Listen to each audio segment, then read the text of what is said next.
Escape radio on the air.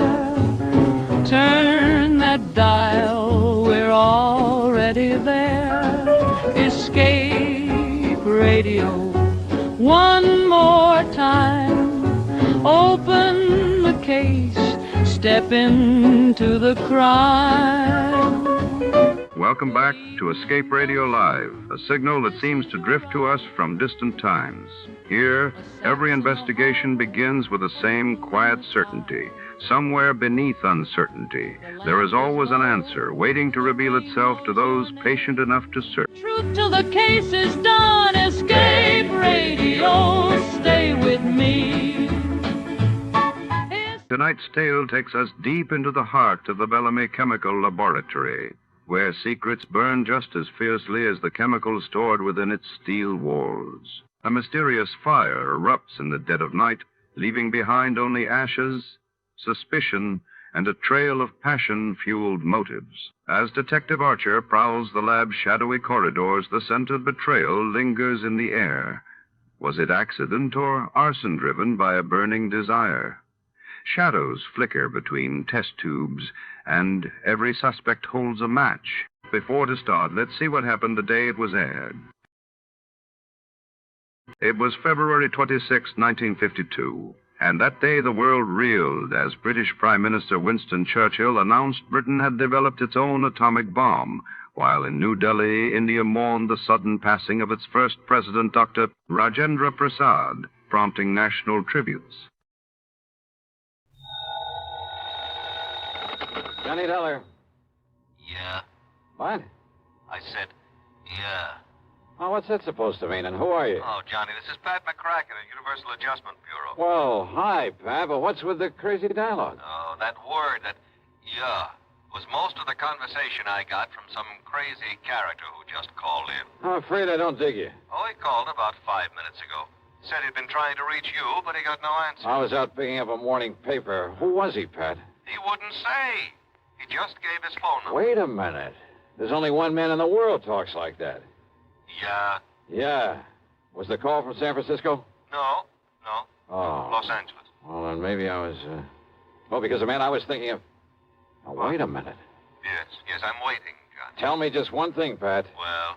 Have any of your insurance companies been having to pay off on any big fires lately? I mean, out in Los Angeles?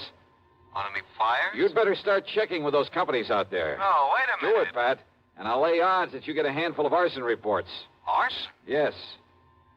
Johnny, just because some silly guy calls up and all he says is, yeah. Hey, let me have that phone number he gave you. Now, Johnny. Come on, Pat. What is it? Hollywood 8, 3142. Okay, now you go ahead and check with your West Coast insurance company. Johnny. And get ready to pay my expense account to Los Angeles. Are you kidding? Are you trying to tell me that the way some jerk says yeah means arson on the West Coast? Now, don't be silly. You, want to bet? Oh, Johnny. Pat, I'll call you back.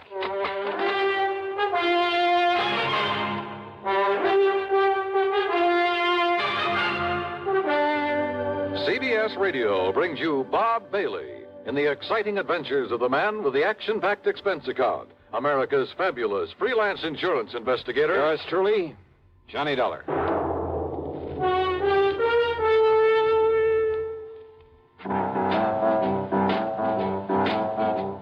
Talk about best-selling records. Here's a familiar tune about America's best-selling filter cigarette, Winston.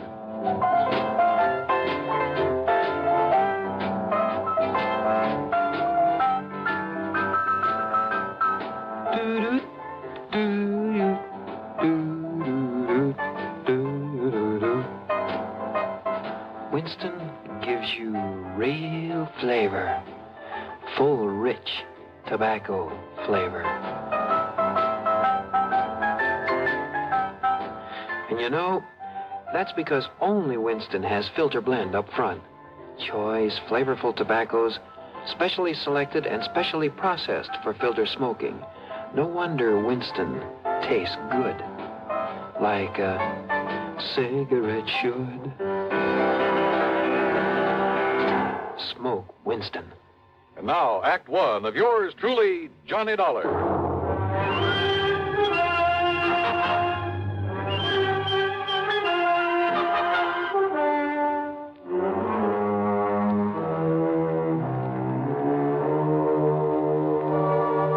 Expense account submitted by Special Investigator Johnny Dollar to the Universal Adjustment Bureau, Home Office, Hartford, Connecticut.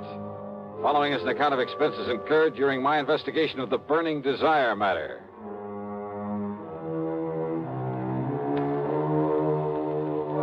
Yeah, as I told Pat McCracken, there was only one person I knew whose conversation might consist mostly of that one word. So, expense account item 1, $250 for a phone call to Hollywood 8, 3142.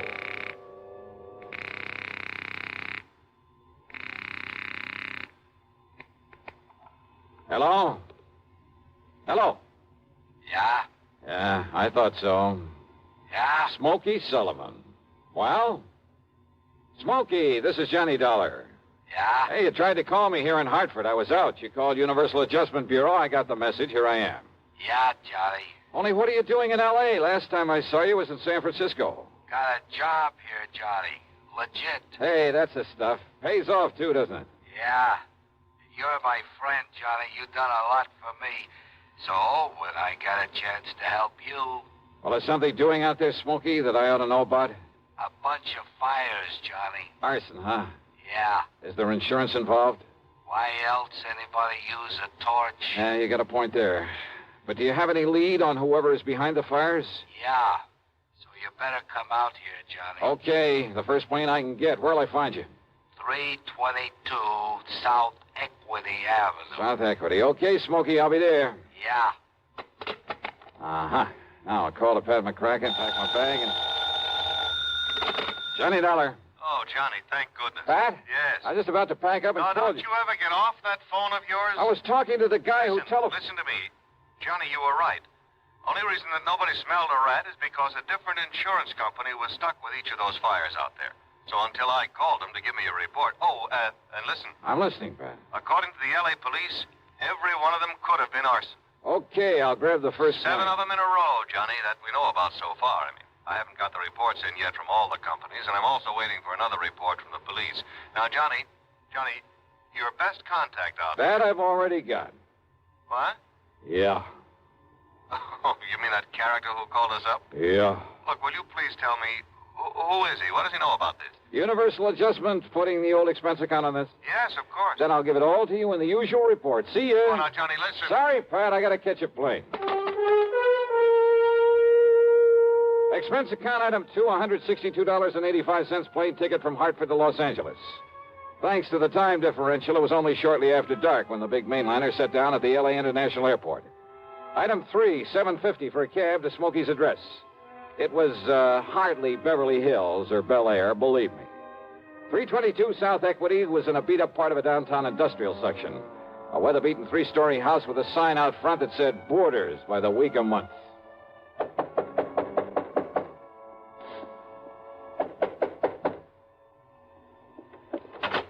Yeah, who are you? Well, my name is... Just what's a fancy dresser like you want around a place like this, huh?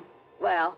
I'm looking for a man by the name of Smokey Sullivan. I understand he lives here. That's right. Are you the man he said he was expecting? That's right. My name is Johnny Dollar. Well, he didn't tell me what the name was, but if you're sure he was expecting... I'm sure. Now, where is his room?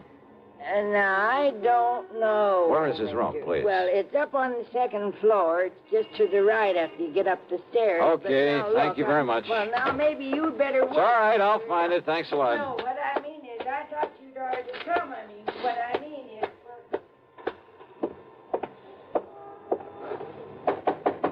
Smokey? Hey, Smokey, it's Johnny Dollar. Ah, what was that? Smokey! Now, what's all the... Oh, no. Hey, Smokey, can you hear me? Who did this? Are you... Good Lord.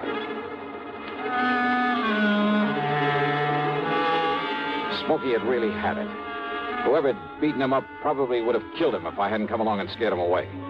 I looked out of the broken window, but of course it was too late to see who'd done this. Meantime, the landlady appeared, and I had to get me some towels and a basin of cold water. Here you are, Mr. Oh, good. Thanks a lot. Somebody sure laid into him, I'll say that. You ask me, it's a wonder if he stays alive. He'll be all right. He'd Better be. You're lucky you come along to see him, is all I got to say. Yeah, you better give me a couple more towels and maybe another basin of water. No, wait. What? You won't need him, mister. I got a much better idea. If I can find it. Hey, Smokey. You give me a minute to find that bottle. Well, here it is. Yes, sir. This here'll fix him up. Smokey, can you hear me? Fix him up quicker than a wink. It's Johnny Dolar. Here now, mister. You just pour a slug of this down his gullet and see if it don't bring him to. Huh? Oh, yeah, good idea. Let me have that. Oh, sure. It's real genuine California cognac, it is. And soak up another towel for me, will you, I please? sure will, mister. All right, here now, Smokey, here. See if you can get down some of this. Easy now, huh? That's it. Attaboy. Really? Yeah. A little more of this. Here. You know, before you come up here, mister, I tried to tell you. Easy now, Smokey. Yeah, I tried to tell you. I thought that other man that come up here to see him was the one he was expecting. Here, now, here's your fresh towel. Thanks. Did you say other man? That's right. Come in just before you did. You know him, who he was? The chimp. What? What, Smokey? The chimp, Johnny. That's who it was. The chimp? Yeah. Strong arm for Mickey Fortina. Who's Mickey Fortina? He's the one that... Oh, now, look, Smokey, maybe you'd better wait until you feel better. You and I should get a doctor. No. Now, listen, Johnny. Yeah? Unless you stop him, there's going to be a lot more fires around here. Fires? That's what he said. Just don't worry about it, Mrs. Miss Fletcher. Bertha Fletcher. That's my name. Johnny, listen. Okay, Mrs. Fletcher, you go along. I'll take care of him. Oh, well, now, I don't know. You sure I hadn't better get a doctor? No, I'll take him to a hotel. In his condition, I'll look after him. Now, you go downstairs and give me a cab. Well, I don't know. Here's a 10 spot for your trouble and this bottle of brandy. Oh, well, thanks. You're a gent. Go ahead, please. Oh, yes, sir. Anything you say. Johnny. Yeah. You gotta listen to me. Yeah, go ahead. You had come up the stairs, scared him off. The chimp might have killed me. Well, he won't get to you again. I'm going to take you out of this place. Somebody must have tipped off Mickey Fortina. Must have known I'd put in that call to you. So listen, Johnny. Later, Smokey, after I get you out of here.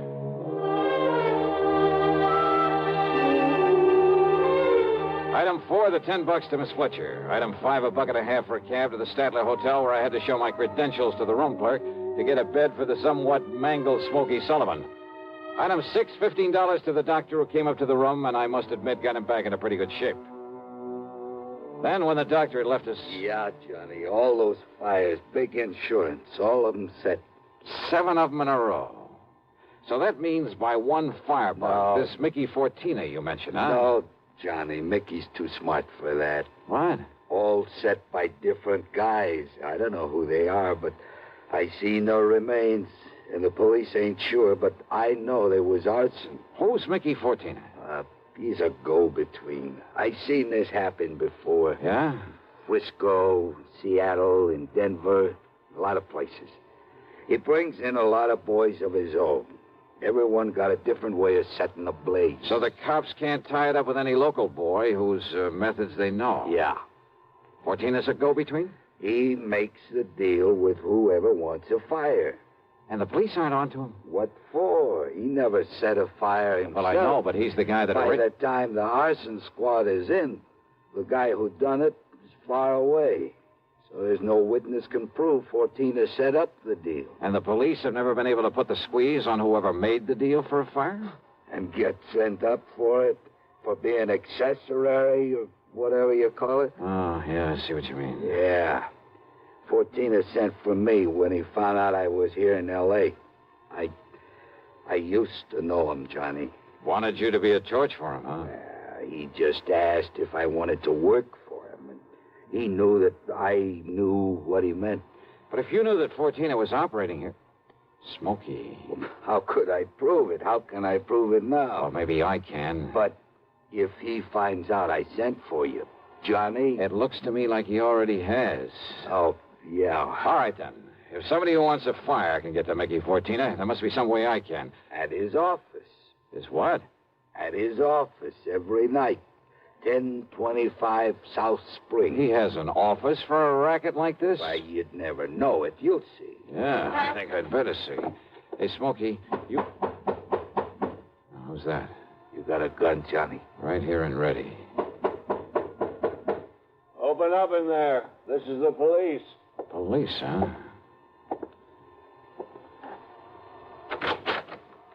Well, surprise. It is the police. The room clerk reported a man was brought in here who...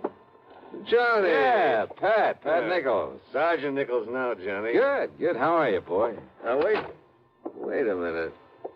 Is this the man you brought in here? Smokey Sullivan? Listen, officer, Johnny, you think maybe Smokey is tied in with this string of fires out here? No, tell him, Johnny. No. You tell him, Smokey, anything you want. Well, now, look. You know I'm no good at talking to a cop. Yeah, well, Johnny. give it a try. And, Pat, be sure you stick around to keep an eye on him. What? Smokey may need a bodyguard. You. Huh? Yeah. Until after I've made a little business call. Johnny. Now, look, if you're out here because of those fires... Did I say I was? I didn't tell him anything like that, did I, Smokey? No, Johnny. And I see what you mean. Now listen, Just stick around, Pat. I'll see you later. If I had told Pat where I was going, he might have wanted to come along. And a man in the uniform would hardly have helped in the plan I had for trapping Mickey Fortina. But you know something? Going over to see him alone was a big mistake. One I almost didn't live to regret.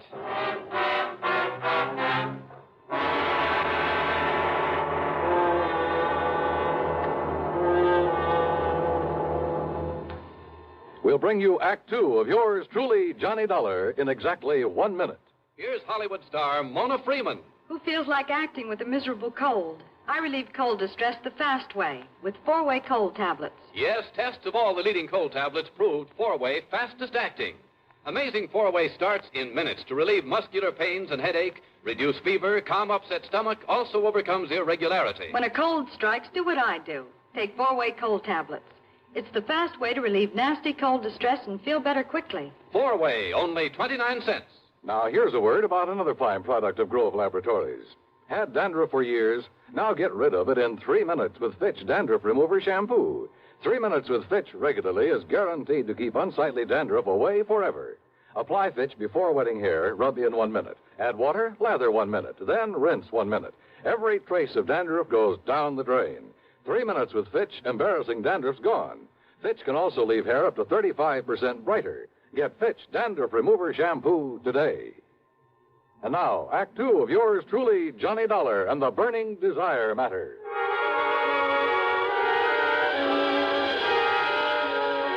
My plan for trapping Mickey Fortina was a very simple one. I'd make like a property owner who was anxious to collect some fire insurance, who was willing to pay in advance to make sure my property went up in flames. Easy, or so I thought. Item 7, 85 cents per cab to the office building at 1025 South Spring. The only lights on were in Suite B on the second floor. According to the directory in the lobby, that was the office of the Fortina Friendly Loan Company. Loan office, huh? Yes, sir. Can I help you? Yeah, I'd like to see Mr. Fortina. You got an appointment? No, but I'd like to make a little deal with him. Well, can I have your name, mister? It's Morris, Theodore Morris. Just a minute, huh? Excuse me. Yeah, sure. Man says his name is Morris. Wants to see you, Mick. Oh? Hey, listen, has the chimp come back yet? No. And he said he was going to send Husky over there. Husky? Why? Well, Chimp said he was afraid if he showed up at that hotel... Careful what you say. Close the door. Sure. The chimp. And somebody was going over to the hotel. That can mean only for one thing, to get Smokey Sullivan. I carefully edged over closer to the door of Mickey's office, hoping I could hear more. But it was too thick. And it suddenly dawned on me. If they knew I was the one who put Smokey in that hotel, they probably also knew why I'd come here. There was only one way to make sure. I'd have to go through, or at least try to go through, with a bluff I'd planned. Oh, sorry to keep you waiting, Mr. Morris, is it? Yeah, that's right, Mr. Fortina. Ted Morris. Oh, Mary, when he gets here, send him in. Sure, Mick. Come in, please. Sit down. Yeah, surely. Thanks a lot. All right, I'll get right to the point, Mr. Fortina. Oh, by all means do, Mr. Morris. Well, I own a big shoe store over on North La Brea. Yes? Well, business has been pretty bad lately. I've been losing a lot of money, too. Too much stock on hand, big inventory, and how it is. Well, if it's good merchandise, I see no reason why we can't arrange a loan for you. A loan? Of course. What else? Well, listen, I carry a lot of insurance on not only the stock, but the building, too. Oh? How much, Mr. Morris? Well, it adds up to over $185,000. I see. It's very commendable. But why do you tell me about this insurance? Well, I said I'd get to the point. Now, listen. If that place was to burn up some night, the whole works. If that place was to burn up some night, the whole works. I'd collect a lot of money on it, all the insurance. And, of course, be in a position to repay whatever loan I advance to you. All right, stop beating around the bush, 14. I want that place burned out. Can you fix it? Mr. Morris, if you want a loan, possibly even a sizable... Well, you know what I want. Come on, how about it? As I said, possibly we can advance it to you. Now, look, I didn't come up here to... However, as evidence of your good faith, your, shall we say, good intentions, are you prepared to make a down payment on such a loan, say, $10,000 cash in advance? What are you talking about? Set the fire, burn the place up so I can collect the insurance, and I'll give you $15,000. Now, just a minute. Who said anything about setting a fire? I did. Well? Who sent you here? If you said it was a former client, I won't believe Oh, it. look, does it make any difference? Do you by any chance know a man by the name of Smoky Sullivan? Sullivan? He knows him all right, Mick. Well, the chimp? Shut up. Sure, Mick, this is the guy I told you about. I come to see Smokey at his rooming house. What I left of him. Very interesting. After I ducked out, I hung around there. I seen him take Smokey in a cab. I followed him to that hotel. Did you send Husky over to take care of him? Sure. And listen. Yeah? I don't know what name this guy gives you, but when he knocks on Smokey's door, he says it's Johnny Dollar. Dollar? Insurance ticket? Yeah, that's right, Mickey. All right. So maybe I do arrange another fire with you in it, Dollar. Mickey! There's a police car just pulled up in front! Go ahead, Jim. Yeah, I'll kill this dirty... All right, now, 14, your turn. Don't move, Dollar. Reach for a gun and I pull this trigger. I see. Yeah. How are your eyes, Mickey? Can you see in the dark? What? Without this lamp in here? All right, you...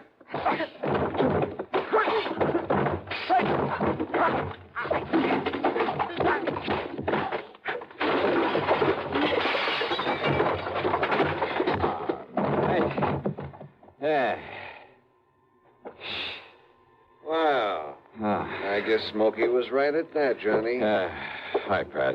You seem to think you wouldn't need any help around here. You all right, Johnny? Yeah. When that strong arm, that husky Castellini, came up to the hotel room after him, well... I had to tell him, Johnny. I had to tell him what it was all about. Yeah, it's okay, Smokey. It's okay. So we threw Husky in the clink and came over here. Well, I got an admission out of him, Pat, but unless you can get these goons of his to talk, I don't know what you're going to hold him on.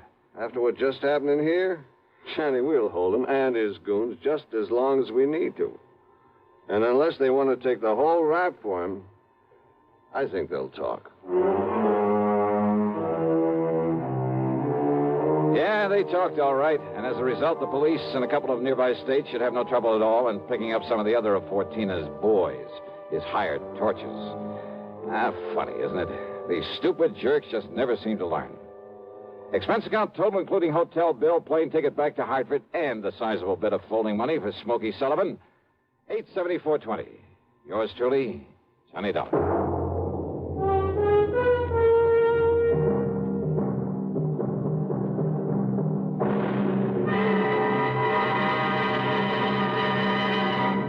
Now, here's a word from our star about the case he handles on next week's program. Thank you, Daniel. It's called the hapless ham matter. And yeah, you guessed it, the ham turns out to be an actor. A really bad one with one of the cleverest methods of committing murder I've ever known. There's a lot of action, suspense in the story, and I think you'll like it. Who knows? Maybe if you listen closely, you'll be able to figure out his method even before I do. So join us, won't you? Yours truly, Johnny Dollar.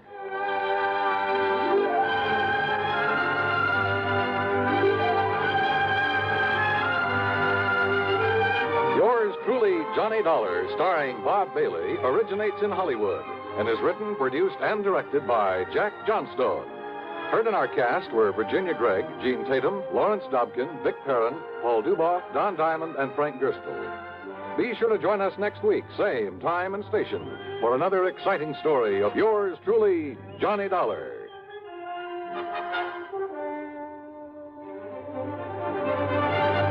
This is Dan Cubberly speaking. Intrigue breeds terror as Suspense brings a shady moonlight sail next on the CBS radio network. If I should ever become totally disabled, it would be a mighty comfortable feeling to have a check coming in every month regularly. Yes, it's a good feeling to know you have a financial cushion against trouble like that. Well, if you're a veteran with World War II or Korean GI insurance, you can protect yourself. You do it by adding a disability income rider to your present policy. The cost of the extra premium is just a few cents a day. For example, a 40-year-old veteran with a $10,000 term policy would pay only $1.60 a month for the added protection. If you sign up for the disability income provision, it works this way. After you have been totally disabled for 6 consecutive months, VA will pay you every month as long as this condition persists. $10 for each $1,000 of your GI insurance policy. That adds up to $100 a month if you hold a $10,000 policy. Full details about total disability income at any VA office. Radio 59 WROW, first on the dial in Albany, Schenectady, and Troy. America's airwaves shine a little brighter thanks to our friends at CBS. And now, ladies and gentlemen, let's see if you're ready for tonight's radio quiz.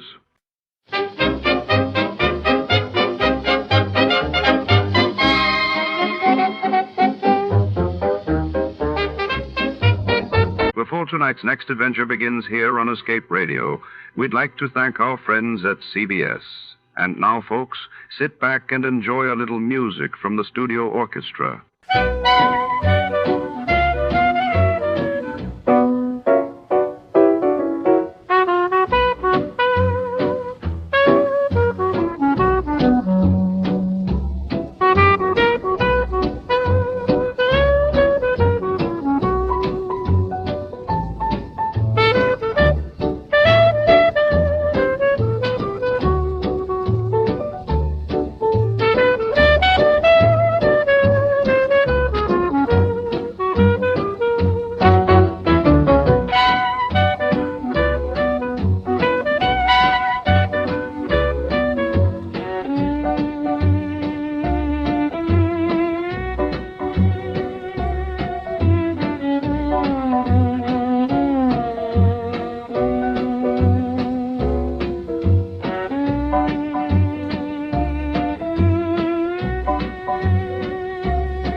Beneath the neon haze of the city, a boxing champion vanishes on the eve of the biggest match of his career. Our hard-boiled detective prowls rain-slicked alleys and smoke-filled bars, piecing together a puzzle where every clue leads deeper into the shadows.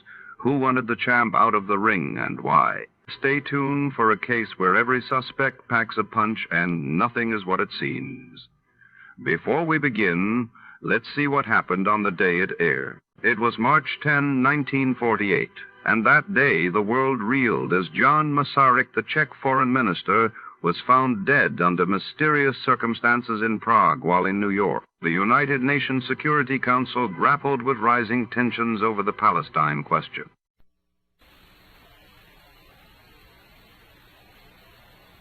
The Adventures of Sam Spade, Detective, brought to you by Wild Root Cream Oil Hair Tonic, the non-alcoholic hair tonic that contains lanolin. Wild Root Cream Oil, again and again, the choice of men and women and children, too.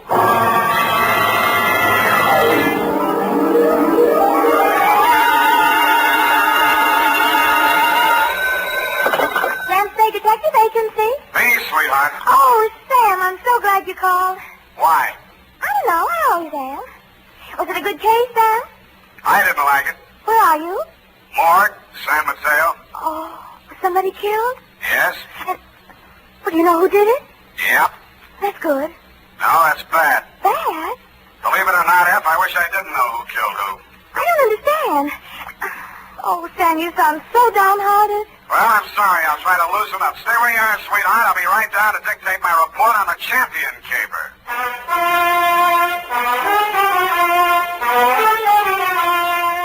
Dashiell Hammett, America's leading detective fiction writer and creator of Sam Spade, the hard-boiled private eye, and William Sphere, radio's outstanding producer-director of mystery and crime drama, join their talent to make your hair stand on end with the adventures of Sam Spade. Presented by the makers of Wild Root Cream Oil for the hair. Before bringing you tonight's mystery, I'm going to take 28 seconds to tell you something that isn't a mystery. It's no mystery why so many millions of men, women, and children have well-groomed hair these days when America's favorite hair tonic, Wild Root Cream Oil, costs so little. Just 25 cents will buy you a get-acquainted bottle, and show you how neatly and naturally Wild Root Cream Oil grooms your hair, how it relieves annoying dryness and removes loose, ugly dandruff. Get Wild Root Cream Oil Hair Tonic. Again and again, the choice of men and women and children, too. And now, with Howard Duff starring as Spade, Wild Root brings to the air the greatest private detective of them all in the adventures of Sam Spade.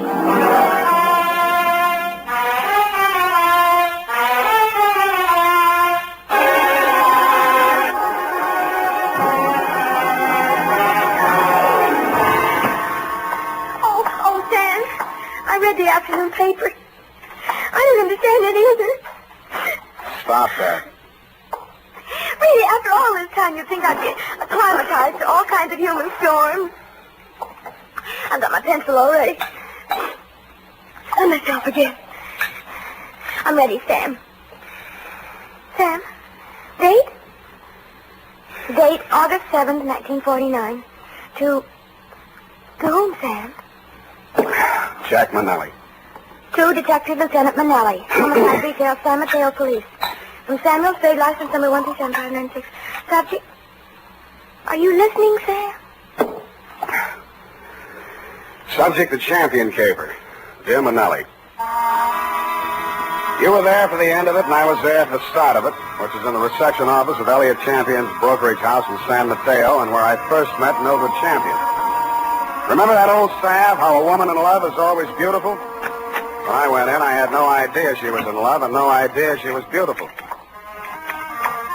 Not because she'd lately been crying, but her sallow face without makeup, framed in a wisp of blonde hair, wasn't flattered by the shapeless black dress, cotton stockings, and low-heeled shoes she was wearing. Certainly not the going idea of beauty. Nor did her conversation reveal anything to indicate love. Oh, yes. May I help you? Mr. Elliot Champion, my name's Spade. Spade.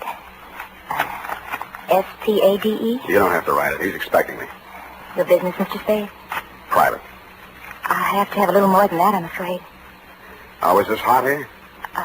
Mr. Champion can't stand fresh air. Obvious. That's what makes it so warm in here. I'm sorry. Yeah, it is hot. Just flip the switch and tell him I'm here. Well, what is it, Mildred? I was just going out. Mr. Spade is here. It says you're expecting him. But I don't find him listed in your appointment book. Don't be an idiot. Send him in. Send him in. You may go in now, Mr. Spade. He always like that? He's nice today. Sorry, Mildred. That's your name, isn't it? His office is the first on the right. Don't bother. I'll find him. Thank you. I'll just go to lunch. Mr. Champion? Well, don't just stand there. Come in and shut the door. What I have to discuss with you is private. I don't want that snoopy niece of mine listening to our conversation. She's out to lunch now. But does she listen in often? All the time. Why? She didn't know who I was. I outsmarted her there. I called you from the drugstore on the corner. I don't want anyone to know who you are, why you're here. Oh, now, where did I put that lighter? Behind the inkwell. Oh, yeah. I'm a dangerous man to play games with. Joseph's found that out once, and if he keeps this business up, he's going to find it out again. No games, you're dangerous. Say, are you mocking me, Spade? Just wondering what you're talking about. I just told you, you got ears, haven't you? Joe Josephs is back in town, and I'm not going to fool around with him. Mildred told me you were nice today. Oh, she did she? Well, Mildred talks too much. That's what's the matter with her. She talks too much. And you'd fire her, only she's your niece, and you'd have to pay somebody else 3 times what you pay her to take everything she has to take. Get out of my office. Oh, no. Wait a minute, Spade. It's just hot, I guess. Who has turned on the heat? It's Joe Josephs. He was released from San Quentin this week. I've been receiving telephone calls from him telling me to beware and to watch out and a lot of other nonsense. What was he doing at San Quentin? 2 to 5 on an embezzling count. He's an ungrateful scoundrel, that's what he is.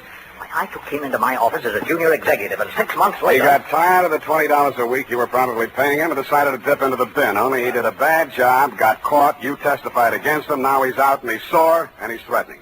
And every time you yell cop around this town, there's always some snoopy reporter hanging around the sergeant's desk. Ain't that the truth? Listen, Spade, I've got $500,000 tied up in this business, and I don't want anybody thinking I might get knocked over by some loony with a grudge. And that's why you didn't tell the police? Don't you believe me? It'll do for now. You'll think of something better. Now, see here, impertinence is one thing... 25 a day and... No. That'll be 45 a day in expenses. I want you to find Joe Josephs and bring him to me. Nuisance warrant? More than that. I've got enough stuff in that desk drawer to send him back to Quinton if I have to. Oh, what kind of stuff? Left over from his trial. It'll be grand larceny this time, and they don't stop at 5 years for that kind of thing. You withheld evidence? I withheld... Get out.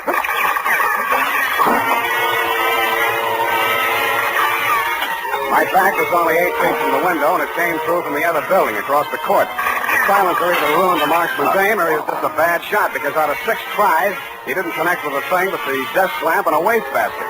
By that time, Champion and I were both on the floor, Champion on top of me. I kicked out to get loose, and he kicked me back. I gave that up and twisted around for my gun. Across the court, a window was open about 6 inches, one corner of which was full of a dark-sleeved hand and a gun arm. I fired at it from what is known as number 6 position. It's him! It's him! Get him, Spade! Get him, Spade! What do you think I hired you for? I didn't bother to answer him. I went through the window, onto the fire escape, and over to the next building. I did more. I went in that building, which was apparently vacant, down the stairs, and started out the back entrance.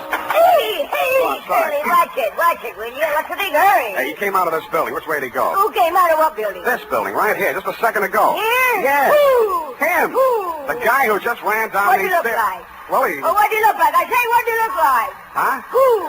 What? Where? Thanks. Don't mention it, Curly, anytime. I couldn't tell her what he looked like because I hadn't seen him. After a careful search of the building, which revealed nothing, I decided my suspect had eluded me for good, and I returned to the office of Elliot Champion. He was sitting on his green leather chair, wearing an expression to match. Missed him, huh, Spade? What does Joseph look like? Oh, I've got a couple of snapshots here somewhere. Yes, here. Let's have a look. I was later to regret having those snapshots in my person. They showed a tall, thin-faced, haunted-looking guy, an old-looking 28, good face, shock of black hair, and dark eyes. I've seen plenty of cons, embezzler type, and he wouldn't have been cast in a part in my movie. There was nothing about him to indicate that he'd embezzled $2,000 or used a silencer on a gun. I dug 238 slugs out of Champion's wall and went down to the street. Spade! Oh, Spade! He was a heavy-set man in a dirty white Panama hat and seersucker suit that didn't fit him around the middle. Just a minute, Spade, just a minute. He crawled out of a black sedan, jammed a cigar in his mouth, and began sweating. He needed a shave. He'd always need a shave. Hot afternoon, ain't it? Yes, it sure is hot. Sure is a hot afternoon. Here, my card. Lemuel Drigger, Confidential Investigations.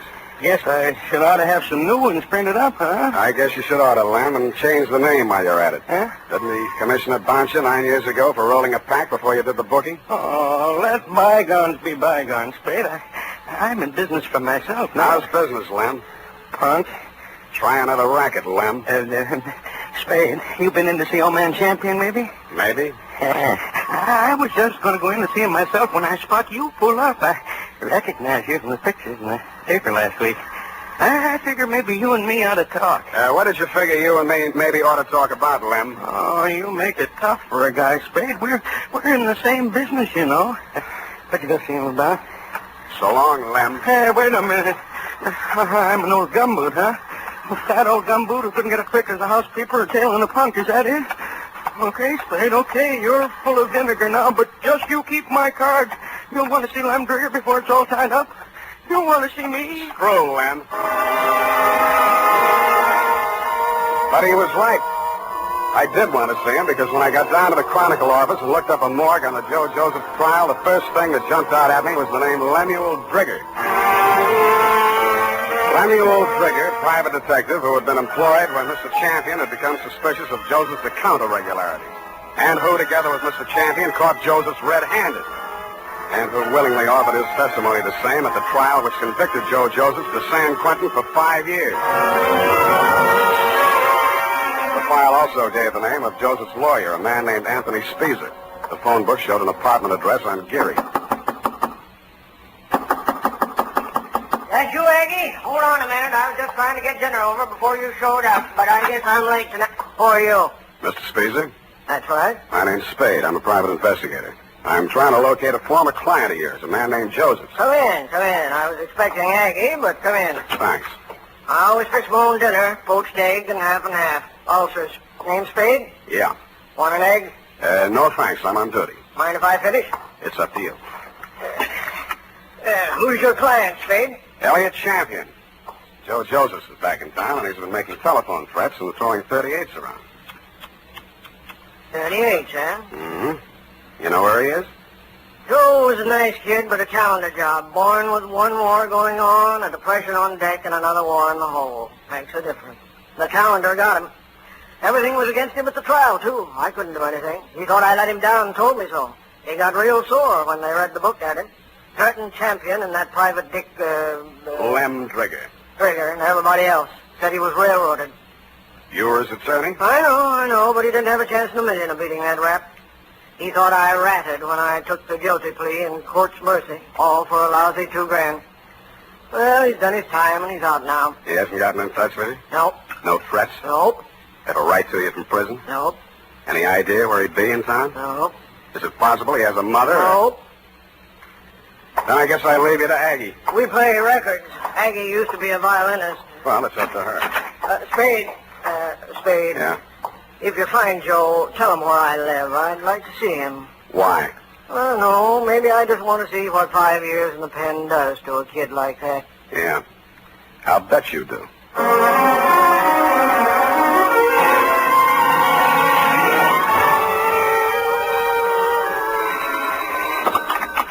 Yeah? Is this you, Mr. Spade? Who's this? This is Mildred Champion. Remember me in my uncle's office? I remember. Mr. Spade, you're looking for Joe, aren't you? I know you are. You don't have to answer me. I think I can help you find him. I must talk to you right away before something terrible happens. Please come out to the house before something terrible happens. It's right in the corner.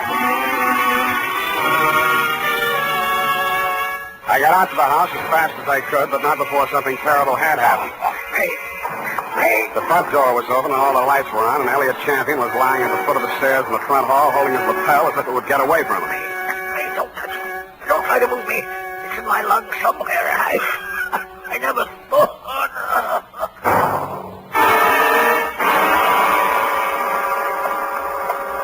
It didn't look like there'd be much use, but I beat it up the stairs with a hall phone to call emergency ambulance. Hello? What the? This is Joe. So you hired a private eye to look me up, huh? Well, you'll never find me, but I'll find you. Yeah, Mr. Champion, I'll be seeing you real soon. I didn't get it then, but I got it a second later.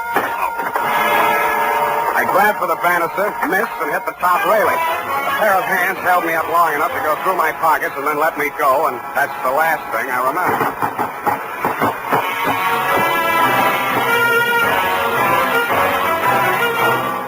The makers of Wild Root Cream Oil are presenting the weekly Sunday adventure of Dashiell Hammett's famous private detective, Sam Spade.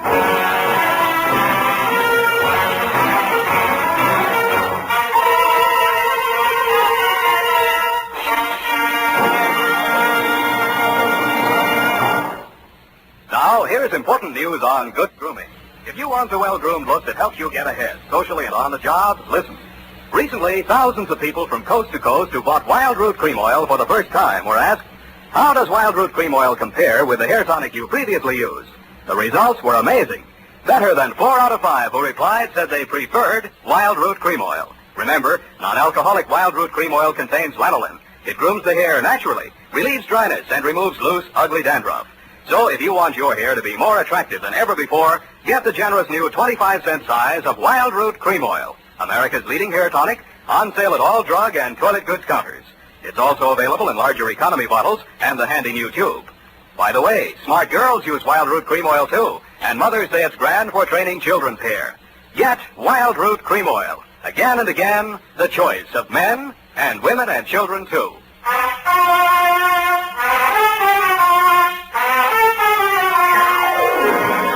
And now, back to the Champion Caper, tonight's adventure with Sam Spade.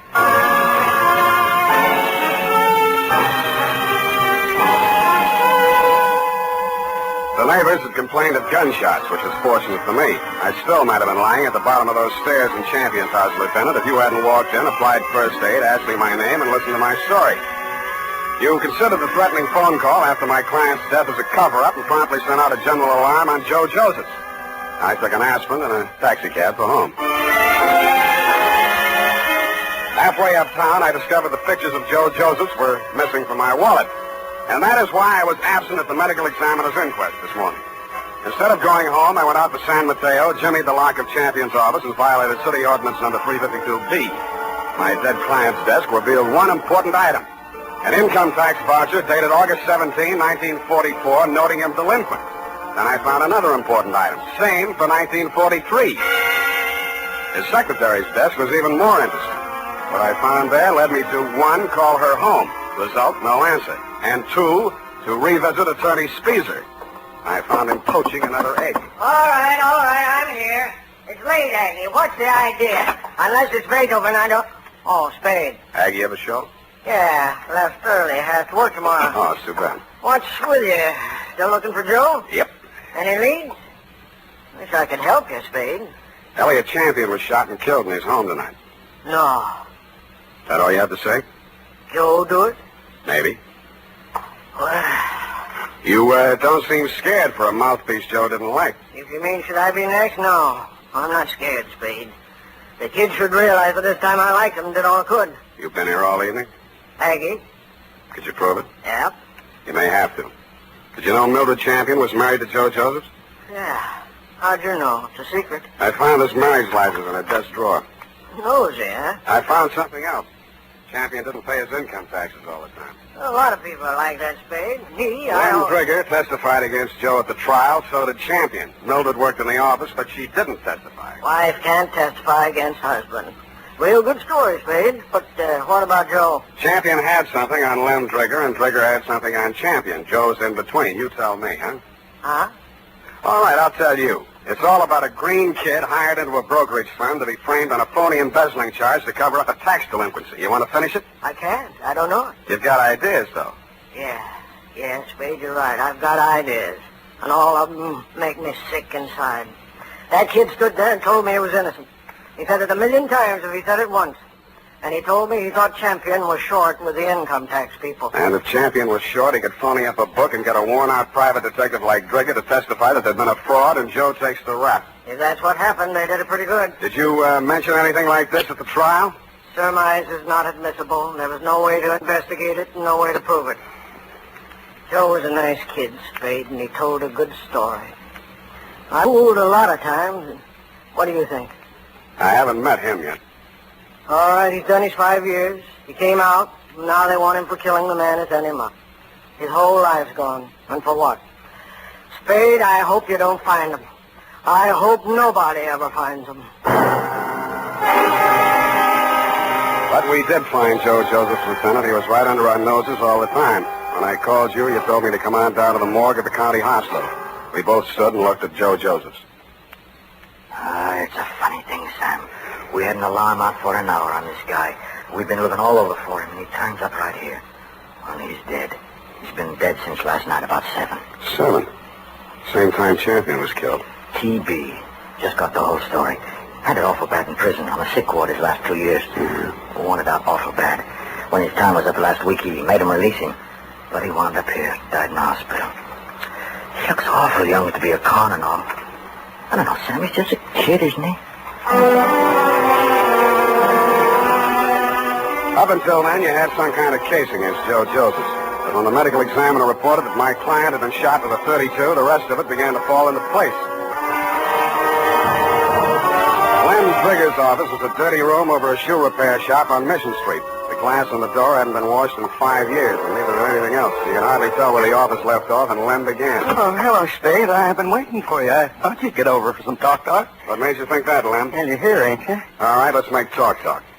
Did the silencer ruin your gun? Huh? Come on, I want it all. Hey, you phoned tonight after Champion was killed. You've been phoning him right along saying it was Joe. No, just a minute, Spade. We're in the same racket. You shot at him with a silencer on your .38 this afternoon to make it look real good. You can't prove anything. I didn't kill him. One slug out of your gun will match that up. Every cop carries a .38. You were a cop once. Now, Spade, you got this all wrong. You because you thought he'd call you in for protection. He called you in once on another job. Listen, I know what you're thinking, and but this was so bad you had to drum it up, didn't you? Josephs was released from prison and it was a natural, only it didn't work. Champion called me instead, and you tried to shake me down. Well, I only thought we could kind of work together. Make it a good thing. I told you once you should try another racket. But you didn't take my advice. Now you're going to have to. What do you mean? Because your license will be revoked pretty quick.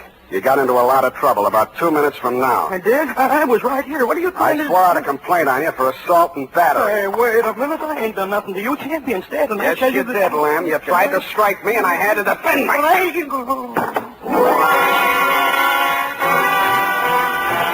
And I did make out a complaint, Lieutenant. I phoned your office, and 2 of your men were on the way out to pick him up when I heard a footstep outside the door. I knew who was there and what she was there for, and I did the only thing I could think of at the moment. And it was lucky I did it. Her own .32 was in her hand when she came in the door. She looked at me, and Lem's smoking gun in my hand, looked at him stretched out on the floor, then she looked back at me, and the gun fell from her hand, and she began to cry. Hello, Mildred. I wanted to do it. I came here to do it. I know. Why?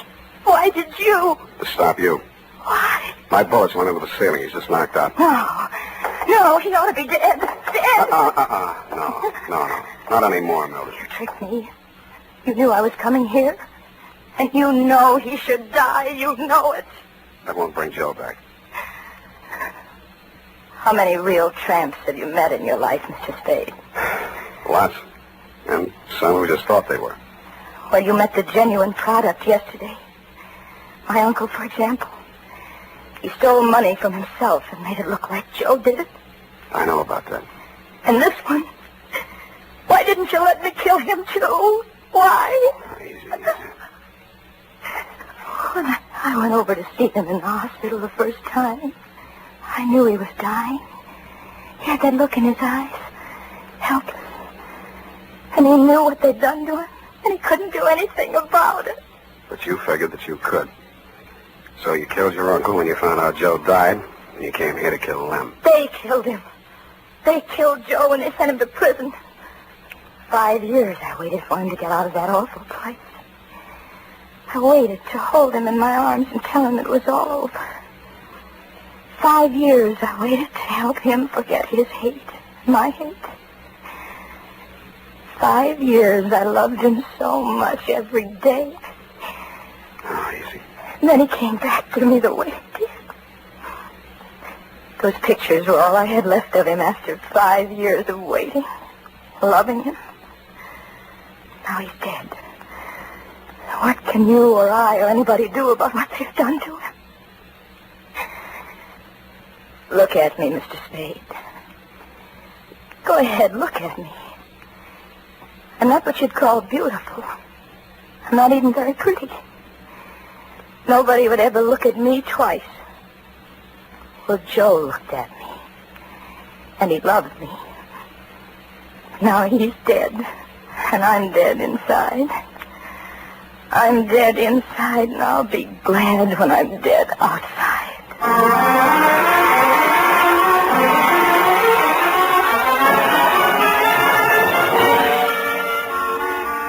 Period and a report. Oh, Sam, they were so unhappy. Yeah. Add a notation that I won't be around for the coroner's inquest. Sam, you can't do This it. report, when duly notarized, should be admissible as testimony. I'm going to get out of town for a few days. Sour racket. And now, listen to this. Later this evening, if you happen to stroll down to the corner for cigarettes or ice cream, why not also pick up some Wild Root Cream Oil Hair Tonic? Your whole family will like the way Wild Root Cream Oil grooms the hair neatly and naturally, relieves dryness, and removes loose dandruff. And ask your barber for a professional application of Wild Root Cream Oil Hair Tonic. Again and again, the choice of men and women and children, too.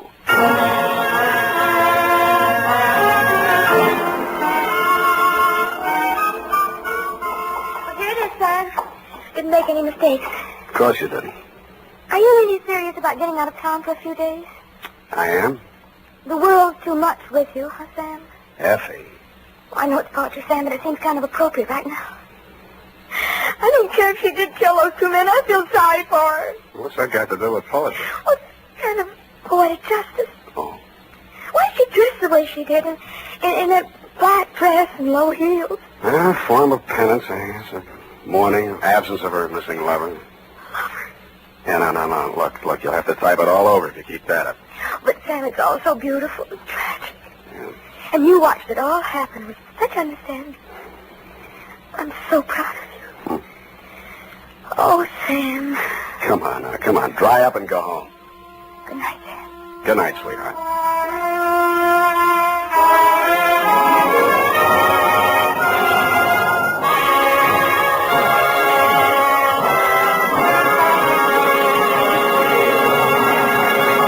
The Adventures of Sam Spade, Dashiell Hammett's famous private detective, are produced and directed by William Spear. Sam Spade is played by Howard Duff. Lorene Tuttle is Effie.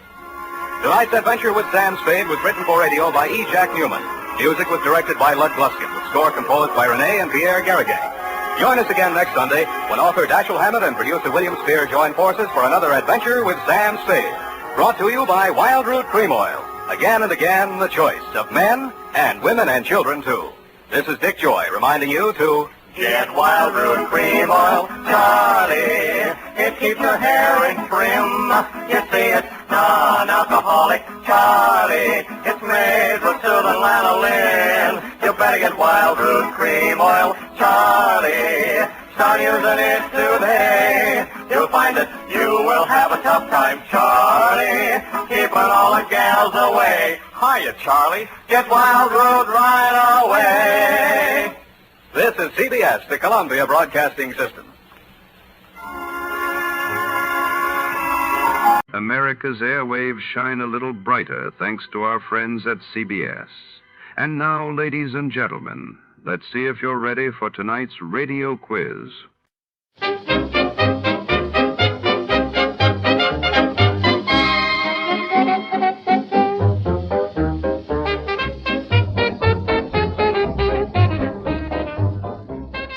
Tonight, shadows creep between the endless rows of safety deposit boxes inside the grandiose Marble Trust Bank. When a priceless artifact vanishes during a routine audit, suspicion falls on everyone from the bank's nervous manager to the mysterious woman in red seen entering after hours.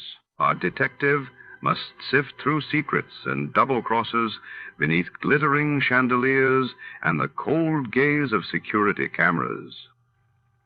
What really happened behind the vault's iron doors? Before to start, let's see what happened the day it was aired. Teji Kao, Jay. It was March 8, 1954. That day, the world watched in shock as the United States detonated its most powerful hydrogen bomb at Bikini Atoll, while in France, legendary artist Henri Matisse unveiled a striking new collection, stirring the Parisian arts scene. Johnny Dollar. My name is Bartley, Mr. Dollar, Tom Bartley. Mid-States Industrial Insurance Company here in Des Moines. What can I do for you, Mr. Bartley? Case Paper Products Company, one of our pretty important clients. It looks like somebody's trying to blow them off the map. Blow them off the map? Explosions and fires in a couple of their chain of warehouses. Oh? Yes, that have so far cost us over $120,000. And if they have any more of them, or if their main plant here in Des Moines gets hit... I see what you mean. Okay, Mr. Bartley. If I get any kind of break on plane schedules, I'll see you sometime late this afternoon.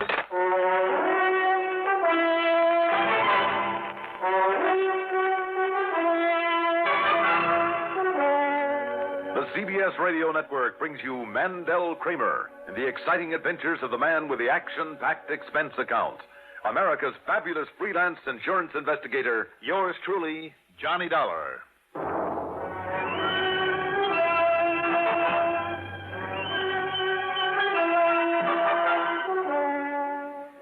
Expense account submitted by Special Investigator Johnny Dollar to Mid-States Industrial Insurance Company, Des Moines office. Following is an account of expenses incurred during my investigation of the case of trouble matter.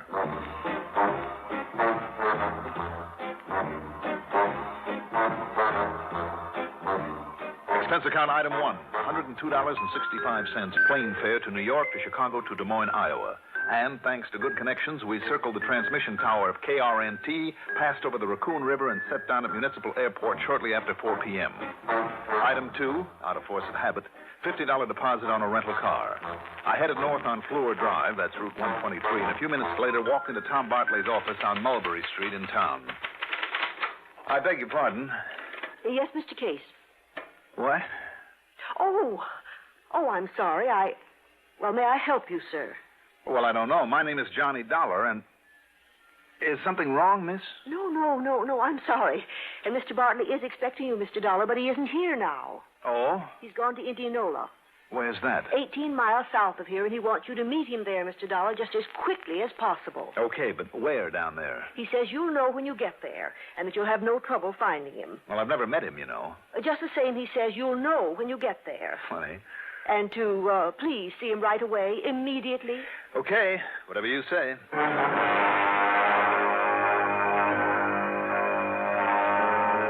Indianola's a little town, about 7,000. And that secretary was right. I had no trouble at all finding Tom Bartley, much less his reason for being there. A thick pall of smoke hung over the place. It came from the smoldering remains of a big building just to block off Highway 69 near the edge of the South River. A sign at one edge of the property said the building had belonged to Case Paper Products Company. I pulled up next to a group of firemen who were busy with a hose killing the last of the hot spots.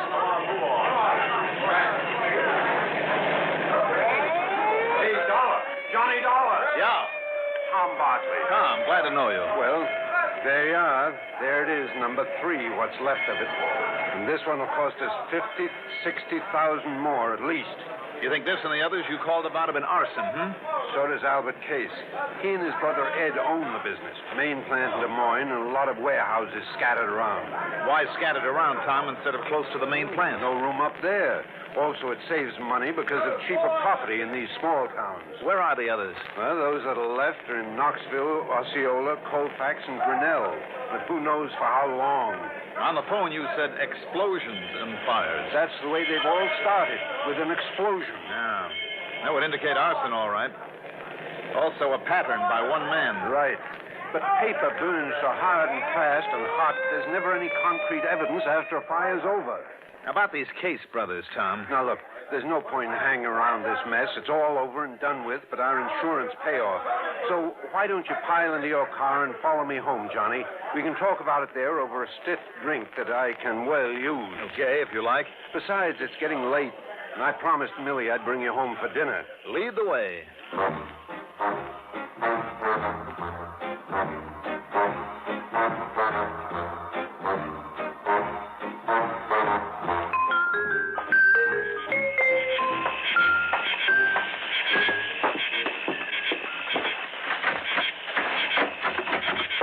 Hi, Millie, we're home. Attractive place you have here, Tom. Thanks.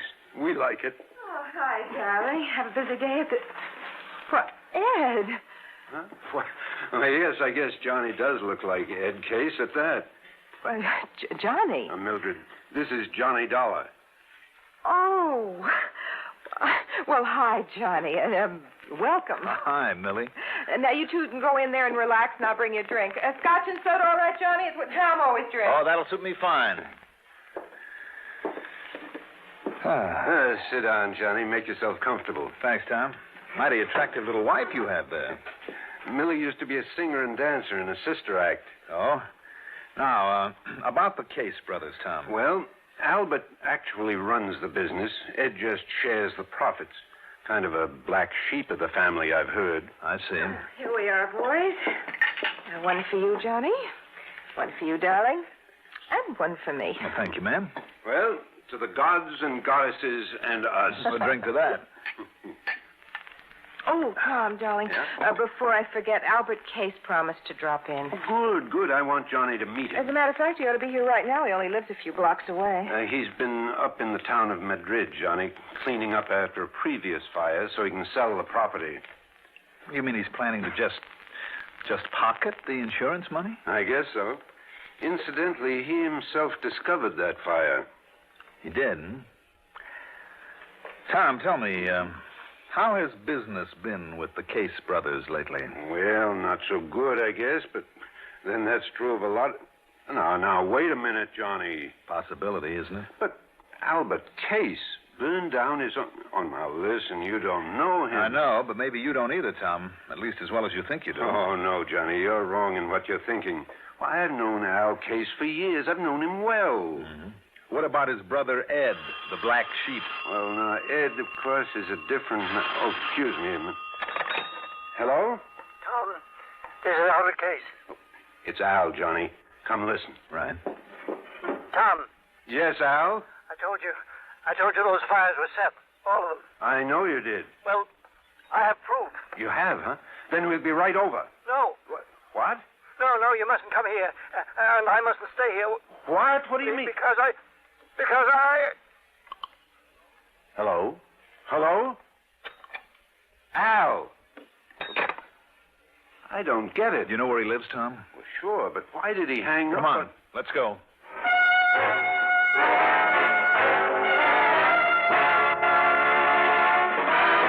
As we pulled up at his house, we could see Albert Case through a picture window sitting at a desk, telephone in hand.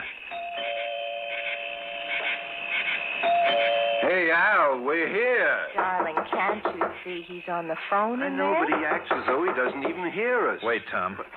What's the matter, Johnny? Stand back. Well, what's that? Stand back. Here we go now. Johnny. What is it? What's the matter? Couldn't you see from out there? Now do you see? Oh, no, what's wrong with... Oh, no. Well, Johnny? Right through the forehead, Tom. Looks like it was done by a .38.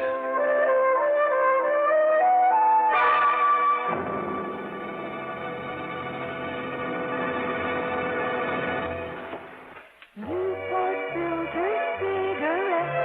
Newport menthol cigarette. You know, sometimes late at night when business gets slack here in the diner and I'm listening to the radio, I think to myself, Heine, suppose that Newport dame should walk in right now, sit down at the counter and say, Heine, from now on I want you to smoke Newport filter cigarettes. You know they have the soothing coolness of menthol, a hint of mint and wonderful rich tobacco. It's that exclusive, pleasant smoking combination that makes Newport more refreshing to begin with, more refreshing all the way. Will you do this for me, Heine? Lady, I'd say, take the place. The whole joint, the steam table, the coffee maker, it's all yours. I'm a Newport smoker forever.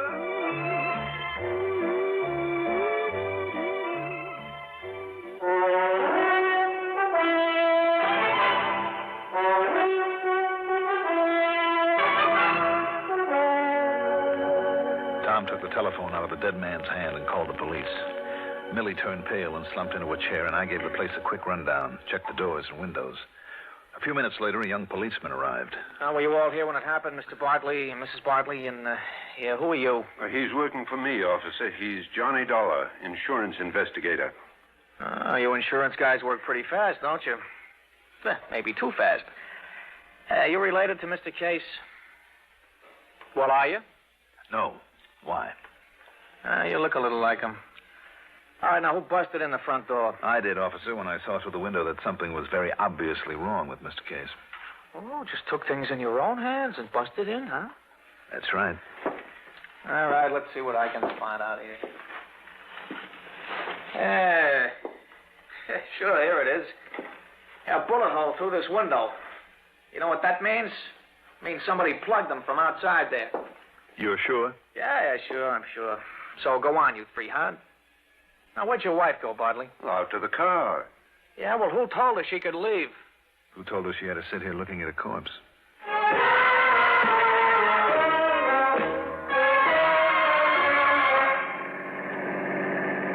He wasn't shot by somebody standing outside, Johnny? Well, how do you know? I saw that bullet hole in the window, too. Yeah? But there were no particles of glass on the inside of the sill. But there were on the outside? That's right. So the shot was fired inside by somebody that Albert Case let in or who had normal access to the house. Remember when Albert's phoning to you was cut off? Yes. Because somebody was there and had to stop him from talking about his proof of arson or from naming the arsonist. Was Albert married? No. Oh. So his death means that his brother Ed would own the business now, Yes, I guess so. Where does he live? It's in the town of Grinnell, the other side of Colfax. Both those towns have warehouses in them, right? Yes, that's right. Now, wait a minute. I'll pick up my rental car at your house and take off. For where? Grinnell, by way of Colfax.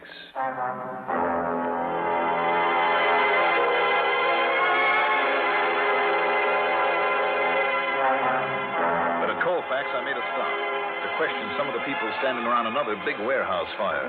Yes, the Case Paper Products warehouse.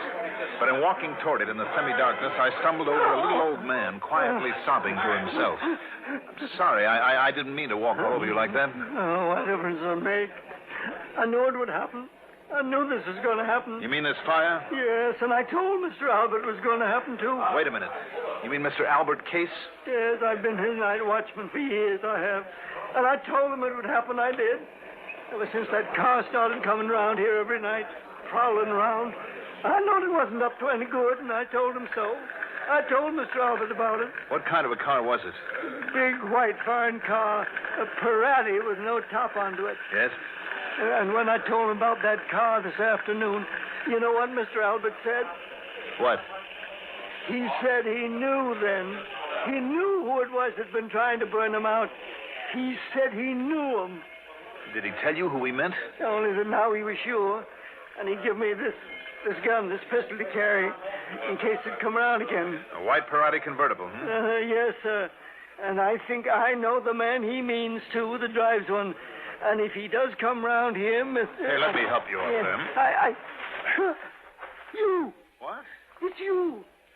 You're the one. Now, listen, please. After what you've done, I'm going to kill you. Wait a minute. Put down that gun. I'm going to kill you.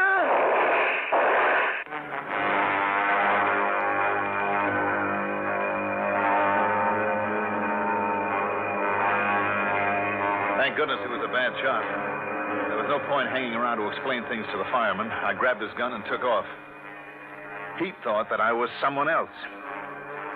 Millie Bartley had, too. Matter of fact, even I had noticed a sort of family-type resemblance between myself and the dead man, Albert Case. All right. I'd hoped to make the rest of the trip in something under legal time, but after having the fuel pump of my car conk out on me, then spending literally hours at an all-night service station getting a new one, incidentally, that's item 3, 1580, the sun was up by the time I got to Grinnell. At police headquarters there, I barged into the office of Lieutenant Cal Golden without waiting to be announced. Well, you're an early bird. Sit down for a minute while I finish up this report, Mr. Case. What? Oh, sure. Tried all night to phone you, Mr. Case, but got no answer. You did, hmm? That's very interesting. I'm afraid I have bad news for you about your brother, Albert. Here we are. Yeah.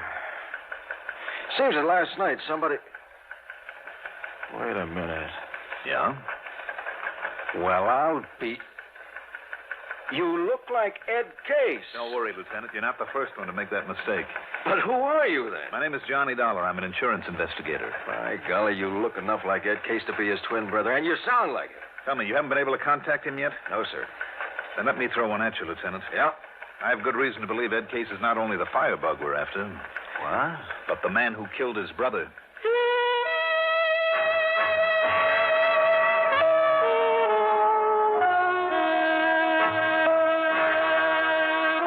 It took a little convincing, but the lieutenant finally agreed to put out an APB on Ed Case. And he gave me Ed's address, 1217 LaCroix Place. There was no answer to the doorbell there, so I went to the house next door. Yes? Oh, excuse me, ma'am. Oh, it's you, Ed Case.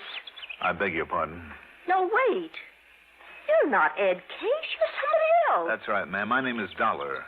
Oh, I'm sorry. I should have known because of your car. That's right. He drives a white one, doesn't he? Yes, just one of them fancy foreign things with the top down all the time. Mm-hmm. Like the one that he gave to that blonde hussy that comes around to see him all the time. A blonde, ma'am? Comes up from Des Moines all the time, in and out of that house of his like she belonged there. It's disgusting. From Des Moines, did you say? If there's anything I don't like, it's a little blonde with green eyes and one of those olive type of complexions they don't deserve Thank to you, have. ma'am. Thank you very much.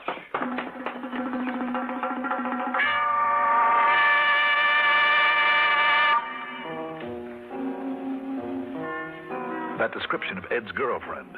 It was Millie Bartley, Tom's wife. Petite, olive complexion, green eyes, and she lived in Des Moines. And I remembered her momentary surprise when she first saw me. Item 4, 90 cents for a phone call. Why, no, Johnny. I don't know where Millie is. I heard her talking on the phone to her friend Bernice. They used to be in a sister act, you know. Well, then, Tom... But then she ducked out of the house and left in the car. I see. Okay, Tom, thanks. But how are you doing? Anything new that I ought to know about this arson murder thing? No, Tom. Nothing you need to worry about. Not yet.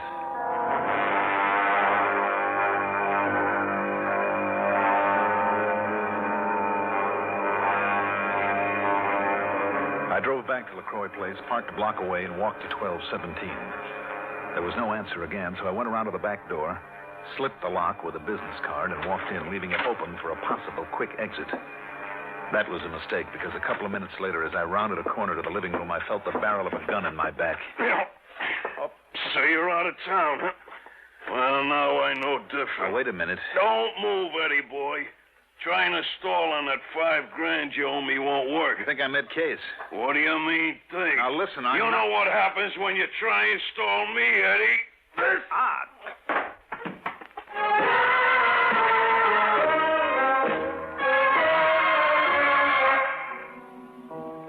He must have really done a job on me, because when I came to, it was dark. And I felt a little bit rocky, to say the least. What roused me was the sound of steps, a woman's steps quietly coming in the back door. There were no lights, remember. Then, briefly silhouetted against a window, I saw the all-too-familiar trim, petite figure coming toward me. Eddie?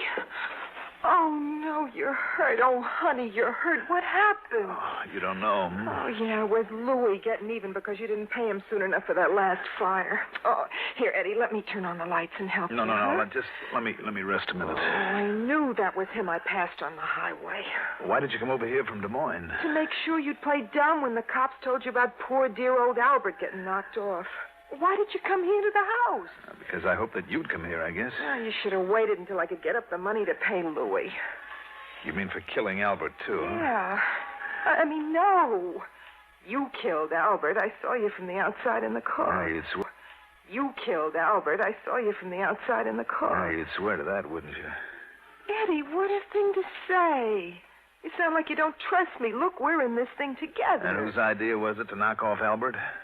Well, like I told you, you had to because he was getting wise to you about the fires. You had it figured out that way right from the beginning, didn't you? Baby, now look. First, burn up the warehouses, collect the insurance on them. Well, sure. Then get Al out of the way so you and I would have it all. Well, yeah, that's right. Eddie, what are you talking this way for? I don't understand you. I wish to heaven I didn't understand you, Millie. Millie? Come on, let's turn on the lights in here. Eddie, you're not Eddie. Who are you? Don't try to kid me, Millie. Wait a minute. Who are you? Oh, you're the dick. That insurance investigator Millie told me about, Johnny Dolar. Let me out of here. Sorry, baby. I'm going, Millie. You're going to stay right here. Millie Barkley's sister Bernice. Oh, well. Sister? Yes. On account of we looked alike, we did a sister act once before she married that Bartley guy. Will you let me go? Not a chance, Bernice. Let me go. I think maybe you better, Dollar.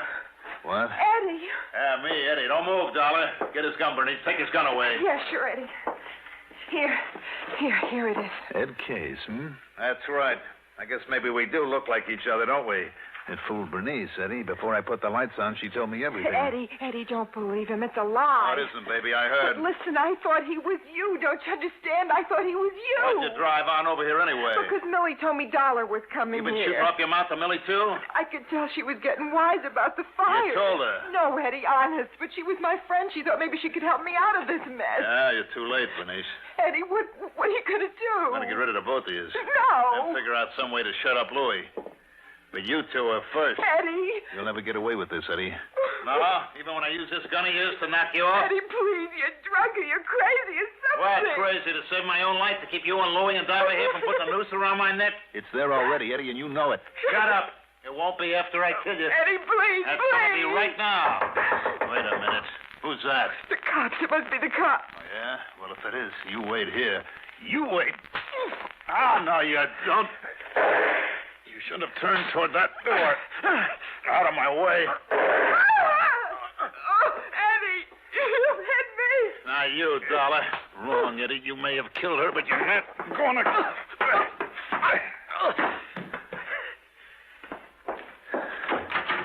Johnny, what is it? What's happening? No, Millie.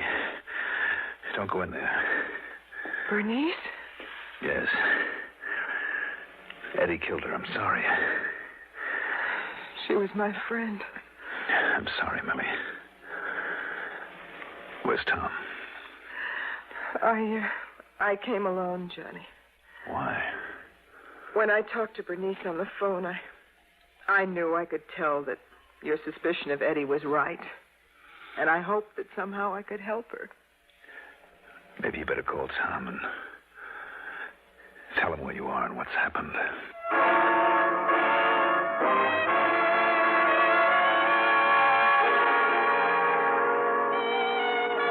I guess it's pretty obvious what'll happen to Ed Case. Now it's 2 murders against him. As for the insurance and the estate, Iowa law will have to take care of that. Expense account total, including the trip home, $256.10. Yours truly, Johnny Dollar.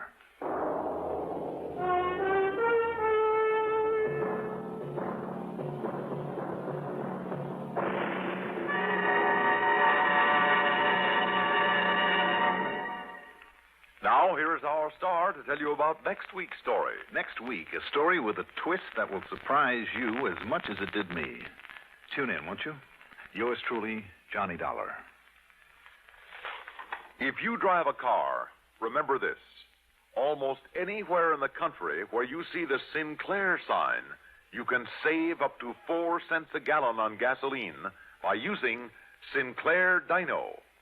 That's because in 3 out of 5 cars, regular price Sinclair Dyno matches the performance of expensive premium gasolines costing up to 4 cents more a gallon. Drive with care and buy Sinclair Dyno gasoline.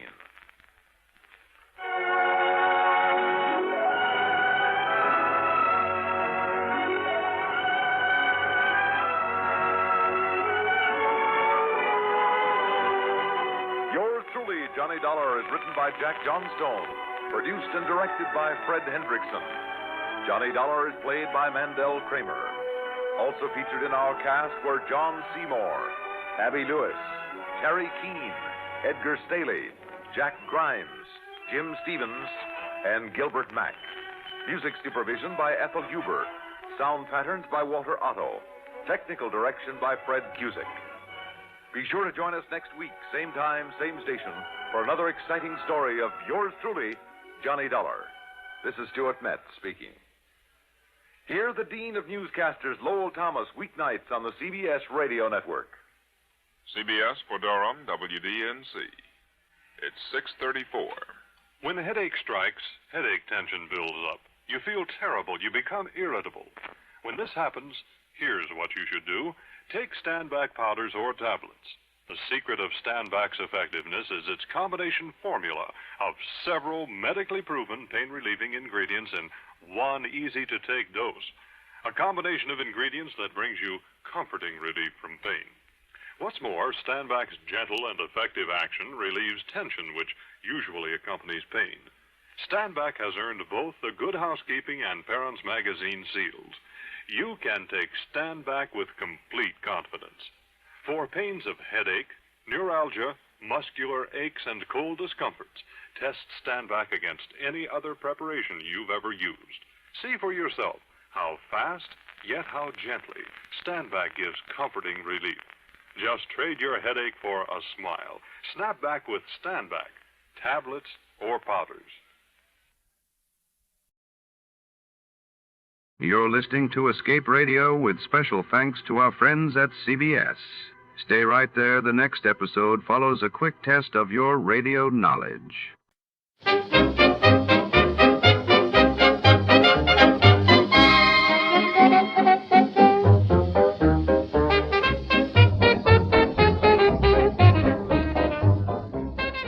Our warm thanks go out tonight to our sister station, CBS.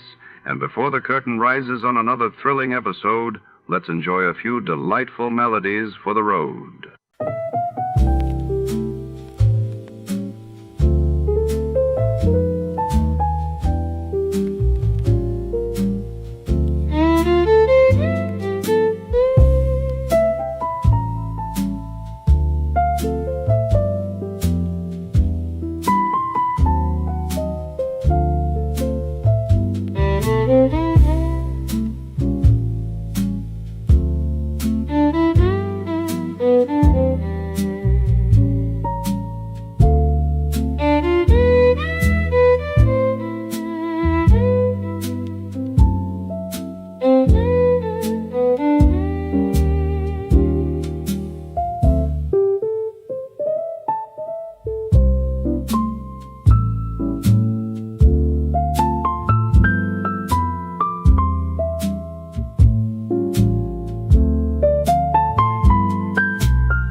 Tonight, under the shadow-raped streets and flickering neon, a mysterious book, Edith Hamilton's mythology, vanishes without a trace. Our hard-boiled detective is drawn into a labyrinth of secrets, lies, and dangerous allure, as a glamorous woman with secrets of her own enters the picture.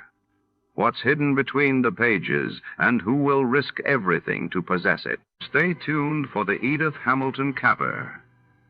Before we begin, let's see what happened on the day it aired. It was March 18, 1950. That day, the world read of Belgium's King Leopold III returning to power amidst fierce national debate, while in the United States, scientists announced the successful creation of artificial snow in a laboratory, sparking hope for new weather control technologies. The Adventures of Sam Spade, Detective.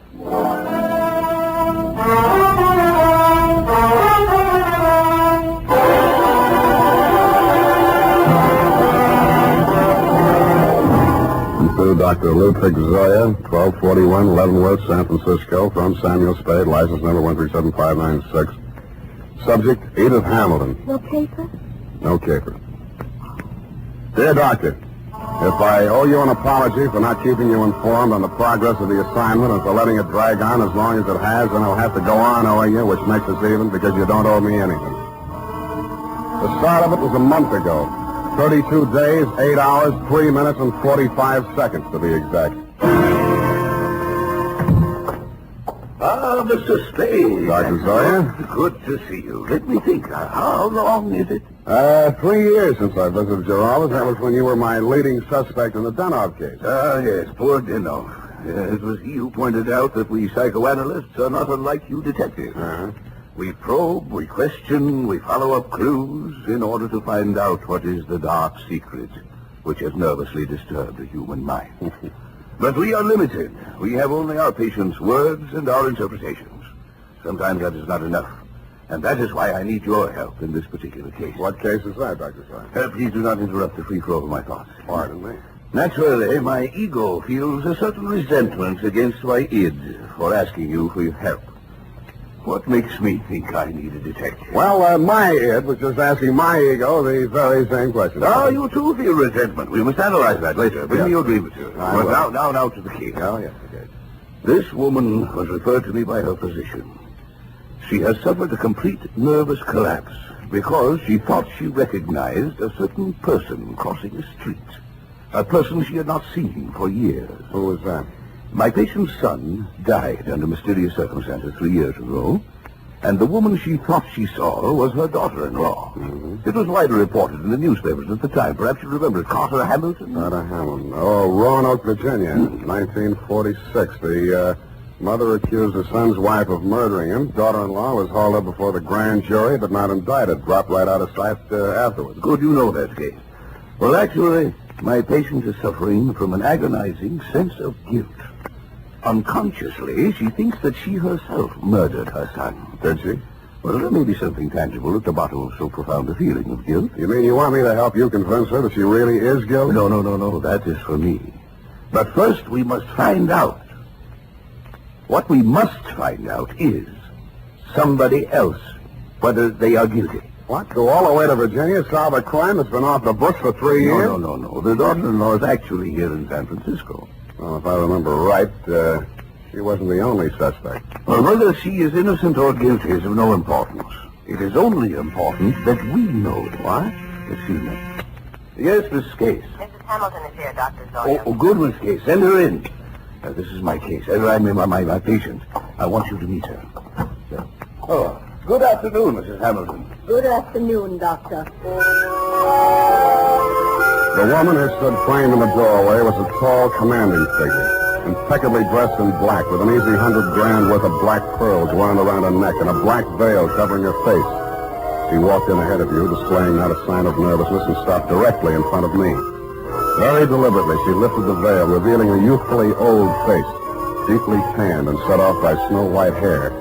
Only her enormous violet eyes showed any expression. She stared at me for what seemed like a full minute. Yes, you do. You look like the other one. Well, perhaps you had better explain, Mrs. Hamilton. My daughter-in-law, Edith, was very much in love with another man before she married my son, Carter. He jilted her. Carter was second choice.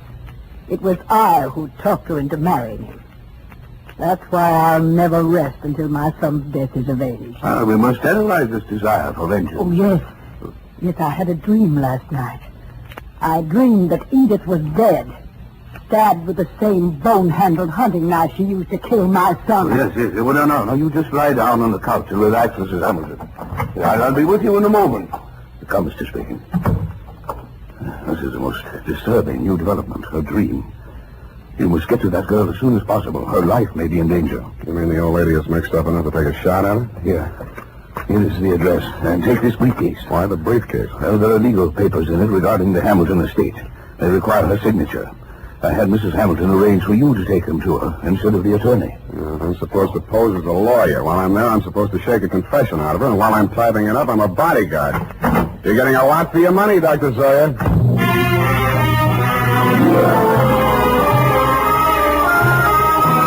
I spent the next hour or so in a newspaper morgue briefing myself on the old Hamilton case.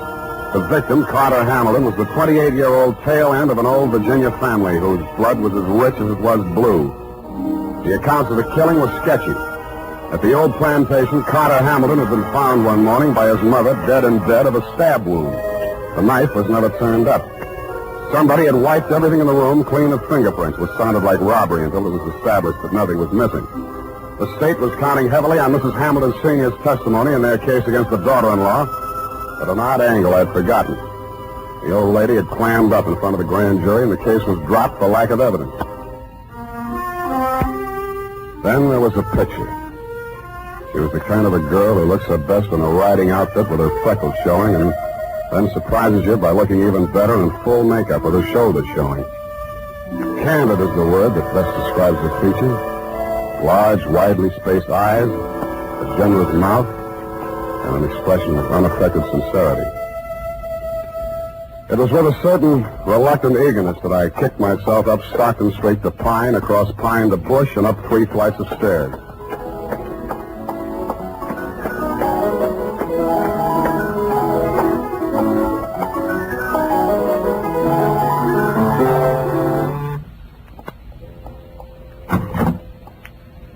Yes? Mrs. Edith Hamilton? Yes. You must be from the attorneys.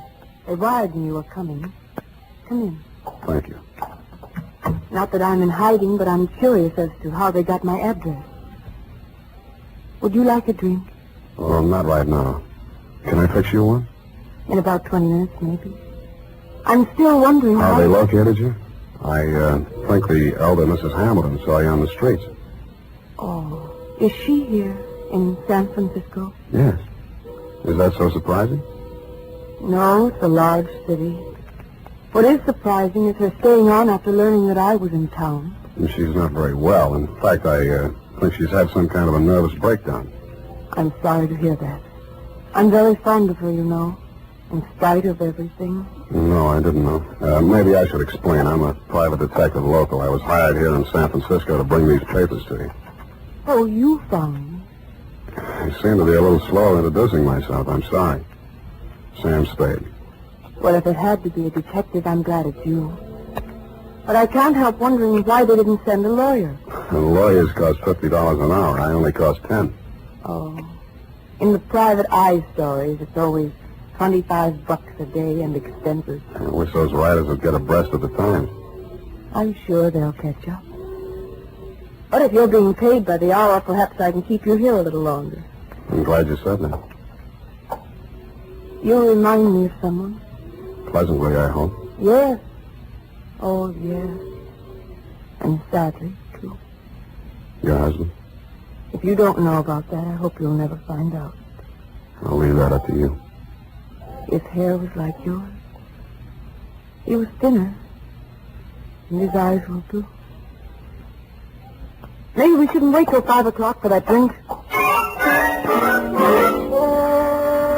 It was a funny kind of a drink. I'd never been hit by one before, black velvet.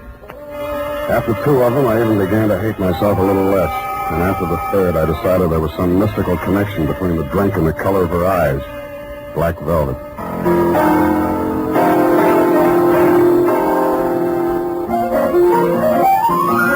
I don't know much about music, but the way she went at the piano, you knew she wasn't afraid of it, and probably wasn't afraid of anything.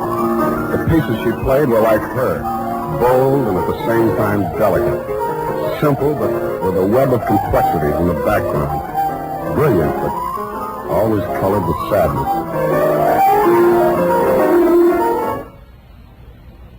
What's the matter? I want you to take me someplace. Where? Any place. Dinner. I don't care. I just want to go someplace with you. With you. Hey. What is it, Sam? I thought we were going out.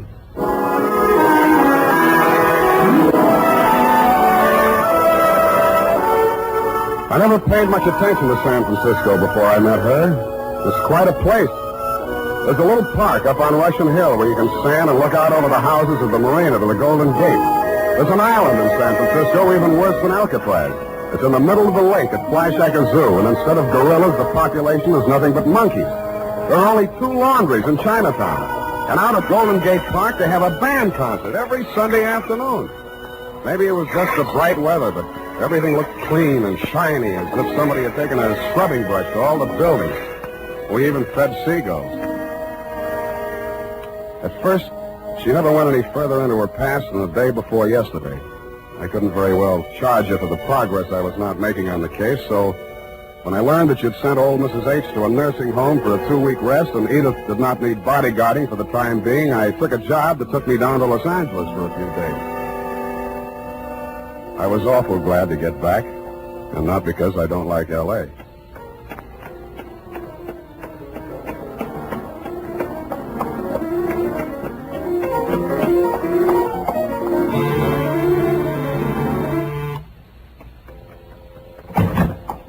Sam.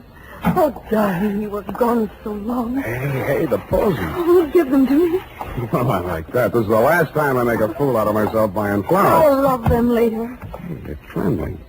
What happened while I was gone? What happened to me happened before you went away. You know that. Sam, while you were gone, I had a lot of time and I did a lot of thinking. And I came to a very important decision. There was something I knew I had to tell you. And I wasn't so sure I could get through it. Now, look, Angel, it sounds serious. I don't think this is the time. Oh, but it is. Yes, it is.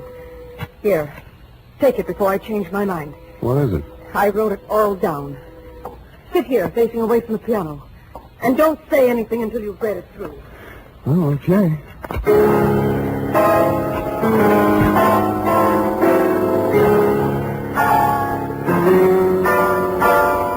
The opening sentence hit me straight between the eyes.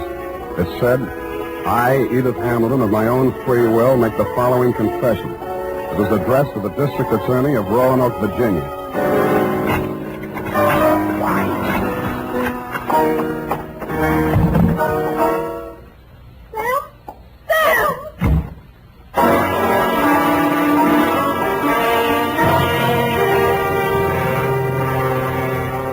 And that, Dr. Zoya, was when I headed back to your office.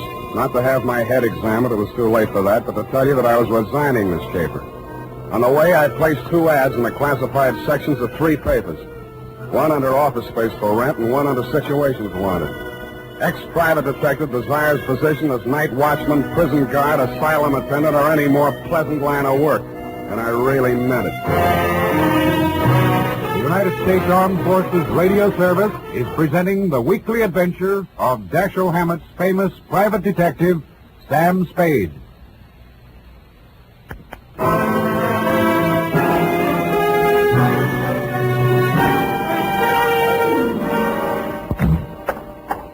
Mr. Spade, what is it? You're disturbed. Disturbed is not the word, Mr. Zoya. Is it because you've been with her a week and a half and there's yet no progress? Let us analyze the situation. The whole setup has been rotten from the beginning. You send me to that girl under false pretenses. You tell me to worm my way into her confidence. One moment. Did I tell you this? How else did you expect me to get a confession out of her? Should have got the play when that old lady said I looked like a man Edith was once in love with. You thought she'd fall for me, didn't you? You thought I'd take advantage of it, didn't you? Well, you could hire somebody else to make love to her. I'm a detective, not a gigolo. So she did make a confession to you. Why do you say that? When a patient comes to a psychoanalyst for help, a situation develops which we call transference.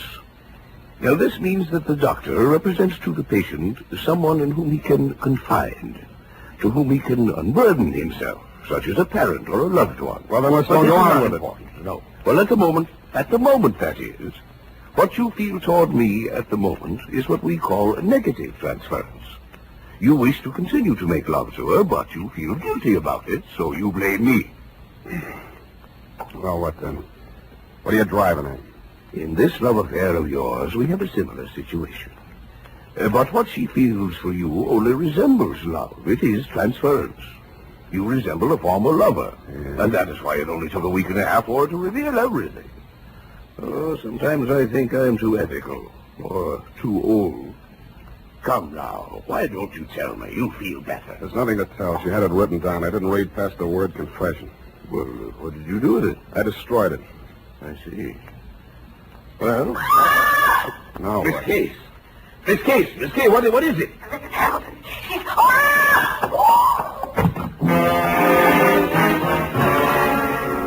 It was Mrs. Hamilton, all right. But she didn't look much like the dignified old lady I had met in your office 10 days before. Her high-piled white hair was hanging in 2 ratty pigtails. She was wearing a nurse's cape over a flannel hospital nightgown, and in her hand was a .32 caliber gun. Mrs. Hamilton, why did you leave the nursing home? You lied to me, Dr. Zoya. That place is nothing but an asylum. Well, you know that isn't true. Come, give me the gun. You're tired. You must rest. Yes. Now I can rest. I've killed her. What? Miss Case, she's fainted. Get some water. Let me see that gun. I'm going to Edith's place. Get an ambulance over there and don't stop to analyze anything.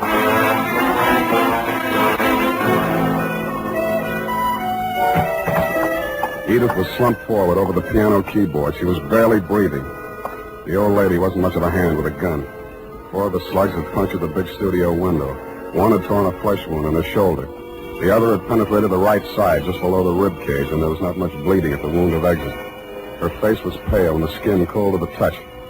I gambled on a hunch she was suffering mainly from shock, moved her over to a couch, threw a blanket over her, and poured hot coffee into her. After a bit, her color started coming back. Then she opened her eyes. Oh, I thought you went away. I must have dreamed it. Lie still, Angel. Don't try to talk. Oh, please, don't let them know what happened. Take it easy. It's only the ambulance. I've got to save Mother Hamilton. You see, I've got to get rid of that knife and the tablet.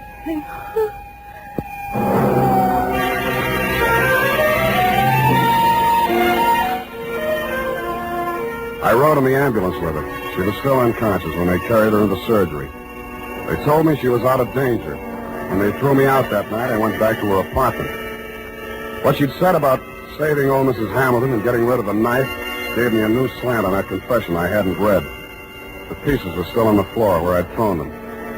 It took me nearly an hour to put the jigsaw together, and when I did, it was still a puzzle. In her story of that morning 3 years ago, she confessed to finding the body before the official discovery, to hiding the knife and wiping the doorknobs and surfaces in the death room to get rid of fingerprints. She couldn't remember anything that had happened in the 8 hours between 1 a.m., when she had left her husband drinking in the library and gone upstairs to bed, and approximately 9 in the a.m., when she found herself standing over his body with a knife in her hand. I stretched out on the sofa to think it over, and then I drew a blank.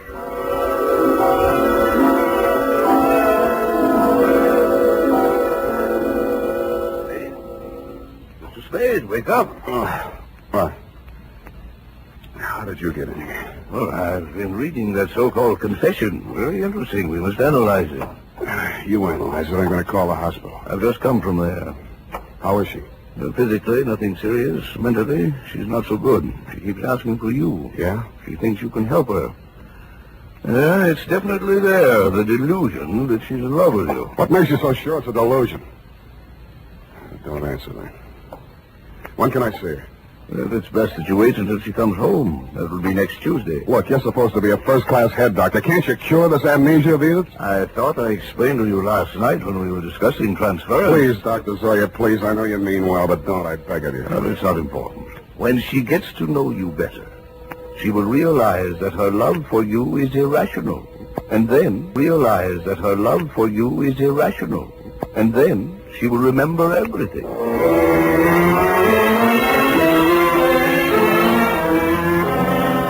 I kept myself busy like crazy until Edith checked out of the hospital. There wasn't much talk between us at first. Even her music was reticent, little rambling improvisations that sounded like children's songs or lullabies with something just a little acid mixed with their simplicity. Then as the days went by and her strength and confidence started to return, her music became serene and graceful. It became like her as she sat there at the piano in front of the big window with its afternoon sun streaming down on the San Francisco hilltops, while at the same time the April fog bank started its nightly prowl in through the Golden Gate. And that was like her, too, and like her music. Brilliant, but with a touch of melancholy. And then one day it was all warmth and brilliance and she was smiling.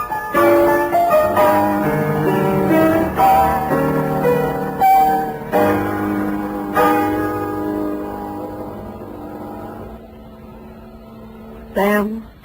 Yeah, Angel. I remember now. So that's it. I woke up this morning feeling so happy. And then I knew I was on the verge of it. Because I knew that however bad the truth might be, it was worth not remembering it. Even if I was a murderer, you'd rather know, wouldn't you? No, I wouldn't. Why? I thought I knew you so well. Darling, are you angry? Yeah. But at me? Yes, you. The first time I came here, I tried to give you fair warning. You should have figured the score when I told you I was a private detective.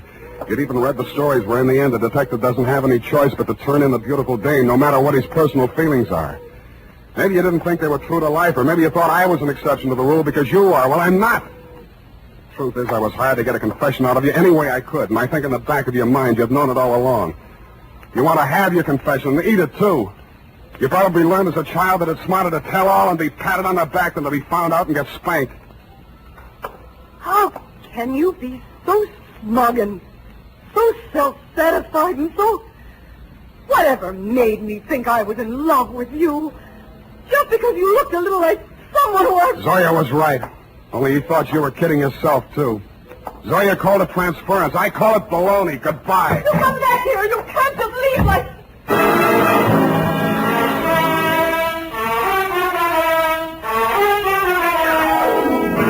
And that, Dr. Zoya, is why I never heard her confession. It turned into a lover's quarrel. But I understand she paid $25 an hour to rattle it off to you. I have before me your telephonic message. I haven't had time to analyze it, but at first glance I take it to mean that Edith was innocent of everything except destroying evidence. Motive, to spare her mother-in-law the anguish of knowing that her son was a suicide. I'm sorry, now that I know what her story was, that I didn't stay to hear her tell it. But that, as you would say, is not important. At least I cured her of that love delusion you were so worried about, even though it took a month to do it. Period, and a report. Oh, Sam, sacrificing yourself so self-sacrificingly, rather than shatter a mother's delusion. Yeah, some other time, huh? I'm sorry, Sam. I'll go type this up.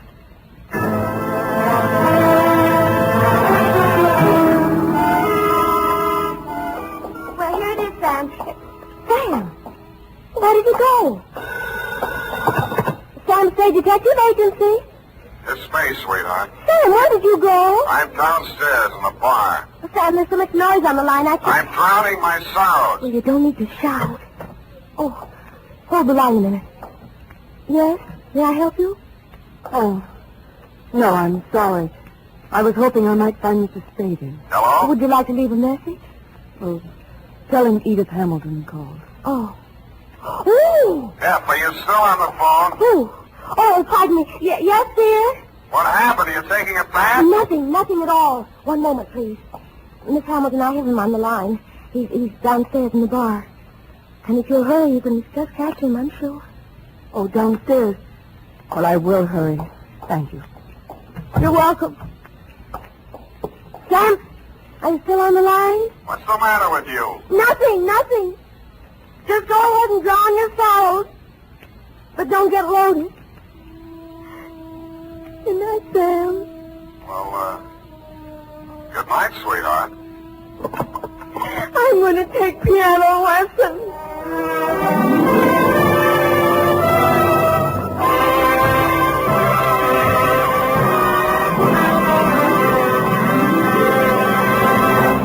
The Adventures of Sam Spade, Dashiell Hammett's famous private detective, are produced and directed by William Spear. Sam Spade is played by Howard Dove. Lorene Tuttle is Effie.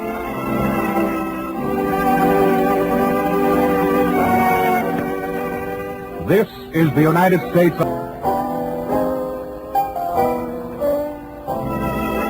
Tonight's broadcast comes to you with special thanks to our friends at CBS. And before our next mystery unfolds, here's a question for the sharpest listeners in America.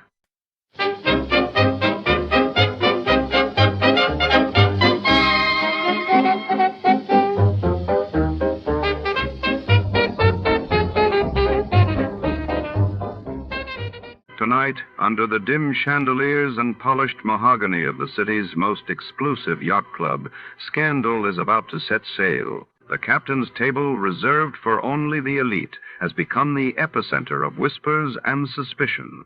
After a priceless artifact vanishes during a stormy gala, our detective navigates a sea of secrets among society's finest, where every smile hides a motive, and every toast could be a betrayal. Will the truth surface before the night is over? Before to start, let's see what happened the day it was aired. It was March 14th, 1952, that day. The world learned of the acceleration of nuclear negotiations between the United States and the Soviet Union, while in London the great smog billowed in early, causing alarm and citywide disruptions. Johnny Dollar. Mr. Dolar, this is Barton H.B. Hollister at Greater Southwest Insurance Company. Oh, not Hollister in Phoenix, Arizona. That's right. Oh, here we go again. What was that, sir? Nothing at all. Just go right ahead. Yes. Now, Mr. Dolar, I want you to arrange airplane transportation for yourself out here immediately. Oh, you do, huh? What's your problem? You are to protect the life of one of our clients. Mr. Hollister. His name is Henry Kirkham, and I shall expect you out here in Arizona without delay. Now, wait just a minute. Let me be perfectly honest about this. Please do. I have never liked, do not now like, and never will like these bodyguard assignments. As far as I'm concerned, they're for the birds. I beg your pardon. What's more, you have a whale of a good police department out there in Phoenix, and if somebody needs protection, why not call on them? Mr. Dolar. Yes? Did I say that Mr. Kirkham lives here in Phoenix? No, I guess you didn't. And did I, in any way, imply that you wouldn't be paid most handsomely for this service? Oh? Like maybe how much? A sizable extra consideration if you can turn whoever is threatening our client's life over to the proper authorities. Is that so? Yes. Well, Mr. Hollister, you have just struck a very responsive chord. Yes, I thought I would. So I'll expect you here immediately. Well, it's pretty late in the day, but if I can get a night flight, maybe I'll see you first thing in the morning. Not before? I'll look into the plane schedules. Yes, I suggest that you do. But first, why don't we discuss just how much this extra fee Goodbye, is? Mr. Dolar. What? I said goodbye, Now, sir. wait a minute, I'll Mr. be expecting you. But unless we can agree... hello? Hello? Okay, friend. Just wait till you see my expense account.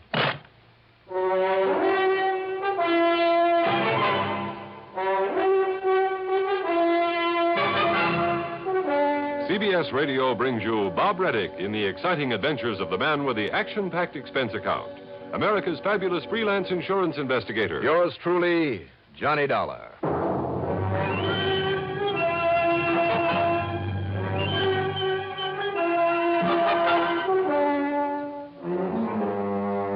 Expense account submitted by Special Investigator Johnny Dollar to the Greater Southwest Insurance Company in Phoenix, Arizona. Following is an account of expenses incurred during my investigation of the captain's table matter. Up till now, I had always managed to avoid any assignments from Barton H.B. Hollister. He was an egotistical, finicky, penny-pinching stuffed shirt who always demanded rather than asked, had no patience for anybody else's opinion. Still, I had no other assignment at the moment, and he had promised an extra fat fee. So, expense account item 1, $4 and... No, let's get this thing started right. Call it $6 even for a cab to Bradley Field. Item 2, $150.70 plane fare, plus $10 for incidentals. As promised, it was early next morning by the time we circled for a landing at the Phoenix Sky Harbor Airport. Item 3, well, let's say $5 for a cab into the office on Adams Street. The day was young, the weather clear, people along the way were bright and cheerful, and I felt pretty good myself. But Mr. Barton H.B. Hollister, wow. All right now, Dollar, where have you been? Sit down. Where have I been? I might have known this would happen. Sit down, I said. Do you mind telling me what you had for breakfast? What I had for breakfast? Well, it's obvious that something has got you all upset. Quite true, you have. I phoned Mr. Kirkham last night and told him you'd be here right away. I took the first plane I could get. Well, you're too late. Too late for what? A few hours after I told him you were on your way, Henry Kirkham was found dead. No kidding. Didn't need your protection, eh? I didn't say that, Mr. Hollister. You certainly implied as much. All I said But was... that's neither here nor there now. The simple fact is that Henry Kirkham, insured by our company for over $70,000, has been murdered. Or has committed suicide. Oh, now I get the picture. What do you mean? You hope I can prove it was suicide. Of course. Then this company of yours won't have to pay off the insurance. Over $70,000. You said that. There's far more to this matter, Mr. Dollar. Like what? The police apparently believe it was murder. Well, if they can prove it, you're stuck. Wait, please. The only suspect they're holding is a man by the name of Walter Pinkley, who happens to be Henry Kirkham's beneficiary. Well, then what's your problem? If he did kill Mr. Kirkham and they can prove it, you certainly don't have to pay him the insurance. You're quite right. The money will go to whatever other person or persons are entitled to it under the laws of succession. But now, bear this in mind. Go on. Walter Pinkley is also one of our policy holders. That's interesting. So if he did commit this murder, as the police suspect, and he goes to the gas chamber... You're stuck with the payment on his policy, too. Exactly. If it was suicide, you pay nobody. Right. But if it was murder, You stand to pay off on both of them. Correct. Well, the police must have some reason for thinking it was murder. Oh, yes, they have. Well, then, if you don't mind, I'll pack up and head on back to Hartford. No, Mr. Dollar, you won't. Well, give me one good reason why I should get into a hassle with the police. I have assigned you to this investigation, and I have agreed to pay your expenses out here. Plus a nice fat bonus, remember? I remember. But that doesn't mean I have to accept the job. You'd rather absorb the cost of your trip out here yourself and the return fare? Oh, now, just a minute. Very well. Now, rent yourself a car at our company's expense and get over to Tuttle immediately. Okay. All right. You win. Who is Tuttle? Tuttle is not a who, it's a where. It's a small town, 30 or 35 miles north and east of here, where this murder, or this suicide, occurred. I suggest you contact the police first. His name is Alfred Appleby. His name? Then see the people at the Yucca Flower Rest Home. That's where both Kirkham and Pinkley lived. Rest home? Yes, it's a small, exclusive place on the outskirts of that little town, mostly for people with lung trouble. Okay. Good. Now, Mr. Hollister. Yes, my boy. Now that you've roped me into this thing... Well, hardly roped. That extra fee that we were talking about. If you can show that Kirkham was a suicide, thus saving us from having to pay out all that insurance, and I understand you're very good at this sort of thing. When it's justified. Well, of course. And I'm sure we understand each other. How much, Mr. Hollister? Prove it was suicide. $1,000. Only $2,000 for saving you all that money. All right. $1,500. And what if I find that Pinkley did it? And we have to pay on both policies? Well, there'll be no extra fee then. Of course not. But as I say, if it was suicide, and you can convince the police of it... $2,000. Now, Dollar. Or shall I hitchhike my way on back to Hartford? Very well, $2,000. In either case. Yes, in either case. Now get to work. You know, Hollister, a little urging, and you're not such a tight-fisted old coot at that. I beg your pardon. Granted. Item 4, $50 deposit on a rental car. I drove north through Glendale and Cave Creek, and then east and a bit south of the town of Tuttle.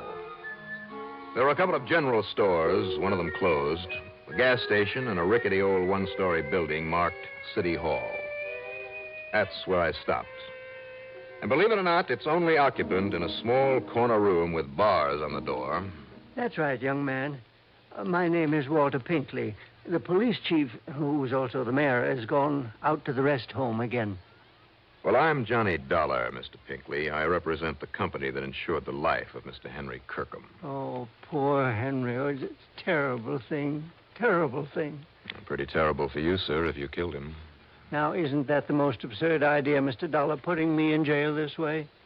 Is it? But I suppose that policeman, that Chief Appleby, feels he has to point to someone as a suspect.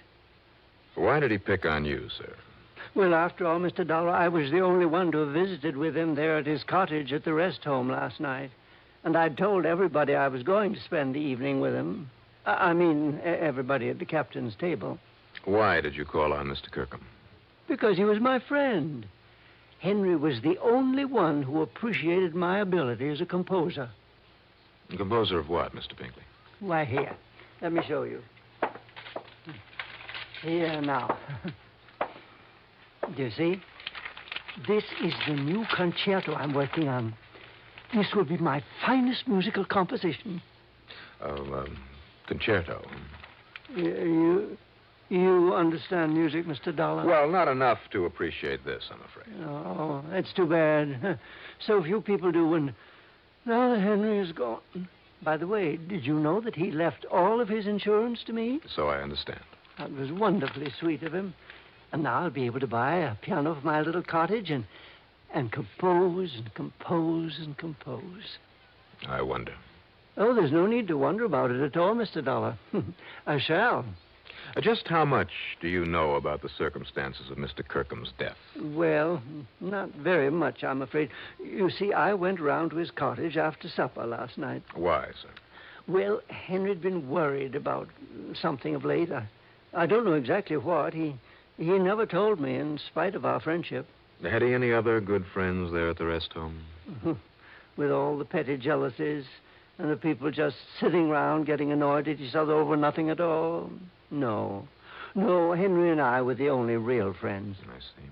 All the rest of them, well, I don't want to use the word hate, but, well, if it weren't for the almost magical curative properties of the air and the climate. Touch of lung trouble, you know. Now, Mr. Pinkley. As long as I stay here, I feel just fine. And so do the others. Yeah, well, now... It's added at least 10 years to my life. I'm sure it has. But, as I started to say, it was about 8 o'clock when I dropped in to visit Henry, and we looked over some of my music and talked and had a gay old time. Sounds like a ball. Now, tell me, at what time did you... But even so, he was, well, depressed and worried. Mr. Pinkley. Yes. What time did you leave Mr. Kirkham? Well, I guess about 10 o'clock. He said he had to write a very important letter in case... In case of what, Mr. Pinkley? Well, I'm not quite sure, but during supper he had mentioned that someone was coming to see him. He'd had a phone call that someone was coming to see him to help him, I think. And in case that someone didn't arrive in time... Well, I'm not quite sure just what he meant. I think I have a pretty good idea. Then this morning, when they found him lying there in his cottage with that horrible pistol beside him, Mr. Dollar, I never dreamed that Henry would commit suicide. Suicide? Surely, you don't think that anyone would have killed him? Not even you? Good heavens, no. When he was always so nice to me, and changing his insurance to me and all. Well, apparently somebody thinks you did it. Oh, they'll find out. They'll find out, don't you worry. And meantime, it's so nice and peaceful here in this jail, and I can work all undisturbed on my concerto. I've been working 4 years on it, Mr. Dollar, and in another 4 or 5 years, Mr. Pinkley, I sincerely hope you'll be around long enough to finish it. What? What did you say? Nothing. I'll see you later.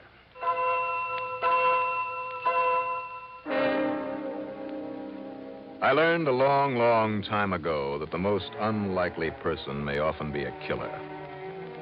But this sweet old Walter Pinkley, never. At least not in my book. I got back into my car and I drove on out to the Yucca Flower Rest Home.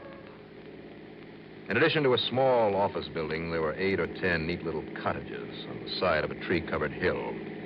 The car in front of the office had the word police badly printed across the side in nearly foot-high letters. And as I pulled up to a stop, a heavy-set man of about 50, wearing boots, jeans, a blue cotton shirt with a string tie, and a beat-up officer's cap with a badge on the front of it, came out to meet me. You must be Johnny Dollar, right? That's right. Chief Appleby? Howdy. But you got here too late, Dollar. How do you mean too late, Chief? Well, I mean, I got it all sewed up. Have you?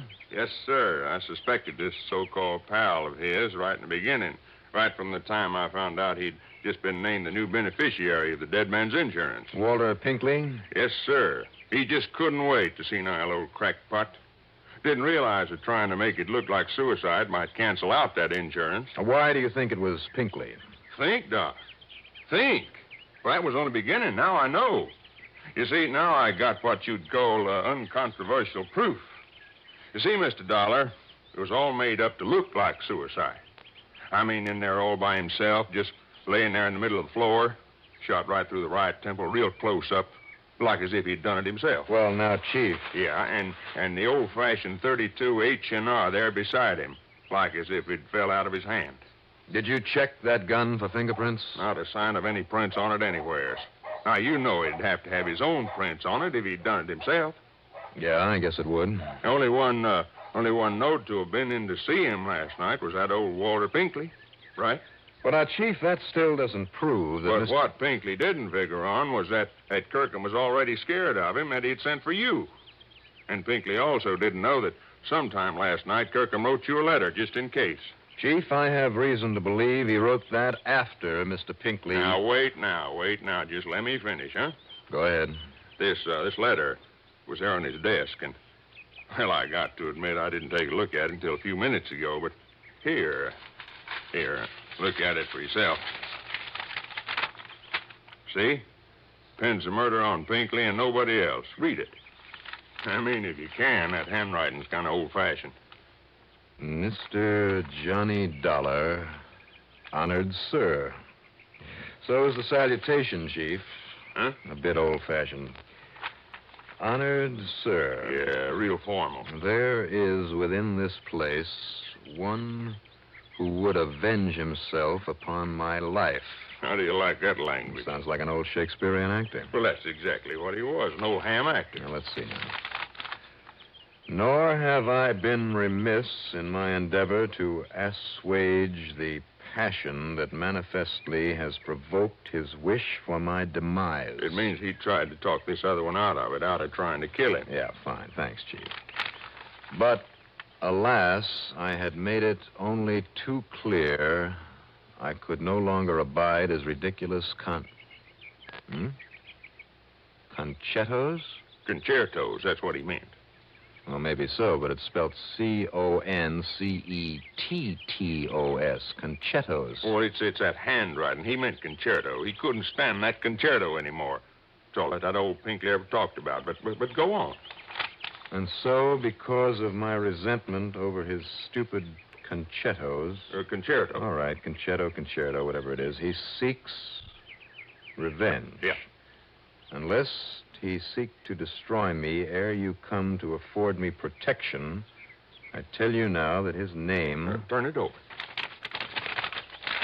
But hark, there sounds a knock upon my door. I shall finish this anon. That's all, huh? Well, it's all I need. He thought the knock on the door was you. He let the other guy in, got himself killed. I wish he'd had a chance to finish this, to actually name the man he suspected. Oh, now, wait a minute, Dollar. You want anything more clear than that? Nobody else had a concerto. Pinkley's guilty, and that's that. Maybe. Well, sure he is. The others at the captain's table, Pinkley said. What's that? They all knew I was coming here, so if one of them wanted to kill him, he knew he'd have to do it right away. Sure, and one of them was Pinkley. Same group of 5 at that same table. 3 meals a day, week after week, year after year. 5, huh? Who are the others? Did you check on that? Oh, I sure did. Kind of they were the only ones that would know the most about not only Kirkham, but Walter Pinkley, too. Well, who are they, those 5, the other 3 besides Kirkham and Pinkley? An old lady named Miss Sarah Sanderson, man who calls himself Captain Howard, another old fella named David Hesher. Well, get them together, Chief. I want to talk to them. What for? As long as we know who did it. Just as a favor. All right. Anything you say. Something had suddenly rung a bell. I picked up a dictionary in the office. I looked up a word in it, and then took it along to meet the group, one at a time, in one of the little cottages. Mrs. Sanderson, in her late 70s, was a sweet little soul who was so unnerved that all she did was cry during the interview. Old David Hesher, his mind failing, well, he was no help at all. But Captain Eustace Howard... Well, I certainly don't find anything mysterious about this case, Mr. Dollar. If you want my opinion... Which I didn't. After all, I speak from years of using this excellent mind of mine to solve far more complex problems than this. What a blowhard. But, of course, my extreme modesty forbids me to laud my own accomplishments. Unconscionable bore. Nevertheless, I am convinced. Like that insurance man, Hollister. I, out of my vast experience, am confident. I can assure you that Chief Appleby is entirely right in holding Walter Pinkley. Captain Howard. Pinkley and his ridiculous concerto. Now, Captain... I could have composed that for him in a month, in a week. I told him as much. I'm sure you did.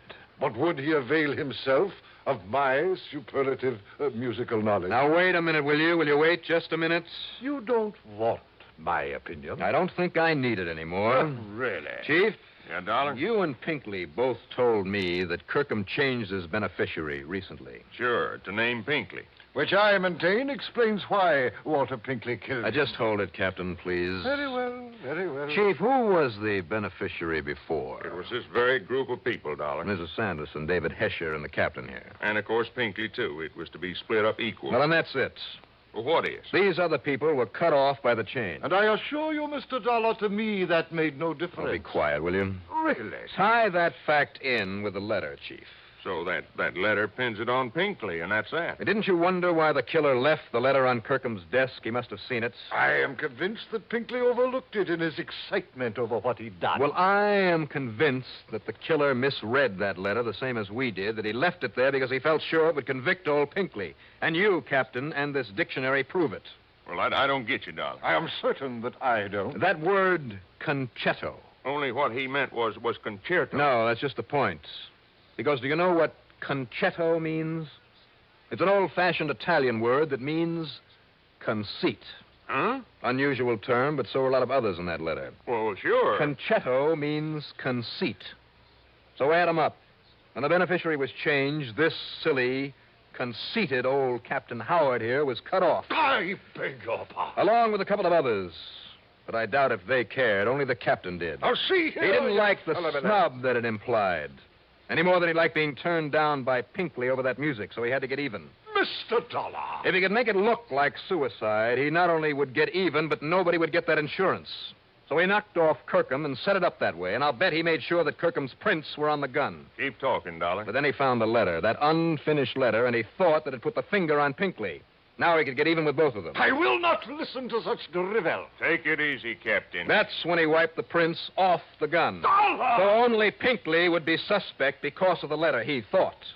But the letter, talking about his stupid, ridiculous concetto, his conceit, gave him away. You thought the letter would clear you, Captain, but that was one big, fat mistake. Yeah. Very well. I killed Kirkham. That's all I wanted to hear. Just put on these cuffs. Oh, come now. Would you take me off, make me suffer, maybe die, like a common person, for the one very small mistake? Me, Captain Eustace Langhorne Avery Howard, me. Yeah, Captain. You.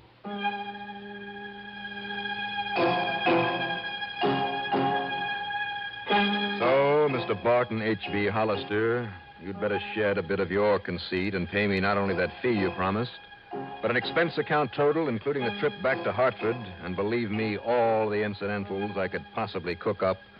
A total of $438 even. Yours truly, Johnny Dollar.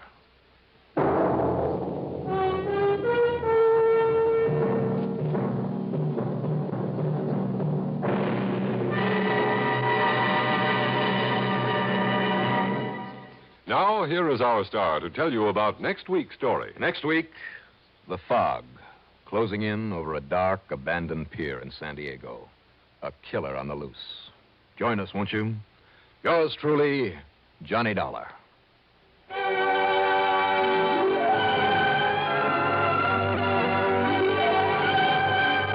Yours truly, Johnny Dollar, starring Bob Reddick, is written by Jack Johnstone, produced and directed by Bruno Zerato, Jr., musical supervision by Ethel Huber.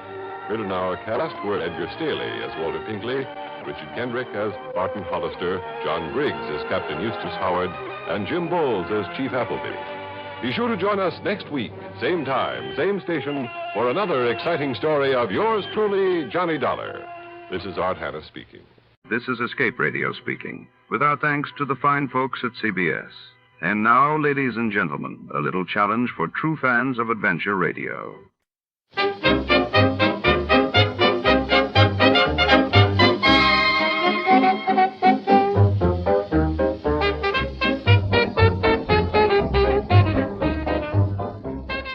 Tonight's story unfolds beneath the humming, fluorescent lights of the O'Hara Ornithological Laboratory, perched on the lonely edge of Silver Lake, Los Angeles, in the spring of 1952. When a renowned avian researcher is found dead amid shattered cages and panicked birds, Detective Marlowe suspects more than a simple accident. Secrets flutter among the specimen drawers, and every shadow hides a possible suspect. Feathers, fear, and foul play converge as the city's underbelly creeps into the world of science before. To start, let's see what happened the day it was aired. It was April 13, 1952. That day, the world read of the United Nations peace talks stalling over the Korean War, while in England, Queen Elizabeth II was preparing for her upcoming coronation amidst a wave of post-war optimism. Tired of the everyday grind? Ever dream of a life of romantic adventure? Want to get away from it all? We offer you Escape. Escape, designed to free you from the four walls of today for a half hour of high adventure.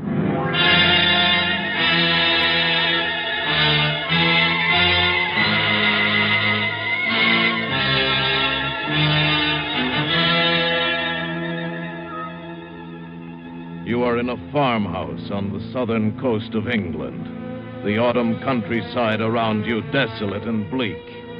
And you know that in the dusk outside, waiting patiently for you, silently watching for you, is an enemy from whom there may be no escape. Listen now as Escape brings you Daphne du Maurier's story, The Birds.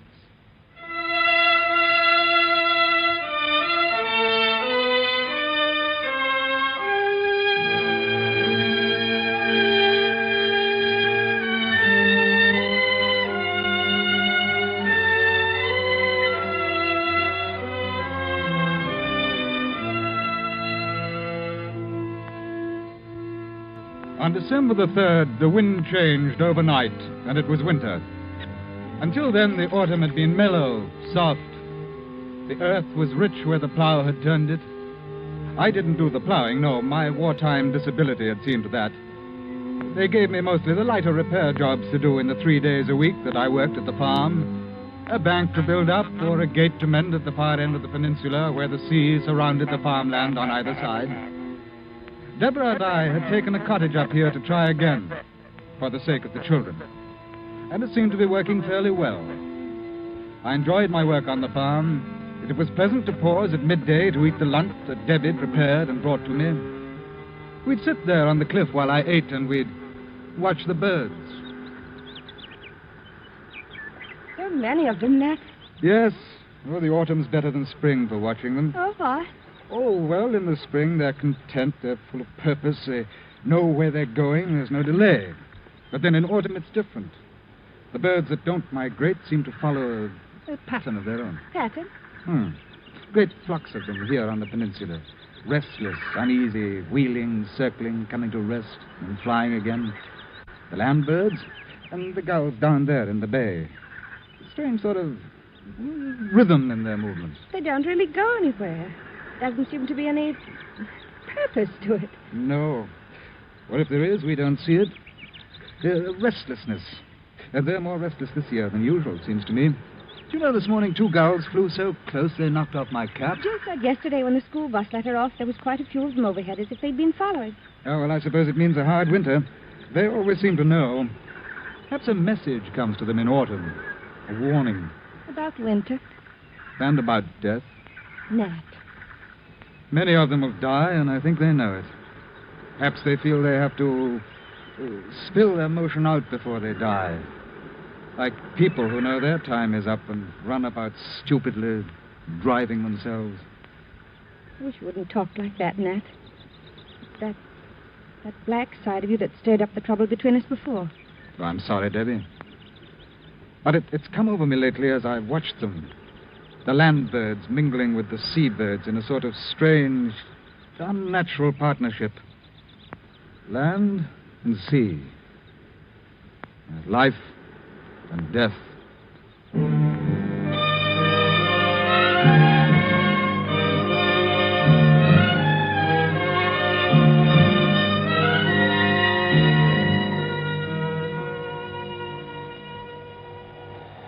At night it turned colder, and the wind strengthened. Around 2 a.m, the sound of it beating against the house woke me up. I lay there with this slow, even breathing of Debbie beside me. And I thought of Jill and Johnny in the room across the hall. We seemed safe, secure. And then I heard it. A tapping on the window.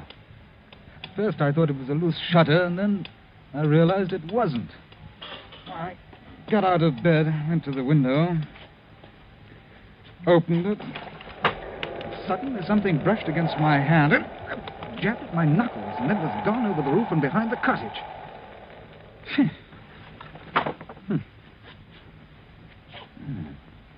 Nat, what? Oh, it's all right, Debbie. It was a bird. I don't know what kind. Bird? Wind must have driven it against the windowsill. My hand's wet. It's blood. Little Degadrew blood. Good sleep, Nat. Must have been frightened and stabbed at me in the dark. Well, for the... Nat, the window seat door, it's rattling. I've already seen to it. It's some bird trying to get in. Send them away. I can't sleep with that noise. All right. All right.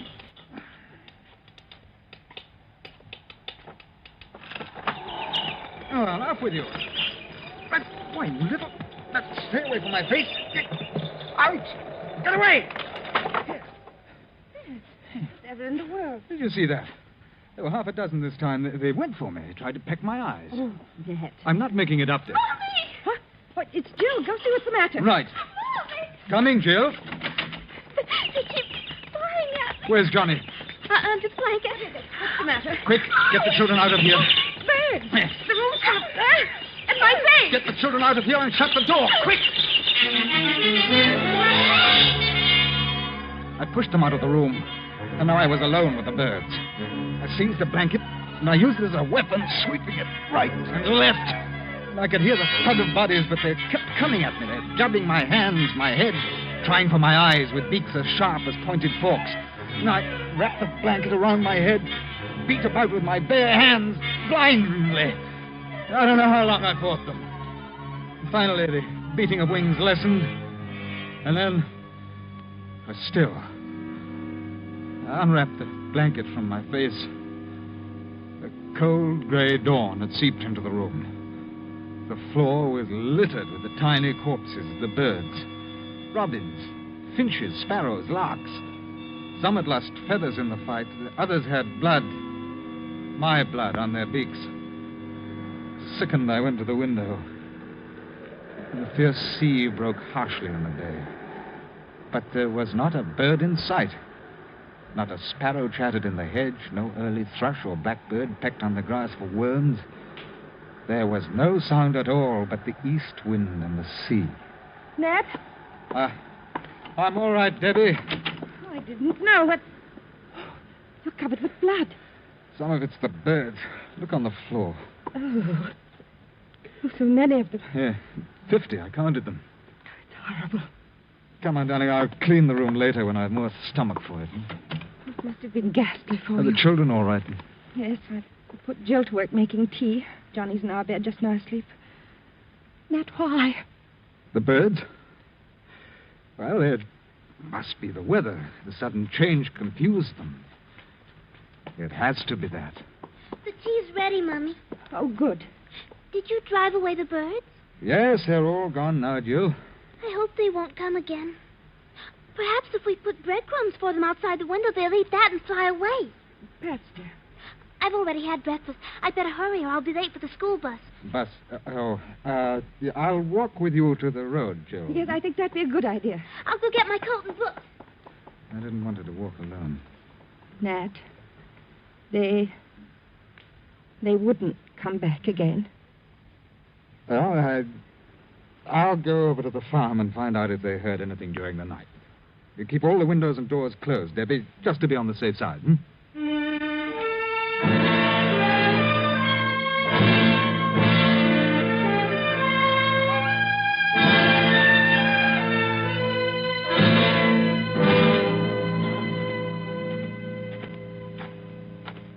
Hello? Anyone about? Hello, Hello, Mr. Hawkins. Was the mister around, Mrs. Trigg? Summer's about, but can you tell me where this cold is coming from? Russia? I've never seen such a change, and it's going on, the wireless says. Something to do with the Arctic Circle. We didn't turn on the wireless this morning. Fact is, we had trouble in the night. Oh, Kitty's poorly. No, not exactly, no. We had some trouble with birds. Why, it sounds absurd, but they flew in the window and attacked us. Attacked you? No, Mr. Hawkins. No, I'm not making it up, Mrs. Trigg. There are 50 dead birds on the floor of the children's bedroom. Foreign birds. No, the kind you see about here every day. Really? Well, you ought to write up and ask the Manchester Guardian. They'd have an answer for it. Hey, morning, Hawkins. Mr. Trigg. Mr. Hawkins has been telling about some birds last night. Oh? He says they attacked him. Attacked? Are you sure? Quite. Never heard of a thing like that before. Hungry, maybe. Looking for food. You put out some crumbs. Yes, of course. I'll be up tomorrow as usual. Good morning. Ordinary birds, he says. Attacked him. Now, what does he take us for, coming around with a story like that? He's a strange one, he is, with those superior airs. You see the look he gave us when we didn't swallow his story? Attacked him. I think he reads too many of those books.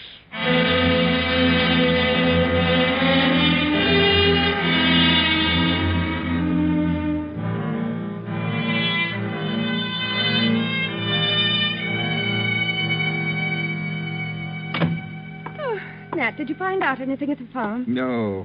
The Triggs' brilliant advice was to put out some crumbs.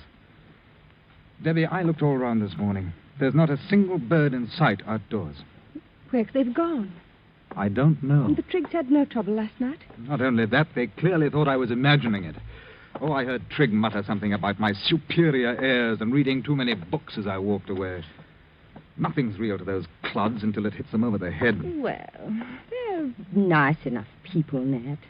It's just that they're isolated up here. Well, that's certainly the polite word for it. I haven't been able to face going into the children's room. The birds... Oh, yes, I'll go and clean it up. I suppose the least I can do is give the little beggars a decent burial.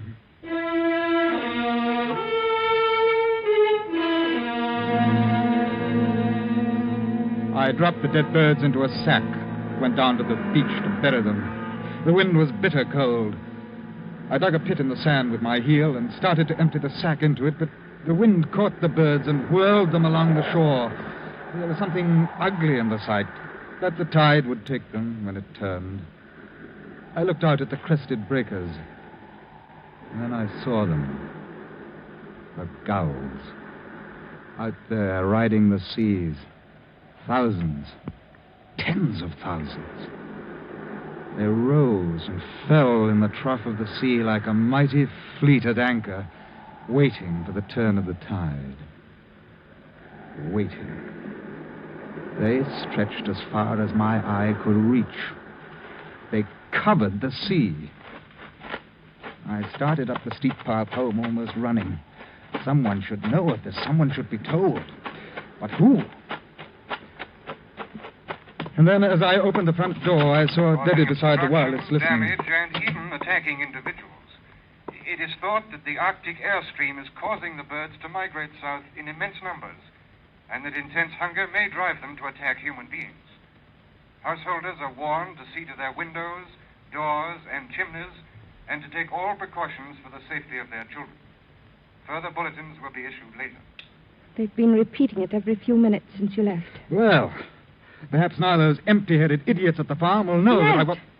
You sound almost glad. Oh, don't talk rot, Debbie. It's just that when people with half a brain try to tell me that Can't you forget that superior attitude of yours, even now? Don't use that word superior to me. I'm sick of it. So am I, Nat. So am I. You... Oh, I'm sorry, dear.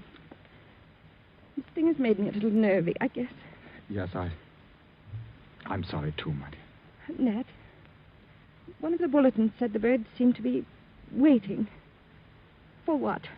I don't know. They said the birds are hungry. What are you doing? No, the hammer. I'm going to get some boards and see to the doors and windows as they tell you to. You think they could break in with the windows shut, those sparrows and robins and such? Why, how could they? I wasn't thinking about the smaller birds. I was thinking about the gulls. The gulls? Debbie, have you ever been close enough to get a good look at a gull's beak? There must be 100,000 of them out there, riding the sea, waiting.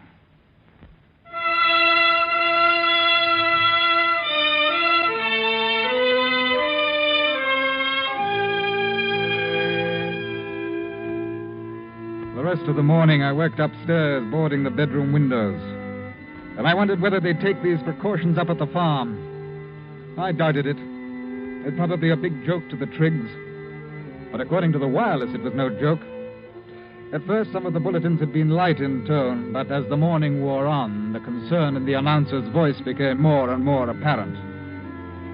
Well, after I'd finished upstairs, I took the rest of the lumber down, boarded up the lower floor windows. What they ought to do is call the army out and shoot the birds. That would soon scare them off. Debbie, how are we off for food? Now, Nat, whatever next? Now, never mind. What have you got in the larder? Shopping day tomorrow, you know that. I don't keep uncooked food hanging about. It goes off. But I can put some things in tomorrow. Tomorrow? It's only 3 in the afternoon, and it's almost dark. What? Why, yes. The sky. It looks so heavy. Nat, what's the matter? You've gone quite white. Look. The tide's turned. The gulls. They've risen. Circling over the sea. Not a sound from them. Nat. I'm going for Jill.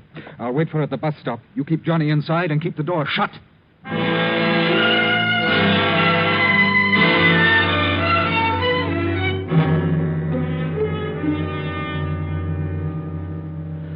Outside, I looked for a weapon, but a hoe was all I could find.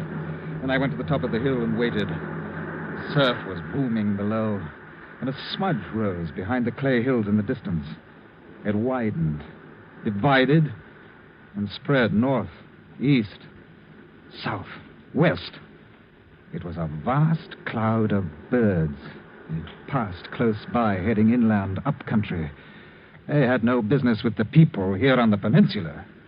Rooks, crows, jackdaws, magpies, birds that usually preyed upon the smaller species. But this afternoon they were bound on some other mission. They've been given the towns, I thought. They know what they have to do. We don't matter so much here. The gulls will serve for us. The others go to the towns. And finally the bus came. When Jill got off, I took her by the hand. What's the horse for, Daddy? Oh, I just brought it along. Come along now, darling. Let's go home. It's cold. No hanging about. I want to play a bit in the rain. Not tonight. Now, come on. No dawdling. Look, Daddy. Look over there. Look at the gulls. They're flying in from the sea. They're so quiet. Yes, do hurry, darling. Where are they flying to? Oh, up country, I dare say, where it's warmer. Don't go so fast. I can't keep up. Hurry. The gulls, they're circling.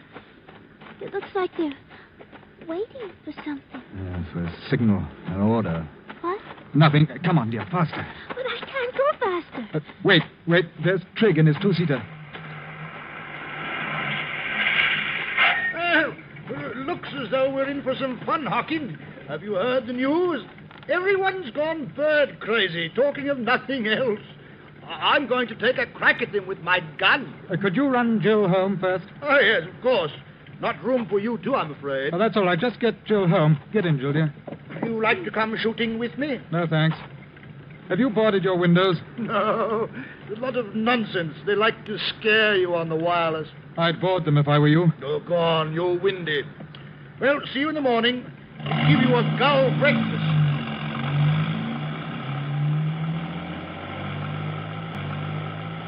I watched Trigg drive Jill toward the cottage, and then I followed on foot.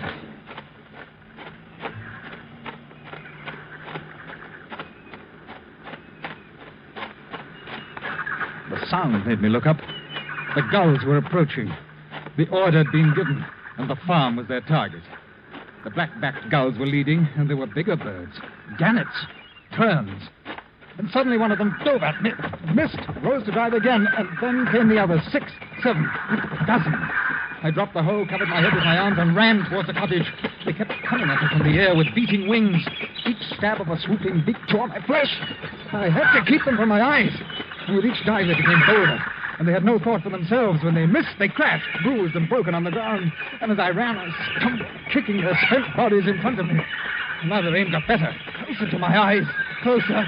And then I reached the door of the cottage. Let me in! It's Nat! Let me in! And then, above me, I saw the gannet, poised against the sky for his dive. The gulls drew back, only the huge gannet. The wings folded suddenly to its body, and it dropped like a stone at me.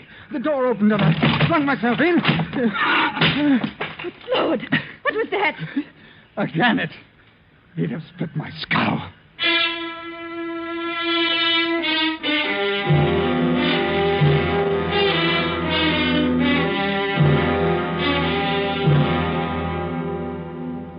Better now? Yes, thanks. You're quite the wound dresser. Are the children? In the other room, I didn't want them to see you that way. No. Your hands are the worst. I'll be all right. We'd better all sleep here in the kitchen tonight. I'll bring down the mattresses. All right. I picked something tasty for supper and wasn't prepared. Wait. Listen. That sound. What is it? The birds crowding against the outside of the house. They're trying to find a way in. Nat! Don't. They can't get in. I tell you, they cannot get in. The boards will hold. For how long? How long? Stop it! Here. I'll turn on the wireless. That'll drown them out. Yeah. That's better. Yes. Anything so I can't hear that horrible rustle. It's only the food that worries me, Debbie. Now, I've noticed that the birds come in with the tide, but the tide will go out about 9 tonight, and we should have a lull of about 6 hours. I could slip out during that time and go to the farm, see if they can give us something. Here's London. A national emergency was proclaimed at 4 o'clock this afternoon. Nat! Measures are being taken to safeguard the lives and property of the population, but it must be understood that these are not easy to effect immediately, due to the unforeseen and unparalleled nature of the present crisis. It is absolutely imperative that everyone remain indoors until further notice. The birds, in vast numbers, are attacking everything in sight. The population is asked to remain calm and not to panic. There will be no further transmission from any broadcasting station until 7 a.m. tomorrow. It's like this all over, then. All over.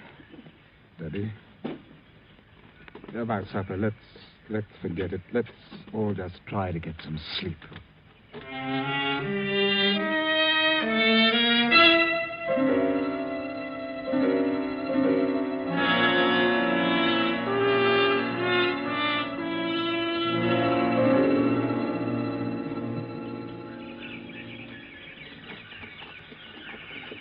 Nat, wake up.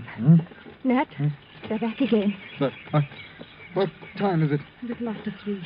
The tide's come in again. There's been a queer smell the last few minutes. Rather like burned feathers. What? Burned feathers? The chimney. I forgot to keep the fire up. They're coming down the chimney. No. Where's the oil? On the shelf. There they are. They're squeezing through the chimney. Stand back. They're going to throw the oil on the coals. That'll get them. Nat, I can't stand it. Get me paper, wood, anything that'll burn. Hurry. Their charred bodies kept dropping down the chimney.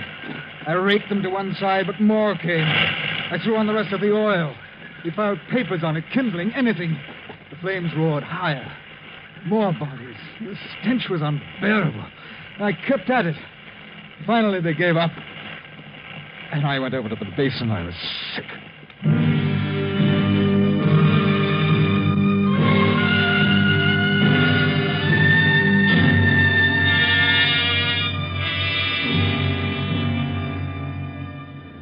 Around 9 in the morning, the rustling ceased. I opened the door a crack. Crushed birds were deep about the house, but there was not a living bird in sight. The tide had gone out. Now was my chance to get food and fuel. I ran all the way to the farm. There was no smoke from the chimney. I came round the corner of the house and stopped. In the doorway, almost covered with dead birds, were Mr. and Mrs. Trigg. What was left of them. Beside him was his gun. Beside her, a broken umbrella.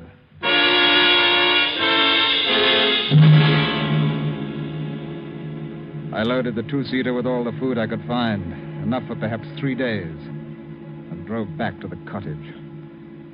I told Debbie the Triggs didn't need their car for a while and had told me to take it. She said nothing, and towards nightfall, the birds came back again. We sat by the fire and listened to the rustle as they crowded against the house. But this time there was a new sound. They'd brought up their heavier forces against us, the birds with larger beaks. I could hear the sound of tiny bits of wood being torn away. They'll stay till the tide turns. Then they'll leave. Then they'll come back again. And they'll keep coming back. Nat. Yes? The Triggs. They're dead, aren't they? Yes. We're all alone. Strange. I feel closer to you than I've ever. That it should take something like this to bring us. Debbie, you may be interested to know that right now, I do not feel very superior. Don't, Nat. Oh, Nat. Nat, what do we do? I don't know, Debbie. I do not know.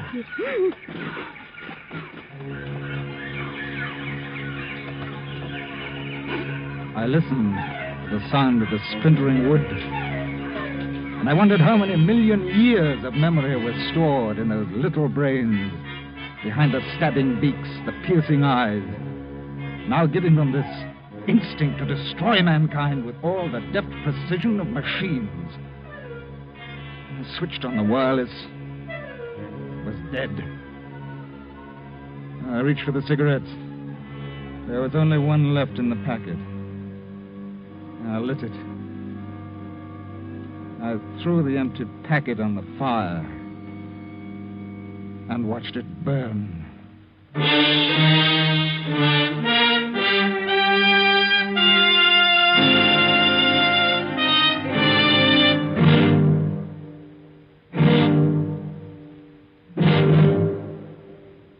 Under the direction of Norman MacDonald, Escape has brought you The Birds by Daphne du Maurier, specially adapted for radio by Robert Wright, starring Ben Wright with Virginia Gregg. Featured in the cast were John Daner, Ann Morrison, Ann Whitfield, and John Dodsworth. Your announcer, George Walsh. The special music for Escape is composed and conducted by Leith Stevens.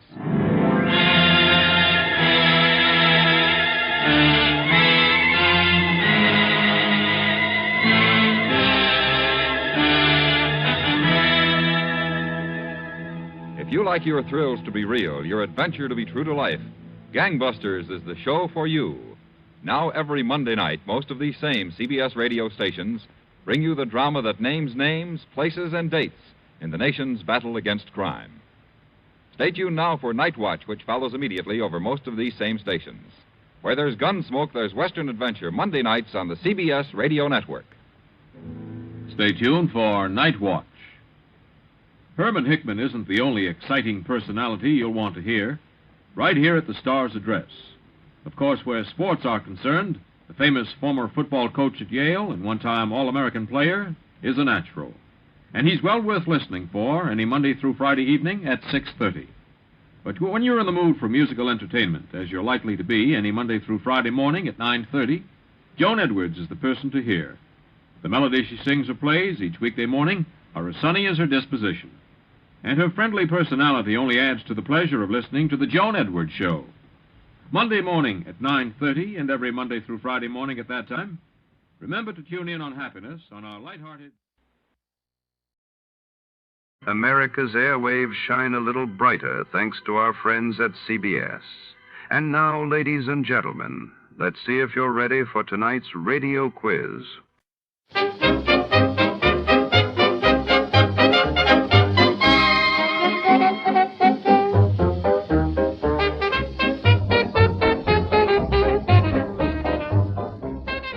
Tonight, in the shadowy alleys of the city, a mysterious figure named Adam Figg vanishes without a trace, leaving behind a trail of questions and a single blood-stained calling car. Private Eye Johnny Slate takes the case and soon finds himself entangled with a femme fatale whose loyalties are as elusive as the truth. As the clock ticks, danger lurks in every smoky corner. Will Slate expose the secret behind the Adam Figg Caper before it's too late? Before we begin, let's see what happened on the day it aired. It was March 9, 1948. On that day, the world learned of the Soviet Union's formal recognition of the new Israeli government, and violent clashes shook the streets of Bombay as political unrest escalated in India.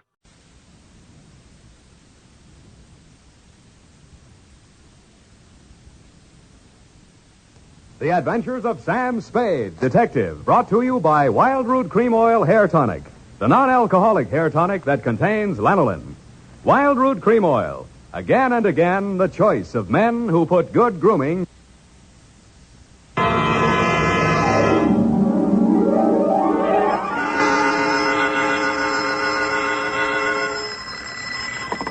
Sam Spade Detective Agency. Me, sweetheart. Oh, Sam, I got it.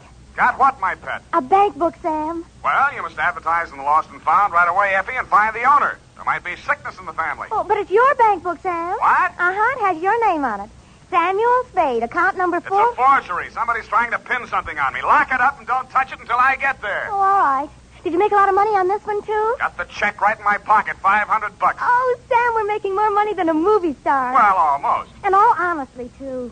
600 last week and 500 this week. Yeah, how about that? Life gives a 3-page spread to I Spy Molten. But we mustn't let it turn our heads, Effie. No. We gotta stay in there pitching. I'll be right down to pitch my report on the Adam Figg Caper.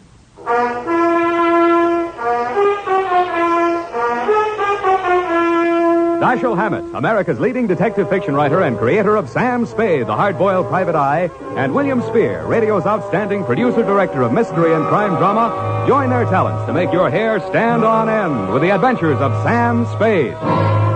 Presented by the makers of Wild Root Cream Oil for the hair. You've heard the saying, you never know until you try. Well, you'll never know how handsome your hair can look until you try Wild Root Cream Oil. See for yourself how neatly and naturally Wild Root Cream Oil grooms your hair. Note how effectively it relieves annoying dryness and removes loose, ugly dandruff. You can get Wild Root Cream Oil Hair Tonic in either the big economy-size bottle or the handy tube. Or you can ask your barber to use it on your hair. But by all means, try it. Don't delay. Get it today. Wild Root Cream Oil. Again and again, the choice of men who put good grooming first. And now, with Howard Duff starring as Spade, Wild Root brings to the air the greatest private detective of them all in The Adventures of Sam Spade.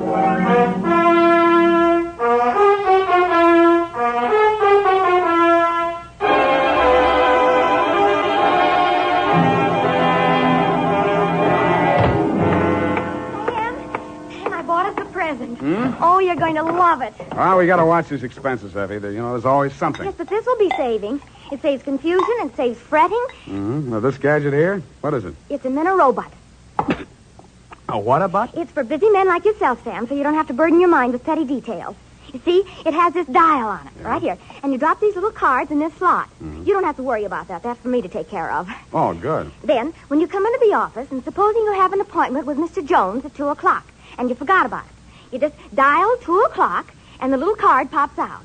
And it says Mr. Jones on it. How do I remember to dial 2 o'clock? Oh, well, maybe it's in the instruction book. But anyway, now go ahead, Sam, please. The card's right in there. Now, dial 2 o'clock. Go on, Sam. Well, let's see. Just like a telephone, Sam. Now what do I do? Well, give it time, Sam. It's thinking. Must have forgotten. Jones. Mr. Jones. Effie, do you think it's dead? Oh, Sam, I don't understand it. It was working perfectly. Well, I'll take it straight back first thing in the morning. You'll have to. It'll never find the way itself. You got your book, sweetheart? Yes, Sam. I don't understand. It was working perfectly. Well, that's all right, honey. It doesn't matter. Date October 5, 1947, to Hillary Exxon Esquire from Samuel Spade, license number 137596. Oh, honey, it's only a memo robot. Subject, the Adam Figg Caper. Dear Mr. Exxon, October 2nd in San Francisco was one of those days that you see blown off the calendar by a gust of wind in the movies to denote the time is passing. It was a day for scraping off the minutes with a fingernail file and wondering whether the display ad I'd paid for in the classified section of the phone book wasn't just a waste of money. It certainly wasn't the day I'd expect a leprechaun to walk into my office. He said his name was Adam Figg. He said he was the butler at Exxon Manor in Los Nidos. The limousine, Mr. Spade, is waiting to take you away. We mustn't keep them waiting, must we? Of course we mustn't. Who mustn't we? Why, Mr. Hillary, of course, sir. Oh, Mr. Hillary. And old Mr. Exxon. The old gentleman is very ill. Dr. Feig's office is down the hall. Turn to your right, second door. Well, I assure you, sir, that Mr. Exxon is the best of medical care. Your duty will be simple, to prevent his death. Do I donate blood or just frighten away the evil spirits? Oh, it isn't quite that, sir. Someone is trying to kill Mr. Exxon. He's a very sick man, and I'm sure he'd prefer dying from natural causes. Uh-huh. I get $25 a day in expenses. Here is an ample amount in advance. But you should know, sir, that the old man is a nasty, cantankerous, villainous, crooked, intimidating... $500? Please, Figg, you're talking about the man I love. Los Nidos was at least an overnight caper, so on my way out, my lovely and charming secretary, Miss Perrine, handed me a brown paper bag which contained A, one pair of socks, darned, B, one shirt, ironed, and C, the apple which she always polishes for me the night before. We arrived at your large Southern-style mansion 2 hours later. Figg! Oh, Figg, where the devil have you been? To the city, sir. I can't find the keys to the liquor closet. Where are all the maids? What happened to that cook we hired yesterday? Who is this man, and why is he wearing that necktie? This is Mr. Spade, sir, the detective. I'm Hillary Exxon. Come in, please. Go on upstairs, Figg. See what that girl is doing to my father. I don't believe she's in this at all. Very good, sir. In here, Mr. Spade. Pardon the condition of the house. The old man has been firing the servants again. Your father, you mean? Yes. Every time he gets shot at, he fires all the servants. He gets shot at pretty often? About once a year. In the fall. Uh-huh. You always hire a detective? No. Oh, dear. I'm not keeping you up, am I? No, excuse me, please. It's much worse this time. I can't get any sleep. Guns going off in the middle of the night. The whole household disturbed. When and where was he last shot at? Yesterday morning at about 1:30. I dug the bullet out of the woodwork myself, a .38 caliber, embedded in the door frame that leads to Miss Kaywood's room. That's his nurse. Was she with him at the time? No, Dad sleeps like a baby, full of sedatives. She sees to that. Shot come from outside? Yes, but we found nobody on the grounds. No traces of anybody. I don't know whether Dad knows who shot at him or not. He's such a closed-mouthed old devil. You don't care very much for your father, do you? To be frank, Mr. Spade, if hating weren't such an effort, I would despise him. He is without a doubt... Well, listen. Get out of here! There, that's just a sample. Well, come on, let's see what's eating him now. All right, now get out! Talk to me like that. I tell you I won't stand for it. Well, you don't have to stand for it. Take that silly painted face out of my sight. Don't you dare! Get out! I'm quitting, Mr. Exxon. I can't stand it another minute. Yelling, screaming, throwing things at You must have done something to set him off. I didn't, I tell you, I didn't. This is Mr. Spade, Miss Kaywood. A detective? Will it make you happier to know that I'm a private detective, Miss Kaywood? Well, Mr. Spade, I only hope you can prevent a murder. If there's any way at all that I can help, Thanks. I'll see you downstairs after I've talked to the old man. You'd better go in alone. Of the great Lord Buddha himself. That remained in the temple of... Do you have a throat spray downstairs? I seem to be congested. Oh, go away. Go away! Go away! Oh, well, wasting ammunition. Well, who are you? If you're a total stranger, come on in. Well, don't be afraid, son. Come on over where I can look at you. It's hard to keep my eyes open.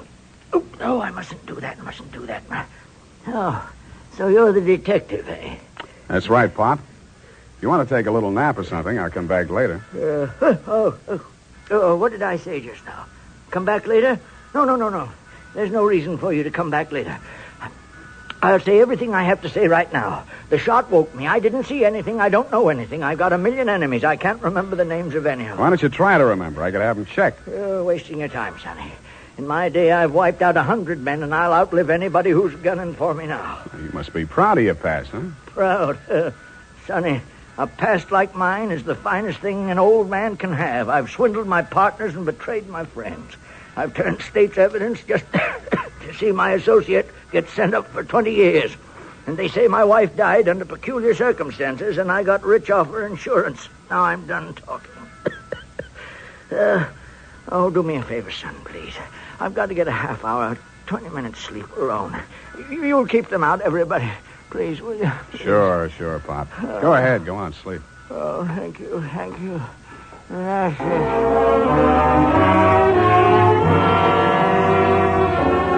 He closed his eyes, rolled over, and fell into a heavy sleep. I stood there a moment, looking down at the frail, wasted old body.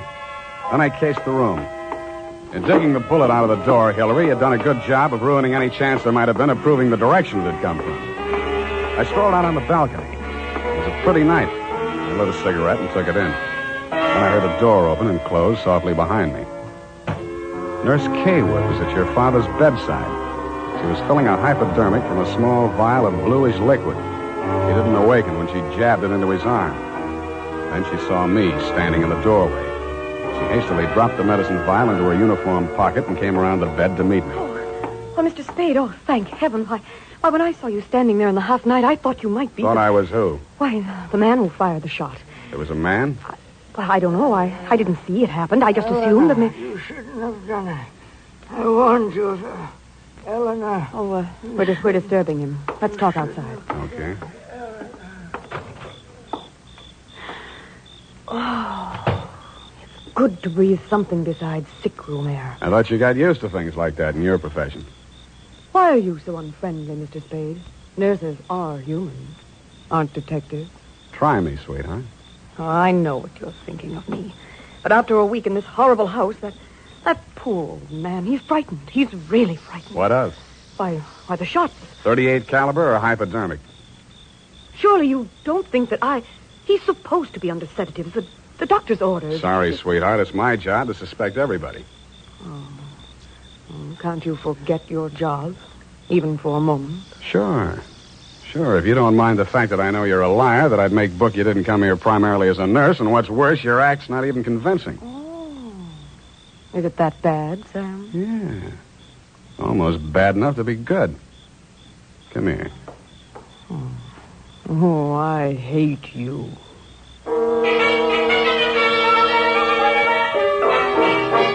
It was a very satisfactory love scene for both of us. For reasons of her own, Barbara wanted to keep me out of that sick room for a while, and she did. For reasons of my own, I wanted to get that medicine vial out of her uniform pocket, and I did. Then, as suddenly as we had fallen into love, we fell out again. After she'd gone to her room, I went back to my sentry duty around the house. Under a light on the front veranda, I examined the bottle from which Barbara had taken the injection for your father. It was labeled sodium thanatol and had been dispensed by a firm called Ibis Chemicals Limited in Cairo, Egypt.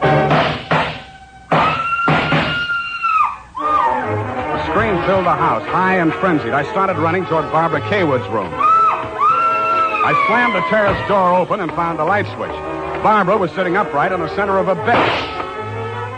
Her face jerked up so abruptly that it seemed her neck had snapped. She clutched both hands to her chest and fell face down among the bedclothes, staining them with her blood.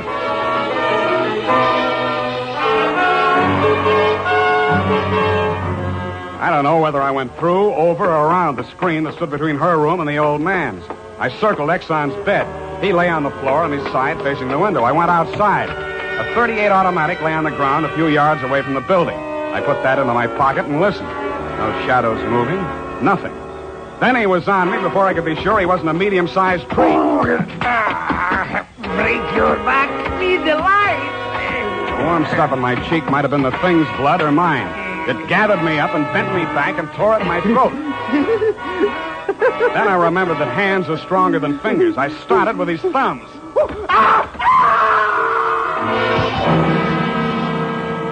He lay there for a moment, then his huge body began to twitch. He was holding his fingers and sobbing like a baby. I pulled him up to his feet, poked him in the back with the flat of my hand. I followed him through an opening in the hedges and down a long, pitch-dark lane toward the lights of a squat brick house set on the top of a slight rise. As we approached it, a door opened and light streamed out onto the porch. The tall man framed in the doorway was the last person in the world I expected to see. Ah, Marcus, you brought it. Oh, master, very delightful service, but how much pain in fingers. Always complaining, Marcus. Welcome, Mr. Spade. Come in, my dear fellow. Come in. I've been expecting you. The lost family fortune by blackmailing me. And if you don't remit, Exxon could have you booked for forgery, blackmail, definition of character. Oh, my dear fellow, please. This is most painful. But if I had but the original letter, I could destroy it and go back to the Felt. Ah, the Felt. What happened to it? That Figg, that stinker stole it. He burgled my home. Are you taking pot shots at old Exxon? Well, don't be a fool, man. I want Exxon to stay alive. I must find out some part of his life which will have an exchange value that will cancel out what he has on me. By the way, old thing, you met Miss Kaywood. Mm-hmm. At the present moment, she's milking me for $150 a day. Oh? She's supposed to goad the old man by whatever means necessary into talking about his past.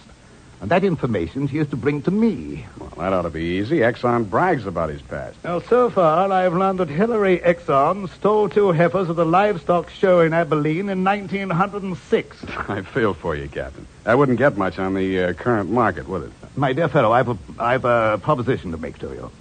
Should you ferret out anything that would be of value to me, I'll reward you handsomely. Well, maybe something can be arranged, Captain. Good, excellent. May I have your word on that? Well, there isn't much time, Captain. I'd better trot on back. Now, I'll show you to the door, sir. And let me warn you, Mr. Spade, for your own good, should you ever hear the thrum of Ivor's wings, run, flee. I assured him that I would heed his warning, bade him good night, and started back down the lane in the direction of Action Manor. Business was going on as usual. There were no shots this time, only the scream. When I got to Barbara's room, you and Adam were standing at a bedside trying to quiet her down. Well, Mr. Spade, is this the way you guard the house against intruders? Where have you been? Ask Adam. What does he mean by that, Figg? I'm sure I don't know, sir. I've not left the house, sir. What happened here? Oh, she woke up screaming. She said someone had come into the room and torn off her bandages. A nightmare, of course. Please, I want to talk to Mr. Spade. Oh, please go. Adam, you go too. Please, Hillary, you go too. Good. Some questions I want to ask you, sweetheart, alone. But look here, Spade, look here. She just had a terrific shock. She shouldn't be questioned. Well, the code of detective transcends that of the medical, Mr. Hillary. Perhaps he should have a few minutes alone with Miss Kaywood. Oh, very well, Figg. I suppose you know best. Remember what the doctor said, Miss Barbara. Not too much exertion. What happened, Barbara? Oh, it could have been a dream. Somebody was standing over me in the darkness and peering down at me. And then he started to rip off my bandages, and I screamed. And when Figg came into the room and he turned on the lights, he was gone. It could have been a dream, Sam, and I could have been clawing at the bandages myself in my sleep. But you weren't. It wasn't a dream. I've been talking to Captain Sherry. And then I thought... well, how much do you know? That you've been feeding the old man truth serum to get him to talk in his sleep. Oh, How much talking has he done? well, plenty. How much you told Sherry? Well, just as little as possible. Why? Because, Sam, if we can keep that old man alive and out of jail long enough to sell what we know to Sherry for what it's really worth, we'd be fools not to do it. What makes you so sure you'll stay alive long enough to collect, sweetheart? Well, because you're going to help me, aren't you, Sam?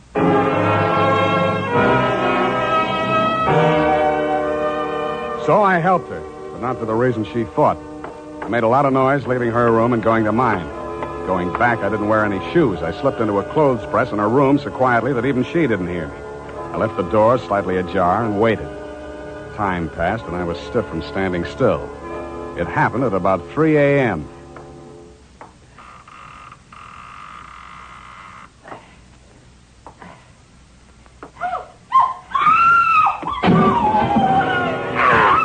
The crazy, feverish glare of his eyes told me that the threat of the gun in my hands meant nothing to him. I jumped to his side, twisted the knife away from him, picked him up in my arms, and carried him, kicking, clawing, and swearing, back to his bed. He lay there, breathing hard. Then he smiled. You're a smart one, Sonny. You had me figured out the first time you came in here, didn't you? Not quite, Mr. Exxon. The gun under your window was the clincher. That gun, sure, under my pillow all the time. I got tired of shooting into door frames. Look, you're dying, Mr. Exxon. There's no use trying to make up stories now. You're right, Sonny. I knew that nurse would sit up in bed after I fired tonight. And then I let her have it right through the screen. Why? You know why well enough. She was doping me up and sneaking in here at night, listening to what I was babbling about. Maybe you weren't saying anything important, Mr. Exxon. I might have, Sonny. I might have. 14 years ago, I killed my wife. I wanted to carry the secret to my grave.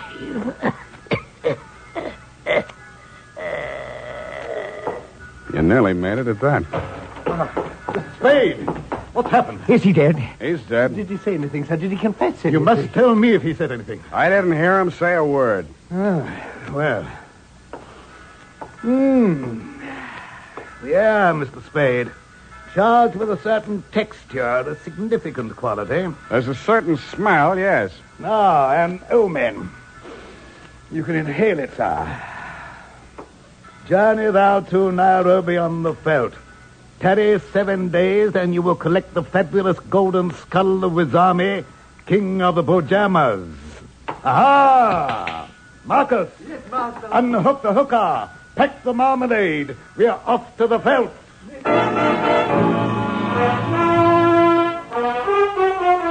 Just then, a flock of birds broke across the horizon, screaming. There must have been thousands of them, but not ibis, Mr. Exxon. Vultures. I suppose if you're going to pay any attention to omens, it's a good thing to know your birds. Period. End of report.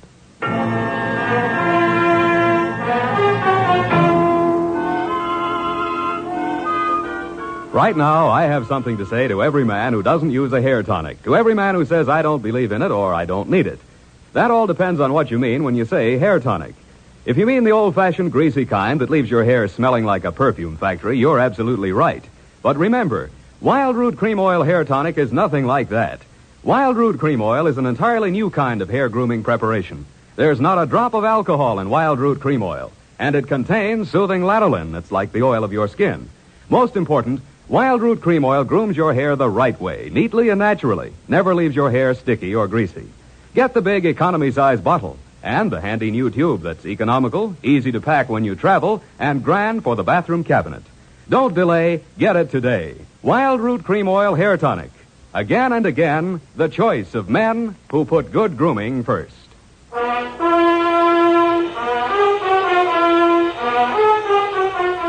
Well, Effie, we, Sam, the memo robot works after all. I told you it would.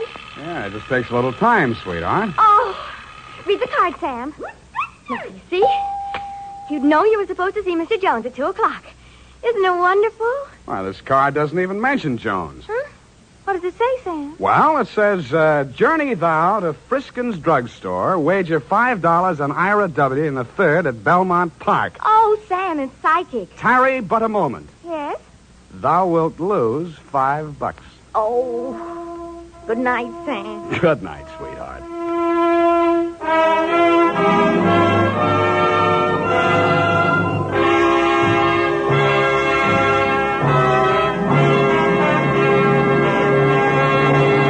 The Adventures of Sam Spade, Dashiell Hammett's famous private detective, are produced and directed by William Spear. Sam Spade is played by Howard Duff. Lorene Tuttle is Effie. The Adventures of Sam Spade are written for radio by Bob Tallman and Gil Dowd with musical direction by Lud Gluskin. This is Dick Joy reminding you that next Sunday, author Dashiell Hammett and producer William Spear join forces for another adventure with Sam Spade, brought to you by Wild Root Cream Oil. Again and again, the choice of men who put good grooming first. Smart girls use Wild Root Cream Oil, too, for quick, good grooming and to relieve dryness between permanents. Mothers say it's grand for training children's hair.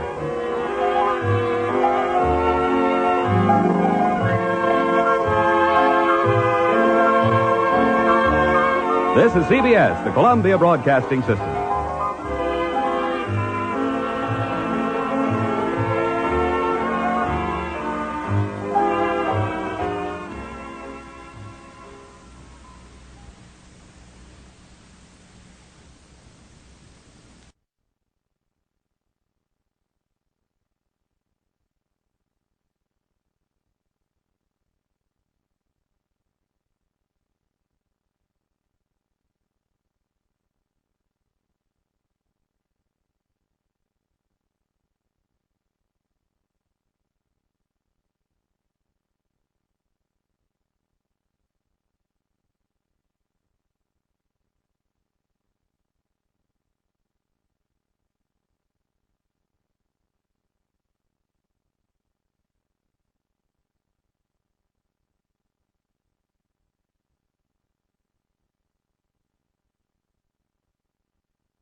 Before tonight's tale continues, we'd like to extend our appreciation to the fine people at CBS. And now, listeners, sharpen those minds for a quick radio quiz.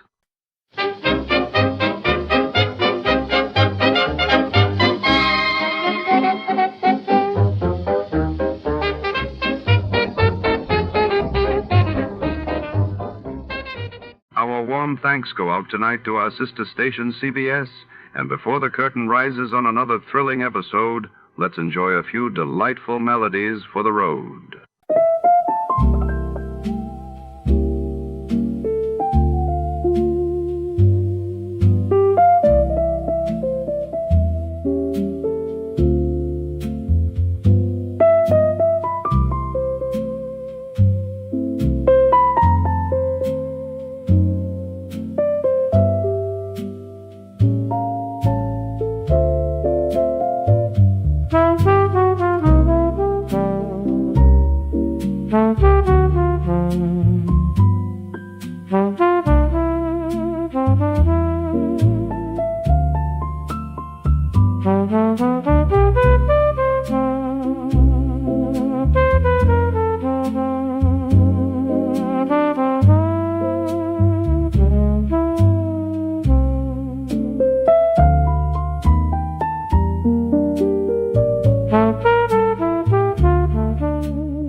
In this chilling episode, North of Polaris, The story unfolds within the labyrinthine corridors of the Los Angeles Observatory, perched atop Griffith Park in 1949. A renowned astronomer is found dead beside a shattered telescope, his last message scribbled on a star chart.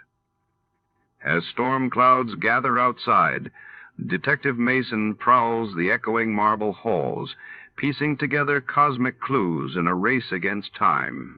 Shadows stretch long, secrets lie hidden among celestial instruments, and every ticking second brings the truth closer to the surface. Before to start, let's see what happened the day it was aired. It was April 16th, 1949. That day, the world watched as Ireland officially became a republic declaring its independence from the British Commonwealth, while in the United States, a devastating tornado outbreak swept across Texas, leaving destruction and chaos in its wake. Tired of the everyday grind? Ever dream of a life of romantic adventure? Want to get away from it all? We offer you Escape. Escape, designed to free you from the four walls of today for a half hour of high adventure.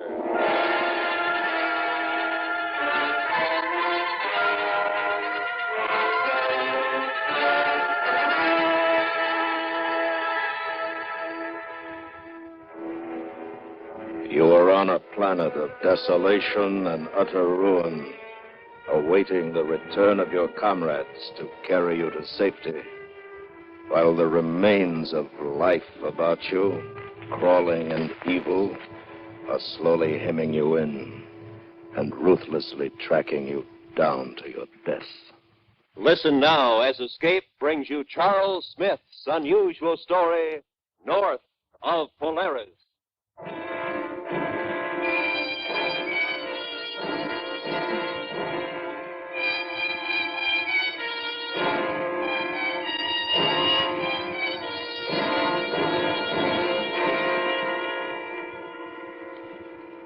Testing. 1, 2, 3, 4. Do you read me, Joe? Loud and clear, R5S5. All ready, sir. How is he? Well, How do you feel, Mac? Scared, sir? Now take your time out there. Be very sure. Quiet. Can you see him? Not yet, sir. Yes, sir, there he is. Mac, what's it like out there? Nothing much to see. You feel heavier or lighter than usual? Can you move about easily? Just like at home. What about atmosphere? I'm turning off my oxygen unit and opening the intake valve. Careful. Not too fast now. I've cut my supply completely, sir. Rescue party standing by, sir. It seems to be okay. Yes, sir, the air is good. Are you sure? It's okay. Send them out.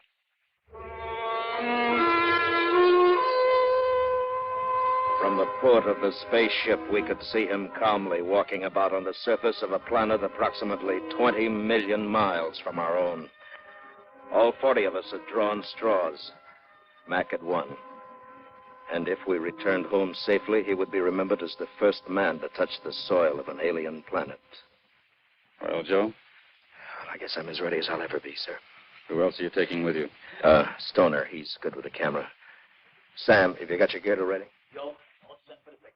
All right. Now, you know what to do. What I want. Yes, sir. Map the area as best you can. Bring me a report on water sources, mineral deposits, vegetation. And if you see any signs of life, try to get pictures. But otherwise, avoid it. You tell the others that's an order. Yes, sir. Do you think there is life here, sir? Well, some of our best minds have always claimed there was. Well, when we get back, we'll set them straight, sir. Yeah. I'll make other drops and pick you up at this spot in 48 hours. So you're on your own. Good luck, Joe. Thank you, sir.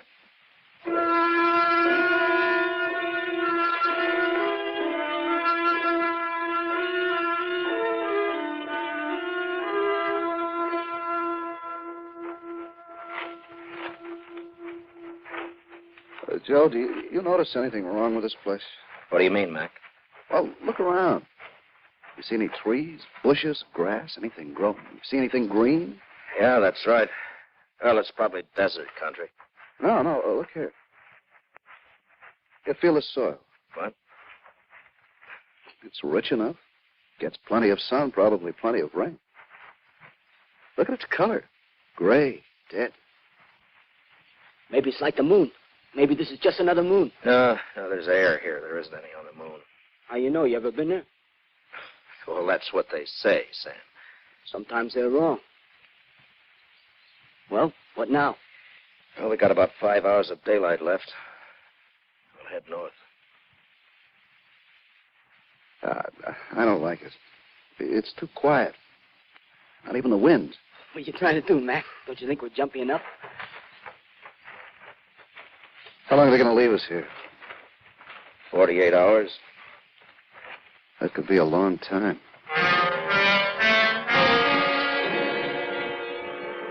We started north.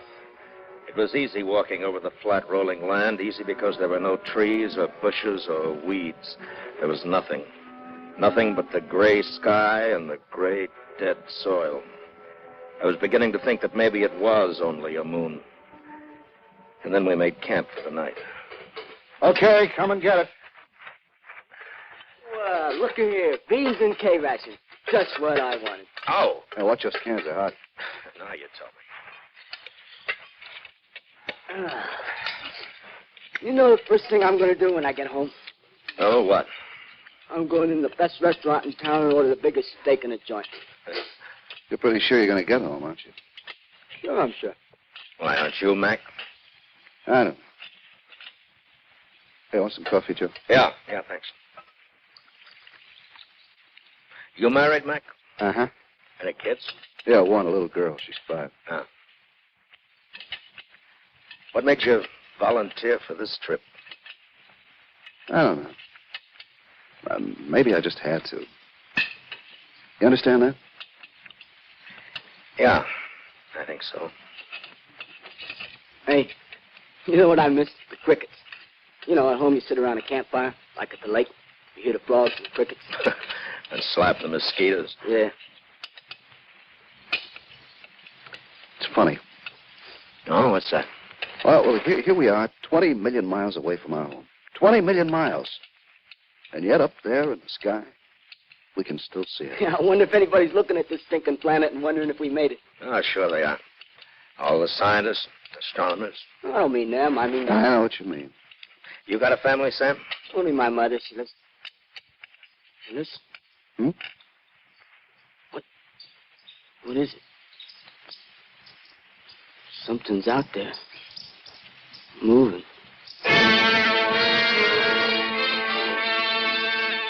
It was life. There was life here. And we can see it now, in the dim light given off by our heating unit. It was an ugly, four-legged beast with a hairless body. And from its odor, a scavenger.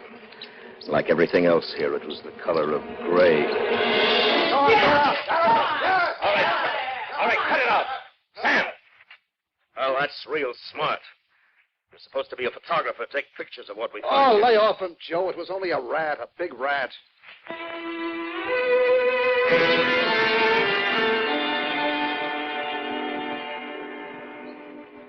The day broke clean and bright, and we kept walking north doing the job we'd set out to do. And there were no other signs of life, and we'd almost convinced ourselves that the rat had been a stowaway from our ship. For the first time, things felt right. Hey, Joe! What? Hold it! Stop wasting that film. What's the matter? Don't you want your picture in the magazines? I've shot everything there is to shoot here. It's all going to look the same. Nothing. Yeah, I know. When we turning back? Tomorrow morning. There. Now, let's take a look around.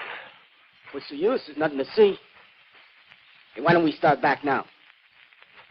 Joe? Joe. Mac, come up here. What is it? On the double. Now, take a look through these binoculars, Sam. Off to the east there. What do you see? A lake. Yeah, maybe an ocean. Now, swing around slowly to your left. No, easy. There. What do you make of that? I don't know. Oh, what's up? Looks like clumps of stone or cement. Take a look. Give him the glasses. Hey, could that be what's left of the city? If it is. If we found... Yeah! Yeah! Sam, you fool! Come back here! But he wasn't coming back. Not now. He'd found the subject for his camera, and he was racing toward it. At the edge of the sprawling stone ruins, we caught up. And he made us turn with our backs to the city and pointed his camera at us. Welcome to the city. Hold it, both of you, right there. I should have shaved. Hey, Mac, pick up a piece of that stone. Like this? Okay. Come on, what are you waiting for? Hold it. Mac, put that stone down. Hey, you think... Just put it down. What's the matter with you guys? Geiger counter's acting up. You kidding? What could be radioactive around here? Mac, lower it near the ground. Well, what do you know? Radioactive. What is it, uranium, pitchblende, what? No. This isn't a natural composition. Yeah, then what? Look around you. Take a good look. What's it look like? Just stone, cement, ruins. What else? Look at the color of it. The edges. Yeah. Like it's been burnt. Scorched. Remember what our cities looked like? They wouldn't know about atomic energy here. What makes you so sure? I led them on into the sprawling corpse of the great metropolis until we stood near the jagged base of what once must have been a magnificent building. Mac? Yeah? Over there. What? Look. Rats. Yeah. Scrounging for food. Sure did. With each step we'd taken, the radiation had increased. And when it reached the danger point, we turned and started slowly back. We didn't say anything. We didn't need to. We had seen and we knew that this world, this civilization, had committed suicide. It's getting late. We'd better make camp. Well, this is as good a place as any, I guess. I don't know about you guys, but I'm pooped. Yeah, it's been a long day. You want to set up the stove, Mac? Yeah, might as well. The sky's clouding up in the south. Looks like a storm brewing. Your film safe, Sam? You think the radiation back there damaged it? Nah, it's packed in heavy lead foil. Yeah. Cigarette, Joe? Yeah, thanks.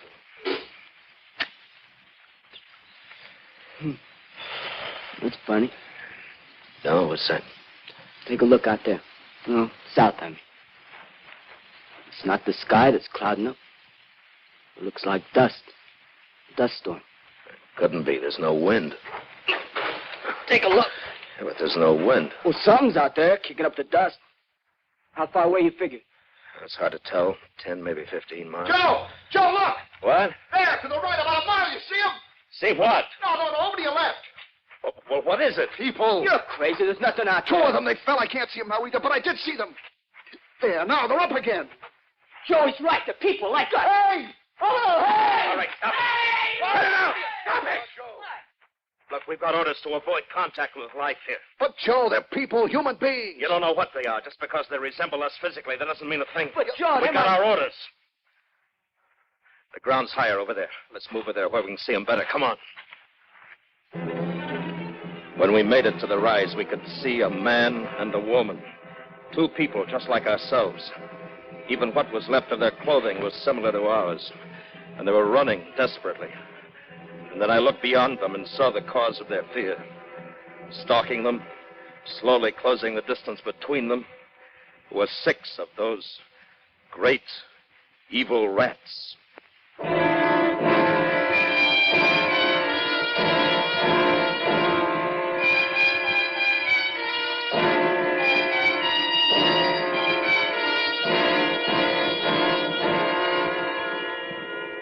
We stood there silently, watching the hunters and the hunted, And the longer we watched, the more it became certain that the rats could end the hunt whenever they wanted to.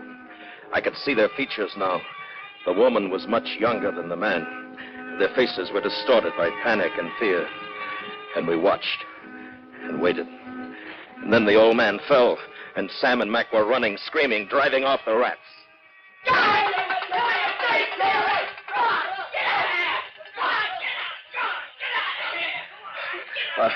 Are you all right? Can you understand me? Yes. Where's my father? I must go back to him. The boys are with him. It's all right. You speak our language. Yes. But we were sure there wasn't anyone else in this sector. We thought they'd all gone. Gone where? South. They left us behind. They said he was too old, not worth the trouble. How many of you lived here? 11 of us. Only 11? Father and I started out yesterday morning. We thought we could meet them later. And then the rats were... Where are you from? Outside. Then there is something left outside. Oh, yes.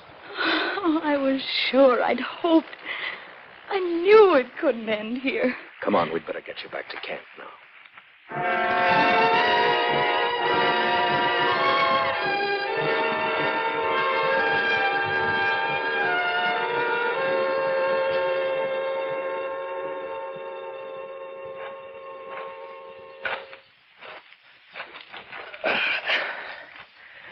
Well, they're asleep. Gave them a sedative. She'll be all right, but I'm worried about the old man. Hey, Joe? Yeah. We've been talking. How can they know our language? How? Yeah. I don't know. You know, it's like our world, isn't it? After the atomic war, I mean. Yeah. I remember reading how the radioactive dust spread all over the land, killing everything. Grass, trees, animals, everything. Well, I guess the same thing happened here. You off your rocket, Joe? We're 20 million miles apart. And our war was over 50 years ago. Look, don't you think it's possible that life on another planet could have started, advanced, and progressed step by step with ours? Oh, Joe, now you're talking like something out of one of those science fiction magazines. Well, what's the matter? Can't your ego accept it? Do we have to be the greatest, these super beings? Everything else in the universe is subhuman? Oh, wait a minute, Joe. Oh, knock it off. Let's hit the sack. Okay. It might be a good idea if one of us stood watch while the other two slept. How about it, huh? Sure. Well, I'll take the first lap, and then you, Sam, and then Mac. Each of us will do 3 hours, huh? Now try to get some sleep.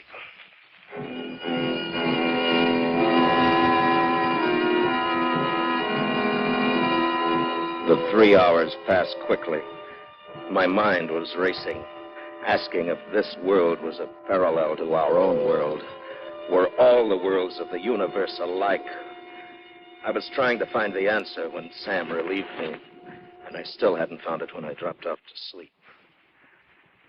But I didn't sleep very long.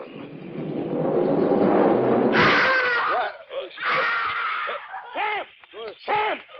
Oh, good Lord, the rats. He must have dozed off. Come on!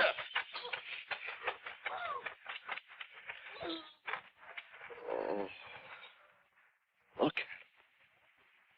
Oh, my.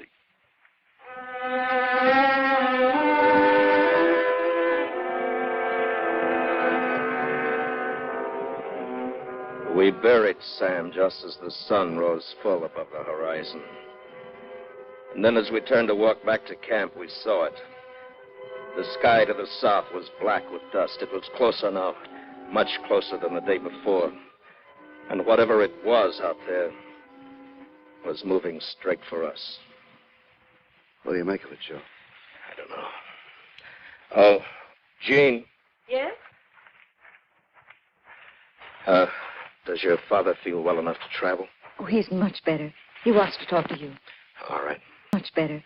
He wants to talk to you. All right. Joe, how far away from our rendezvous point? Oh, about 12 miles. Have you noticed the dust to the south? Yes. I was hoping that you could tell us what it was, sir. It is the army. The what? The army.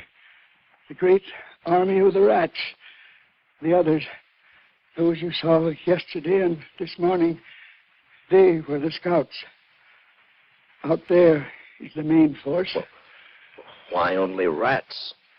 Why no other animals? When the war started, the rats were already immune to radiation.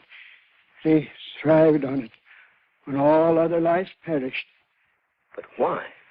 We did it. We made them immune. We used them in our early atomic experiments, generation after generation. And generation by generation, their resistance increased until a rat was born who was immune to radiation.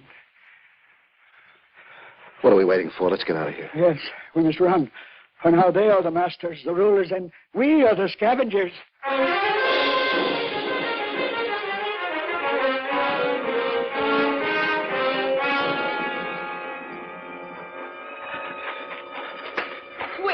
Wait, my father. Well, if he can't keep up, Hold it. All right, hold up. Oh, there's no use going on. Look there ahead of us. Yeah, dust. More of them. Behind us. To the north. Yeah, they've cut us off. Now they close in for the kill. I told you it was an efficient army. Their strategy is well planned. They've a good general. As good a man as myself. Father, please try. Oh, now, these young men need me, Jean. We're outnumbered. We need time to muster our forces. Perhaps we could make a truce with the rats. Talk sense, will you? Gentlemen, be reasonable. We have no other choice. You see how easily they outmaneuvered us? A truce is our only hope. Make him shut up. You come over. Joe, he's crazy. He talks crazy. Don't let it get you. How much time we got left before they pick us up? 7 hours. We'll never make it. Jean, Yes? do you know this sector? Yes. Well, come with me, please. Mac, keep an eye on the old man. I didn't know what I was looking for or what I expected to find, but I had to do something. Even walking aimlessly over the scorched stone rubble was better than standing, waiting for the circle of rats to close in. And then Jean found it, an entrance to an underground bomb shelter, one just large enough to hold the average family. We raced back to where we'd left the others, and now we could hear the rats, thousands of them all around us. Joe, I tried to stop him. He wouldn't listen. He was like crazy. What do you do? I couldn't help it. Believe me, I couldn't help it. He was about 200 yards away, his shoulders back, his head held high, walking directly toward the rats. And in his right hand, he was holding a small white handkerchief, waving it back and forth like a flag of truce. He kept on until they'd formed a semicircle around it. And then he stopped. And all around us, the rats stopped. For a moment, I swear he spoke to them. And then he turned toward us, raised his hand in salute. And then the rats swarmed all over him. Come on. No, come on, Jean. You can't help me. Come on.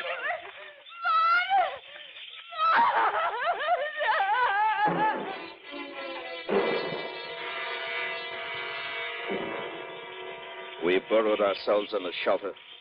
In a few moments, we could hear them overhead, hurtling themselves against the heavy lead-lined door, their yellow teeth digging at the concrete and steel. But it had been built to stand an atomic blast. It held off the rats. And we waited. For one thing, how long could we stay alive in that coffin? We didn't speak. We just sat there, wondering when they'd break through. Joe? Yeah. What's he use? Let's get it over. No. No, they'll give up. They're starving. They'll leave to find some other food.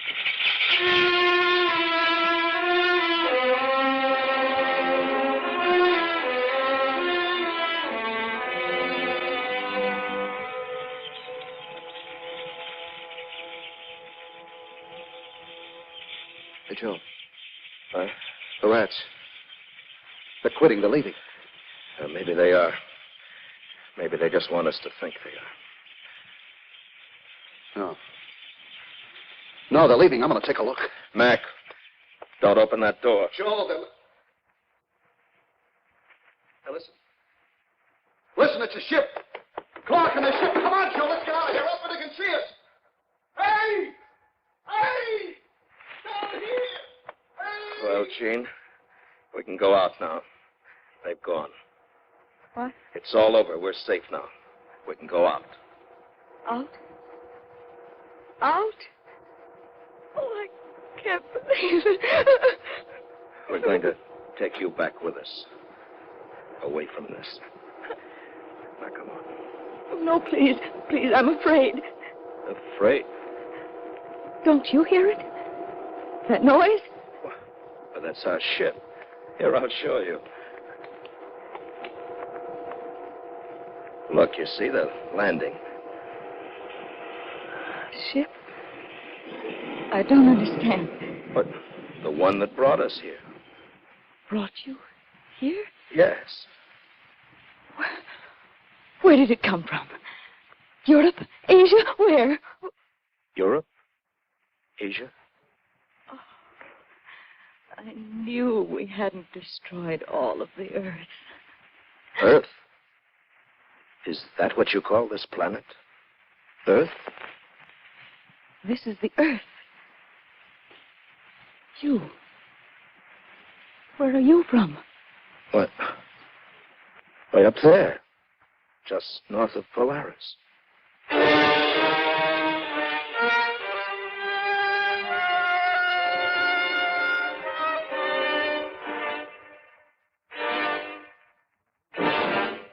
Under the direction of Anthony Ellis, Escape has brought you North of Polaris by Charles Smith, starring William Conrad as Joe, with Hy Averback as Mac, and Eddie Firestone as Sam. Featured in the cast were Vivi Janis, Ralph Moody, and Frank Gerstle. The special music for Escape is composed and conducted by Leith Stevens.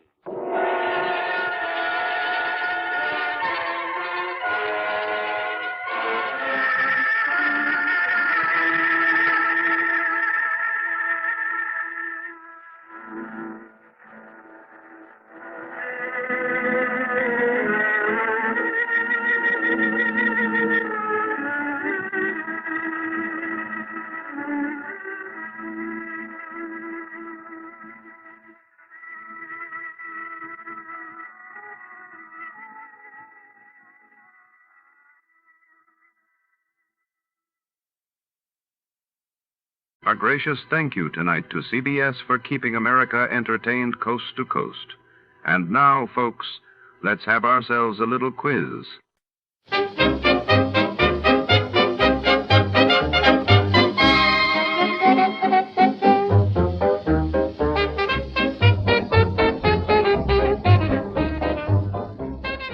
Tonight, under the flicker of neon lights and the ever-watchful eyes of the city, a new mystery buzzes into town. When a dazzling socialite dubbed the Queen Bee vanishes from a glittering gala, our hard-boiled detective must untangle a web of secrets, jealousy, and danger.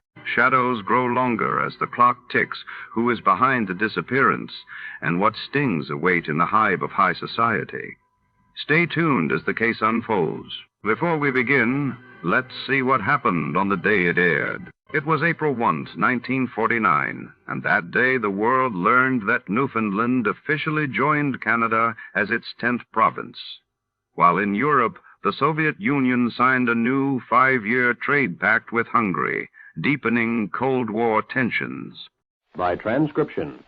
The Adventures of Sam Spade, Detective, brought to you by Wild Root Cream Oil Hair Tonic, the non-alcoholic hair tonic that contains lanolin. Wild Root Cream Oil. Again and again, the choice of men and women and children, too.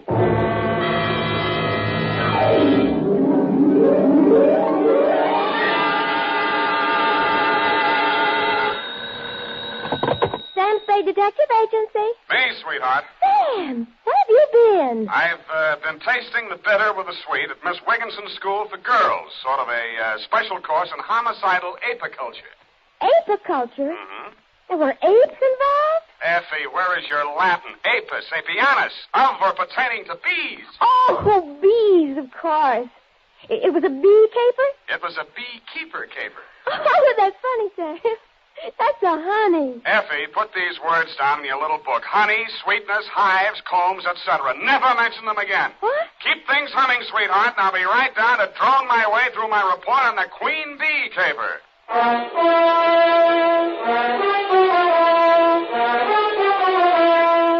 Dashiell Hammett, America's leading detective fiction writer and creator of Sam Spade, the hard-boiled private eye, and William Spear, radio's outstanding producer-director of Miss... Hair Tonic grooms your hair neatly and naturally, relieves dryness, and removes loose dandruff. Yes, you'll be glad to discover that just a few drops of Wild Root Cream Oil make a big difference. So if you've never tried it before, get the 25-cent get-acquainted size and ask for it by name. Wild Root Cream Oil Hair Tonic. Again and again, the choice of men... and women and children, too. And now, with Howard Duff starring as Spade, Wild Root brings to the air the greatest private detective of them all in the adventures of Sam Spade.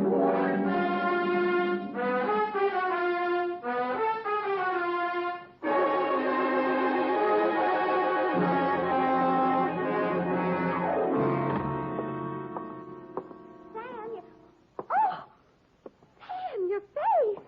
What happened to it? Many things, Eph. But it's also kind of raw. Oh, Sam. In time, Effie, my wounds will heal. Oh, I'll bet that Mamie Gagan had something to do with it. I could tell when she came in here that she was going to be... Mortuus nil nisi bonum. Huh? Latin. Speak well of the dead, remember? Oh, One thing at a time, sweetheart. Let's get this over with. I want to find a doctor. oh, you're so brave, Sam. Carrying on in the face of your face. Sure. You won't be satisfied until you just die. My eyes told me it was you, but my mind screamed no. I checked your wide-brimmed pork pie, your zoot gabardine slacks, suede and alligator wing-tipped shoes, and it still repeated you. Sammy, do not look as if you have just lamped a ghost. It is I, $5 Frankie. But at this hour, Frankie, what is it? Your watch broken? Did you lose your way? You sleepwalking? What? No, Sam. I am in complete possession of my faculties. Good. And I came here with the full knowledge of my intellect. I even see through the crystal of my timepiece that it is 1 o'clock, the hour from which they break from the barrier. That's right. But I have not been drinking, and as for sleepwalking, that is strictly for gents with unhappy marital relationships. All right, Frankie, I'm forced to agree with you that you're standing in front of me instead of the $5 window. Now, what's the dope? Well, ordinarily, I do not resort to hiring a strong arm to consummate my business dealings. Naturally. There being a full supply of such muscles lying around the back room of Patterson's smoke shop. Loose? But when the job calls for both tact and muscle, I am forced to roam far abroad in search of the same. You mean you have a job for me? A real honest seabiscuit job that'll pay money? With the ordinary Seamus, I might try to offer a little paddock chatter, you know? Yes. But with you, Sammy, I will tender coin of the realm. Good. I will pay you, of course, in $5 bills, as is my wont. I hate to get wrong with cops. Yeah. Okay. Tell the boss I already told the boss. Get going. So long, Spade. Just stay there and enjoy your sandwich, sir. Yeah, so long. The waiter, of course, was the guy who called me, a white-faced young kid sweating with his black tie up under his left ear. They walked outside and got into a car parked in front of the restaurant. Of all things, a limousine with a liveried chauffeur. I watched through the front doors. It pulled away, picked up the license number, and called the Department of Motor Vehicles. The car belonged to Mike Sheldon, known to the voters of the North Beach section as Uncle Mike. A white-haired, jolly-faced gentleman of dubious means and still more dubious methods who had something to do with politics. What he had to do with a weasel like Freddie Malloy, much less a poor waiter boy at Barney's, was something to ponder. I sidled back to my booth and attacked the corned beef on wheat. My teeth, instead of going all the way through the sandwich, which is the way I like it, struck something firm and unyielding. I pulled from between the lettuce and the bread a wax paper envelope. Inside was a $50 bill and a small photograph of a blonde. Denny, the waiter, had scribbled 3 words in the corner of it. Find this girl.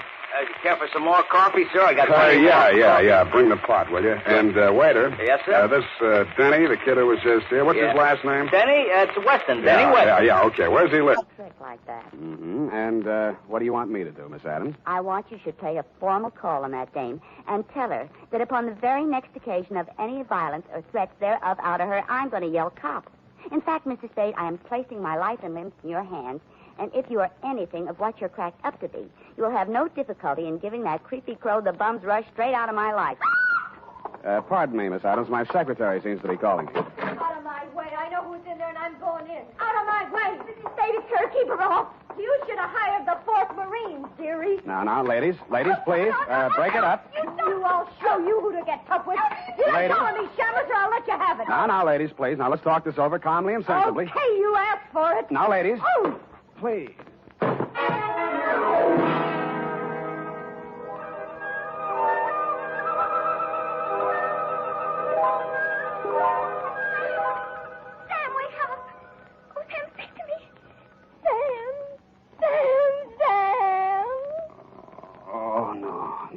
Don't hit me again. Now, you're going to have the jewels. Oh, Sam, you poor darling. Here, drink this. What is it? Tastes awful. Water, Sam. Oh. Where'd they go? Oh, they chased each other down the hall. I thought you'd gone out. I did. Louis was leaning over the gunwale. We untangled a float, and the sea took us by the stern. We broached. I saw him go over and plunge into the white water. I brought the boat about then. For 2 hours, I yelled, I circled around, I blew the whistle, everything. Then the Coast Guard came. Bosky, I swear it, that's all I know. I never saw Louis after that. Silencio! My brothers, it was your will that I sit here in judgment of Dominic Torrio. Before I go on, are there any more questions you have to ask him? Are there any among you who have evidence to offer against him?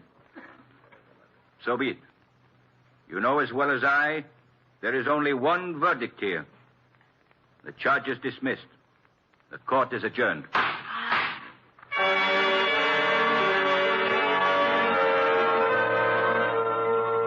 Everyone was still for a second, like a big tableau. Bosky, white-haired and dignified on the platform, looking down at Dominic, and the rest of them all on their feet now, boring holes through them with their eyes.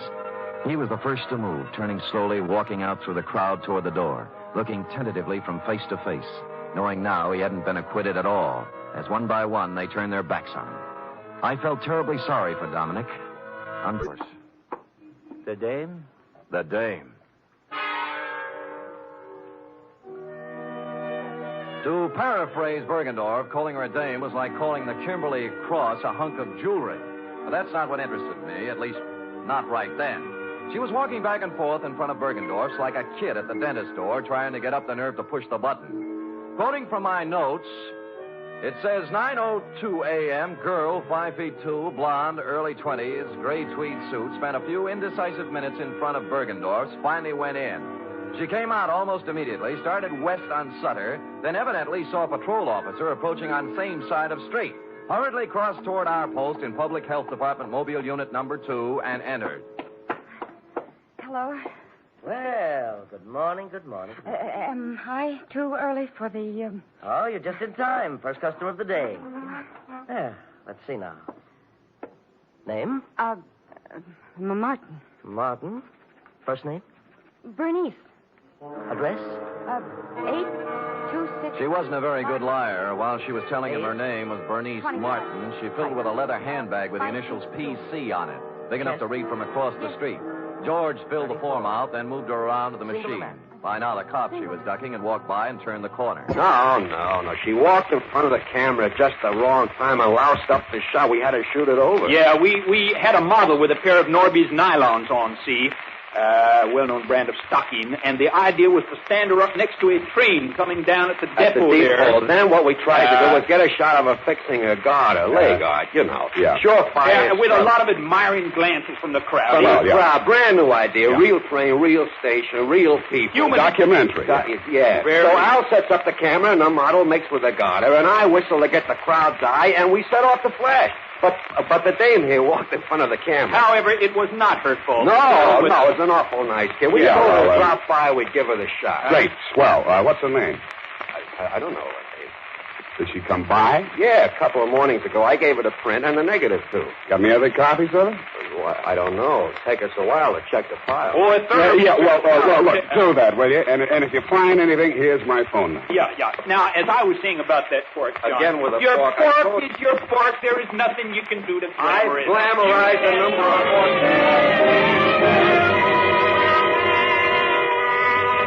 So I bought an afternoon paper and went back to the office to take the load off my feet and mull over this latest turn of events. I mulled, decided to contact Denny Weston. My said cement floor had been laid, I was told by the janitor, Wednesday morning. The morning after a gun was fired in 608. The same morning on which Max Barstow suddenly left to visit his parents. And about here in the plot, it was dramatically correct to wonder if Max might be sleeping under the furnace with a new cement overcoat covering him. I went back to my apartment for a couple of long ones and some thought. It was getting along about supper time when there was a feminine knock. I guessed it to be Miss Room Service herself, Honey Kane. But no. Better. Much better. May I come in? You may. Shall I leave the door open? I'd rather you closed it. Anything to make you feel at home? Drink? No, talk. Oh. What are you doing here, Sam? The name's Humboldt, Mark Humboldt. All right, play it any way you want. But I've seen you around. I know who you are. You move in today, and half hour later you find our apartment. Why? Your apartment found me. At least half of it did. The gift horse part. Maybe so, but I figure you helped a little somewhere. Hmm. What are you trying to get on us? Nothing. I just moved in here for a place to live. With one suitcase and a bottle? Oh, I'm an actor. Look, whatever it is, lay off, will you? I've had enough trouble in my life. Things are just starting to go right. Sandra, I don't know what's on your mind, but as far as I'm concerned, you're clean. All right. Maybe I made a mistake. I'll try to make it up to you sometime. Well, maybe you can start right now. I think I'll open the door again. Just a question. In a closet, kidder. Where do you keep yours? Under the bed? Which closet? In here? Hey, wait a minute, Get you. your hands off of me. Let me see your warrant. It better be good or you're going on a hill on your head. Take your hands off me, Eddie. Let's see that warrant. All right, I got a warrant, Eddie. Here.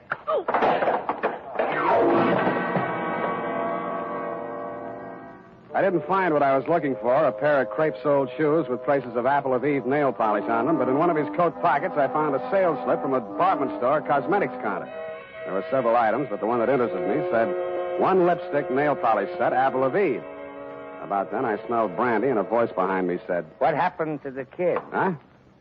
Oh, he asked for my warrant. Well, when you come to see me, I'll know better. Your name is Gorse Hagen. I'm headed for your place right now. What are you looking for? A pair of shoes with crepe soles. What do you want with my deck shoes? I thought maybe they'd match up with this piece of the shirt with your initials on it. Give me that. That's a fact. Where'd you get that? In the incinerator at Eve Adams' place. Well, that don't prove anything. Lots of people got the same initials. Have you talked to, George Howard? He's alibied. He's out of town. That proves it's a frame. I don't know any George Howard. I thought so. Okay, let's cut out the monkey business. Give it to me. It's evidence. Give it to me. All right, I'll give it to you. I did.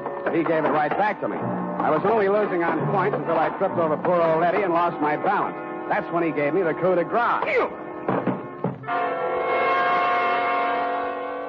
I wasn't quite unconscious, but somehow I just didn't feel like getting up.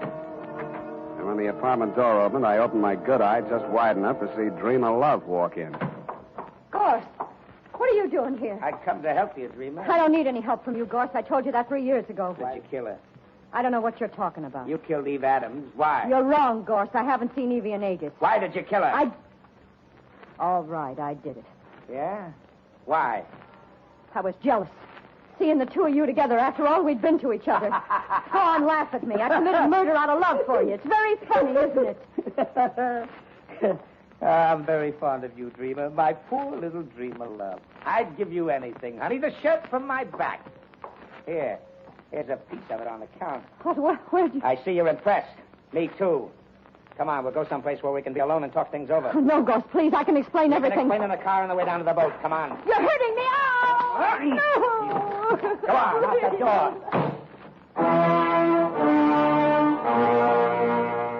Stupid me, I staggered to my feet and stumbled over to the door. I reached it just as Hagen's car pulled into the car I rented from you and drive off. Then I turned around, put a new clip in my gun, and walked back to the old homestead. It was still very homey. By the light of an oil lamp, Mrs. Elkins was peacefully knitting what looked like a shroud. Why, Mr. Spade? Why, Mrs. Elkins? Land sakes. Land sakes. Now that we got that out of the way, let's get down to business. If you're here to make trouble, young man, believe me, I can handle trouble. My kind of stock know about trouble. Well, suppose you tell me about the trouble I just had, or haven't you heard all the shots that were fired around here tonight? Shots? My. Seems I would have heard gunshots. Seems you would. Look, I've got a sheriff on the way. Have you, Mr. Spade? Why? I suppose you didn't hear the shooting. Oh, yes, I'd forgotten. Was anyone hurt? A man named Linden. He's dead. Linden. Now, that sounds familiar. It should. He stayed here 5 nights ago. He was a jewelry salesman. Yes, now I remember. You say he's dead? Somebody tried to bury him alive in your little cave. How awful. I do declare. I thought you would. Well? You must be joshing, Mr. Spade. I'm not joshing at all, Mrs. Elkins. Well. Buried alive, you say. Look, let's talk just like plain folks. Where's your husband? Where's the jewelry samples you probably stole from Linden? Is there anything else you want to say? Gunshots, eh? Well... Mr. Spade, where have you been? Oh. The police are here, and I have been all alone in the house. Where did Bob go? They took him away. They arrested him. What for? They found a pistol hidden in his room. They say it is the weapon that killed his father. Pistol? Please, you are not going to leave me alone. I'm so frightened. Being alone with my conscience. Conscience? But how could I have known what my foster father had in mind? Just what did he have in mind? Suicide? Oh, please, do not say that. Even if it were true, I cannot bear the thought that I had made him so unhappy. I did not want to disobey him, but I could not. Oh, I could not. Oh, come on, Chandra. Don't do that. The Orientals are supposed to be without feelings. But you see, it is not true. Of course not. Please, take me to the house. Sure. And you will not leave. You will stay with me. Sure, I will. You do not think I am a wicked girl to refuse to marry the man of my father's choice? If it was Captain Sherry... Oh, no. I thought you knew. He wanted me to marry his son.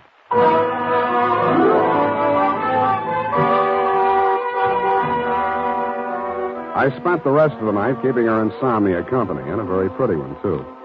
I didn't get to you on the phone to ask you about that pistol of Bob Battle's that you'd tagged as the murder weapon until just after sunrise. What I learned from you was that the rifle that had posed with a dummy warrior was an old-fashioned Belgian-made Browning with a smooth bore, which could use revolver ammunition.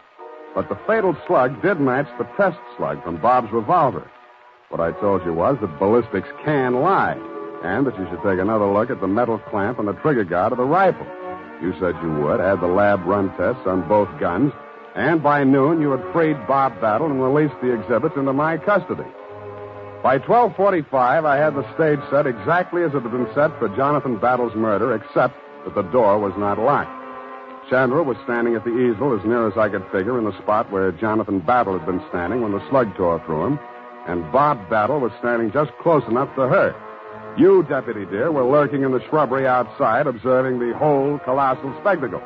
Nevertheless, I plunged unblushingly ahead toward my Agatha Christie finish. But, Sam, I do not understand. What are we waiting for? You won't have long to wait, Chandra. You must be out there nut. I've been cleared. Nobody ever suspected Chandra. What do you hope to prove? Maybe that I'm wrong.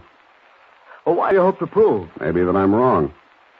Well, why isn't Sherry here? If I'm right, he will be. After 5 years, I could get my trainer's license back. Tell me more. Do you know what it is to love horse flesh and not be able to go near it for 5 years? No, the bangtail bug never got me. You can't con guys like Frankie and his thugs out of some money to buy a horse whenever you want one. There's more to the story. The horse I doped didn't get into the race. And the jockey had to ride another mount. He was thrown and killed. Well, it was too bad. I felt that I'd murdered the man. His name was Sandy Bean. Sandy Bean? That stable boy at Sunset Stables any relative? His son. Oh. His wife and son ran out of money, and they've had a hard time of it. I've worked as a janitor for the past 5 years trying to raise enough money to buy them a horse to help make up for what I did. How much did you save? Only $1,500. The horse I wanted, a 2-year-old named Sure Thing, cost $3,000. Well, things are beginning to clear up now. How did you figure you could take money from Frankie to buy it? Well, Frankie and his friends made a lot of money off Sandy Bean when he rode. I figured it wouldn't hurt them to pay a little of it back. Well, I don't think they'd see it that way. I wasn't stealing the money. I was going to give each of them a 10% of the horse. I didn't dare tell it until after I bought it. Mm-hmm. Well, Gentle Joe, maybe they'll see the light, but I doubt it. I was going to take 10% for training her, give the other 60 to Mrs. Bean and her son, Danny. He'll make a good jockey. And sure... Around my gun. And I took off some clothes and eased myself over the side. I didn't swim for speed, but for distance.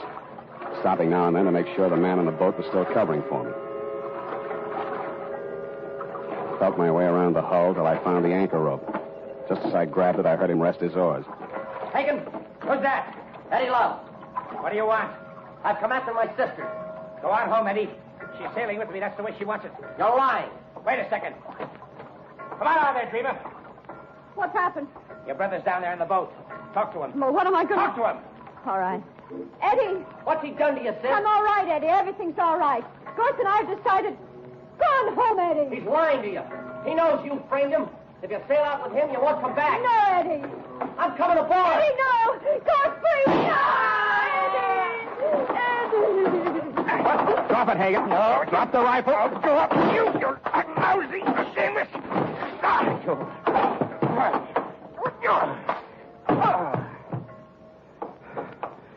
Sam, did he hurt you? No, I've been kicked in the stomach before. It takes a woman to kick you in the teeth. I'm sorry. I don't care what you did. What burns me up, you didn't do it right. I hate a bungler, especially a female bungler. I'm a bungler. You're the one. It would have worked if you hadn't gone poking in the incinerator. I should have called the police. They'd have known what to do with evidence like that. They've been wanting to get something on Gorse ever since repeal. Listen, Angel, any flatfoot could have seen through that setup. Eve Adams was sitting in front of a mirror when she was maced. She saw the murderer enter the room. She got it in the back of the head. That means she trusted whoever walked up behind her. That also means the evidence of a struggle was faked. But the nail polish on Gorse's shirt... You put that nail polish on her fingers after she was dead, laid that trail to the incinerator with a pair of Gorse's shoes where any flatfoot was supposed to think he'd try to destroy the incriminating shirt. But the dumbest thing you did was lying to me about that matching lipstick you dropped in my office. That made you look guiltier than anybody, because anybody could have planted that fake evidence. I didn't kill her. I'm not a murderer. Your brother might have got off easy. Crime of passion. Oh, please don't say that. I can't bear the thought that after everything I did, it's all come to nothing. Here. Have a lifesaver. You may need it.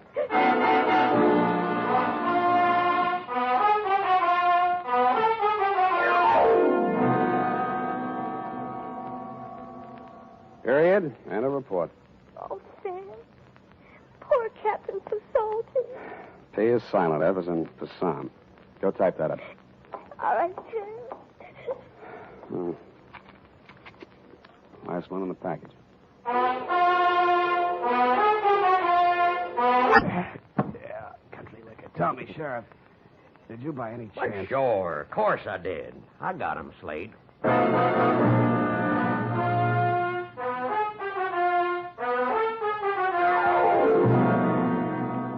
Period and a report. Sam, Hmm? do you mean to tell me you let a little country sheriff outdo you? Well, Effie, Homer Pickett's coming up for re-election next fall, and besides, you might think I was egotistical if I told you how it really ended. But your reputation. You're the greatest private detective of them all. And so I can afford to be generous. Now, not another word. Scoop, type that up.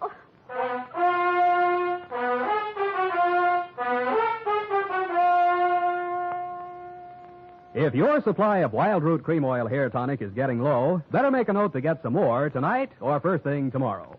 Remember, Wild Root Cream Oil is the famous hair tonic that grooms your hair neatly and naturally, relieves dryness, removes loose dandruff. Always keep a big bottle or tube on hand. And ask your barber for a professional application of Wild Root Cream Oil Hair Tonic. Again and again, the choice of men and women and children, too.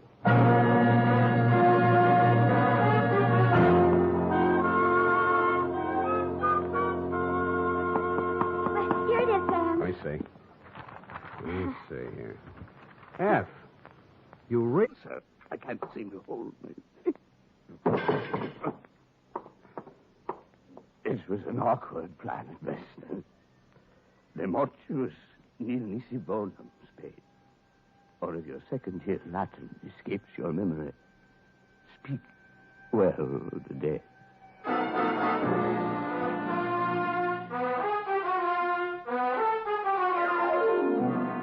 Period and a report. Oh, Sam. All those people. 4 in all. And that poor girl, Daphne. How she must have felt when she saw it. Oh, Sam. Yeah, it was pretty bad. You poor darling. Well, it's about time. And you go right home. In fact, I'm going to take you home. Yeah? Then what? Well, You are a registered nurse, maybe? well, Go type that up. I am completely well, and when you return, we shall Indian wrestle. Certainly, Sam. And now, listen to this. Shopping notes. Tonight or tomorrow, get a family-sized bottle or handy tube of Wild Root Cream Oil, America's favorite hair tonic. Oh, good night, Sam. Good night, sweetheart.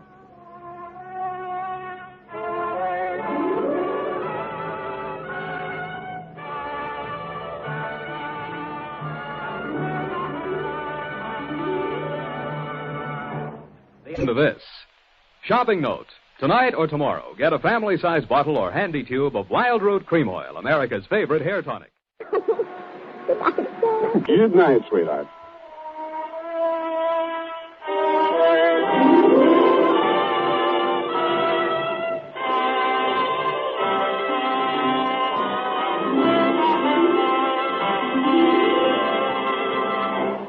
The Adventures of Sam Spade, Dashiell Hammett's famous private detective, are produced and directed by William Spear. Sam Spade is played by Howard Duff. Lorene Tuttle is Effie. The Adventures of Sam Spade are written for radio by Bob Tallman and Gil Dowd. Musical direction by Lud Gluskin, with score composed by Renee and Pierre Garrigang. Join us again next Sunday when author Dashiell Hammett and producer William Spear join forces for another adventure with Sam Spade. Brought to you transcribed by Wild Root Cream Oil. Again and again, the choice of men and women and children, too. This is Dick Joy reminding you to get Wild Root Cream Oil, Charlie. It keeps your hair in trim. You see, it's non-alcoholic, Charlie. It's made with soothing lanolin. You better get Wild Root Cream Oil, Charlie. Start using it today. Sam, I haven't even your wife to be versus. Nothing but peace and quiet. Fairly regular paycheck. With only a corpse now and then to produce a ripple on the mirror smoothness of our bliss. Oh, that's beautiful, Sam. I thought so. You don't have a single terrible secret either. No, but just to keep you interested, dear one, from time to time I shall pick up a piece of paper, read it, let the blood drain slowly from my face, then clasp you to me thusly, Sam! Holding you close, and just before striding silently from the room, mutter in your shell-pink ear. I know. Good night, Sam. Good night, sweetheart.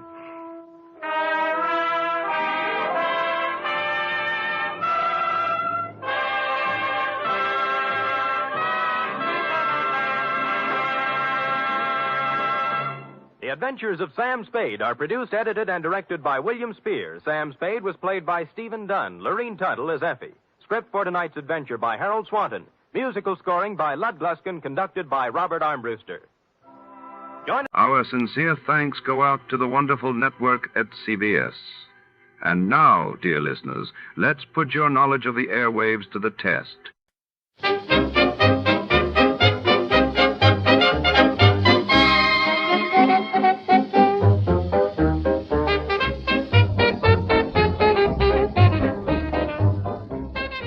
Tonight, under the flickering neon lights of the city's most exclusive jeweler, a priceless sapphire, the infamous Blue Rock, vanishes during a glamorous gala. Amongst champagne flutes and whispered secrets, a hard-boiled detective must untangle the web of deceit, charm, and hidden motives before the culprit slips away into the night. Shadows lengthen between velvet-lined display cases and diamond-studded suspects. Before to start, let's see what happened the day it was aired. It was March 15, 1952, and that day the world saw the ratification of the peace treaty with Japan officially ending World War II hostilities, while in London, King George VI's funeral procession brought thousands to the streets in solemn remembrance. Hey, down here in New York at State Unity Live. Phil, how's my one-time fishing pal? Slowly but surely going nuts with this business. All set to open the trout season? Not a chance. I am. Sunrise on opening day is going to find me out in the middle of a stream, gently dropping flies in front of ravenous rainbows. Yeah, And you know I where know. I plan to do it? Yep. Oh? The point is, do you? Well, of course I do. I On doubt a private stream, only half an hour's drive from here is the clearest, coldest... What was that? Yeah, you see, I was right. Right about what? You're not knowing where you're going on opening day. What are you talking about? Didn't you hear me? Oh, I heard all right, but you're wrong. Oh, I am, Sure. Because, Johnny, you're going to do your trout fishing on the Esopus River. Down there in New York State? That's right, near the little town of Mount Tremper. Who says? It's just west of Kingston, the other side of Ashokan Reservoir, and about halfway between... Oh, I know where it is, and I've taken some nice, fat native browns out of the Esopus, and I love it dearly. But what makes you think that's where I'm going to open the season? Well, after all, if we're going to pay your expense account... Oh, you are? Yeah, and for once, you won't have to hold back on it. Well, that's a little different. I kind of thought you'd see it that way. Tell me all. Come on down here to New York, and I will. I'm on my way.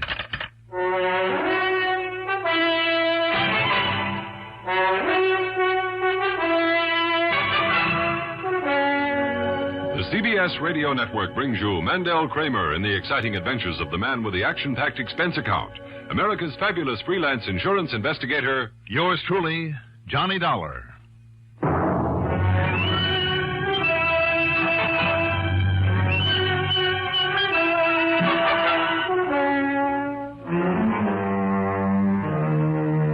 Expense account submitted by Special Investigator Johnny Dollar to State Unity Life Insurance Company, New York City office.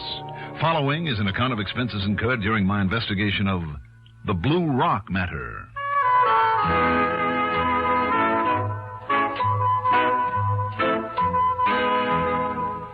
After carefully packing all my trout fishing gear and clothing to go with, including waders and a set of long johns, expense account item 1 is $5.75 taxi fare to Bradley Field. Item 2, $10.12 plane fare to New York. Item 3, $6.20 cab fare into Phil's office at 500 Fifth Avenue. Sure, Johnny. And I know that old saying just as well as you do. The time that a man spends in fishing is not deducted from his lifespan. Right. Right. But I just haven't had the time these last couple of years. Well, why don't you unchain yourself from this desk and join me there on the Esopus? Nope, I'm afraid it's no-go. Why not? I wouldn't dare show my face up there where you're going. Why not? Because the man I want you to keep an eye on knows me. Oh, who might that be? Thomas Gerald Aspinwall. And who's he? A man who would stop at absolutely nothing to get his paws on the Emery Archibald fortune. Archibald? Big stockbroker? The same. I thought he was dead. He will be within a matter of weeks. One of those incurable things. Oh? Well, where does this Tom Aspinwall come in? He was married for a while to Nancy Archibald, Emery's daughter, and last of the line, except for little Barry. Who's Barry? Barry Aspinwall, Nancy's 5-year-old son. By Tom Aspinwall? No. No, in spite of the last name, he's by an earlier husband who died about the time little Barry was born. I see. Go on. Now, in his original will, the old man left half to Nancy, half to Tom. Mm-hmm. But in a brand new will, that's all changed. When old man Archibald goes, and that could be most any day now, the whole of his estate, including nearly $1 million of insurance, gets divided 50-50 between Nancy and the boy. I see. And Tom doesn't like that. Unless, Johnny. Yeah? Unless the youngster dies before the old man does. In which case his share goes to Tom Aspinwall as in the earlier will. Ah. Don't ask me why, but that's the way it is. In any event, Tom would like nothing better than to see the youngster out of the way. Right. Before the old man dies. And that's why I suddenly got worried when I learned that Tom's taking the child away for a few days. Do you think he'd try to kill him, his own stepson? I think he would. All right. Now, what's all this have to do with my opening the trout season on the Esopus? Or was that just a gag to get me down here? No, not a bit of it. Now, I've made a reservation for you up there at Mount Tremper at the farmhouse of Mr. and Mrs. Fritz Hornblock. It's only a couple of 100 yards from the big pool below the bridge over the Esopus. Blue Rock Pool? Yes. Where I've wet many a line, Phil. Oh, but not many people fish that spot anymore. Because unless you know every inch of it, and with the high, roily water this time of year especially, it's about as dangerous a place as there is. Right. So, when I tell you that the only other guests the Hornblocks will have for opening day... Tommy Aspinwall and the boy? Yes. Wow. If there's one place on that river to fake an accident and make it look legitimate, that's it. Yes. You, like to run on up there and keep an eye on things? Maybe prevent a murder? What do you think?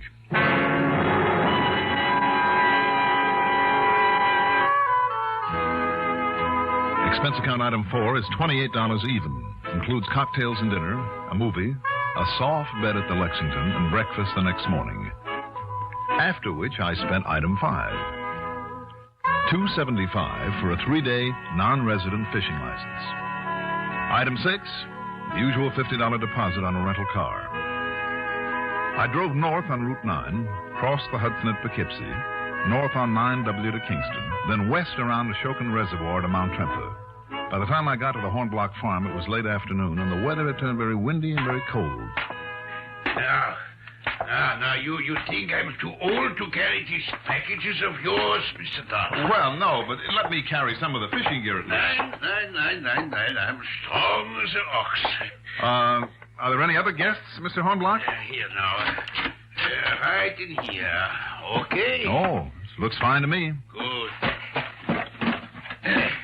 A nice warm feather bed for you, and if you like it, I built you a nice big fire here in the fireplace. Oh, I don't think that'll be necessary. Or maybe while the mama is out, you like maybe a little schnapps to keep the cold away. Well, now, it just happens, Mr. Hornblock, that I brought a bottle along with me. Oh. You know, just in case of snake bite. Oh, snake bite this time of year. Oh. What kind? Well, if 8-year-old Scotch doesn't offend your finer sensibilities. Well, why don't we see? Why don't we? Here you are. To your heart's content. Now, let me see. Well. What's going on here? What? Hey, just what are you up to, Fritz? That was good, Mr. Dolar. Well, good. Will you join us? Oh, with that cold wind coming up out there, maybe I'd better. My name is Tom Aspinwall. Ah, yes, Mr. Aspinwall. This is Johnny Dolar. Hi, Tom. Oh, well, hi. Dollar, did you say? Yeah. Sounds vaguely familiar. I don't know why it should. I'm just a fisherman up here for the opening. Yeah, so is Mr. Aspinwall. Him and his little boy, that cute little Perry. Oh, your son, Tom? Stepson. I figure if a youngster learns to fish at that age, he'll be forever grateful for it. Sure he should. Even I might learn sometime. Yeah. Oh, by the way, where is he, Tom? My wife, she took him in to do the shopping in the village. Yeah. And she promised to buy some more rocks for him. Rocks? Yeah. Well, he's crazy about those little hard candies, sugar candies, red and blue and yellow kinds. Yeah, rocks, he calls them. Oh, I see. I hope she doesn't give him too many, though. Make him sick. Oh, so isn't the little boy entitled now and again? Eh? Even if it gives him a terrible stomach ache sometimes? For a little boy, it always passes away. Mm-hmm. Except last time, I thought the poor kid was going to die. Line. You just let him lie still for a while on the bed, and he'll be all okay again, no matter how sick he thinks he is. Well, yeah, I suppose you're right, but... Well, this time I've brought him up here to learn to fish, not to lie around with a stomach ache because of the way you and your wife spoil it. Now, Mr. Aspinwall. And, didn't you say there isn't a doctor this side of Kingston? No, we take care of him. Now, don't you worry about him. You going out first thing in the morning, Tom? Yeah, I certainly am. Johnny, did you say? That's right. Yeah, I haven't missed an opening day in years. Where do you plan to fish? Oh, I don't know. Somewhere along the river. You? I'm not sure yet. Well, I will tell you, boss. Yes, Fritz? You know where's the big hole below the bridge?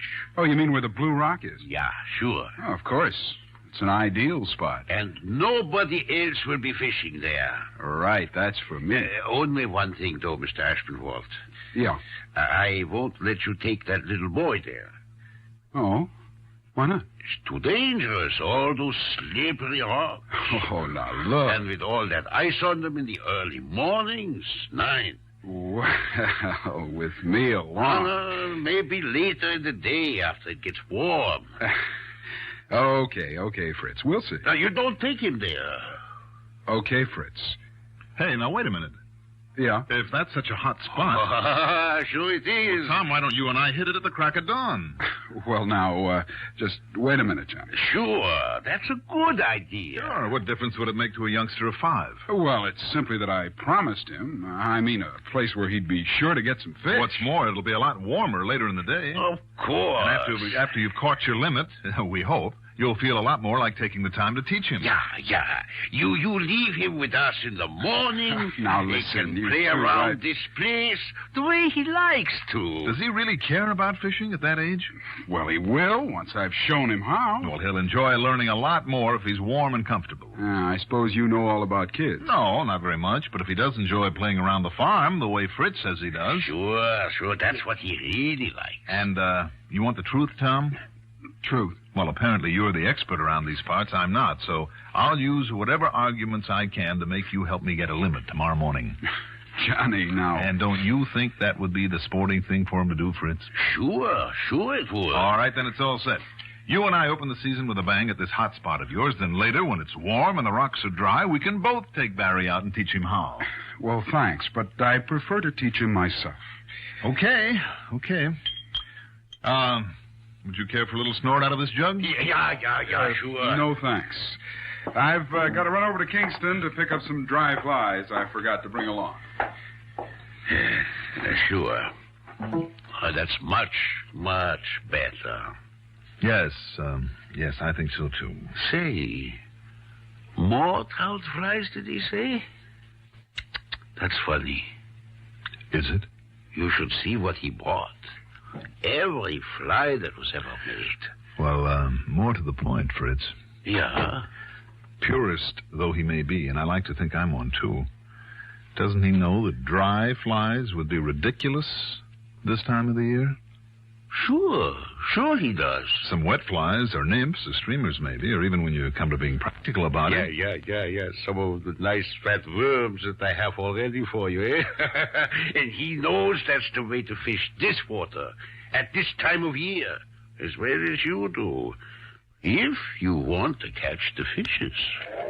But there he goes. Yeah. Oh, and look, from the window. Here comes Mama back with the little boy.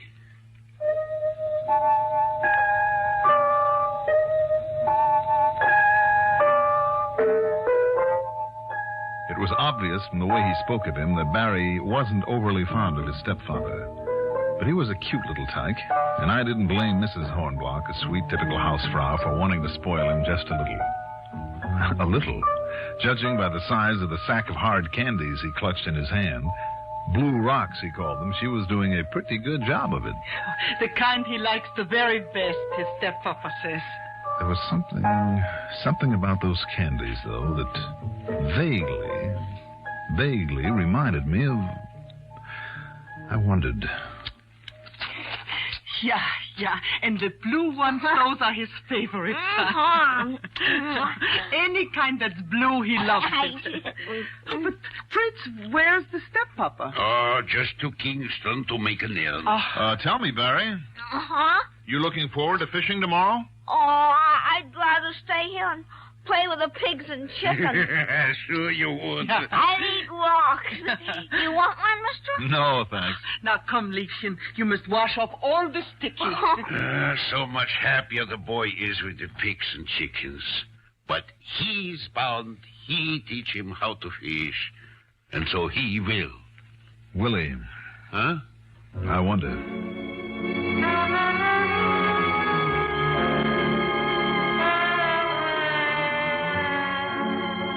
It was only too obvious how Aspinwall planned to get rid of Barry. And I made up my mind to be among those present whenever he headed for the river with the youngster in tow. But you know something? That turned out to be a nearly fatal mistake. For two people.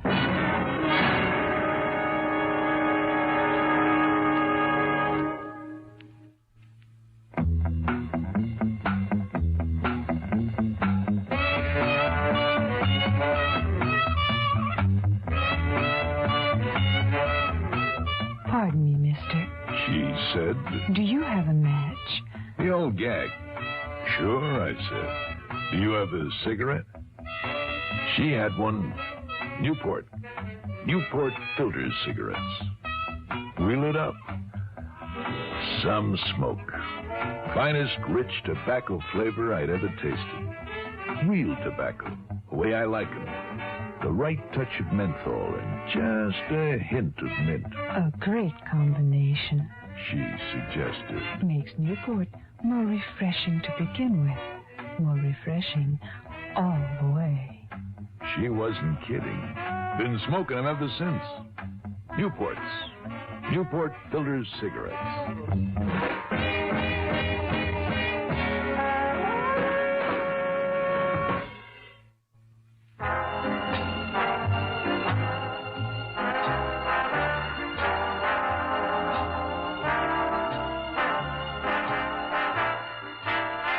Shortly before dinner, I beg your pardon, I mean supper, Aspinwall returned from Kingston decked out in a new fishing jacket.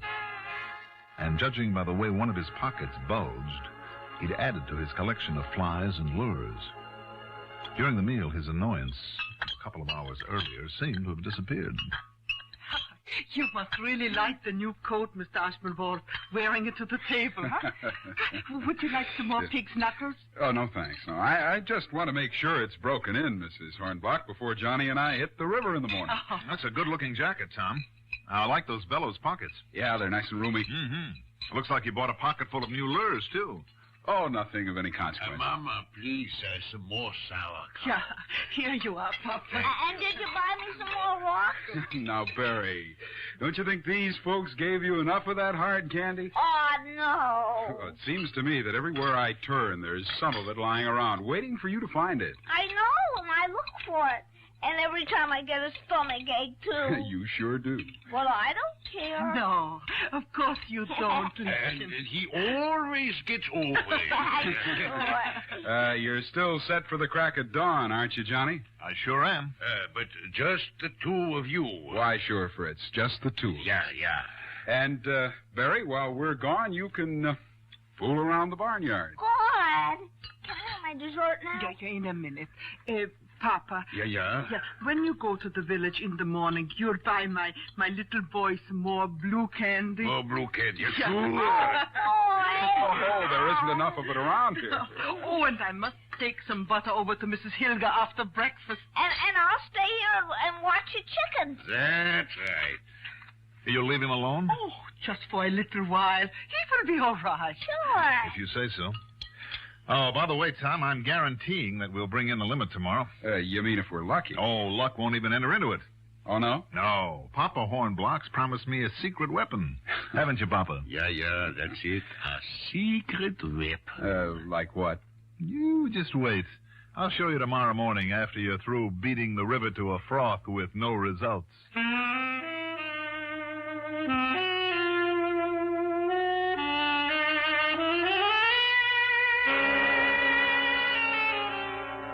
At dark next morning, the temperature was in the mid-20s. But after fortifying ourselves with pork chops, hotcakes and bacon, 3 fried eggs apiece, and plenty of steaming hot coffee, Tom and I set out for the river, leaving the Hornblocks to their errands and little Barry to play around the farmyard. We crossed the bridge, then worked our way down to the Blue Rock Pool. Fritz had been right. There was a slick coating of ice on all the rocks and ledges. And, incidentally, I noticed the pocket of Tom's jacket wasn't bulging the way it had the night before. And I meant to ask him about it. I wish I had. But having given up on lures, I'd resorted to Papa Hornblock's secret weapon, a can of fat, sassy earthworms.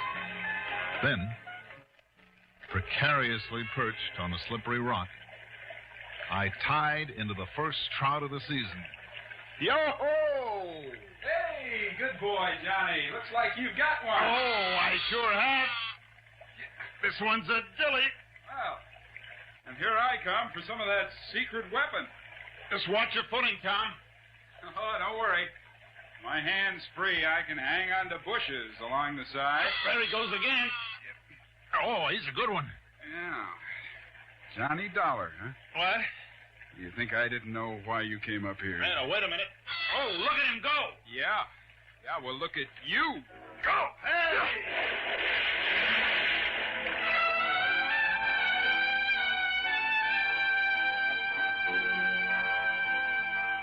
things happened fast, as Tom, holding onto a bush, gave me the shoulder. My feet went out from under me on the icy rock, and I fell sideways into that treacherous, frigid pool. But in twisting around, I'd grabbed at one of his legs and managed to hang on, and then the two of us went in. From then on, all I can say is that it's a miracle we ever got out of that freezing, rushing torrent alive. But somehow we did. Then up on the bank, the water on our clothing freezing into ice. All right. All right, Dollar. So you think you've won, huh? Just because you got me. And you did bring that youngster up here to kill him. You bet I did. All right. Come on now, back to the house before we freeze to death. And we'll make sure that Barry's still okay. Johnny, Dollar, it's no use. Because you gave yourself away. What? You knew that he was only 5. You said so before you even saw him. So I knew you were onto something when you came here. All right, so I goofed. Now, come on. I remembered who you are, and I knew you wouldn't let me get him down to the river alone. So that's why I made other plans. You what? Yeah. Wait a minute. That pocket on your jacket. Yeah, that's right, Dollar. From the wetting, there's a blue-green stain all over it. Huh? Blue vitriol, copper sulfate that you bought in Kingston. Oh, so you're smart now, huh? And the little chunks of blue vitriol look just like the chunks of the hard candy that kid likes. Yeah, and they both have a kind of sour taste. You see? Yes, I see. Come on. No, it's too late, Dollar. Because I left enough of that stuff around for him to find to kill him 10 times over. Come on. When he sees it, he'll think the Hornbachs left it for him. And even if they're there, you think they'll worry over his stomachache before it kills him? Barry! Barry! You're too late, Dollar. You're too late. Barry! So, maybe you caught me, but at least that lousy kid will never get the money. Barry! Barry!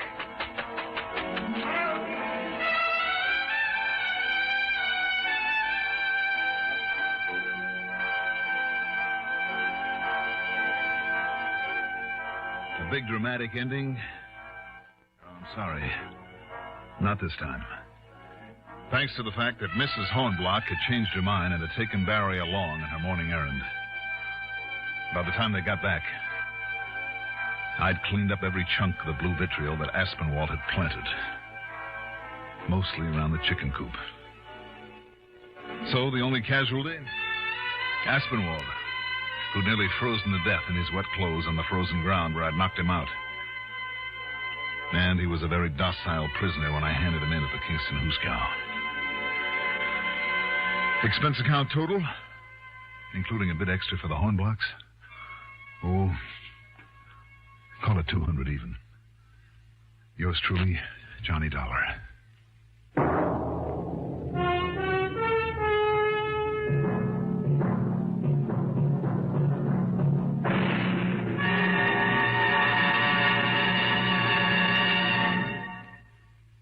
Now, here is our star to tell you about next week's story. Next week, a lesson in how to crack a safe. And I'm perfectly serious about that. Join us, won't you? Yours truly, Johnny Dollar.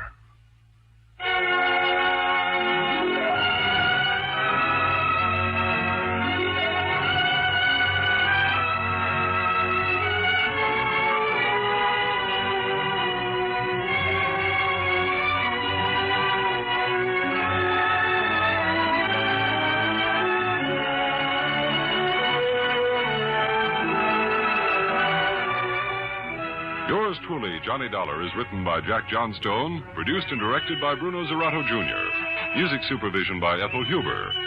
Johnny Dollar is played by Mandel Kramer.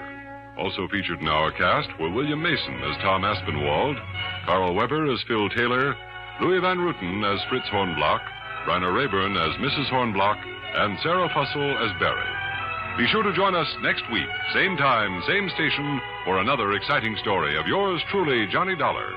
This is Art Hanna speaking.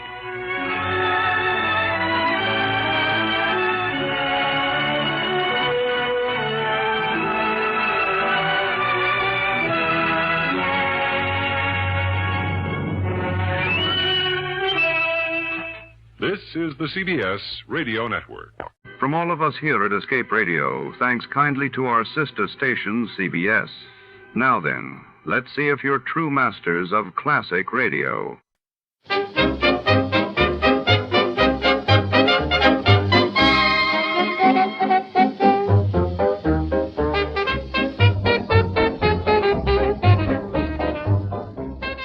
Tonight on the Dry Martini Caper, the city's shadows grow longer as a famed nightclub's prized recipe vanishes without a trace. Private Eye Jack Malone is drawn into a swirling world of jazz, secrets, and double crosses, where every glass hides a clue and every smile masks a lie. Who spiked the night with betrayal? Pour yourself a stiff one and follow the trail before the last call turns deadly. Before we begin, let's see what happened on the day it aired. It was May 22, 1947. That day, the world reeled as the United States Senate launched an investigation into alleged communist influences in Hollywood, while across the globe, the United Kingdom announced the lifting of bread rationing after years of wartime austerity.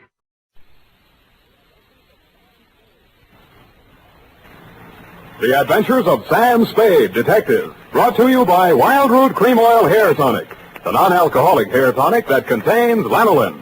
Wild Root Cream Oil, again and again, the choice of men who put good grooming first.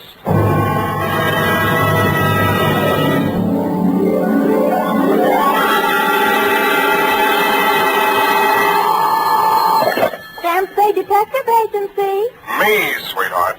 Sam, how did it go? It was the end, Effie, but the end. Oh, Sam, not another one of those society things. Depends on what you mean by society. Well, you know, Sam, cafe society. Cocktails for two, hands across the table, make it another old-fashioned, please. Let's not lose our head, Effie. Nothing but double martinis, very dry, with 2 olives, sweetheart. 2 olives? Oh, Sam, isn't that overdoing it? It was all overdone, sweetheart. That's what cracked it. Now, stay right where you are. I'll be right down to mix up my report on the Dry Martini Caper. Get it?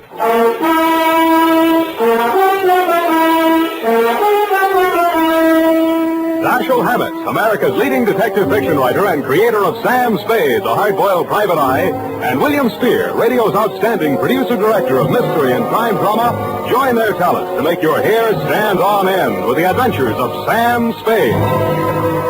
Presented by the makers of Wild Root Cream Oil for the hair. August is always a great vacation month. And for those of you planning to take your vacation soon, let me suggest that when you're packing, be sure you include a bottle and a handy tube of Wild Root Cream Oil Hair Tonic. For no matter where you go, you can always depend on Wild Root Cream Oil to groom your hair neatly and naturally, relieve dryness, and remove loose dandruff. Yes, you can take it with you on your vacation, and you should. Wild Root Cream Oil Hair Tonic. Again and again, the choice of men who put good grooming first. And now, with Howard Duff starring as Spade, Wild Root brings to the air the greatest private detective of them all in The Adventures of Sam Spade.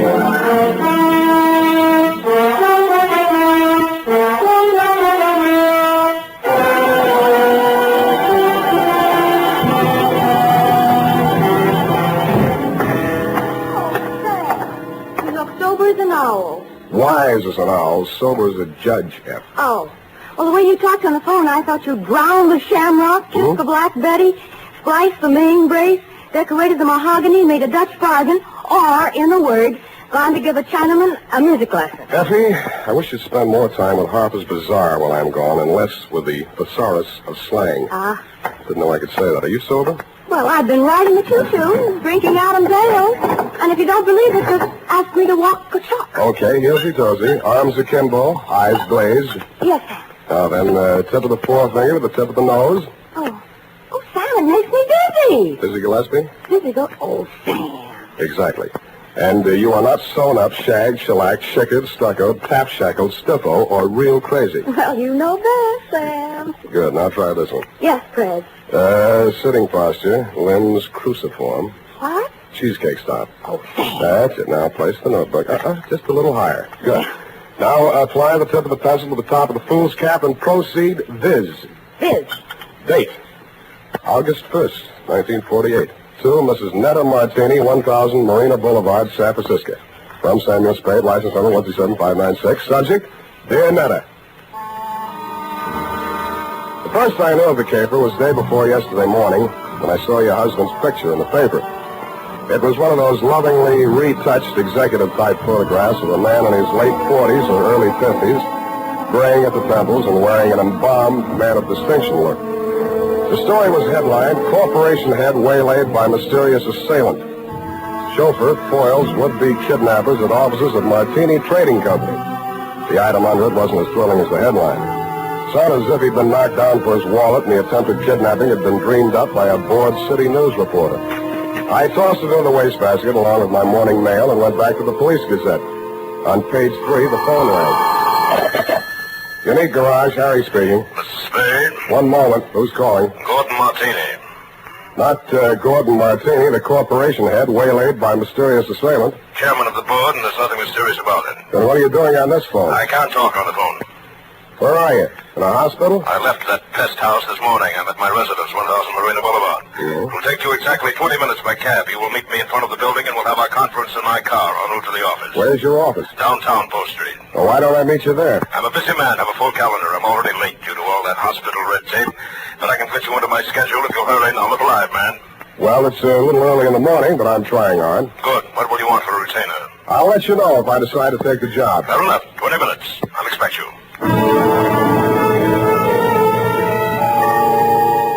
I should have looked more alive. It took me 2 minutes to get onto the street, 1 minute to flag down a cab, and 18 minutes to reach your address, Netta. A total of 21 minutes. As my taxi drew up to the curb in front of the canopied entrance to the corner apartment house at 1000 Marina, I saw your husband pacing indignantly up and down in front of the entrance, pausing only to glare at the outsized chronometer on his left wrist. His gray Homburg was perched atop an outsized turban of gauze bandage that decorated his head. You're Spade. You're exactly 1 minute and 22 seconds late. Hours are made of minutes, minutes are made of seconds. In killing this seemingly negligible interval of time, you have wounded an hour. Oh, I have? Well, I'm sorry. The traffic's pretty heavy out here this hour of the morning, you know. You should have started 1 minute and 22 seconds earlier. I'm sorry there was a bore on the telephone, kept talking about how valuable his time was. Well, don't apologize. Only waste more time. Now, here's your check, $100. My car's just around the corner. I paid that chauffeur a large salary, but mustn't keep him waiting. In the meantime, you may as well start earning a fee. I've been earning it for the past 22 minutes and 22 seconds. Wait. I suspected as much. You drive a car? Yeah, you mean one man drives all that? I see him, that rascally chauffeur of mine. Sleep in the back seat.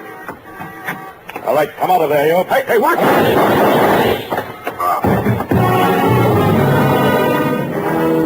I was behind him and a little to the right. The shock of the rapid-fire 30-caliber slugs lifted him off his feet and knocked him against me. I went down under his 300 pounds of dead weight. By the time I rolled him off of me and got up, the gunman had jumped out of the limousine and into a gray sedan that was double parked alongside. In the welter of traffic on the boulevard, I didn't dare risk throwing a shot after him, but I did get the first 3 numbers of the license plate before it buried itself in the heavy stream of AM commuters. That's when the air changed from exhaust fumes to something out of a Persian garden. I turned and looked for the first time into your Nile green eyes, Netta, and saw you twisting a handkerchief in your pale hands I might have loved beside the Shalimar, but on Marina Boulevard they looked like hysterics dead ahead. Who did it?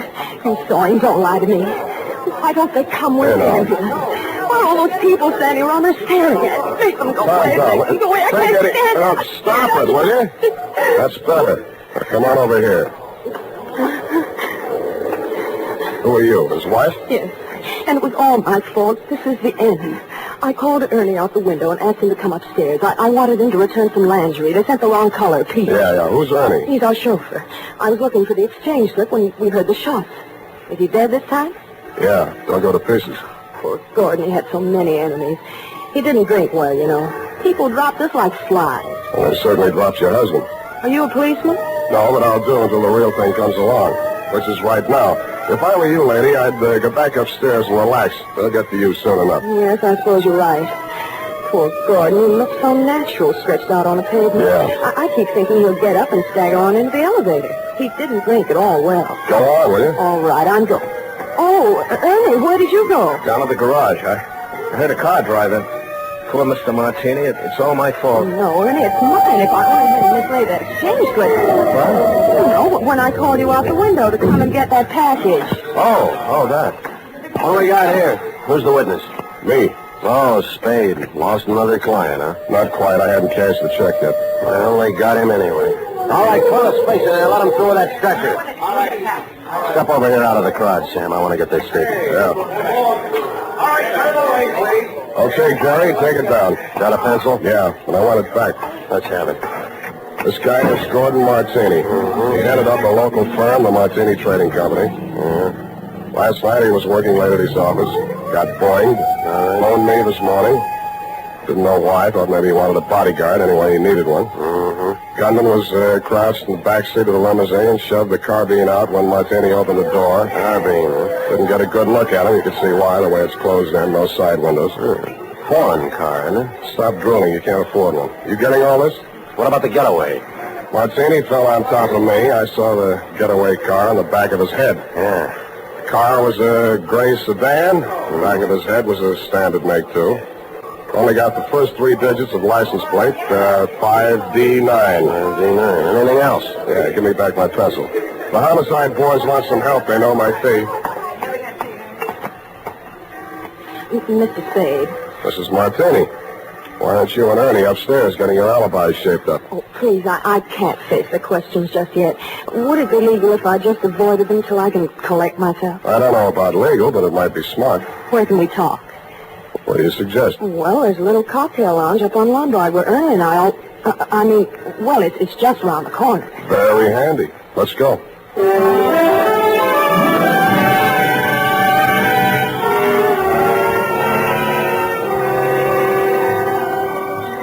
Against my mother's advice, I should have listened, but, well, that's why I married Mr. Martini. Well, that brings us up to 1943, and it's only 11:45. You're just like him, always holding a stopwatch over my head. Always? Well, he drank, you know. You told me that. But it's much more important than you think. He often fell down and bumped his head. You mean that mysterious assailant that waylaid him last night in his office was a double Martini? 2 pitchers full before dinner. 2? Ernie had to carry him up to his office. Well, what did he go up there for? Oh, he had an appointment with the vice president of the firm, Mr. Nesbitt. Something had come up, and he wanted Gordon to sign some papers. I don't know what. It wasn't the first time. I waited outside in the car. After Ernie had taken him upstairs, he came back to the car, and we talked. Ernie has alibis upstairs, downstairs, and all around the house. Well, then when the others came out and Gordon didn't, Ernie went upstairs to see why. Others? Mr. Nesbitt and who else? Mary Callahan. Secretary? No, she's an attorney. And if you think everything was legal between those 2, well, but after all, who am I to call the kettle black? Now, what are you trying to tell me? That you got him drunk so they could make him sign some papers, that he got himself drunk so he couldn't write his name, or that he just got drunk and fell down? Between you and me, I think she pushed him down a flight of stairs. In his condition, he'd never remember. Why are you putting a finger on the Callahan dame? Well, what would you think? He was the last one out of the building. Why didn't you want to tell all this to the police? Well, I didn't want to talk about his drinking. Things were bad enough already. That would have been the end. Well, that's as good an answer as any. What do you want me to do for you? Prove that she did it and Ernie didn't. I'll let you take care of Ernie. Oh, no. I don't want to alibi him unless I have to. He might get the wrong idea. You mean I've got the wrong idea? He might think it meant I still care for him, and I don't. I can't stand him anymore. The way he chews those toothpicks. And besides, if his alibi is too good, I might have trouble about that carbine in the backseat of my car. Pardon me, it sounded as if you said you might have trouble about a carbine in the backseat of your car. That's what I said. Where is your car? In the garage. But somebody had it out this morning. They scraped the fender coming back in, and they ran into the wall. They must have been in an awful hurry. Tell me, this car of yours, it wouldn't be a gray sedan? Yes. License number? Oh, wait a minute. It's on my keyring. Here, 5D90. That's enough. Why didn't you tell me this before? Well, I couldn't get up the nerve. After I heard you tell that policeman the gun that killed Gordon was a carbine, and the gray sedan and all that, well, it's the end.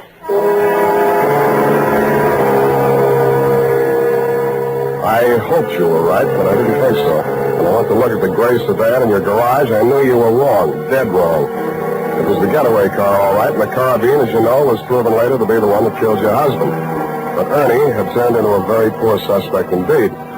He was hugging the carpet between the front and rear seats, and when I nudged him, he didn't move. He'd been shot at closer range than Gordon Martini, and the killer had used only one slug. It was planted in the base of his brain, which made him not only a very poor suspect, but a very dead one.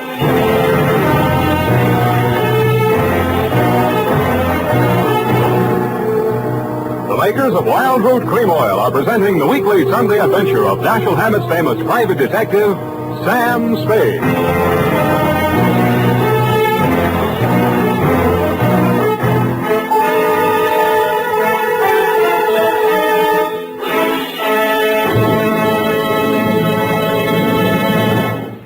If you want the well-groomed look that helps you get ahead socially and on the job, listen. Recently, thousands of people from coast to coast who bought Wild Root Cream Oil for the first time were asked, how does Wild Root Cream Oil compare with the hair tonic you previously used? Better than 4 out of 5 who replied said they preferred Wild Root Cream Oil. And no wonder. Wild Root Cream Oil grooms the hair neatly and naturally, relieves annoying dryness, and removes loose dandruff. What's more, non-alcoholic Wild Root Cream Oil is the only leading hair tonic that contains soothing lanolin. So ask for Wild Root Cream Oil Hair Tonic. Again and again, the choice of men who put good grooming first. By the way, smart girls use Wild Root Cream Oil too, and mothers say it's grand for training children's hair.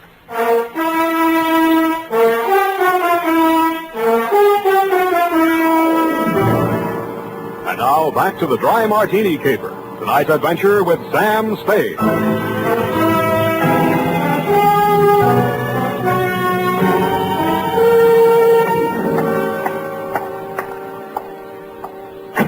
Martini Trading Company, good afternoon. I'm sorry, Mr. Nesbitt is in conference.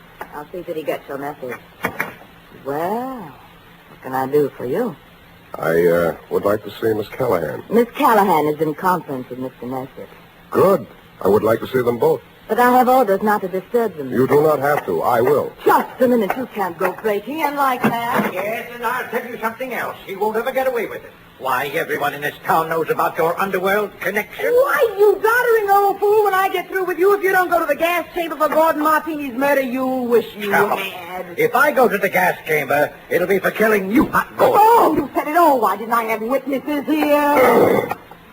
Miss Callahan? Did you hear that? You weren't talking loud enough. I didn't hear a thing. Well, come on in here and I'll tell you a thing or two.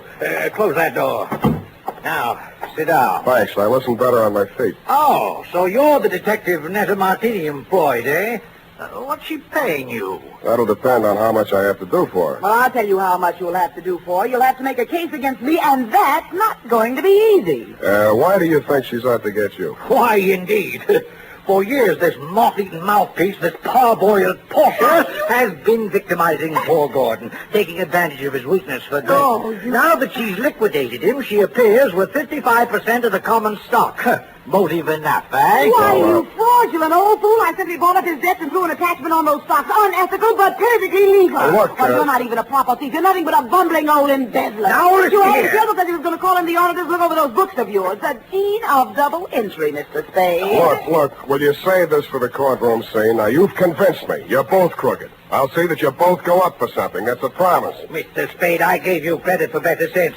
Do you know that this Medusa of the magistrate's court, this harpy of the Hall of Justice, tricked him into changing the beneficiary of his insurance the very night she pushed him down the stairs? And you were all in favor of it when you thought you held a controlling interest in the company. Answer that. You see, Mr. Spade, he can't answer that. Good. I'm glad one of you is temporarily lost for words. Now, I only want to know one thing, and I want a straight answer, and if either one of you starts off on another speech, I'm going to push you into the nearest cloakroom and lock you in together. Why, you wouldn't dare. Try me, sweetheart. Well, what do you want to know about this Amazon ambulance chaser, this Trilby of the traffic court?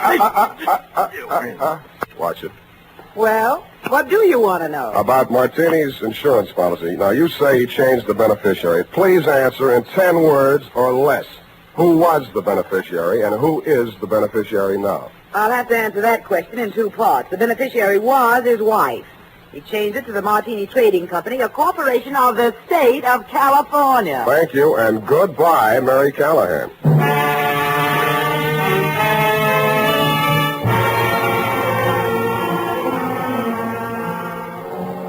And That matter took the heat off of you for the time being, which made things tough for me, because Callahan and Nesbitt were so horrible I never wanted to see them again, even to testify against them in court. I was sure of one thing. None of you had pulled the trigger of that carbine. There'd been a hired killer behind it, and the way he operated, taking crazy chances in broad daylight in a crowded street, told me an important thing about him. That night, I made the rounds of the joints. At a plant called the Bing Room, I found a bouncer who'd tossed out a customer that run up a bill and tried to pay it with a $1,000 check. He sent me to the Atlas Hotel.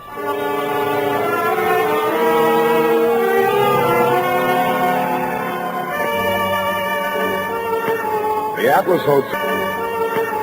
Atlas Hotel is off of 3rd Street down near the railroad yards. Not even a flea bag. The fleas sickened and died a long time ago. They couldn't take it.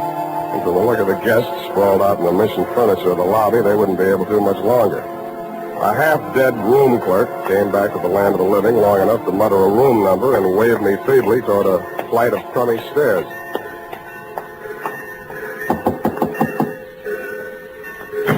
Yeah, what do you want? You, Hack Hartman? Hey, got anything for me, huh? Yeah, I got news for you. Get back in the room. I'll tell you all about it. Yeah. Well, come on in. Drop the shiv. Yeah, I'll drop it. I'll fix you. I'll cut you good. I'll cut you. I'll cut you. I'm glad you did that. You make it easy for me. Now get over there. Leave me alone. Leave me alone. I'm not feeling so good. You can feel a lot worse. Who hired you to put the burn on Martini? You don't get nothing out of me. Who gave you that check? Oh, leave me alone. I got all night, Hack, and I feel better than you do. Now, what'd you do with that check? I'll shake it if your teeth come out with it. Come on. All right. Stop it. I don't feel so good. Okay. Where? Pocket. My shirt. Don't reach. I'll get it. There was a company check, which is what I'd expected. It was for $1,000 drawn on the Golden Gate Trust and Loan, but I wasn't expecting to find the signature on the bottom line. It was signed in a bold, firm hand, Gordon Martini. Who was the penman on this? He wrote it himself, right in front of me. What was it supposed to be for? He wanted I should knock off his brother. You get mixed up? Well, he's dead, ain't he? That's what I mean. Gordon Martini's dead. The papers got it wrong. That was his brother, his twin brother. And that other guy, that chauffeur, kept hanging around the garage so I couldn't get out. I had to burn him, too. You know what you're saying? Yeah. I'm making sense. Now get out of here. I'm getting steamed. Don't let it worry you. I got a nice, cool place all picked out for you.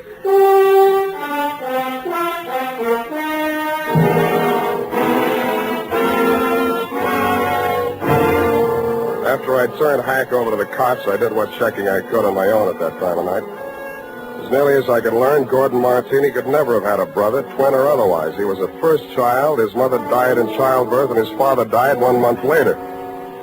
So I went back to the offices of the Martini Trading Company, glass-keyed my way in, and made a quick frisk of it.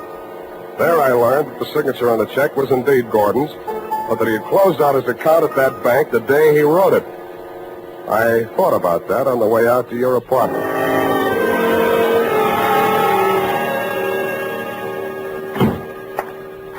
Sam, I've been calling, trying to reach you. I've been so worried. It's the end. This time you might be right. Fix me a drink. Well, there's nothing in the house but those prepared martinis Gordon used to drink. Is that all right? No, but fix me one anyway. Never mind the ice. It's not morning yet, but I hate myself already. Why don't you just relax and let me get it for you? I'll relax. You get the martinis. What happened? What'd you think of Mary Callahan? Isn't she the end? She's cute. You're all cute. All of me? How nice. I put ice in anyway. It's nasty without. It's nasty anyway. I hope it doesn't make you fall down the way it did poor Gordon. Thanks. What's the matter? Too dry? You open this bottle fresh? Why, yes. What's the matter? Where are they? The rest of the bottles. Oh, yeah. More of the same. Is this all your husband ever drank? Yes, gallons of it. It's a special brand. He even took it with him to bars and people's houses. He'd sit and drink them right out of the bottle like a little child. Then he'd be falling down drunk, of course. And that's how we lost so many friends. They dropped us like... Like flies. Yeah, it was the end. for you phoning? City morgue. Maxie, Sam Spade. Sammy, what can I do on you? On Martini, Maxie. They got around to the autopsy yet? Yeah, they rushed him through. Got the report handy? Right in front of me. Funny thing, Sam. The doc said they should have saved themselves the trouble. He'd have been dead in a week or two without no help. What from? Brain tumor. Malignant, it says here. Any alcohol in them? None from drinking, Sammy. What about the head wounds? Accidental fall due to periodic fainting spell. Part of his condition. Thanks, Maxie. Well, what is it, Sam? Was the martini poison? No, sweetheart. The martinis were colored water. Why, they couldn't. Well, what made him get so drunk? He didn't. He was sick. But, Sam, who killed him? Killed himself. But he couldn't have. He hired a gunman to do it. He planned his own murder. But that... Why... Well, why didn't he leave a note or something? He could have ruined us all. Come here, sweetheart. Put your little hand on Uncle Sam's shoulder. Why, Sam... That's, just what he wanted you to do. He wanted to ruin you. He let Mary Callahan fleece him out of his interest in the company. He let Nesbitt juggle the books. He let you go your way with Ernie. He let all three of you fix yourselves up with as nice a set of motives for murder as a jury could ask for. Couldn't have... The real joker was the check he used to pay off the man he hired to kill him. It bounced. It also proved he'd planned his own murder. But he still has his revenge. Because the insurance that would have kept the corporation from going broke won't be paid off on account of a self-liquidating cause. Oh, Sam, darling, what's going to become of us all? Well, Callahan and Nesbitt will probably sue each other to death. You might have to go to work and earn a living. Well, I have $500. I might invest it in something. You already have. Here's my bill. But, Sam, you didn't help me. What? This is the end. No, it isn't, sweetheart. This is the beginning. Come here.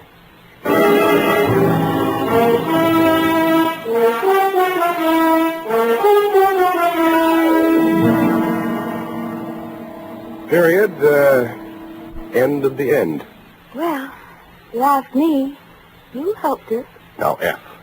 Well, that just goes to show you. Show what, F? Man's ingratitude to man. But what did Mr. Martini have against you? Why, nothing, sweetheart. He, just needed a smart operator like, Johnny Madero was under. Sam. Have you cashed that check Mr. Martini gave you? Well, not yet.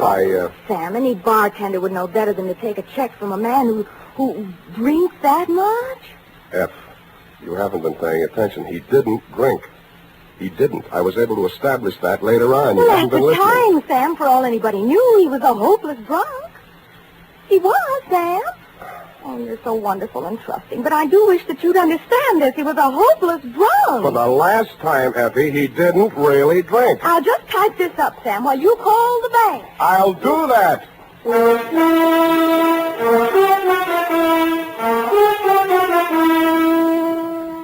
A final reminder, friends.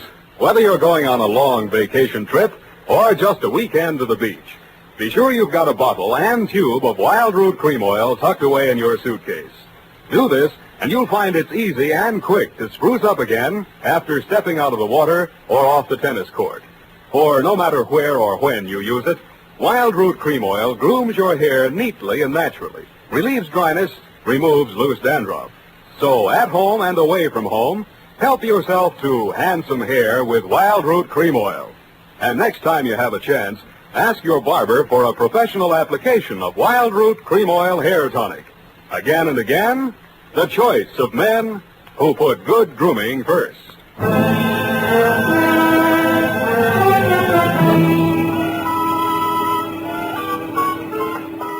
I hope it was worth the price of the paper and carbon. You made carbon copies of that, an unimportant report like that? It bounced? Well, the estate isn't settled yet. Oh, Sam, you're so wonderful and trusting. Effie, I am not wonderful and trusting. I am a hard-boiled private eye. I know. Just a pity there's no money in it. And I'm also two-fisted. Sam, have you ever thought of ceramics? Of what? Ceramics. It takes virtually no capital. All you need is a small furnace and some clay. And if you don't have any talent, you can just make ashtrays. Thanks, I already have one. Oh, flower pots are fun. You can pop them on a wheel. And you can pot your hat on and wheel on out of here and also take a furnace and clay. love you when you're so gay and carefree. I am not gay and carefree. You am are a hard-boiled private eye. Good night, and sue me for your back salary, sweetheart.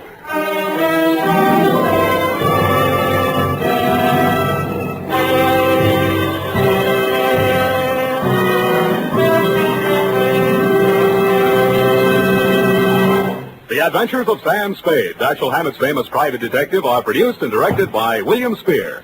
Sam Spade is played by Howard Duff. Lorene Tuttle is Effie.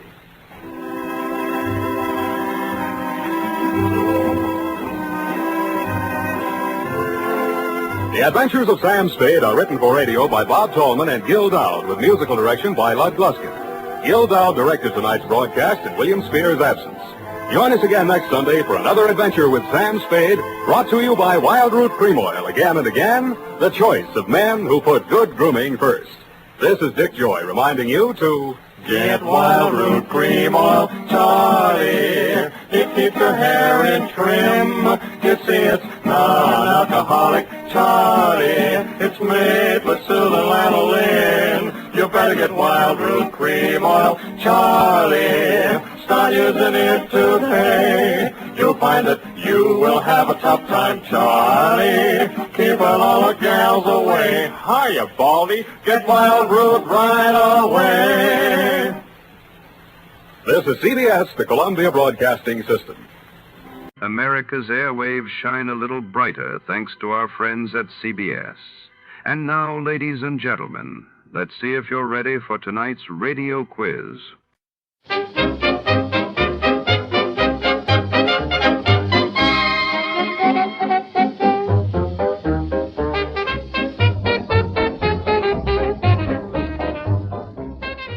Tonight's tale unfurls beneath the flickering neon of the La Sierra Club, a notorious jazz bar hidden in the shadowy heart of 1948 Santa Monica Pier. When a mobster's briefcase vanishes during a midnight poker game, suspicion swirls like cigarette smoke, and a hard-boiled detective is forced to swim with sharks, both literal and criminal. Secrets, lies, and silent threats lurk behind every velvet curtain, as the night's winner may lose more than just the jackpot. Before to start, let's see what happened the day it was aired.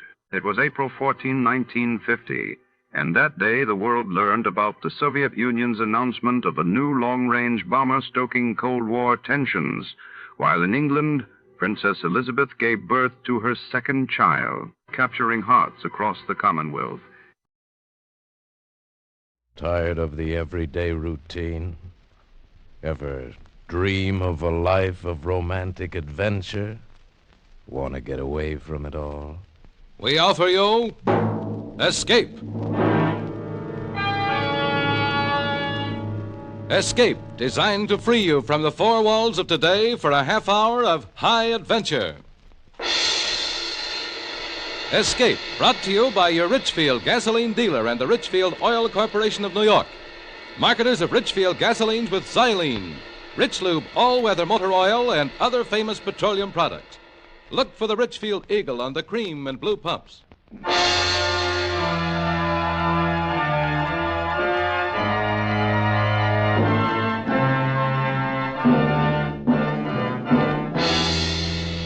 Tonight, we escape to a charter fishing boat in the waters off the little Central American country of Nicaragua, and the story of the violence and terror that suddenly developed there, as Anthony Ellis tells it in his exciting tale, Shark Bait.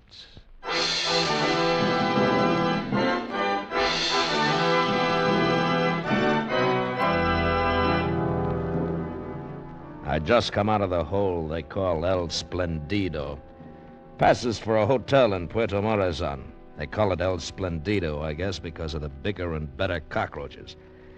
Funny thing is, there are always a few Americans there. They come down to Nicaragua for the fishing. Two of them, a man named Williams and his daughter, had chartered my boat for the next morning. It was getting dark when I walked down to where the boat was tied up, and as I came to the shack that palmed itself off as a cocktail bar, I knew it was time for a drink. The joint was called Joe's. Nobody knew why, since it belonged to a fat, happy Portuguese named Miguel Pereira. who in his spare time dabbled in everything from cut-rate murder to dope. He was a good man not to trust. Went to a table, and he stopped plunking his guitar long enough to bring me a warm beer. Buenos tardes, Capitan Hook. Hi, Mike.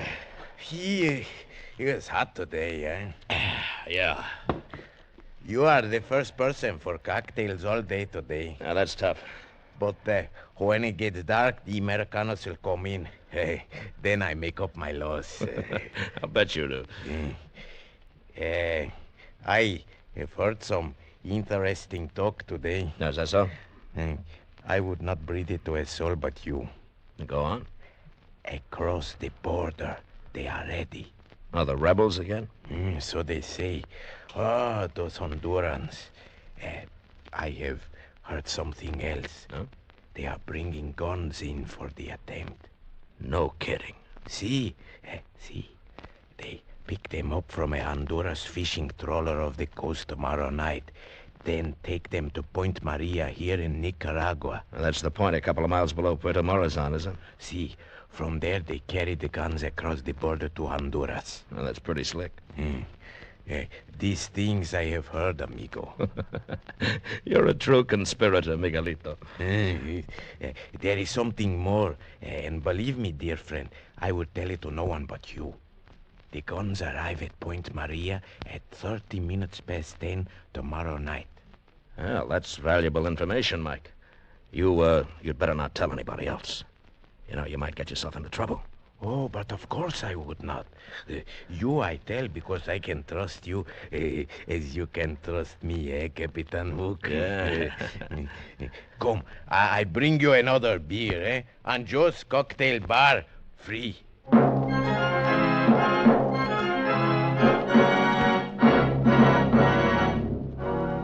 My customers came aboard the next morning at 5:30.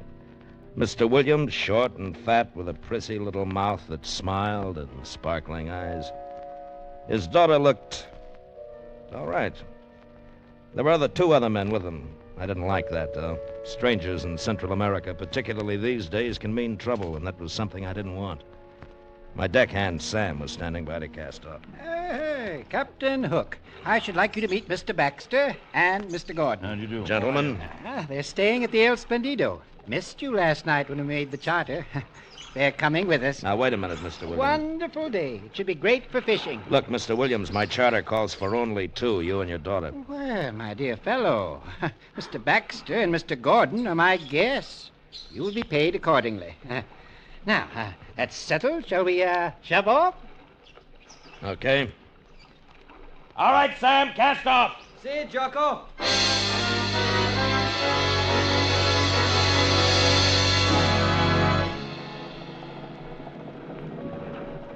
It's beautiful, isn't it, Captain? It's all right, Miss Williams.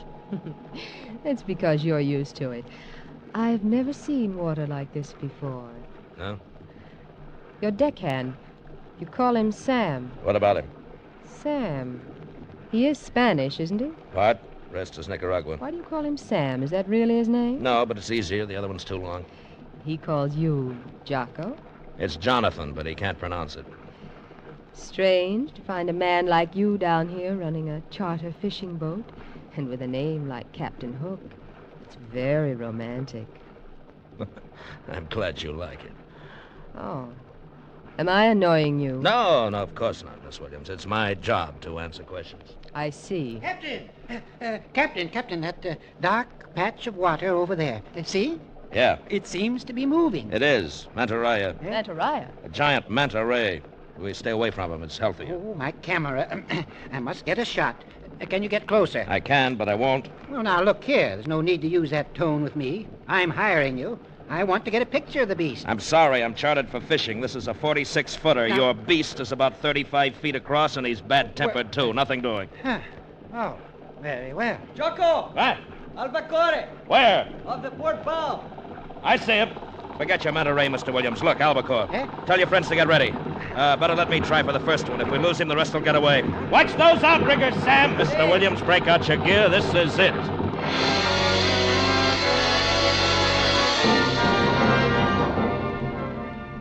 It was a school of fish you see once in a lifetime. When you tie onto one of those babies, you got something.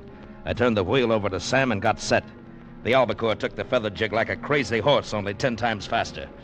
I knew that if I lost him, it was goodbye school.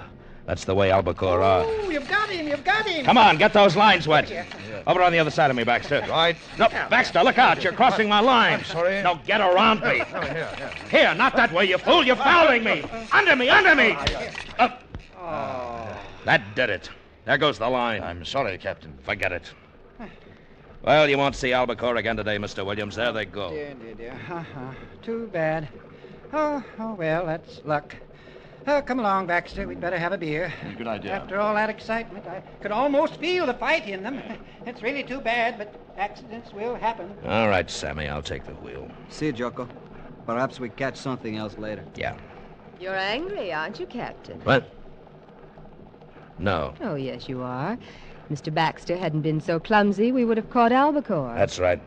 And I'll tell you something else. What? I don't think that either Baxter or his friend Gordon are fishermen. They are. The hotel last night, they said so. Don't kid yourself, not the way Baxter handles a rod. But they and said... another thing, he's carrying 2 guns and shoulder holsters. Oh? Yeah. Well, I guess it's their business. Mine's to find fish.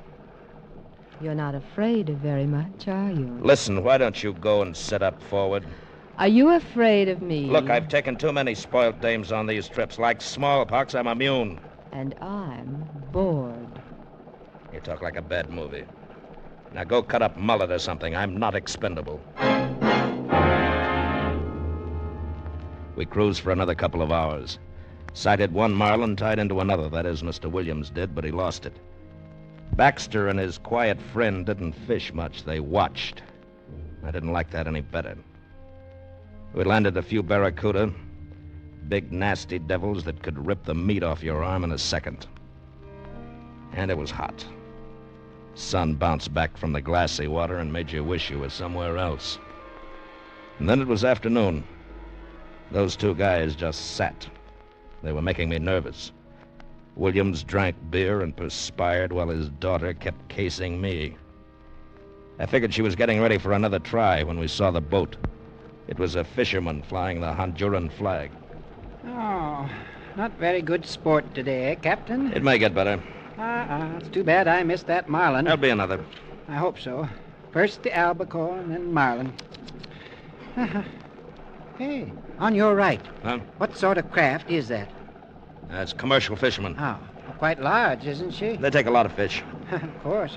I'd like to get a picture, if I may. I thought you wanted fish. I do. Right, then I'm headed down the coast. Well, would it take long to get close enough for a picture? No, it wouldn't be worth it. Huh? She's Honduran. I don't want trouble. Trouble, Captain? In case you haven't heard, Honduras is ripe for another revolution. We're under the Nicaraguan flag. I'm not taking any chances. I don't understand. It depends whose side the fishermen are on. If they're Honduras government, it's all right. If they're not, they might like to have my boat. What? It's happened before. Incredible. Yeah. Revolution. Well. Captain, that ship, she seems to be signaling. No, what about it? Mr. Gordon knows a little about signal pennants. Does he? Like he knows how to fish? I think it's a distress signal. Yes, you ought to find out. Distress. Is that so, Captain Hook? Could be. Could be a trick. Well, I don't understand. If they're in distress, it's our duty to When go... we first sighted her, there wasn't any signal. Now she very conveniently runs one up. I don't like it. We're putting back to Puerto Morazan. We better take a look. Not on my boat. Sam! Hi, Jocko. We're through for the day. Take in the outriggers. I'm Yes, sorry, Mr. Williams, but I don't like this charter. Now, You'll look get your here. money back. But you can't do that. I Stay on the engaged... course. Nuts. I insist, Captain. Mr. Baxter, what are you doing with a gun? Are you crazy? Walk over here slowly, Hook. Come on. I mean it. Well... All right, Gordon, take over. Right. I've been wondering about you ever since you boarded. Have you? Well, now you know. Mr. Baxter, really, you have no right to endanger us all. This is going too far. Keep out of this, Mr. Williams. You're pretty interested in that trawler, aren't you? Yes, that's why we've borrowed your boat. If you give us any trouble, I'll shoot you in the leg and throw you overboard. I imagine you would make excellent sport for the shark and barracuda. They have an extraordinary scent for blood, Captain Hook.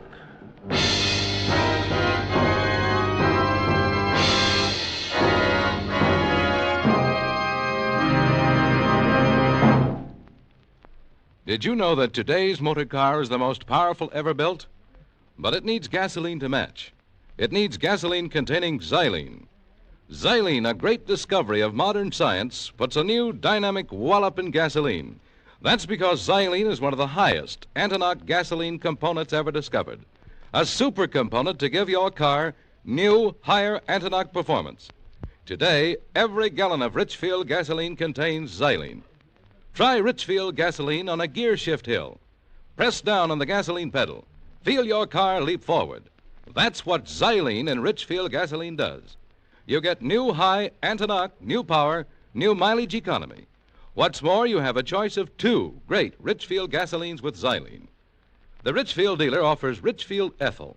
Ethyl at its best for best results in highest compression motors, or Richfield High Octane at regular price for the average car. Stop where you see the Richfield Eagle on the cream and blue pumps. Get Richfield gasoline containing xylene. And now we return you to Escape. Well, it was nicely done. One minute I was the skipper of my boat, the next I was waiting to see if Baxter wasn't going to put a bullet into me. I knew he wasn't kidding about those shark and barracuda, so I decided to play along.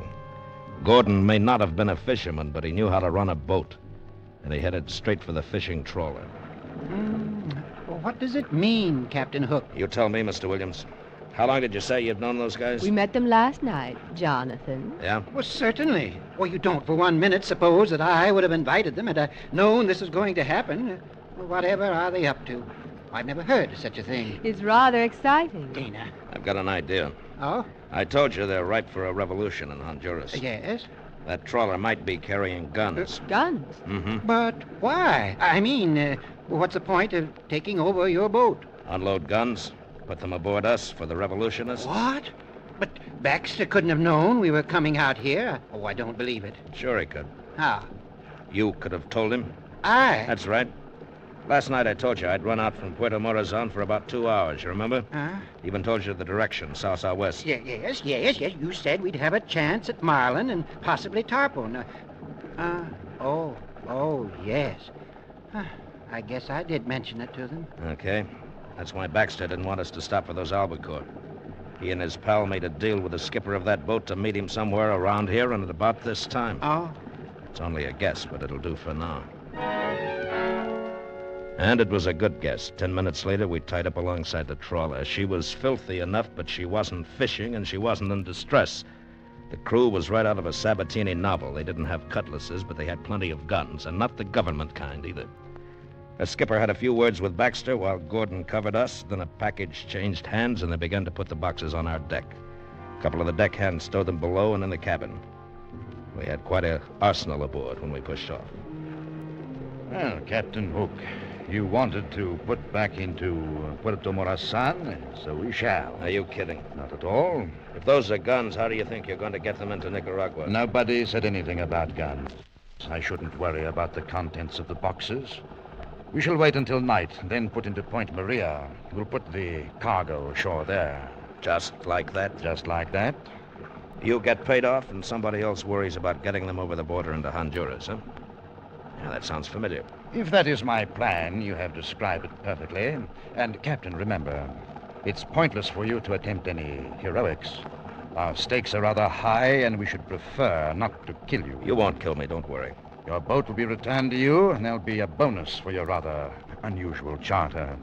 Well, thanks a lot. Well, I'm going to join Gordon at the wheel now, and keep in sight, Captain Hook. Psst. Choco. Sammy.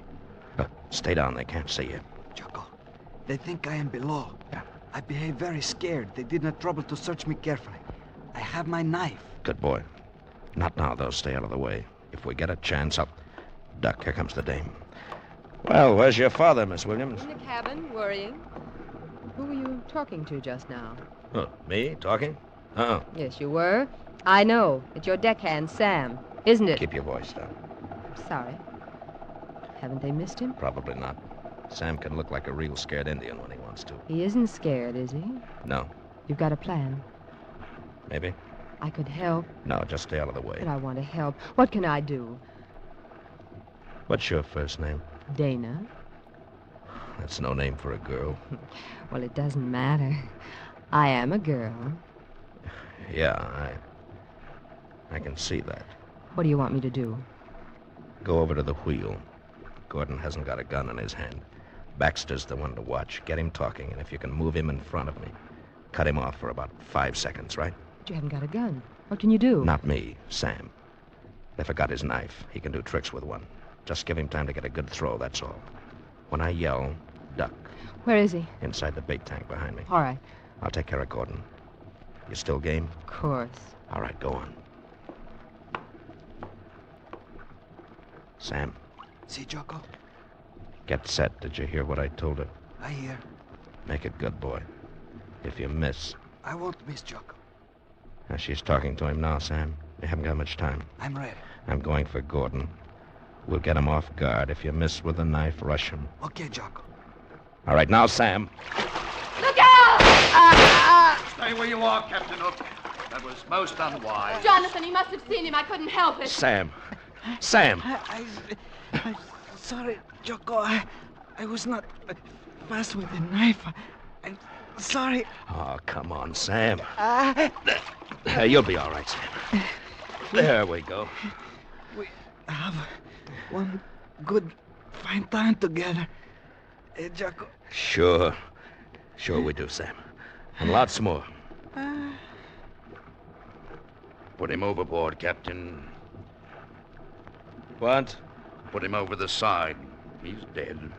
Listen, you murdering... I want no dead bodies in this boat. Might be difficult to explain if anyone came aboard before we reached land. Put him over the side. I picked him up in my arms. He was very light.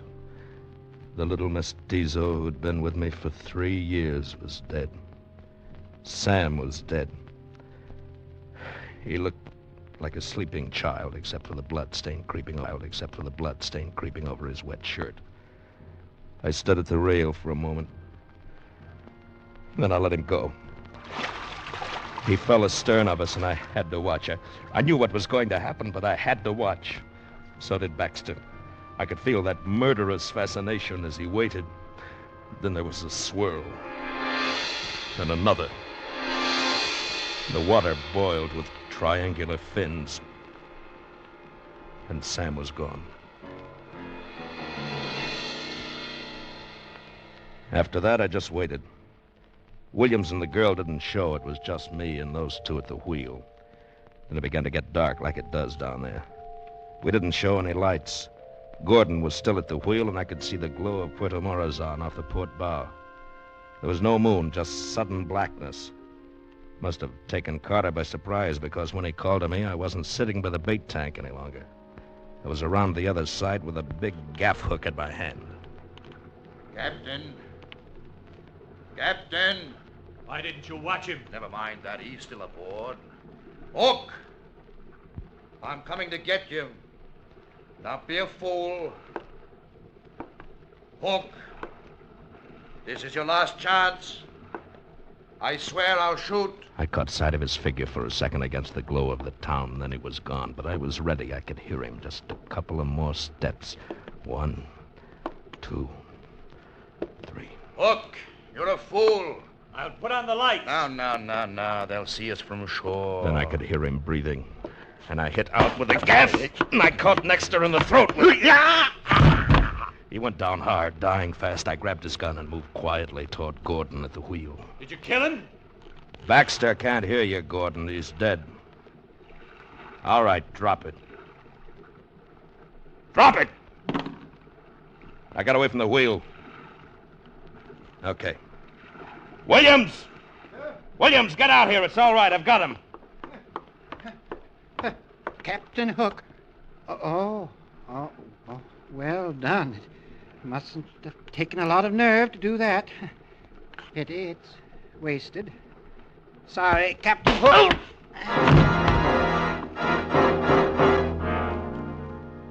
It was dark again when I came around. I could hear voices up forward. I'd been a sucker, and I knew that the 4 of them had been in it together. I tell you, I can't take it any closer.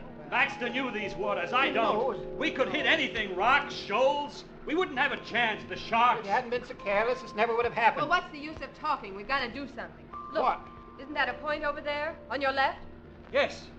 Yes, that might be Point Maria. Now I understood why Sam had died.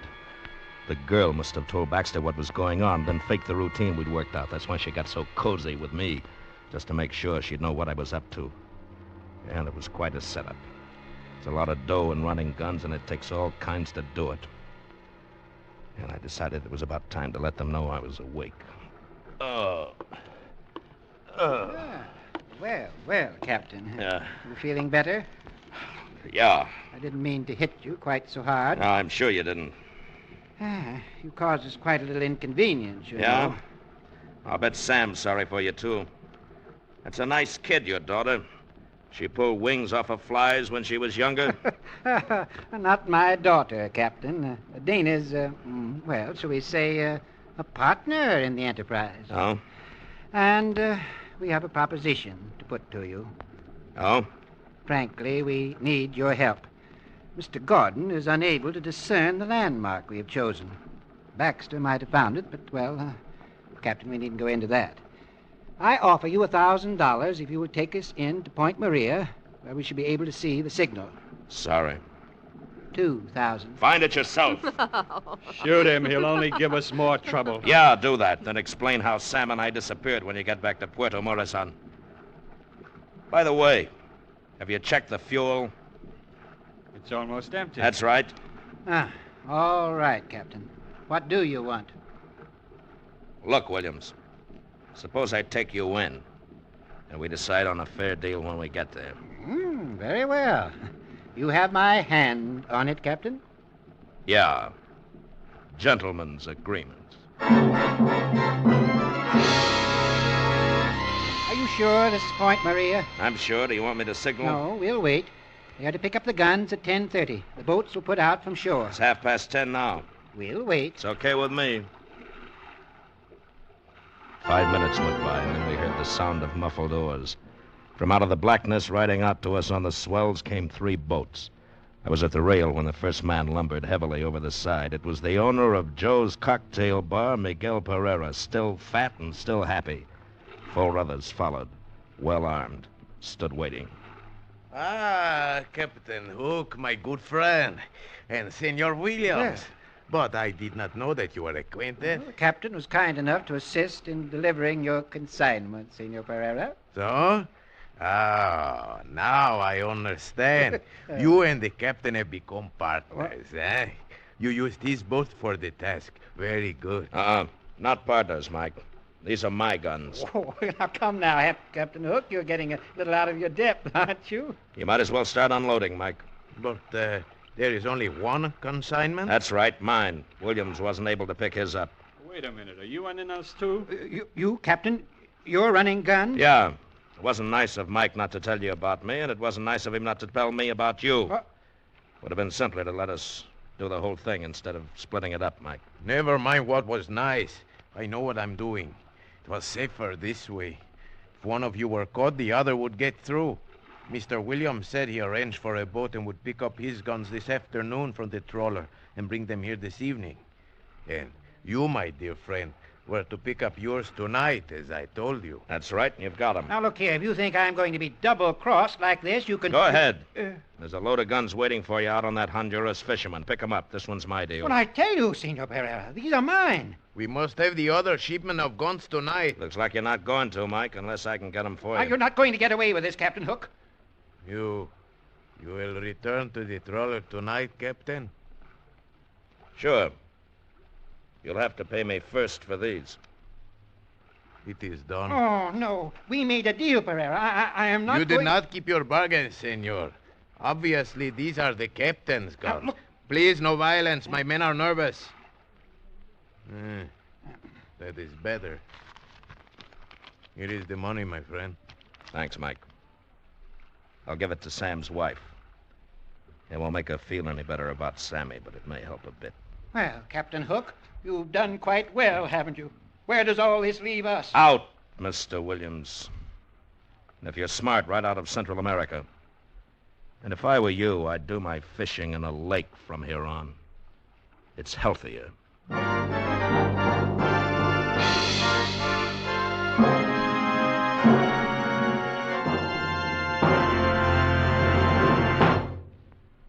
Did you know that just the motor of a modern car has as many moving parts as a whole car did only a few years ago? That means your motor oil has a bigger than ever job to do.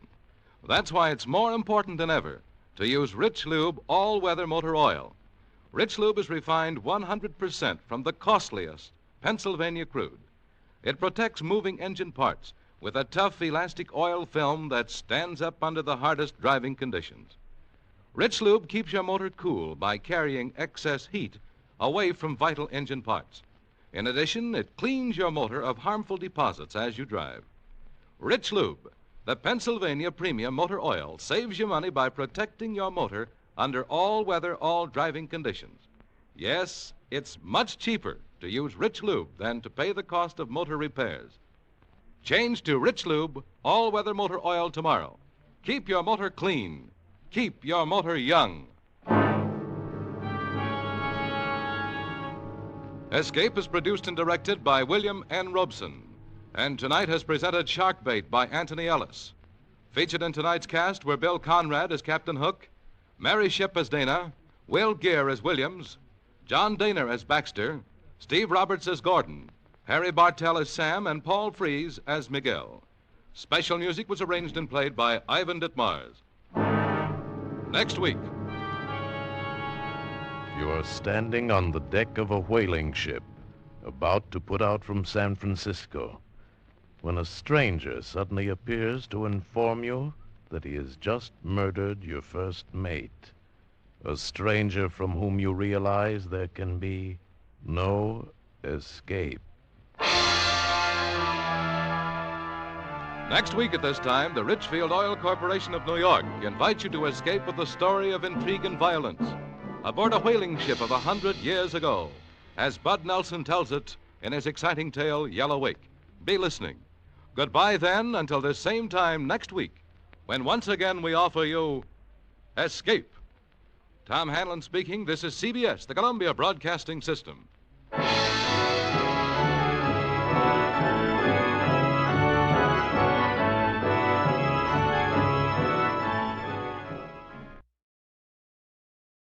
Here at Escape Radio, we proudly thank our partners at CBS. And now, folks, a quick challenge before the next thrilling chapter.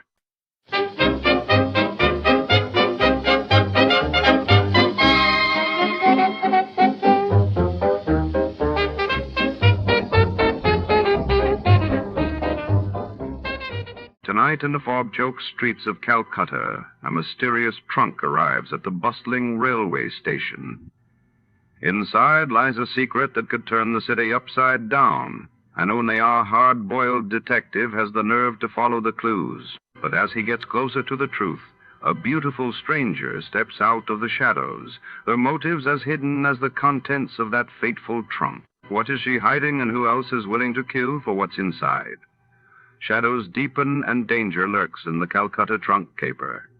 Before we begin, let's see what happened on the day it aired. It was March 7, 1947, that day. British Prime Minister Attlee announced plans for India's independence, while in the United States, severe flooding along the Ohio River displaced thousands and dominated the headlines.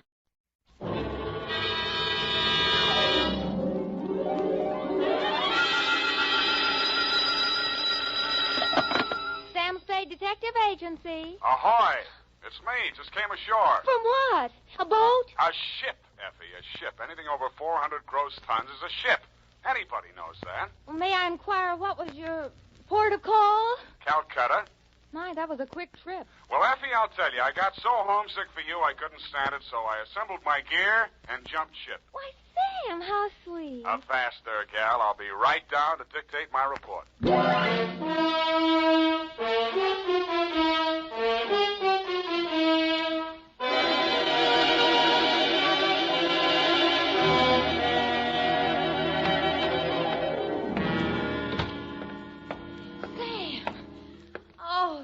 you are alive. Bon voyage, Effie. I've been worried sick. Where have you been? On my way to Calcutta, sweetheart, where the dawn comes up like thunder. Sam, what are you talking about? Calcutta? And the flying fishes play. Ready, Effie? Sam, why did you want to go to Calcutta, of all places? I didn't, Effie. I hate Calcutta. I was Shanghai. To, Mr. Philip J. Figg, purser, SS Lurene. How do you spell that, Sam? Lurene. Oh, that's pretty. Sam, how could you be shanghaied in this day and age? I mean, isn't it against the law? Stow it, Effie. You're pumping bilge water. Sam, I am not. From Samuel Spade, license number 137596, when you have the time, regarding the Calcutta trunk caper. Dear Mr. Figg, the following report will explain the enclosed voucher, which is a claim against your company for the amount of $500 and no cents. It will also answer any questions you might be asked concerning the recent unpleasantness on board your ship. It all started yesterday morning in San Francisco when my secretary announced briefly and caustically that there was a lady outside who wanted to talk to me. I judged that she was worth talking to. She was. Spade, your secretary let me in. Well, I'm glad she did. What can I do for you? I'm Marcia Hopkins. I see. Mrs. Marcia Hopkins. I see. However, my husband is dead. I see. It's about my sister that I've come to you, Mr. Spade. I'm dreadfully worried about her. Who's your sister? Miss Constance Pendleton. And she's become involved with a ne'er-do-well, a completely worthless scoundrel, and a real foreign bluebeard. All three? It's one man, Mr. Spade, a Bulgarian, Major Andrea Rodnik. They're going to be married this afternoon, and I'm positive that his only interest is in her money. I'm convinced that he's going to kill her soon after the ceremony. He's done it to other wives in Europe. I've warned Constance and pleaded with her, done everything I could to stop it. But she's completely infatuated with him and refuses to listen to me. Mm-hmm. What do you want me to do? Prevent the marriage if you can. Get the truth about Rodnik's background and face Constance with it. Oh, Mr. Spade, in some way you've got to make her realize the seriousness of the situation. He's a ruthless character. Well, do what I can, Mrs. Hopkins. Oh, thank you, Mr. Spade. Oh, I've felt so alone and helpless until now. Oh, really? But you will do everything you can, won't you? We've got to save her life.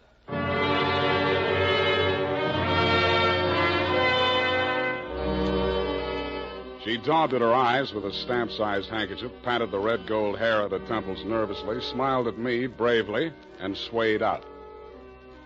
By telephone, I learned that the Rodnik-Pendleton marriage license had been issued 4 days before, and that on the same day, Constance Pendleton had withdrawn a savings account to the tune of $45,000. I'd always wanted to, so I did it. I called at the Bulgarian consulate. What can I do on you? What do you know about Major Andrea Rodnik? Ha! Andrea Rodnik! On him we have hate, great sadness, with shame for the ground that walked under him. Oh? Ha! Andrea Rodnik! Why is he so popular? On the devil he is driven without horns. 6 women he has killed.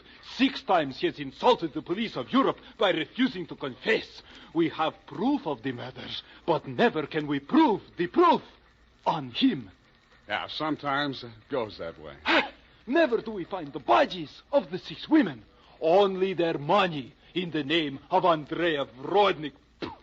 My pardon. Well, think nothing of it. You're just upset on you. You're interested on him. Why? You go to Europe? No, Rodnik comes here. Ah, here on San Francisco. He marries again. So I'm told. Ah! Oh, by all the means, you must prevent it. Go to him, brave man. You do the world a service. Make violence on him. Even do you hang for it. Your name will live.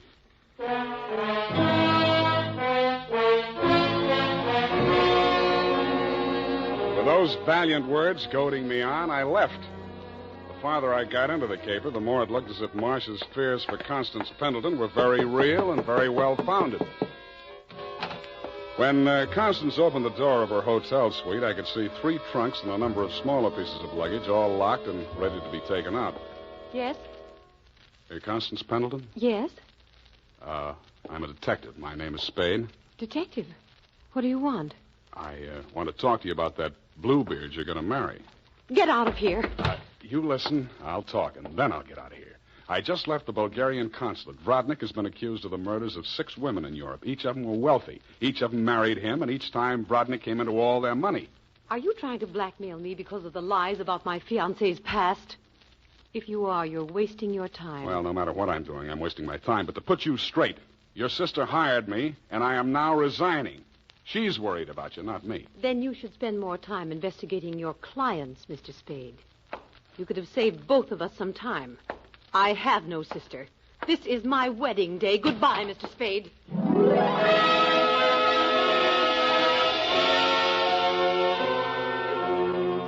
As I left the room, I maintained the stern facial expression I reserve for moments of great shock. But once outside the door, I allowed myself to be carried on the wave of rage and embarrassment for just a minute, and I kicked over 2 potted palms. As I limped down the corridor, I was overtaken by none other than Marcia Hopkins. Did you see her? Let's talk about you first. Did you stop the marriage? Why did you really want that marriage stopped? But I told you. You told me you were her sister. Oh. She said she didn't have any sister. All right, Sam, I did lie to you about that. But I'll tell you who I really am. I don't want to know who you are. I don't ever want to know. All I want from you is my honestly earned fee and a brief but permanent goodbye. Oh, no, Sam, please listen to me. We've got to save that girl. I have $500. That's all I have. Would it be enough? What's your real name? Marshal Vrodnik. Yes, he's my husband. I've been married to him for 10 years. We've traveled all over Europe, and I never knew where the money was coming from. He left me at times for 2 weeks or a month, and then when he'd come back, there'd be more money. I just realized that that's when he must have been killing those poor women. And I know that's what he's going to do this time. I just can't stand it. You've got to protect her. That should be easy. We'll let him get married and meet him at the door with a bigamy warrant. Then you will see me through this. I might. Oh. In my bag, there's $500. Take it. If we can't stop the marriage, then don't let him out of your sight. Not even for a minute. He's a beast, Sam. A beast.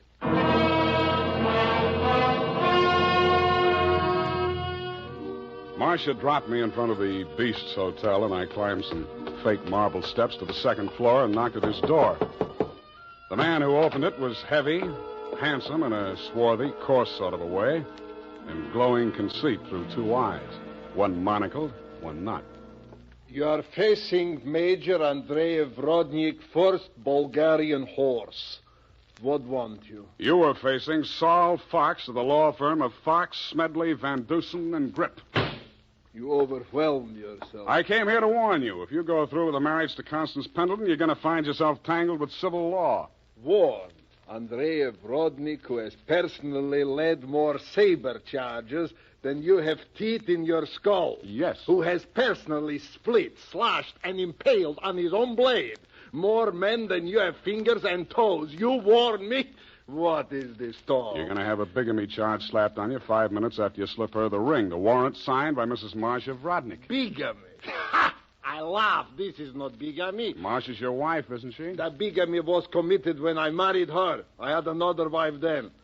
You call yourself a lawyer, then you know that only the 2nd marriage is bigamy. The ones following that are nothing but interludes. Okay, Major, go ahead and have your interlude. I'm just warning you. Oh, speaks. We are being married on Redwood City from a justice of the peace 1 hour previous. Then we are sailing through the SS Lurin at midnight with our honeymoon. Already a droshky waits for the baggage and luggage. Go now before I'm losing my temper. If you're ever in Calcutta, look me up. Da!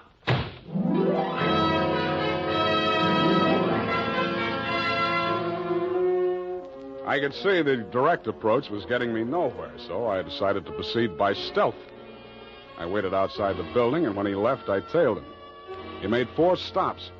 At a second-hand store, a hardware store, a surgical supply house, and an undertaker supply house. At these places, he purchased the following items: an oversized steamer trunk, black with brass fittings, a large ball of rope twine, 2 large lead sash weights, a set of surgical instruments, and at the 4th and final stop, the undertaking supply, he bought 2 items: a 20-foot length of rubber tubing and a pump. He returned to the second-hand store with his other purchases, put them inside the trunk, and ordered it sent up to Constance's hotel immediately, and thereupon It took himself to the same place. Marcia was waiting in the empty lobby when he went in. I crouched behind a pillar, turned up my hearing aid, and listened. Did you get the thing? Yeah. Now listen, my darling. We must work fast. As soon as the trunk arrives, before she has a chance to get to the telephone... Yes, Andre, but please, no cutting in the apartment. As you wish, my darling. Now, you know what you have to do. While I'm getting her into the trunk, you'll change her clothes, put on her traveling dress, the hat with the... What is it? What's the matter? Nothing. Come, we must make haste.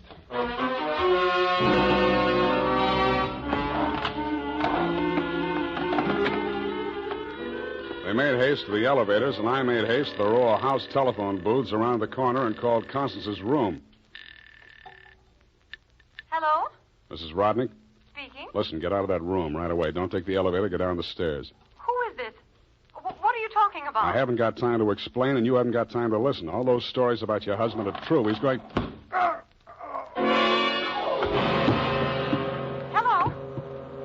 Hello?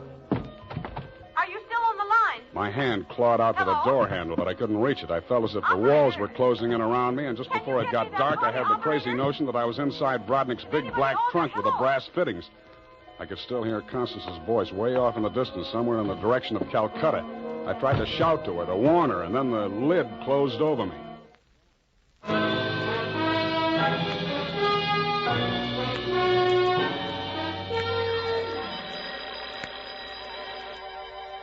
I shook my head trying to get the bells out of it. Then I remembered where I was and what had happened. I was still wedged into the bottom of the phone booth where I'd slumped when Brodnick sapped me. I got out of there somehow and grabbed a taxi for the Embarcadero. The time was 11:55. The SS Lorraine was scheduled to sail at midnight.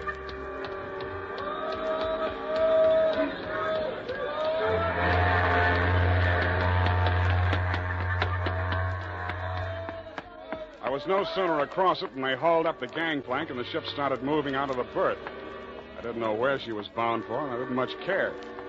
I checked the passenger list and found that Major and Mrs. Andrea Brodnick were in stateroom 12, A deck.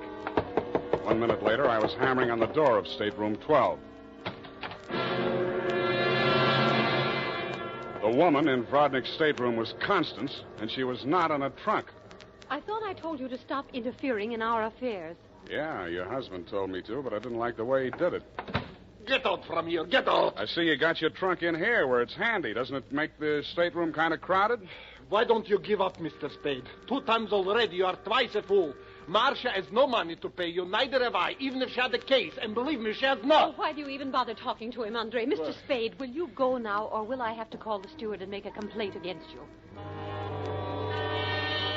I went. I still thought Marcia Hopkins was somewhere on that ship. I still didn't like the look of that trunk. I found the purser's office and went in.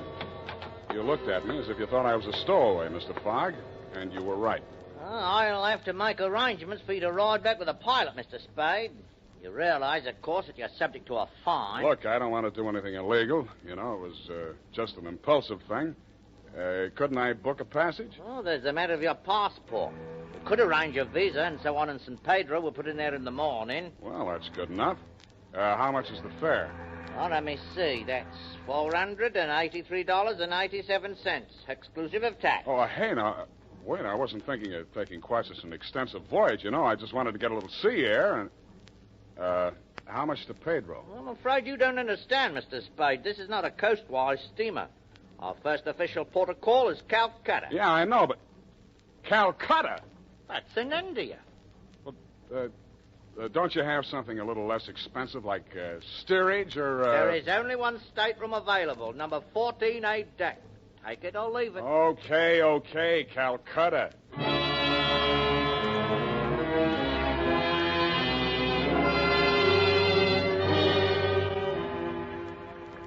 After buying my passage to Calcutta, I had exactly 12 cents left. This I gave to the steward who showed me to my stateroom. He thanked me, kicked me in the shins, and left. Out on deck, a tall, red-nosed old gentleman in knickerbockers and a yachting cap was taking a turn around the deck. With him was a face I'd seen in the morning lineup down at the Hall of Justice a dozen times. He was a hotel thief by profession, name of Norman Gorman. He knew me, too, but he didn't give me a tumble. I fell into step with him.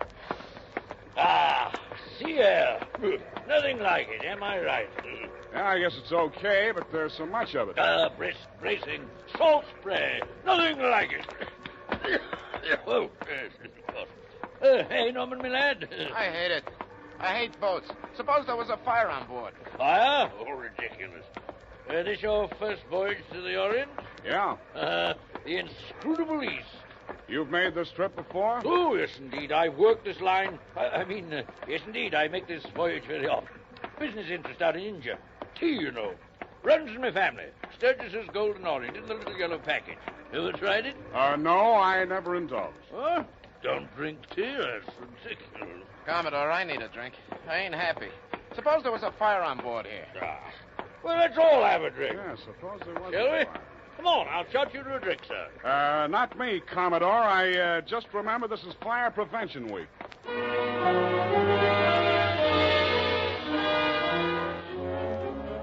The nearest fire alarm to Brodnick's stateroom was on the companionway leading to the A-deck corridor. It was a glass-enclosed box with a small hammer hanging on a chain. I broke the glass and turned the key. In 3 seconds flat, the entire population of A-deck were shoving each other up the companionway, grabbing for life preservers as they went. The steward hammered on the door of stateroom 12, opened it, shouted inside, and Brodnick and Constance reluctantly came out. I ducked inside, grabbed the handle of the trunk, and started dragging it. When I got it into my stateroom, I broke the lock and lifted the lid. It was Marcia, all right. There was just time to see that before the stateroom door flew open and the ship's officer stuck his head in. I didn't move you. Didn't you hear the alarm? Why, no, I didn't. What's wrong? Never mind that. Here, take this life preserver. Get going now. Okay, Come okay. on. Don't touch me. It makes me nervous.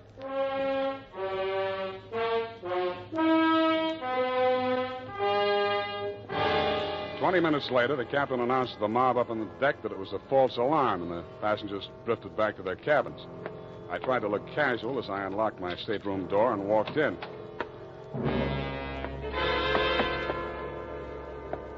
Then I stopped trying. The trunk was still there, but the lid was standing open, and it was empty. I went down to B deck and found the cabin occupied by Norm and the Commodore. That door was locked, so I kicked it in.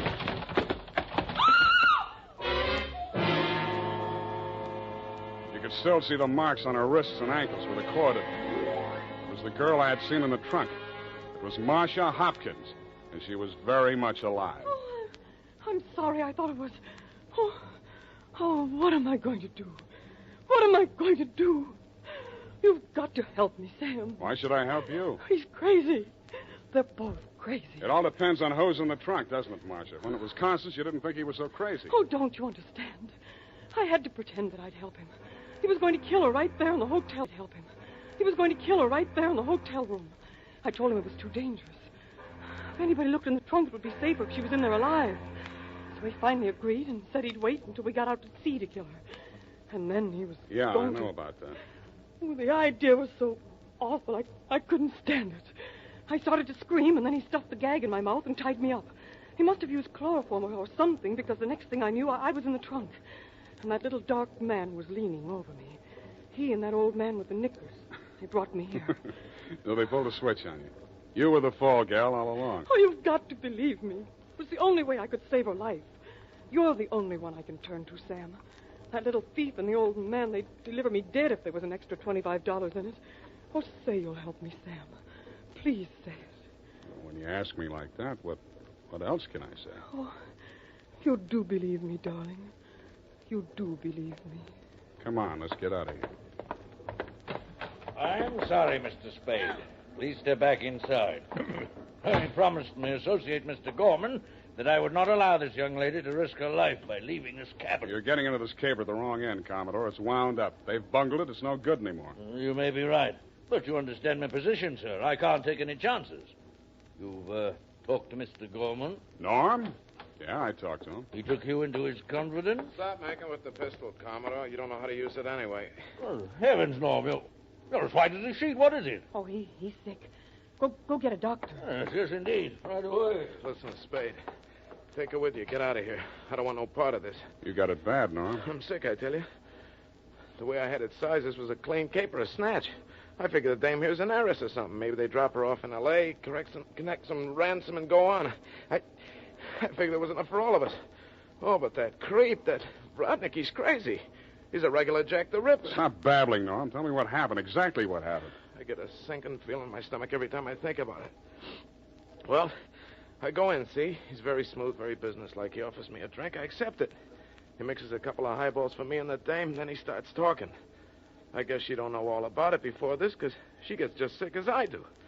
First, I think he's kidding. Then he drags out this set of cutlery like a doctor uses to operate on people. Only he's got something else in mind. The porthole, you understand? Oh, please. I don't want to hear anymore. Being as it's you he has in mind, I don't blame you. My stomach. Hey, Norm. Norm. Here he is, the ship's surgeon. Oh, dear me. What? Stand away from him, please. Help me get him into the bunk. Sure, Doctor. Take the shade off that light, please. Yes. He's dead, isn't he? Oh, yes, he's dead, of course. Who poisoned him? I didn't waste any time answering him. I grabbed him by the arm. Before he could object, I was pushing him up the companionway to A deck. It was probably too late to save Constance's life. She'd drunk the same poison, and I was pretty sure she had, but if I was going to nail him for the murder of Constance, I had to get there before the evidence vanished. We got there just in time. I don't need to tell you what we saw, and I'd rather not. Rodnick rose slowly to his feet, flicked his heels military fashion, and bowed very low. The ship's surgeon. How opportune. Perhaps you could advise me, Doctor. After all, I am, in all honesty, even still, a mere amateur at this sort of thing.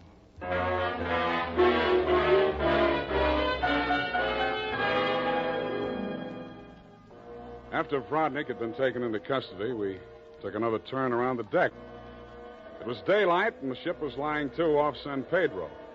This time, the fresh air really felt good, and so did Marcia.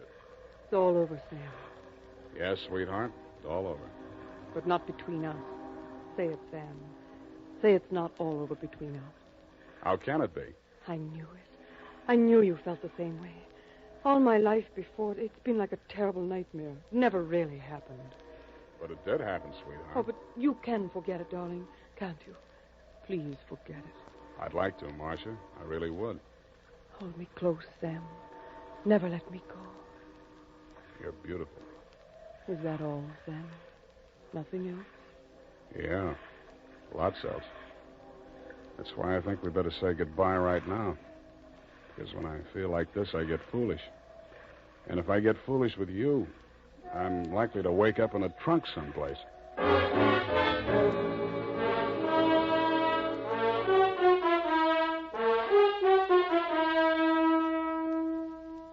And that, Mr. Fogg, is the true account of the Calcutta trunk caper.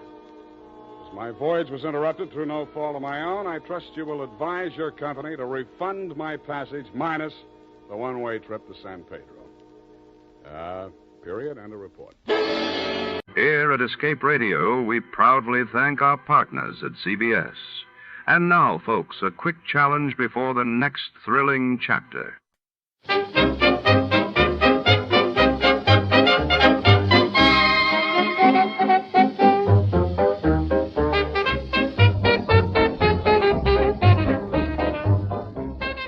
Under the glaring neon lights of the Pacific Star Hotel's marble lobby, a mysterious stranger trails every move of Private Eye Jack Malone. It's Los Angeles, autumn 1949, a city where secrets pile up faster than cigarette ash. As Jack investigates a series of cryptic messages left in room 312, shadows lengthen and the line between hunter and hunted blurs. Who is the follower, and what do they want? The answers lie behind polished counters and hushed conversations in the heart of L.A.'s most infamous hotel. Before, to start, let's see what happened the day it was aired. It was October 21st, 1949. That day, the world was gripped by news of the first-ever women's long-jump world record set in Prague, while in New York. the United Nations General Assembly convened critical talks on nuclear disarmament amid rising Cold War tensions. You, finding life rather dull, dreaming again of exotic places, wishing you were somewhere else, we offer you escape.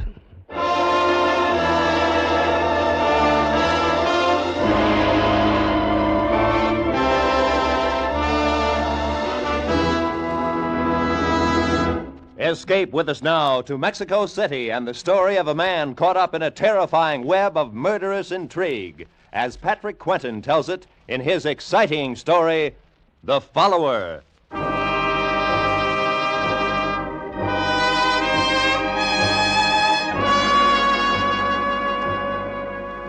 My name is Lytton, Mark Lytton.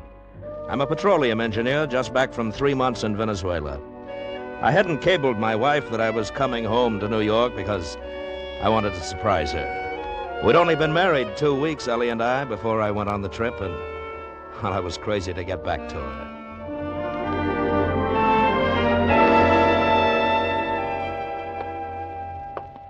3 long, empty months. And now, in a matter of seconds, we'll be together again. Ellie! Ellie, it's me, Mark. Ellie?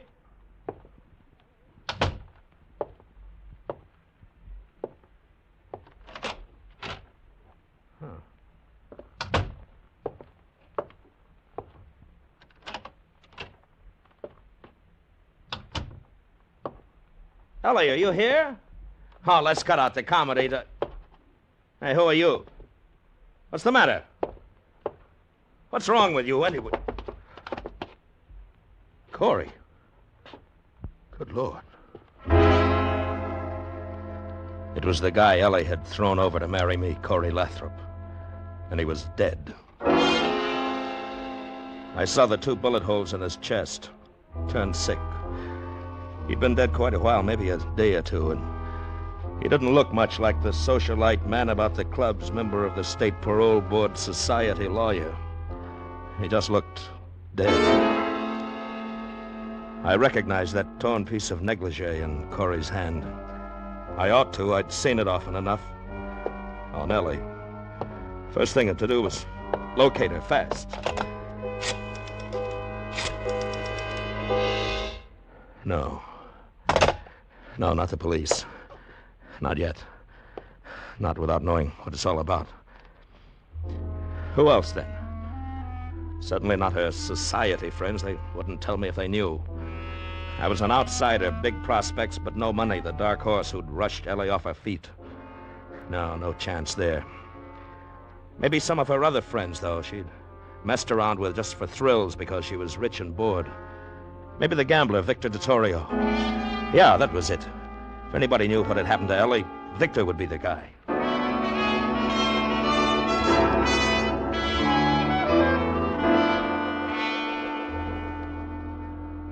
You've really beat the odds, Mr. Lytton.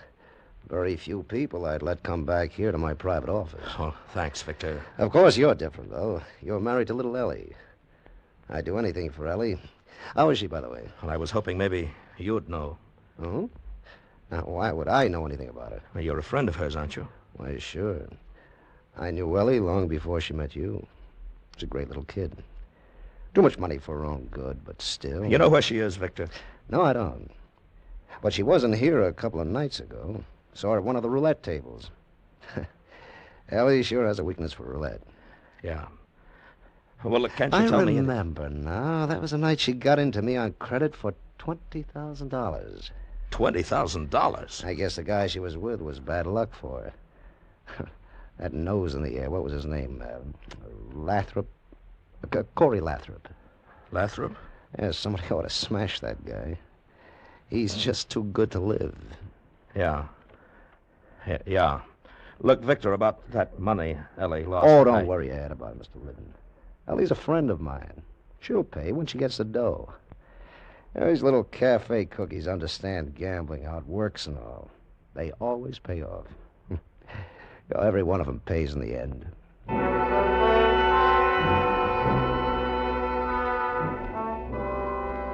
Back at the apartment again, I sat in the den, smoking one cigarette after another.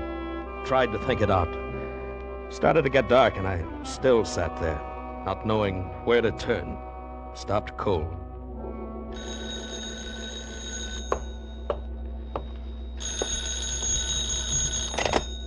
Hello? May I speak to Mrs. Lidon, please? Well, she isn't here right now. May I take a message? I'm Mr. Lidon. Oh, well, this is Franchot's Originals, Mr. Lidon. We have those 2 new suits ready to send out, and I find a note here with him. It is a request to forward the suits by air mail to Hotel Granada, Mexico City. Mexico City? Oui. Mrs. Lidon evidently telephoned the message, but I did want to confirm the address. Is that correct, Mr. Lidon? Hotel Granada, Mexico City? Yes, that's right. She flew down there for a few days. Ah, nice. I do hope she enjoys her trip. Well, I'm sure she will. Goodbye. Mexico City. So that's where she'd gone. Well, whatever the game, I was sure of one thing. I was on her side, win, lose, or draw. And that meant following her on the next plane south to Mexico City. From the airport, I phoned the police, told them where they'd find Corey's body, and hung up.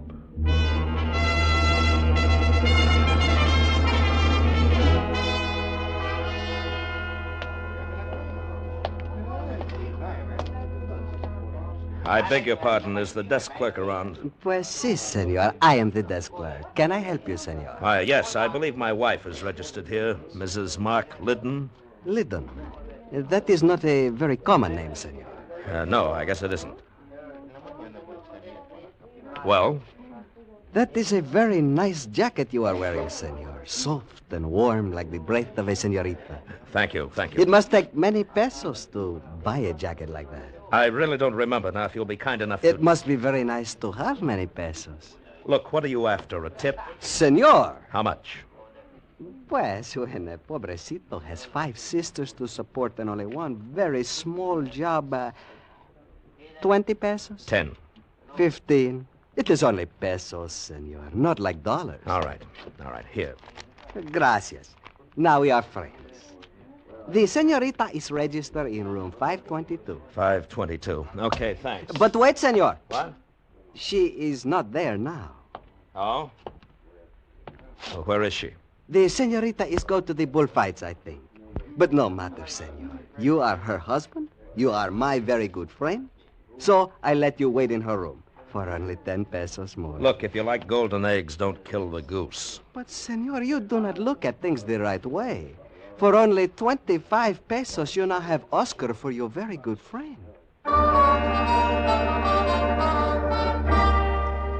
Oscar sent a bellboy up to let me into 522. When he'd gone, I opened the 2 traveling cases in the closet and searched through a mess of clothes and the usual feminine whatnots. I don't know what I'd expected to find in Ellie's luggage. Blood stains, a gun, I don't know. And then I heard the key in the lock. I didn't move. Didn't say anything.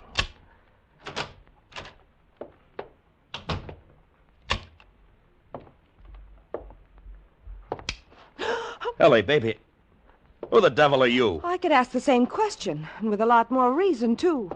Will you get out now, or shall I call the manager? Now, look, there must be some mistake here. There certainly is. This is room 522, and my wife's clothes are in those bags You've there. been going through my things? Your things.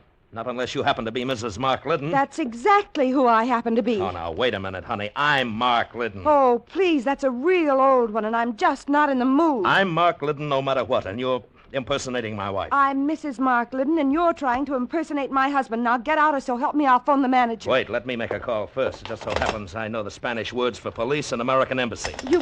You wouldn't. I wouldn't, huh? Hello? Wait, no, don't. Okay. Now, what's the game? Where's Ellie? I don't know, Mr. Lidon. I've never met your wife. I was desperate, that's all, and when the chance came along, I took it. What chance? What were you desperate about? Well, I'd come down here for a week and got stuck. I didn't know you needed papers to get back across the border, proof of citizenship, I mean. You see, I've lived in New York all my life, but I was born in Czechoslovakia. Go on. Well, I was broke, too. I didn't know what to do. That's when I ran into this bartender, George, and he fixed everything up. Fixed it up how? Well, he said this Mrs. Liddon, your wife, had just got in from the States and wanted to disappear for a few days. She was looking for somebody to take her place here at the hotel, so George arranged the whole thing. Brought me here, gave me her tourist card. That's all I know about it. What were you supposed to get out of the deal? Just the tourist card. I could use it to cross the border. Mrs. Liddon was going to say later she'd lost it and get a new one. Anyway, that's what George said. George, huh? Where does this George work? Well, it's one of the American bars. He's off duty now, though. Where can I find him? Well, sometimes he hangs around the Salon de Lisboa. It's a cantina over near the plaza. Look, if this is all the truth, how come nobody here at the hotel noticed the switch when you took my wife's place? Well, she checked in during the night and stayed out of sight. No one's seen her but the night clerk. Oscar, I think his name is. Oscar, huh? That boy really gets around. He's the day man now. Mr. Liddon, what are you going to do with me? I don't know yet. What's your name? Frankie. Okay, come on, Frankie. Let's go find George.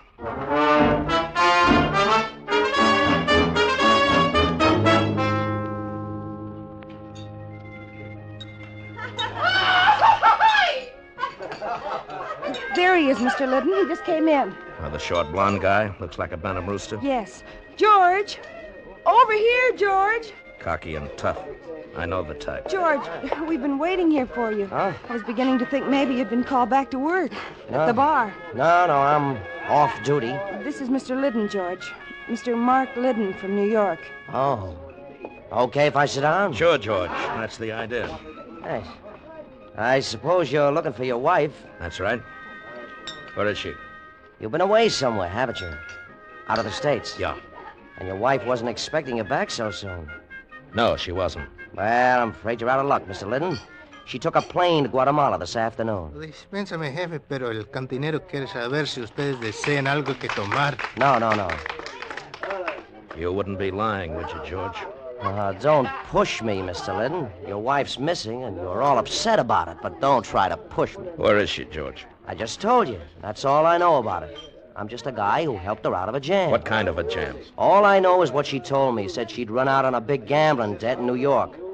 And they were sending a gunman after her. She had to get away. You see, that's where I came in, Mr. Liddon. She wanted someone to take her place here, cover up her trail. How did she get out of Mexico when you've got her tourist card? She had a passport with her. She didn't need the card. I see. Well, I still think you're both lying. Now, Mr. Liddon, I warned you about Shut up, trying George. You can do your talking to the police and the American Embassy. That's who I'm going to talk to. Oh, don't be a fool, Mr. Liddon. I'd be a fool to believe this story of yours. You don't know what it's all about. You're not going to do anything with this blundering around except get your wife killed. Go back to New York and stay out of it. Skip it, Frankie. When I want your advice, What's the idea of the gun, George? The idea, Mr. Liddon? That all three of us get up from this table quietly and walk out of the cantina. I see. You're not going to the police, Mr. Liddon, nor to the American Embassy. You're coming with us. Suppose I don't? You will. Shall we go? Sure. Why not? Quietly, Mr. Liddon. Just like three friends, huh? Sure, George. I'll go quietly. Now, George! All right, now give me that gun. Give it to me. All right, now get up on your feet. Nice going, Frankie. Come on, George, let's get out of here. Wait. Give me that bottle. He's still conscious. There! George! You didn't have to hit him again. Shut up, Frankie. We're in it too far to turn soft-hearted now. Come on, let's go.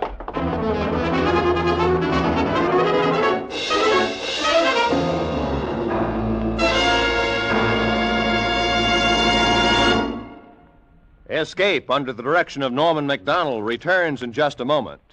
The Book of Etiquette loses a lot more pages tonight when Jack Benny tries to ingratiate himself with the suave, oh-so-social Ronald Coleman's. Yes, Ronnie and Benita will be Jack's guests on CBS tonight. And on the Charlie McCarthy Edgar Bergen Comedy Hour, Charlie will try to enlist in the Air Force and end up as a skywriter advertising pumpernickel bread. Red Skelton, Amos and Andy, Corliss Archer, and Eve Arden as our Miss Brooks will also be on hand on most of these same CBS stations with their famous brands of CBS Sunday night comedy. And now, back to Escape.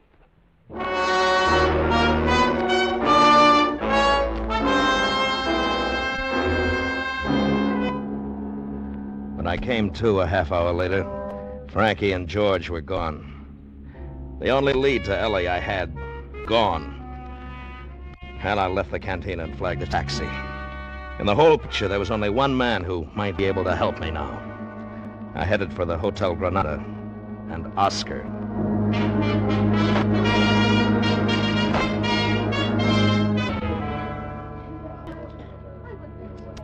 Too bad, too bad. It is most unfortunate that you have such a very bad accident, senor. You should come to me. I would have tell you. The Salon de Lisboa is not a good place for tourists. Oscar, you're a chiseler, a liar, and a crook. Senor, that is a very bad way for friends to talk to each other. You'd sell out your own mother for 10 pesos. You are what they call a very cynic man, senor. I would never do such a thing. Not for 10 pesos. Why didn't you tell me there was another woman living here posing as my wife? But you are her husband, senor. And one must be very careful with husbands. Oscar, I've played along with you as far as I'm going to. I think it's time you talked the whole thing over with the police. The police? Senor, now you are not speaking like a friend. And just when I was going to tell you about something for free. Tell me about what? About the lady who is pretend to be your wife. She has come here while you are gone. What? She reads a telegram which is come for Mrs. Liddon. Then she has checked out of the hotel. I didn't think she had the nerve to come back here. Maybe you like to know what the telegram is said, huh? It was not sealed so tight. Of course I'd like to know what the All right. How much? 200 pesos. For free, huh? Okay. Here's 150, and that's all you get. Gracias, amigo. The telegram say, plans changed. Go to Hotel Casa Miranda, Acapulco. Acapulco? Who was it signed by? It was only the one name, Victor.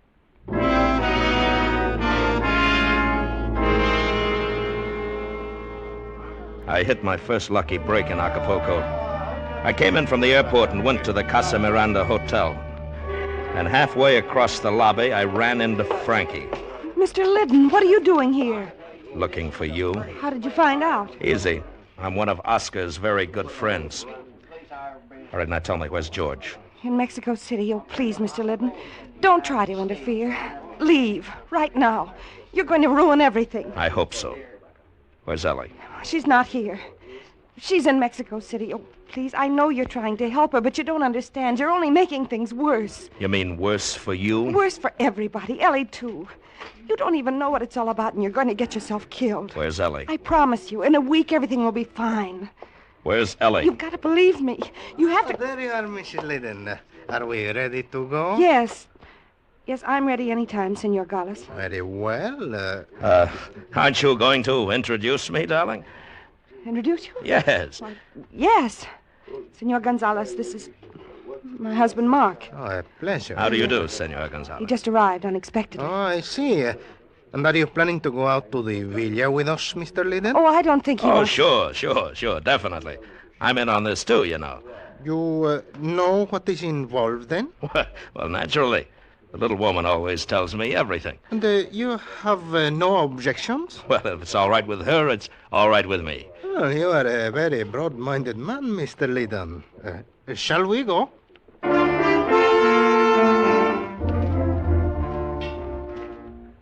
Senor Gonzalez made a brief phone call at the hotel desk, then we got into a black chauffeur-driven limousine.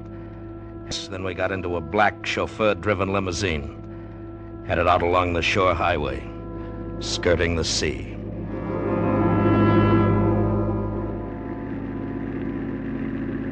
About 3 miles out of town, we turned into a private roadway, stopped in front of a large Spanish villa. I regret the necessity of asking you to wait here on the veranda for a few minutes, Mr. Liddon. But I believe it is better that you don't come down to the boathouse with us. Right. Sure, that's fine. Just make yourself comfortable, Mr. Liddon. This shouldn't take long. All right.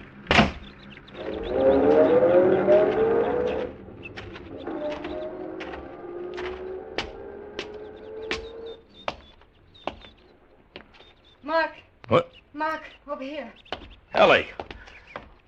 Oh, Ellie, baby. What are you doing here? Mark. Mark, it's wonderful you're here. Oh, darling. But you shouldn't have come. What have they done to you, baby? Nothing, Mark. I'm all right. But you're not, darling. They'll kill you. You've got to get out of here. We'll both get out. We've got time. Frankie and Gonzalez have gone on down to the boathouse. Yes, I know. You know? Yes, Gonzalez phoned from town. They won't do anything to you if you leave right now. Victor promised me.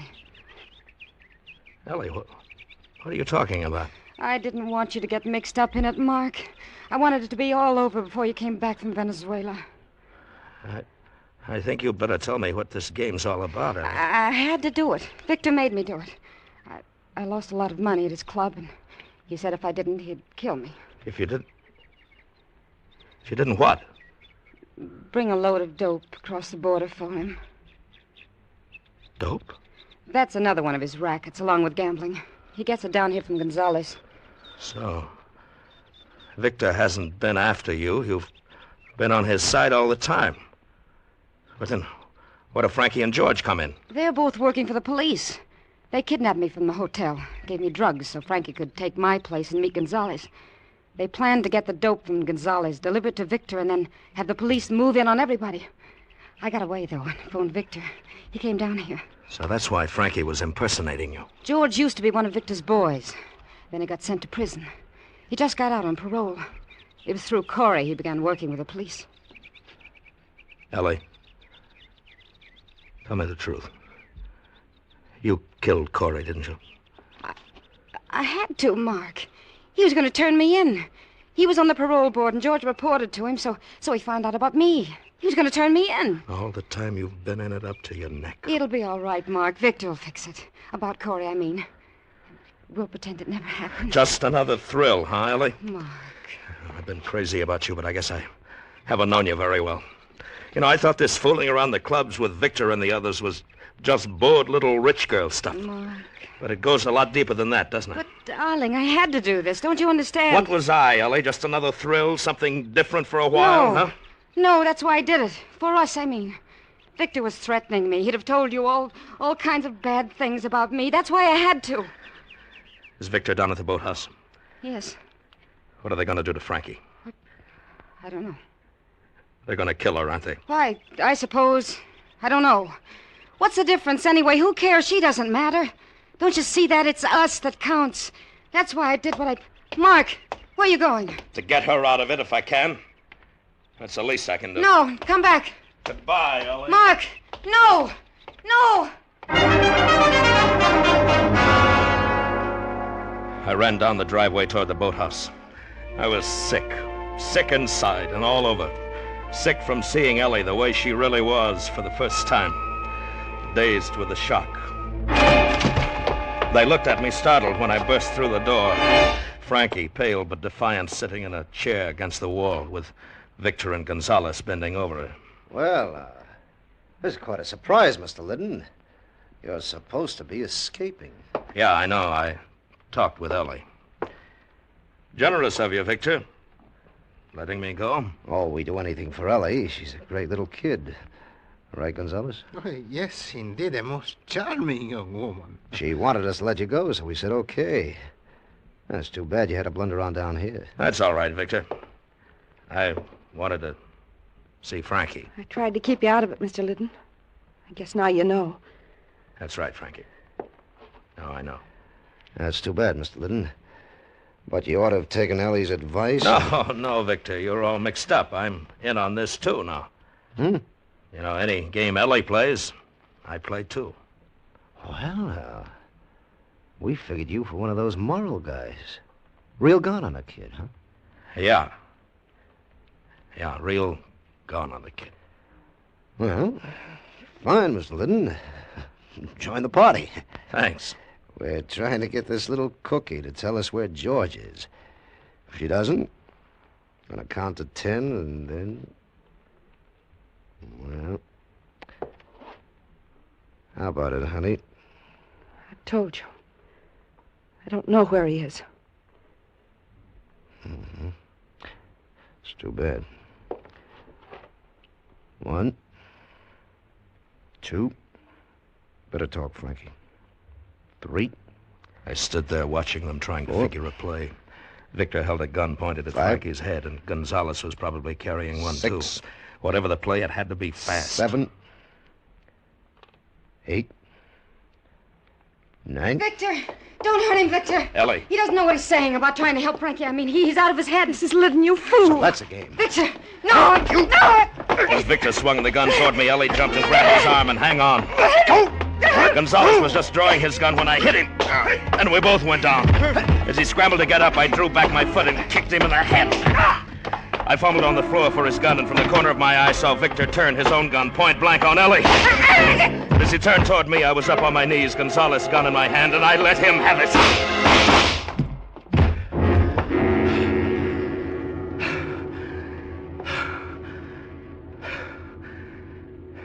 Are you all right, Mr. Liddon? Yes, Frankie. I'm all right. Mark.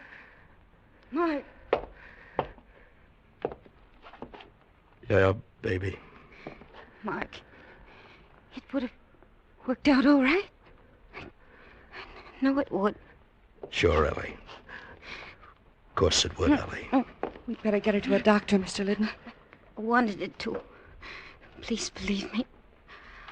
I've done bad things, Mark, but I could have changed. With you. Sure, honey. I know. I could go up to the house and phone for a doctor. No, Frankie. She doesn't need a doctor. She's dead.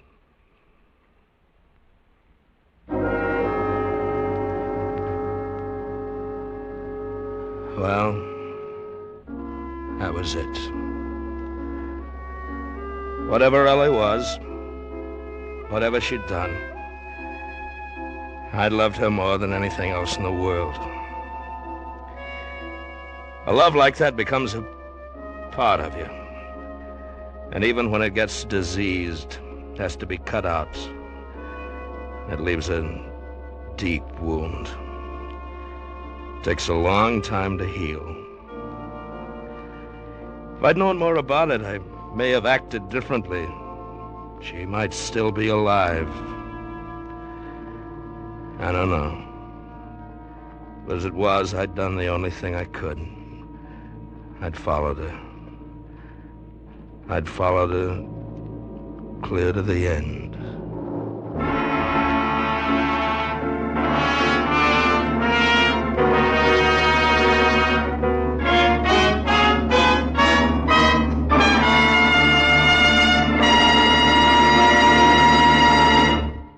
Under the direction of Norman MacDonald, Escape has brought you The Follower by Patrick Quentin, especially adapted for Escape by Les Crutchfield. Bill Conrad was starred as Mark Liddon. Featured in the cast were Georgia Ellis, Harry Bartell, Virginia Gregg, Lou Krugman, Sidney Miller, and Don Diamond. The special music for Escape was composed and conducted by Del Castillo.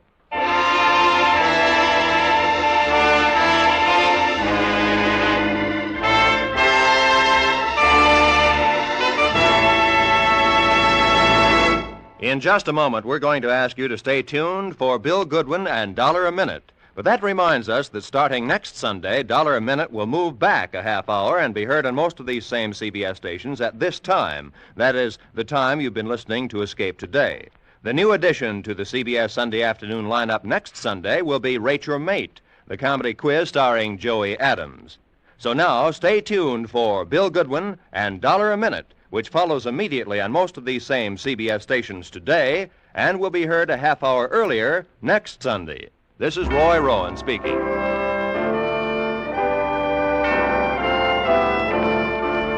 This is CBS, the Columbia Broadcasting System.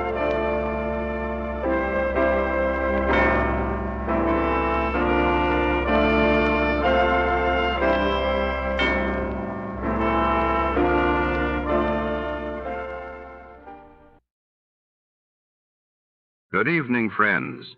With a special word of thanks to our sister network, CBS, we invite you now to test your memory of the great radio adventures.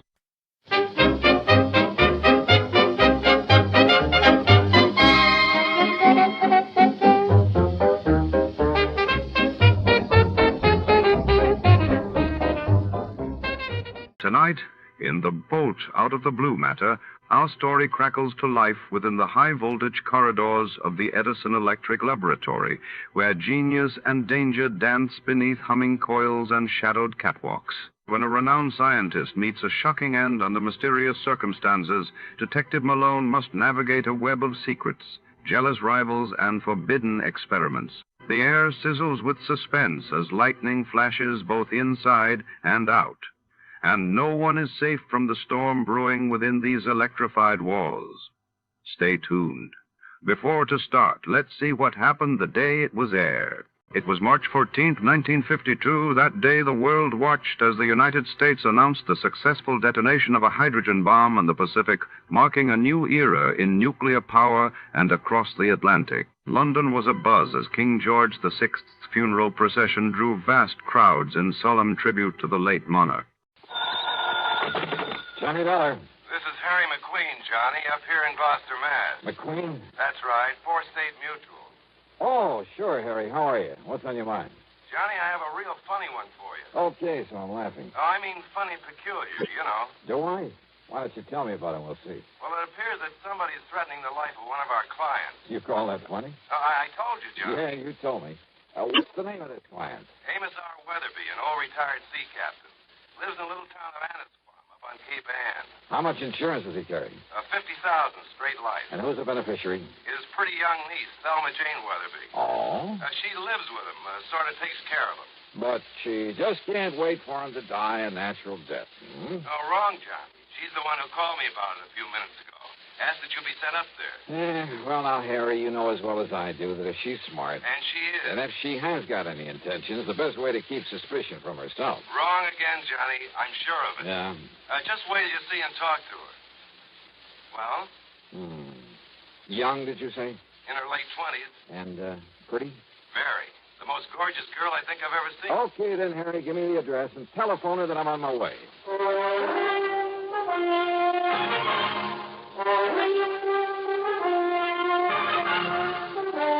CBS Radio brings you Bob Bailey in the exciting adventures of the man with the action-packed expense account. America's fabulous freelance insurance investigator. Yours truly, Johnny Dollar.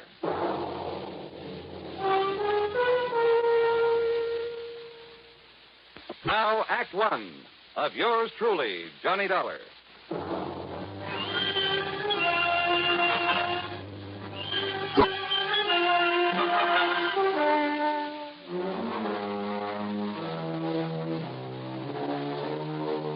Expense account submitted by Special Investigator Johnny Dollar to the 4-State Mutual Insurance Company, Gloucester, Massachusetts office.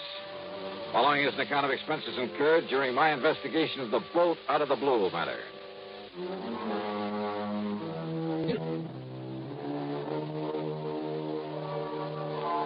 Knowing the Cape Ann country pretty well, I decided to use my own car on this one. So, expense account item 1, $14.70, mileage at the rate of 10 cents a mile, and a bargain for the company at half the price.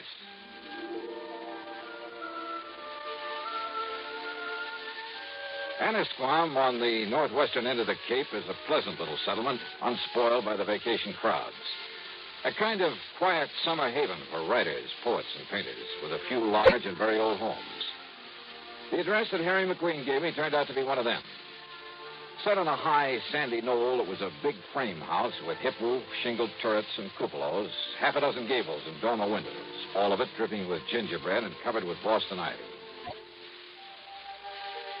It looked out over the sparkling blue waters of Annisquam Bay.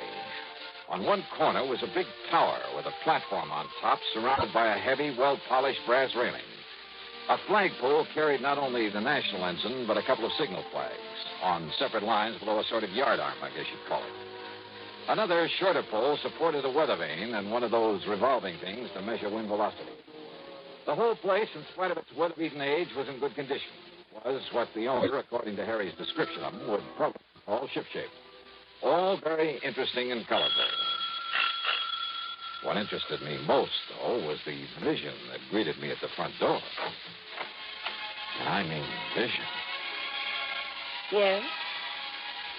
Oh, you must be Johnny Dollar. Any description of Thelma Jane Weatherby could only end up in the Department of Understatement. She was tall, well-tanned, and beautiful. A sort of honey blonde with clear, exciting blue eyes. The sort of figure that you dream about. She was wearing a well-cut pair of blue silk capris. Johnny? And a blouse of lighter blue chiffon. The freshening breeze caught a wisp of her hair and gently flicked it across that beautiful face in a sort of caress. I caught the faint scent of arpege. Johnny, what's the matter with you? Huh? You are Johnny Dollar, aren't you? What? Oh, yeah, sure. I'm sorry, Miss Weatherby. Miss Weatherby? Thelma? Thelma Jean. But come in, Johnny. Yeah, sure. The captain has just gone up to the bridge to look for the weather so we can talk safely. The captain? My uncle, Captain Amos Weatherby. Oh, boy.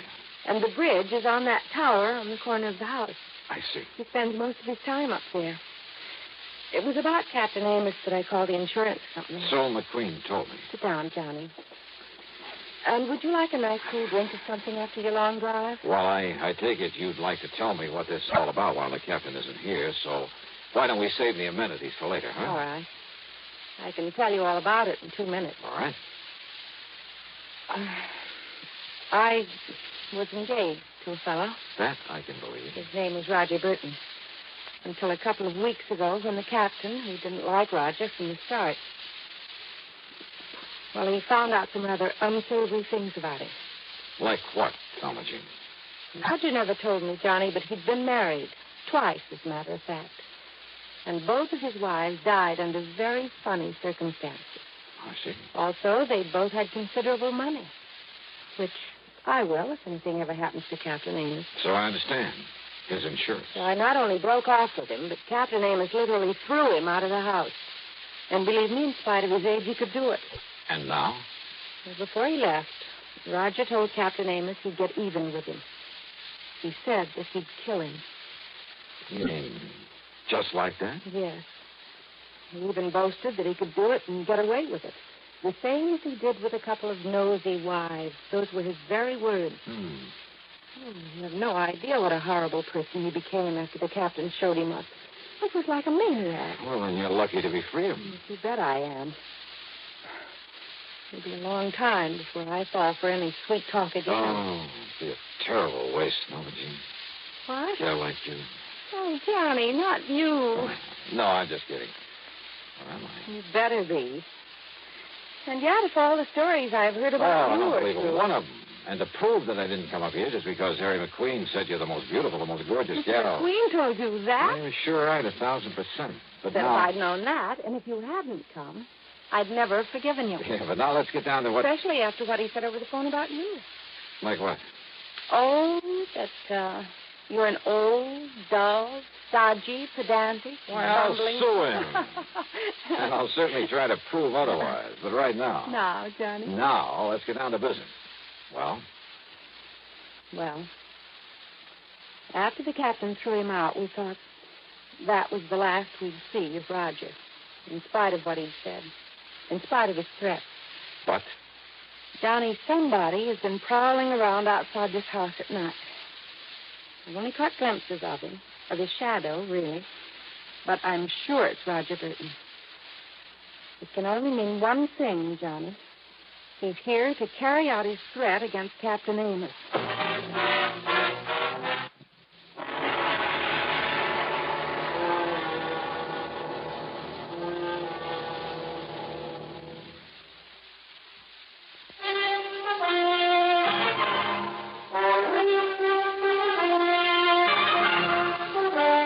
You're sure it's Roger Burton you've seen prowling around the place? Yes, Johnny, and only at night.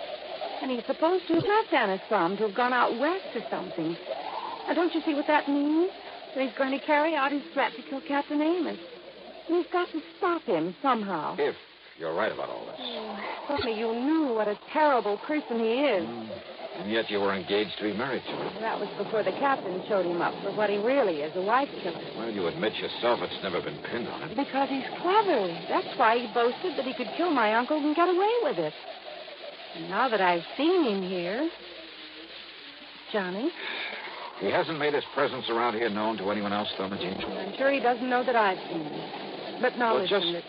just what has he done? All I know is that I've seen him, or his shadow, poking around outside in the yard between here and the cell. Then last The cell? night... What's that? Look, you can see it from this window. There. That concrete building, whatever it is, at the edge of the property? It used to be a kind of jail back in the days of the sailing ships. Now the power company uses it for transformers or whatever you call them. Yeah, I see the power cables leading down from the pole. I've looked for his footprints out there in the mornings, but there's always a wind at night, so... Maybe I'd better take a look in that cell, as you call it. Oh, it's all locked up, Johnny. And the tiny windows with the bars over them are so dirty you can't see a thing inside. Have you any reason to think he somehow got into it? Hey, that storm's really coming this way. Yes, and Captain Amos will love it. But now, Well, Johnny... hadn't you better get him down off that tower before it hits? During the storm? Why, you couldn't drag him down with a turning mule team. Oh. Take him back to the old days when he used to ride out a storm on the open bridge of a sailing ship. Thelma Jean, does he know about Roger showing up again? No, Johnny, I haven't told. But listen, I've been trying to tell you. Tell me what? That I not only heard him prowling around last night, but this morning I found some ladder marks in the ground. Where? Out beside the tower. As though he'd used a long ladder to get up to it from the outside. Ladder marks. I don't know what else they could be. This feller, and for the moment we'll assume that it is Roger Burton. Oh, I'm sure of it. He's made no attempt to enter the house? He's too smart for that. And don't forget, Johnny, he doesn't know that I've seen him around again. Well, before this storm really breaks, Thelma Jean, I'm going to take a look at that transformer building out there and see if... And you better hurry, Johnny, before... Thelma Jean! Thelma Jean! Yeah, Captain? Where are you? In here. Where in tarnation did you put my sou'wester? It's up in the cabin just below the bridge where it always is. I told you Star was making up. It's going to be a big one. Now you got to get me back on the bridge before... Well, now who's this, Thelma Jean? Captain, this is Johnny Dollar. Dollar, huh? Hiya, Captain Amos. Another crooked landlubber come here to trouble you? Oh, no, Captain. Johnny... Well, just an old friend who dropped in. Yeah? With the storm coming up, Big one, I tell you. Been in all the papers. But me, I told you it was on the way 5-6 days ago. The way the barometer on the bridge has been behaving. Yes, I know. So I've asked Johnny to stay for the night. Oh?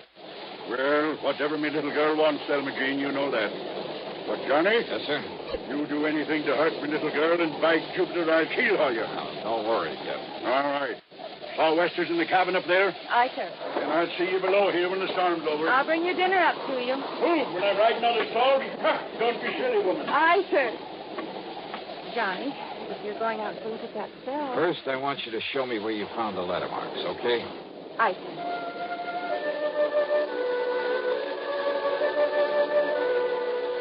The marks in the ground were still quite plain at the base of the ivy-covered tower. The ladder must have been a tall one, high enough to reach the platform that the captain called the bridge. And I found, rather a couple of things. A heavy lightning rod extended up the side of the tower, well hidden by the ivy. But the bottom of it had been sawed off, making it useless. Also hidden by the ivy was a wire, an insulated copper wire, too heavy to cut without tools, but certainly not big enough to take a lightning bolt. The wire was lashed to the upper section of the lightning rod. The other end disappeared in the ground at my feet, and it led away toward the cell, the little transformer station. It was dark now, and the storm was building up fast. I dashed back into the house, up to the second floor, and then up the winding stairway to the captain's bridge. You better lash yourself under the rail, Johnny. This wind will blow you clean off of the deck into the sea. Looks like you're right, sir. I told her this nor'easter is going to be a big one, and it is, Johnny. There might be a one night off the Azores. That was fast. What are you doing there, Johnny? This upper end of the lightning rod was 6 or 8 feet from the side of the tower, held there by big insulators. But again, the heavy copper wire, again hidden by the ivy. It connected the rod with the brass railing where the captain was holding on for dear life against the wind. And it meant that the railing was the cleverest, most diabolical instrument for murder that I had ever seen.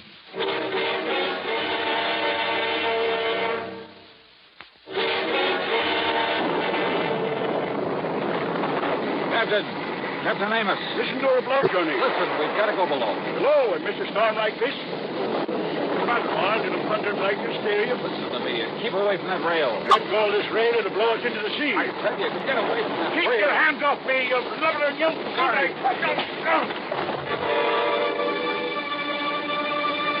I dragged him off his so-called bridge and down into the little room below. then hoisted him onto my shoulder and started down the circular stairway. Johnny, what is it? What's happened to him? I'm afraid I had to knock him out. What? To get him off that platform up there. No, Johnny, you shouldn't have.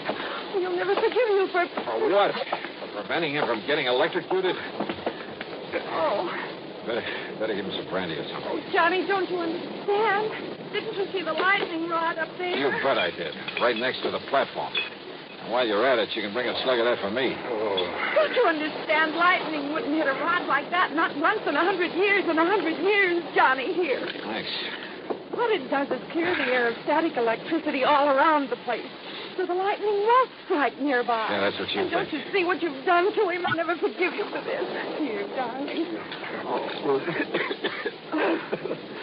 Now listen, Thelma Jean. Oh, Johnny, you've hurt him. Well, I'm sorry, but now listen. You're going to be a lot more sorry. Thelma Jean. There's nothing you can say, Listen Johnny. to me. You keep him here. Keep him away from the bridge until I get back here. Come back here, Johnny. You... Just keep him there. Outside, with the aid of occasional flashes of lightning, I found my way to the concrete transformer house. There, I found out how Roger Burton, in spite of the heavy padlock on the door, had got into it. By the simple device of pulling the pins out of the hinges. And who was sitting there waiting for me with a .38 in his hand? Close the door, mister. And back up against it. Go ahead. You don't give me much choice, do you? I can only tell you that if you make one move towards me, I'll pull this trigger. Your body won't be found until the annual inspection of this little transformer station. That'll be 4 months from now, and I'll be a long way away from here. I see. I'll probably have to kill you anyway, mister. After I get rid of that meddling old man up in the tower the old fool calls the bridge. Up on the tower, Burton? Yeah, I saw you drag him away from there through this window. Just before a good flash of lightning that could have been my cover-up. But don't worry. He'll be back. Hanging on to that railing, riding out the rest of the storm. And when he is... The rest of this madman's murder weapon was all too obvious now. Up in the tower, the brass railing was wired to the disconnected lightning rod. On the lower end was the copper wire I discovered. And this end of the wire here in the blockhouse was connected to a 22,000-volt transformer. You see how it works, mister? He goes back up there and grabs hold of the rail. I throw the switch. The power in this line will not only kill him, but melt away the copper wire. Destroy the evidence. Only nobody will look for evidence, because they'll all think a bolt of lightning killed him. All right, Burton, listen to me. No. Look. I can see him. In the room where you carried him. Hey, look through the window beside you. You can see him, too. I can see him all right. Starting back up the circular stairway, back up to the bridge. You think that Thelma Jean can stop him? Never! If he ever got there, if he touched the railing, Burton would throw the switch, would electrocute him. But then a miracle. Once in 100 years, the bolt of lightning out of the heavens.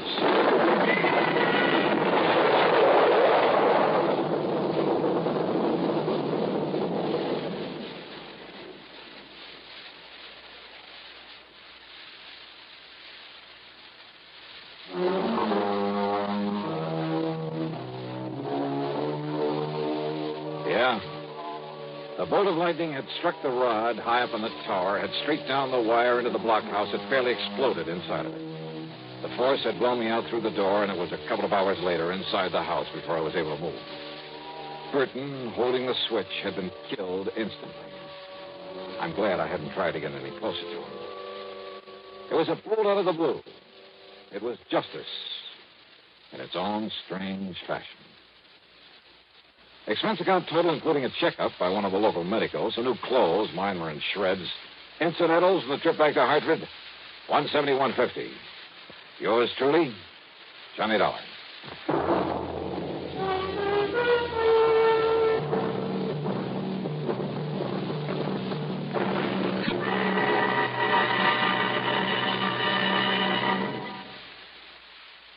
Star, to tell you about next week's story. Next week, a vicious racket that a lot of respectable people fall for, that you ought to know about.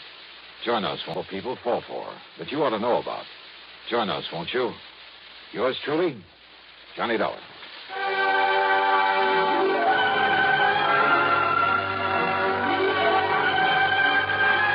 Yours truly, Johnny Dollar, starring Bob Bailey, originates in Hollywood and is written, produced, and directed by Jack Johnstone. Heard in our cast were Virginia Gregg, Carlton G. Young, Ralph Moody, and James McCallion. Be sure to join us next week, same time and station, for another exciting story of Yours truly, Johnny Dollar. This is Jim Matthews speaking. Here at Escape Radio, we proudly thank our partners at CBS. And now, folks, a quick challenge before the next thrilling chapter.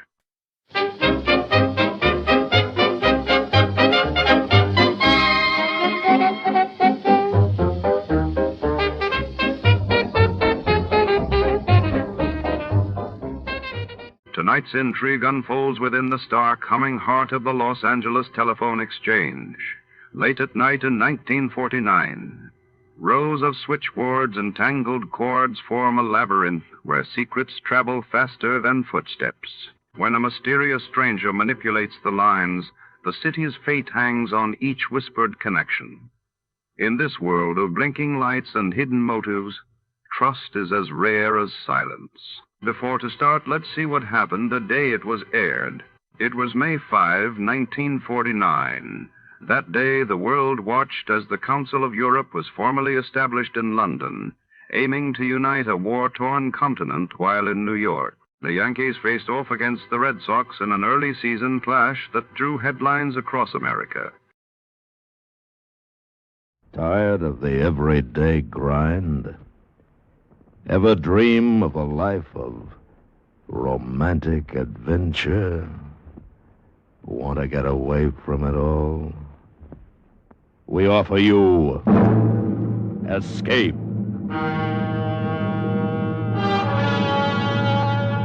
Escape, transcribed to free you from the four walls of today for a half hour of high adventure.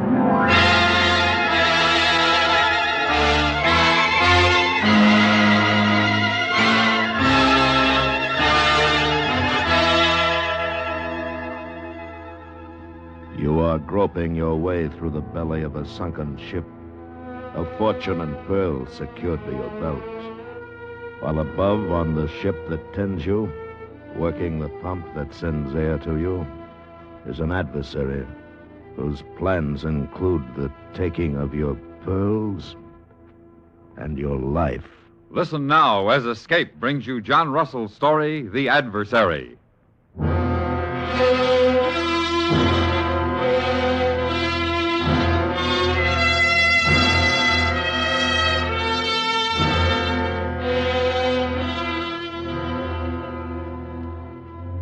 It was at dusk and on an ebb tide that the purling schooner Fancy Free came smartly up into the wind and dropped anchor in the harbor of Thursday Island. And it was after dark when her master came ashore and paid off his Kanaka crew. He was a big man, this captain, with a crop of black hair, a smooth, long jaw, and gray eyes.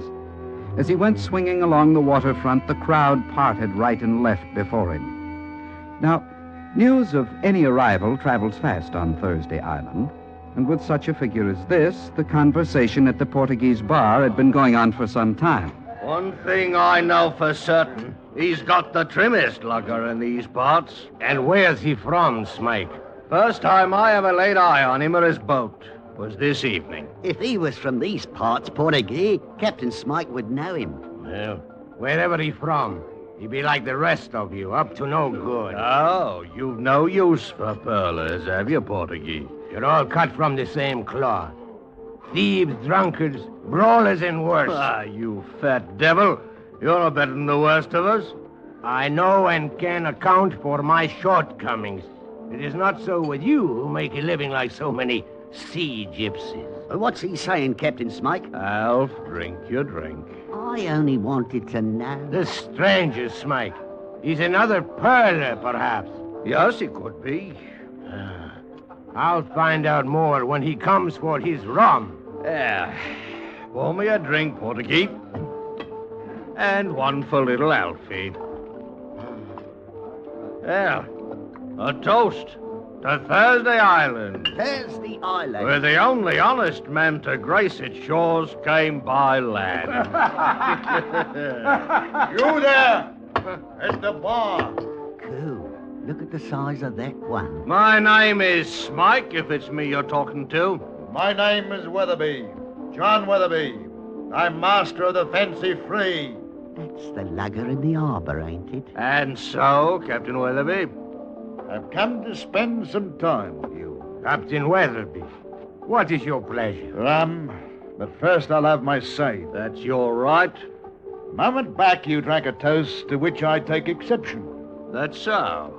You said the only honest man on Thursday Island came by land. I did. Now then, I don't mind what you call yourselves to yourselves.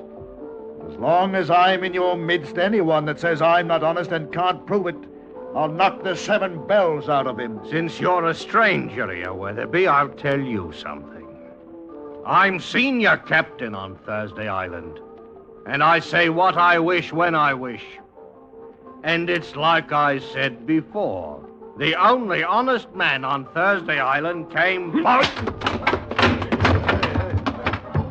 Lummy, he never even got it said. You, little fella, go give your friend a hand. He'll need help for a while yet. My name is Alf, and I ain't finished my drink. Go.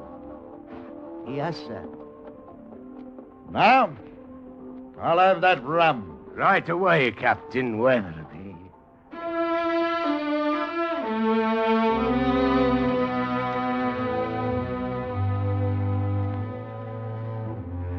Now, on Thursday Island, there was no prying into a neighbor's affairs unless one was prepared to push the inquiry with a knife.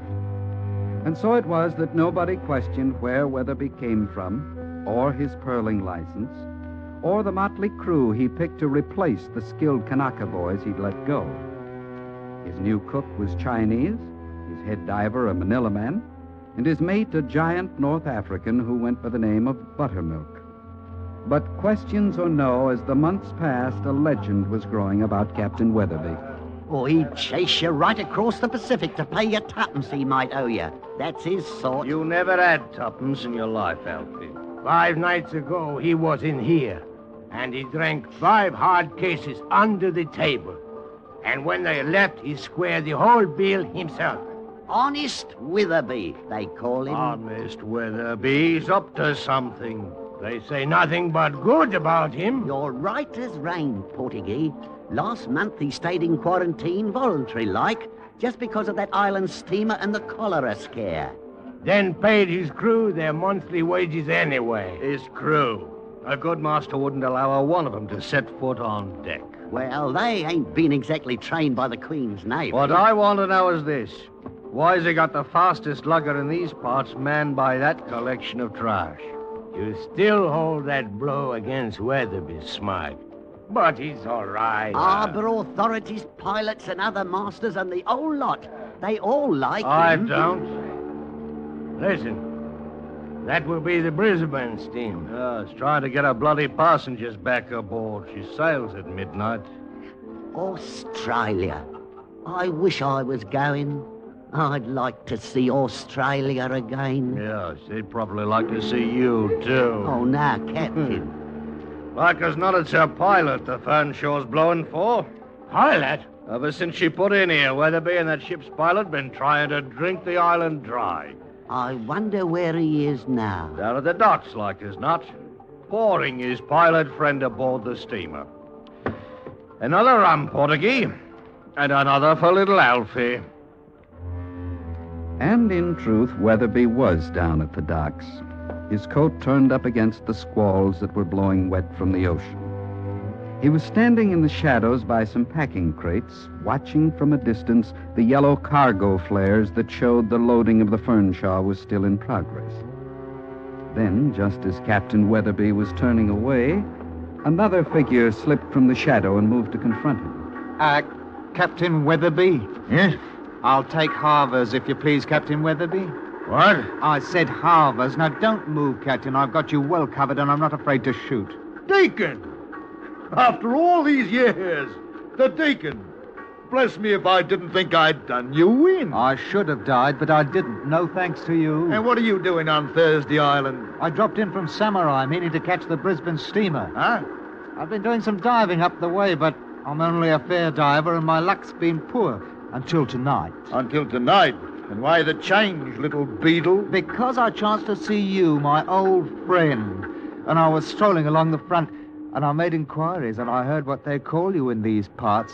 Honest Weatherby. Why, you wasp. You have it in mind to blow on me? To tell what I know of you and have you go to jail? Not a chance. That would do me no good. What then? I just want half of your new speculation. Your latest deviltry. What makes you think I've got a plan, Deacon? Oh, do you think I couldn't smell it out? I know your methods too well. Fine public character, no suspicion, alibi all complete. Yes, and I also know you sneaked your crew out of town tonight.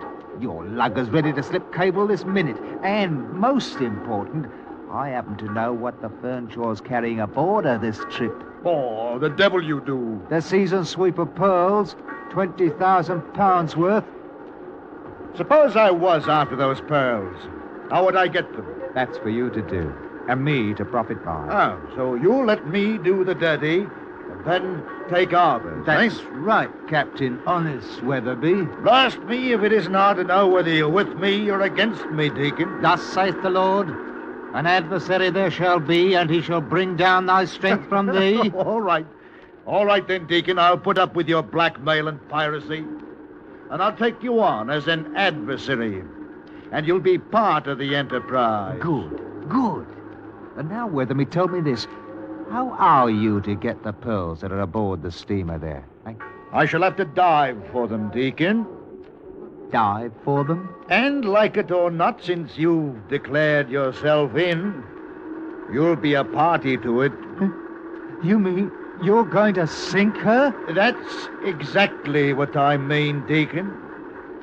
Within 2 hours of sailing, the Fernshaw will be resting on the bottom of the passage.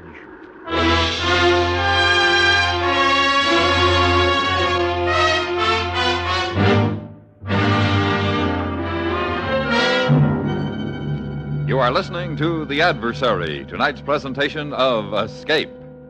It's back again. It's Saturday daytimes on CBS Radio. It's Romance. Romance every Saturday on most of these same stations, bringing you the world's great love stories. Some new, some old, all fascinating adventures in listening. The story this Saturday, Daphne du Maurier's celebrated novel, Frenchman's Creek, dramatizes the love of a noblewoman for a pirate. And now, Escape and the second act of The Adversary.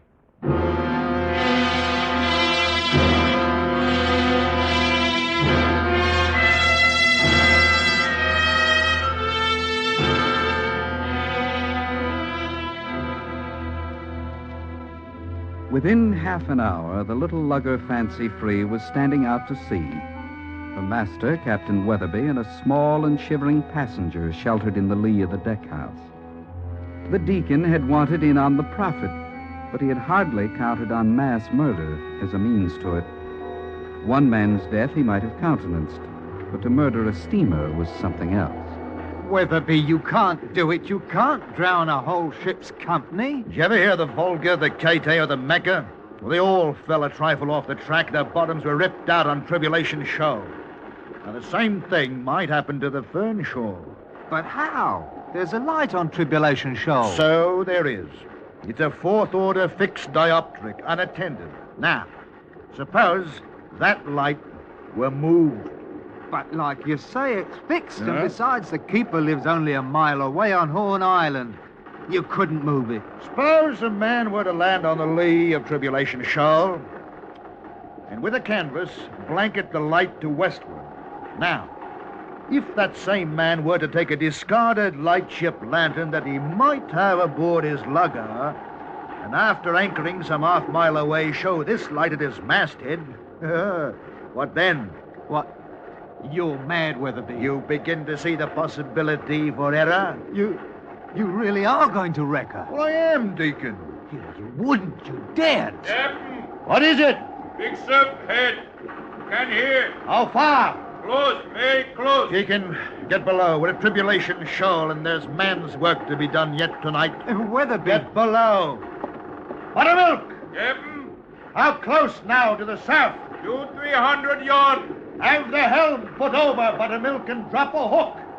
We're going ashore to have a look at Tribulation Light.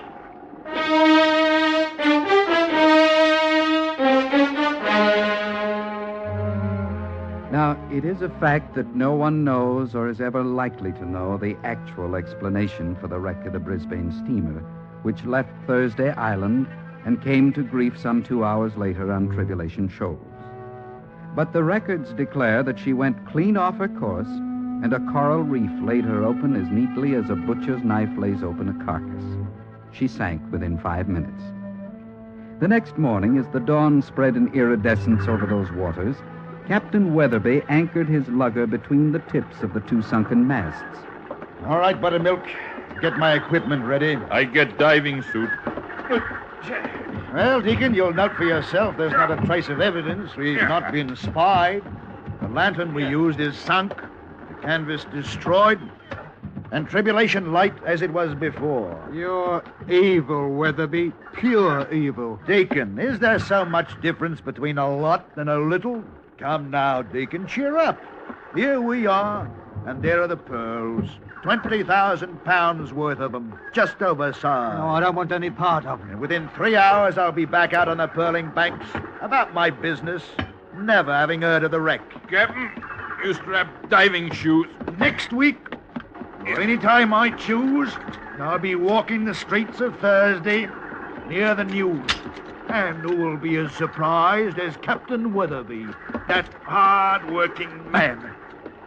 Honest Weatherby, with a fortune in his belt to dispose at leisure. All ready now. Put helmet, Captain. Yes, Deacon. I've not a problem in the world. Except you. Me? Why me? You are evidence. This stinking crew doesn't matter. I've kept them too befuddled to know what's happening, but you could be Queen's evidence. I'm not forgetting you. Hey, but, now, listen to me, Weatherby. I want no part of... What kind of an adversary do you call yourself, Deacon? I'd hope for some sport from you. Now, come below, Deacon. Now is the time to change your luck. Come below once and for all. No, I won't go down with you, not down there. Well, you're a diver, aren't you, Deacon? I can't. Not in that ship. I can't. Oh, blasted, Deacon. I thought at least you'd be amusing. Eh, very well. When I come back, I'll knock your silly head in. Captain, you want a helmet? One thing, Buttermilk. Yes, Captain. You see that fellow white man? Maybe he wants to go below. Good. You give him other suit. Yes, Captain. Maybe he touch pump or raise fuss. You knock 7 bells out of him. Otherwise, no order. You savvy? I savvy, Captain. Good. Now help me with the helmet. Yes. Put on now.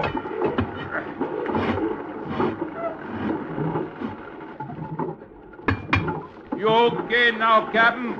You murderer! You filthy murderer, Weatherby!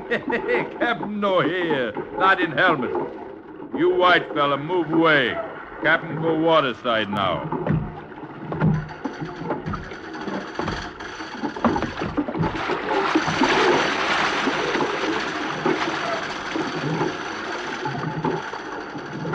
You fella pump plenty good. Captain need much air. Listen, I've got to talk to you. Captain say you no good. Look, I'll give you money. Anything, just cut those lines. Captain die we cut line. No bleed down there. Yes, that's right, he'll die, but I'll pay you more than he will. Line stop moving. Captain on ship now. What about it? You want money? No. What do you want? Then I'll give you anything you say. Just cut those lines and leave him. White fella no good. But don't you understand? He'll kill me after he gets those pearls and comes up. Captain say no order. Huh? You got to listen to me. Go away. Look, put me in the longboat. Turn me loose. I'll take my chance with the open sea rather than with him. I can't stay here. You stay. No, I won't. I won't just wait here like a fool for him to come up and kill me when he pleases. I've got down below there with him first and fight it out. You want out of dive suit, go waterside. I don't know. I don't know. I've got to think. You nothing. Blackfella boy, pump good. Captain needs plenty air down there.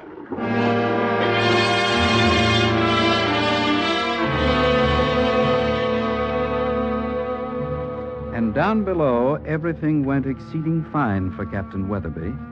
In a matter of 20 minutes or less, he had found the strongbox, broken it open with an iron bar, filled his canvas sack with pearls, and was making his way back towards the companionway through which he had entered the ship. The light was getting stronger as he came back. Then suddenly he stopped. A dim form was facing him. A man as tall as himself, clad in a diving rig. And Weatherby was smiling as he thought, Same type helmet as mine. Same shape. Only other like that is on Fancy Free. What? By all that's holy. Oh, it's the deacon. So it come down, deacon, after all. So you're going to dispute the prize with me, eh? Claim your vengeance. All right. I was going to kill you one way or the other. One crack on your helmet with this bar, deacon, and your eardrums are gone. You'll be just an unfortunate diver who drowned while working. But at least you proved an adversary worth his salt. Now, I'm moving at you, deacon. Good. You move too, eh? We're going to fight it hard. Good. A little closer. That's it. Now I'll split your skull.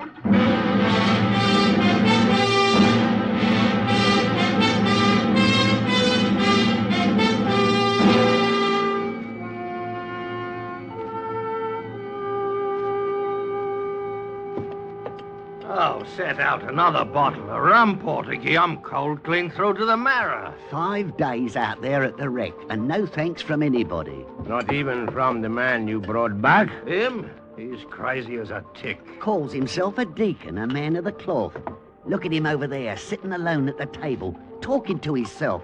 Scripture, But it what is. of Captain Weatherby? They said you found his lugger anchored over the wreck. There was 2 people could have told us that story. One was a deacon, as he calls himself, and the other a great hulk of a West African, and he went down after Weatherby never come up. You need gear to go that deep. The bleeding crew couldn't manage a word between the lot of them. Hold out. He Comes the hideth his deacon. wrong in his heart. Let him be snared in his own pit. In the net which he hid is his own foot taken. Lord, break thou the arm of the wicked and the evil man. Oh, poor fool. He don't know what he's about. Smite, tell me, what of Weatherby? They found him down the wreck. The pearls all in a great sack tied to his diving belt. And he was drowned. Drowned? His suit had been cut to ribbons by shards of broken glass. He was drowned for fair, right inside of his suit. But the glass, Smite. What was the glass? Oh, a broken mirror. A mirror? It served as a facing for the saloon door leading out of the companionway. It's like he stopped to take a look at himself. Just that one last time. Well, a toast to Captain Weatherby. Rest his soul. The only honest man who came by sea to Thursday Island.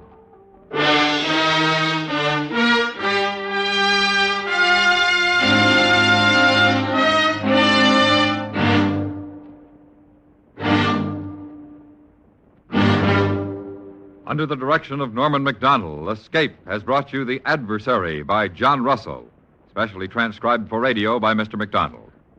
Featured in the cast were Lawrence Dobkin, John Daner, and Ben Wright, with Alec Harford, Charlie Lung, and Barney Phillips.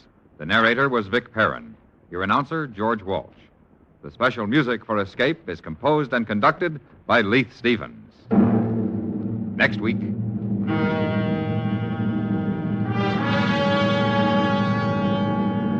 You are running through the alleys of a Mediterranean village, the blackness of the Italian night confusing you, while somewhere in the dark behind you, coming closer as they search for you, are a man and a beautiful woman who mean to take your life.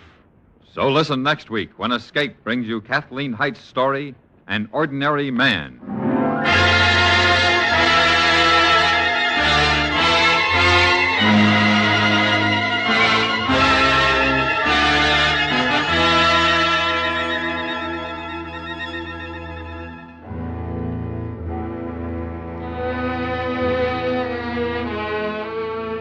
This Sunday night, Lionel Barrymore opens the doors to the Hall of Fame, turning the spotlight on another little-known drama of American history, whose workings were instrumental in shaping the nation's destiny.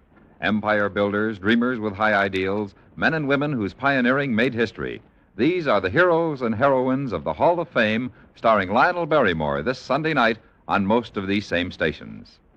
The top dramatic show of them all, the Lux Radio Theater, is heard Monday night on the CBS Radio Network.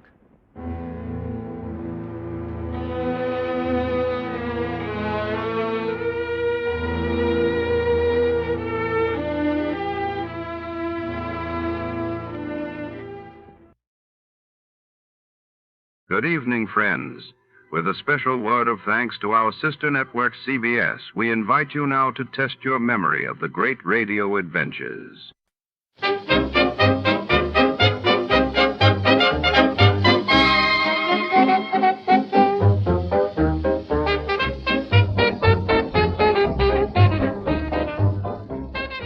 Our warm thanks go out tonight to our sister station, CBS. And before the curtain rises on another thrilling episode, let's enjoy a few delightful melodies for the road.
tonight we enter the silent corridors of the first Martian settlement, where the year is 1986, but the place is anything but Earth.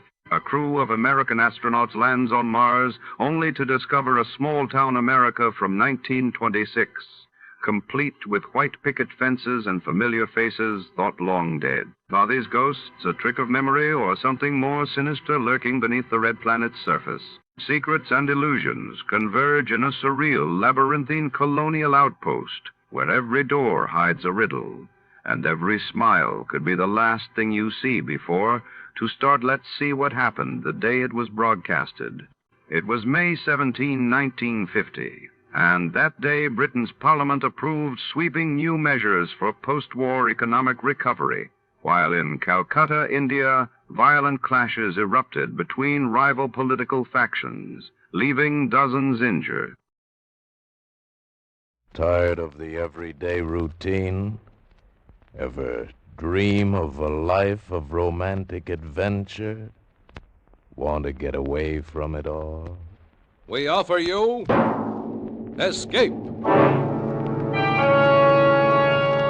Escape, designed to free you from the four walls of today for a half hour of high adventure. Escape, brought to you by your Richfield gasoline dealer and the Richfield Oil Corporation of New York, marketers of Richfield gasolines, motor oils, and other petroleum products. Look for the Richfield Eagle on the cream and blue pumps.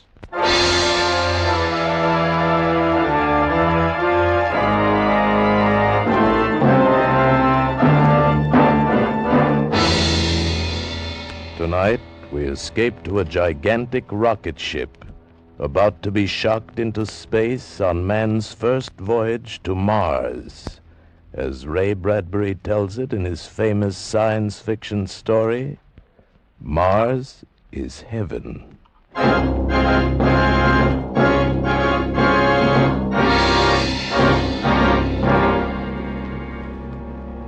project is magnificent, overwhelming, and tremendous. We return you now to the scene of the takeoff in the desert of New Mexico. Go ahead, New Mexico. Thank you, London. This is Stuart Novins back in New Mexico. I'm standing here on the great steel observation platform overlooking the takeoff stand. As the moment for departure draws nearer, the whole area has been flooded with artificial light. It bathes a spaceship in a kind of silver luminescence, and surrounding it, engulfing it, this subdued hysteria of hundreds of thousands of people come to see the start of this incredible voyage of 18 men in the rocket ship, the Venture. It's standing there pointing upward, pointing toward the heavens, and in a few minutes it will bloom out into great flowers of heat and color, shocked into space on man's first voyage to Mars. As you know, ladies and gentlemen, prayers are being said for these 18 men in their ship, the first men, the first ship to dare the voyage to another planet. Prayers are being said by every creed in mosques and churches and synagogues the world over. We take you now to the Basilica of St. Paul's in Rome.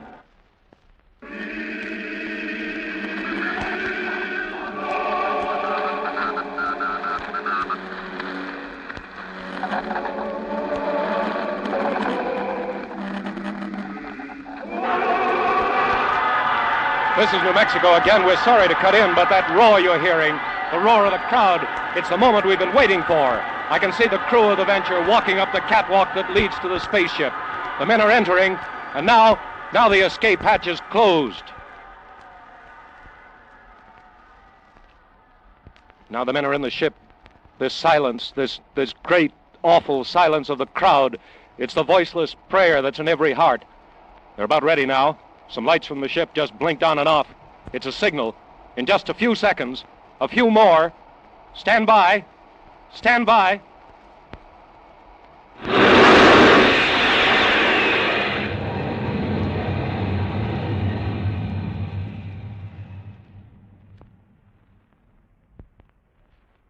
They're gone. The Venture. It's out of sight.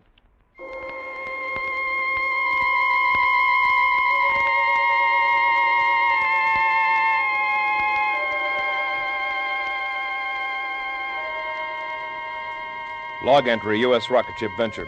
1 hour out from Earth, destination Mars. Past Keneally heaviside layer without incident. Rate of speed, 450,000 miles per hour. With planet Mars at its closest point to Earth, 35 million miles. Calculate duration of voyage to be roughly 3.5 days. Captain John Black, master.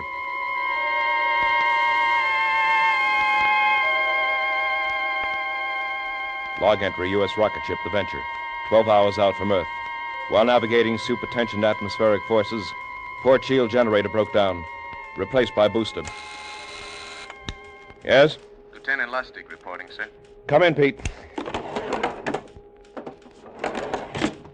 Have the report on the trajectory, sir? I'll put it on my desk. Pete? Yes, sir. How do you feel? Feel? Why, just wonderful, sir. Sitting up there in the observation turret, I don't know just how to say it. The sights, I mean. Moon so close and Earth looking like... and Mars, sir. Sir? Do you really think we'll make it?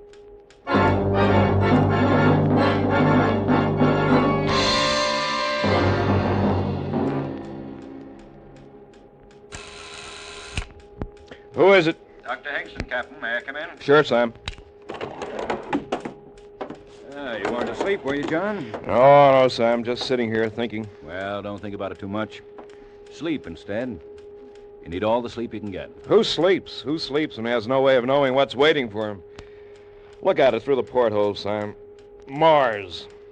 How would you describe it, that glittering blob of red? That's good enough. Will it consume us? Spew out dust out into space? Maybe it's the Elysian fields, all charm and sweetness and moonlight shining on the restless dead. Which will it be, Sam? I don't know. All I know is that they told me I was an expert in space medicine. At Randolph Field on a plot of ground called Texas, they told me that. That's all I know. What are you doing up? You're supposed to be in the sack. Well, I'll tell you, Captain. Sometimes a man can't sleep. That happens to me sometimes. So I just wander through the ship, check on the boys, see that they're tucked in properly. That's what you were doing with me, huh? No. I just... What made them do it, Sam? What made them volunteer? Man keeps looking for something. There are no new frontiers now, only new worlds. And there'll always be men who want to conquer them.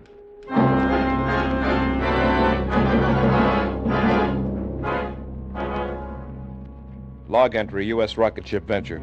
78 hours out from Earth. Approaching gravitational field of Mars. Atmospheric conditions similar to Earth's.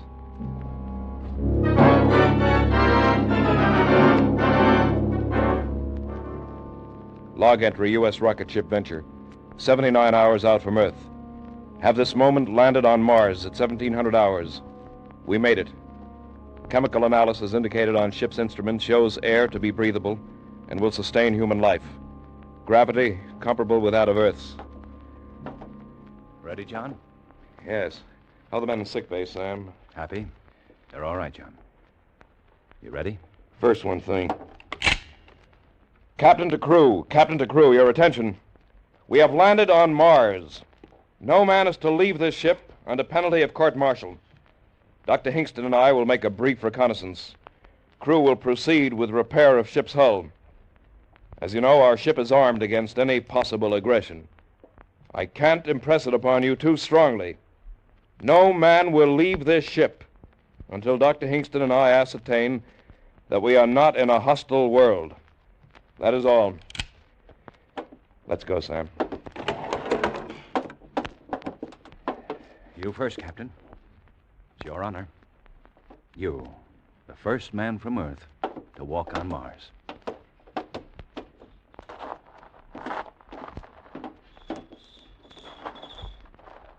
This grass. It's a well-kept lawn. John, look over there. A house. A Victorian house. Colored glass and scrolls and everything. I don't believe it. Come on. Sam, look at these. 2 iron deer on this lawn. We had a pair of these when I was a kid. Sam, you hear that? That piano from that house. Sam, this isn't Mars. It can't be. It just can't be. It can't be, John, but it is. Welcome to Mars.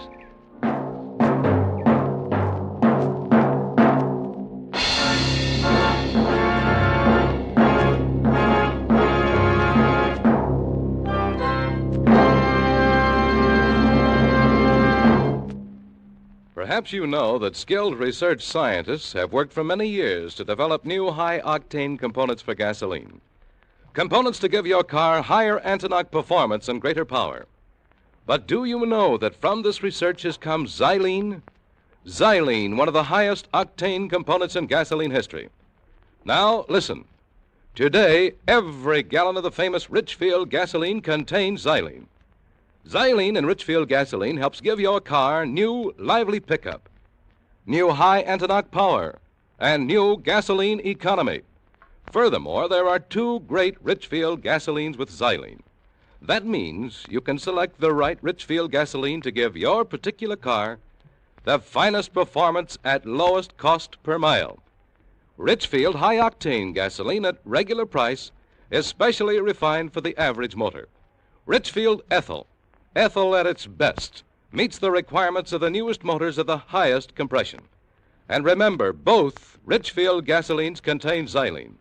Stop where you see the Richfield Eagle on the cream and blue pumps. Get famous Richfield gasoline with xylene. And now we return you to Escape.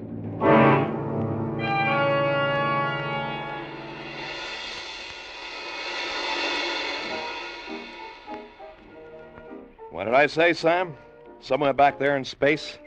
That Mars was the Elysian fields, all sweetness and charm. No, John, it isn't that. It's what you see. A world like ours on Earth. And this? A small town with good air in it. A small town like the one I was born in. Same smell of flowers, the same sounds. You think that the civilizations of 2 planets can progress at the same rate, develop in the same way? I do now. Well, I don't. Oh, look at that house. A Victorian house on Mars? You expect me to believe that? A house with lace-curtained windows, with port swings, with something that sounds like a piano and probably is a piano, playing beautiful Ohio. You believe all that? I believe it. I admit it's strange, but I believe it. Strange nuts. It's impossible. We're going back to the ship. Wait, John. It could be. It could be that there are similar patterns of thought, movement, civilization on every planet in our system. Maybe we're on the threshold of the great psychological and metaphysical discovery of our time. Maybe we... Well, go on, Sam. Maybe this proves the existence of God. Not everyone needs proof. I don't. But how else can you explain all this?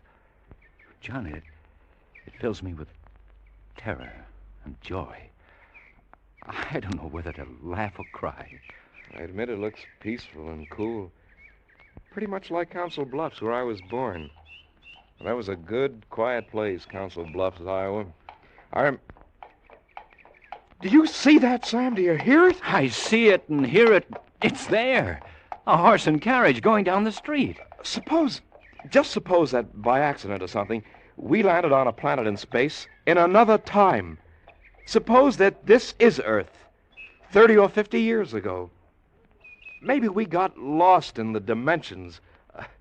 What do you think, Sam? So much like my hometown. That house. That room up there with the beaded lamp near the window. When I was a kid, I used to sleep and do my lessons in a room just like that. I'd lie there in the night, and I'd be awake, and I could hear the freight trains across the river, and...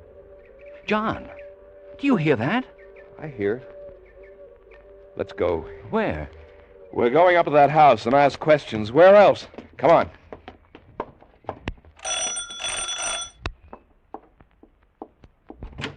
Yes, can I help you? I beg your pardon, but we want... If you're selling something, I'm much too busy and I haven't time. We're all at supper. Oh, wait, don't go. What town is this? What do you mean, what town is this? How could you be in a town and not know what town it was? Oh, I beg your pardon, but we're strangers here. We're from Earth. And we want to know how this town got here, how you got here. Are you census takers? No. Well, what do you want, then? How long has this town been here? It was built in 1868. Is this a game? Oh, no, not a game. Look, try to understand. We're from Earth. From where? From Earth. Where's that? The Earth? What? Out of the ground, you mean? Oh, no, from the planet Earth. Come out on the porch, please, and I'll show you. No, I won't come out there. You're evidently quite mad from the sun. Let me try, John. Lady, we came in a flying ship. across space among the stars. We came from the third planet from the sun, Earth, to this planet, which is Mars. Now, do you understand? You're touched from the sun, too. Go away now before I call my husband from his supper. He'll beat you up, that's what he'll do. But this is Mars, isn't it? This is Green Lake, Ohio, on the continent of America, surrounded by the Pacific and Atlantic Oceans on a place called the world, or sometimes the Earth. Go away now, go away. Let's take a walk, Sam. Yeah. Sam? Yeah? There's something going on here. Something we don't understand. I want you to go back to the ship. If anything out of the way happens, lift the ship and get out. But, John... That's an order, Sam. All right, if it's an order. John, look. Look at that woman walking toward us. Oh, what about her? Well, she looks like... Sam! Oh, Sam, you look fine, so grown up. Sam, don't you know me? It's your grandma, your old grandma. Grandmother? What's wrong, Sam? This is a happy meeting. And who is this friend of yours?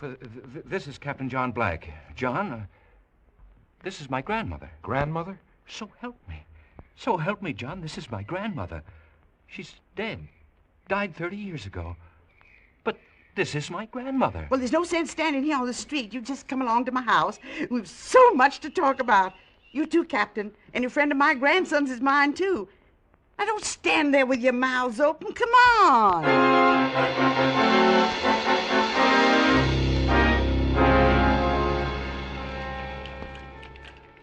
Here, Sam, have some more iced tea. Would you like some more, too, Captain? Oh, thank you. I would.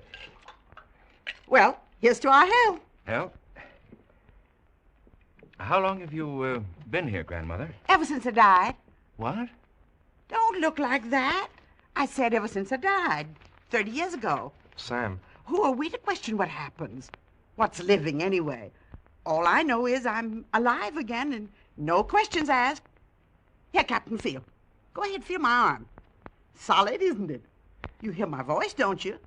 You hear it, don't you, Captain? Yes, I hear it. Grandmother... Well, then why go around questioning? Well, it's just that we...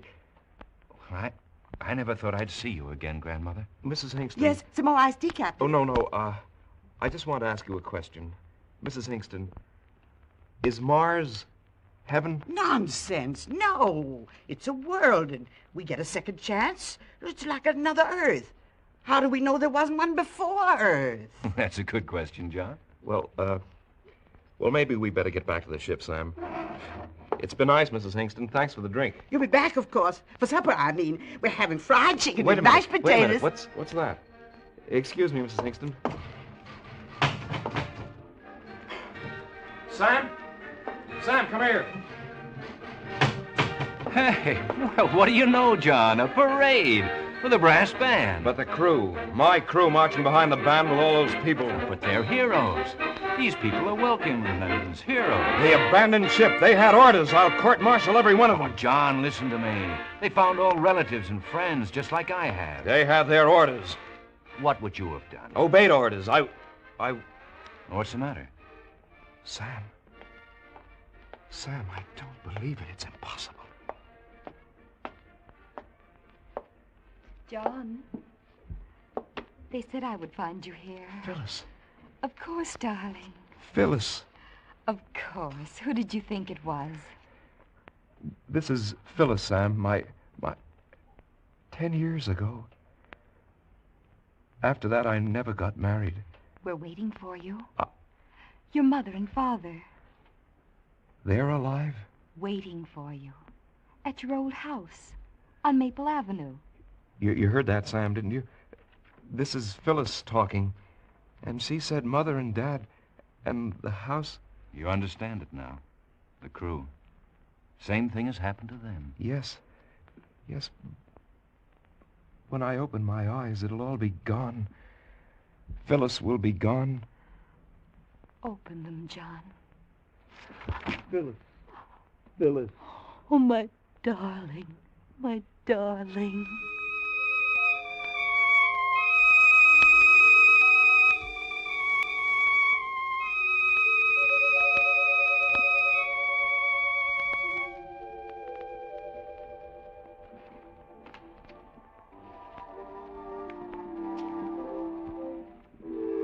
Yeah, it's good to see you children dancing together again. Your mother would have enjoyed it so much, John. I must have worn her out with all my questions. Don't worry about it, son. She'll get a good rest tonight. Then in the morning, the days after, we have so much time now, son. We'll all be together. You and Phyllis, your mother and I. So much time. Yes, yes. Oh, don't go away from me, John. Hold me closer. Oh, I've dreamed so long of dancing with you. But No more questions. Just accept it. That your mother and father were once dead and are now alive. That I was killed. 10 years ago, I was killed in a horrible accident. And now I'm alive and in your arms. Oh, tight, John. Hold me tight.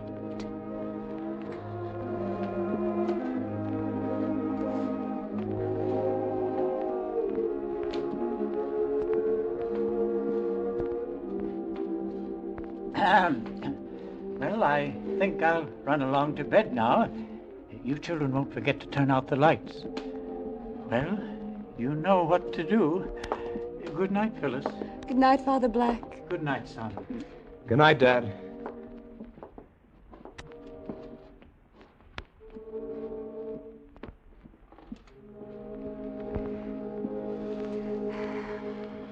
Shall we go out on the back porch, John? Like we used to long ago. Come with me, John.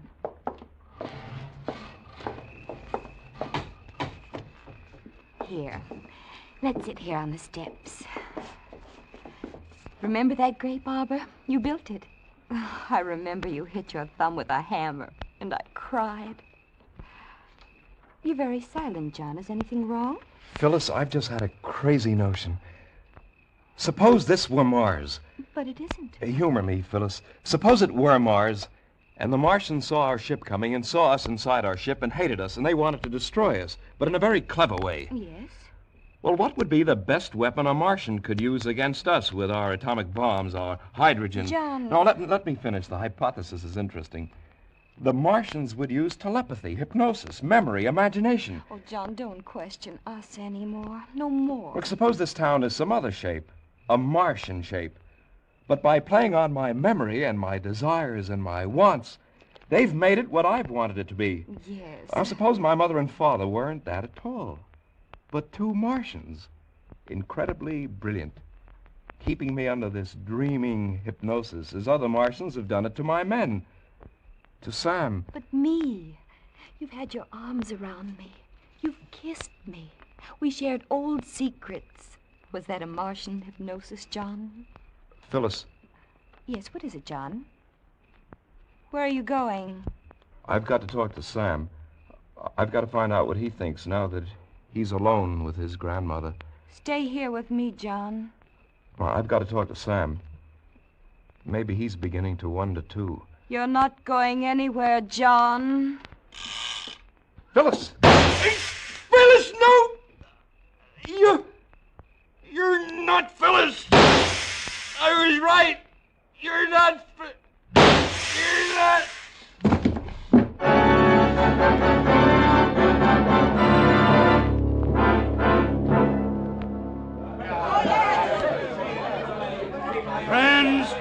Friends, comrades, fellow Martians, this is a great day for Mars, a day of great rejoicing. As number one of Quadrant 327B of Sector Q, it is my proud privilege to read to you this message from the planetary All-High. It says, congratulations on your splendid work in meeting the barbarian invaders and atomizing them.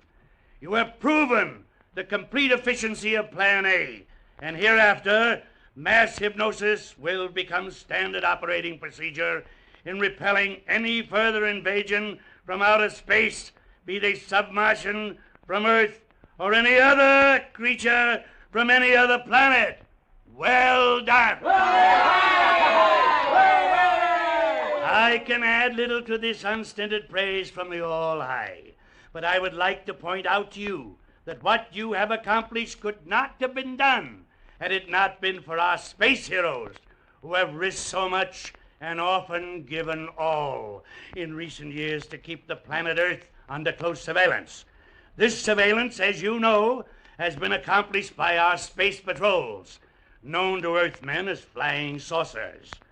They were courageous, these Earth creatures, to brave space in that crude ship, but they were inferior beings, and therefore they had to be atomized. Their extinction was necessary to ensure our way of life. Yet perhaps, since this has been your first encounter with creatures from outer space, you whose glorious victory this has been, may want to say something. Is there anyone who wants to say something? You? Yes. It was a very interesting experience. He said his name was John Black. He was a nice young being. Nice. He thought I was his father, whatever that is. I guess that's all I want to say. And you? No, I don't think so. Well, I thought of something, but I forgot. I see. And you? One of them asked me if Mars was heaven. What's heaven? I don't know. Now for the business at hand. The ship they came in. The destruction of it. Disintegrator squad. Ready. Proceed. Compress charge. 16 atmospheres. Charges compress. Low velocity. Trajectory 2. Low velocity. Trajectory 2. Release. Charge!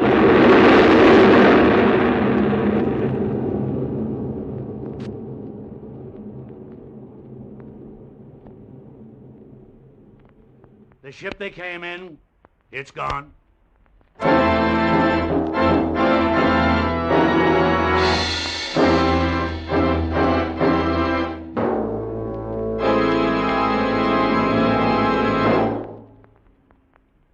Motorists, did you ever consider that taking care of a car is something like caring for a baby? It's easier when you've got a system. And in caring for your car, the Richfield gasoline dealer has a system. It's called Richfield All-Point Safety Service. Have the Richfield dealer service your car tomorrow, because hot weather is hard on lubricants. Wear and sudden breakdown can occur before you realize there's anything wrong. With All-Point service, the Richfield dealer will change your oil to fresh, Rich Lube all-weather motor oil and give your car a careful all-point lubrication job. Chassis, differential, front wheels, and transmission. And that includes service of automatic transmissions with the new Richfield automatic transmission fluid. Richfield All-Point Safety Service also includes inspection and care of all the likely trouble spots, such as battery, spark plugs, tires, and radiator. So save time, save money with this one-stop service. Get warm weather protection for your car now with Richfield All-Point Safety Service. Look for the Richfield Eagle on the cream and blue pumps. Escape is produced and directed by William N. Robeson, and tonight has presented Mars is Heaven by Ray Bradbury, adapted for radio by Morton Fine and David Friedkin. Featured in the cast were Jeff Corey as Captain Black, Florence Bates as the grandmother, Bill Johnstone as Dr. Hingston, Walter Catlett as number 1 of Mars, Elizabeth Root as Phyllis, Paul Frees as Peter Lustig, Ian Wolfe as the father, and Stuart Novins, who played himself. Also heard were Ruth Parrott and Ben Wright. Special music arranged and played by Ivan Ditmars. Next week.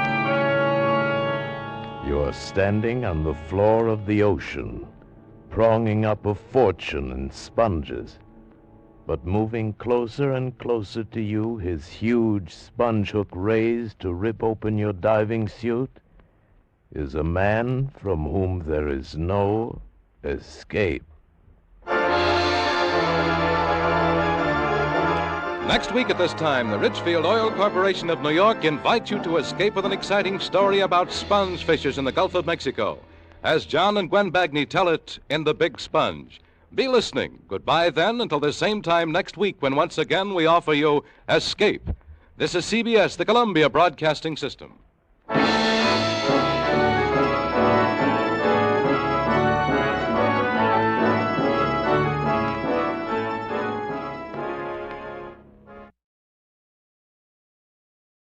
A warm word of thanks tonight to our sister station, CBS. And before the next thrilling episode begins, let's see how much you know about your favorite radio heroes.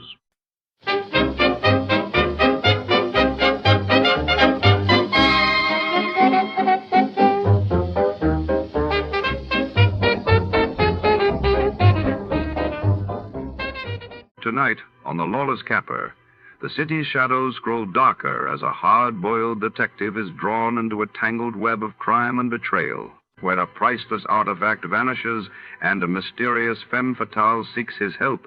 Every clue leads deeper into danger. In a world where trust is scarce and danger lurks in every alley, can our hero survive the night and crack the case? Stick around. This caper has more twists than a city alley at midnight. Before we begin, let's see what happened on the day it aired. It was March 8, 1949. That day, the world watched as the United States and 12 nations opened negotiations in Washington for the North Atlantic Treaty, while across the globe, the Soviet Union announced a new 5-year plan aiming to rebuild post-war industry. The Adventures of Sam Spade, Detective. Brought to you by Wild Root Cream Oil Hair Tonic, the non-alcoholic hair tonic that contains lanolin. Wild Root Cream Oil. Again and again, the choice of men who put good grooming first.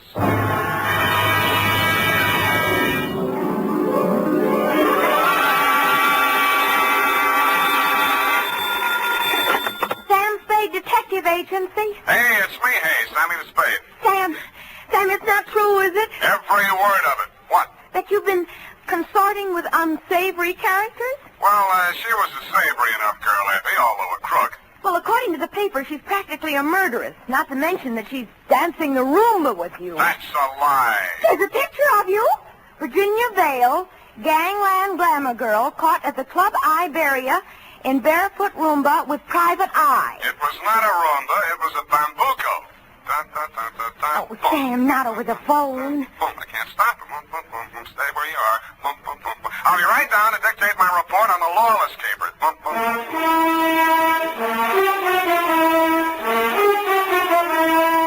Dashiell Hammett, America's leading detective fiction writer and creator of Sam Spade, the hard-boiled private eye, and William Spear, radio's outstanding producer-director of mystery and crime drama, join their talents to make your hair stand on end with the adventures of Sam Spade. Presented by the makers of Wild Root Cream Oil for the hair. Say, have you gotten acquainted with Wild Root Cream Oil yet? Tell you what, mister, if you haven't, even if you don't use any hair tonic at all, why not ask at your drug or toilet goods counter tonight or tomorrow for the brand new 25-cent Get Acquainted bottle of Wild Root Cream Oil.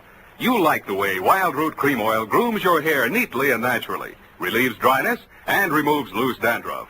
You never dreamed one hair tonic could do so much. So give it a try. Get the generous new 25-cent bottle of Wild Root Cream Oil. Again and again, the choice of men who put good grooming first.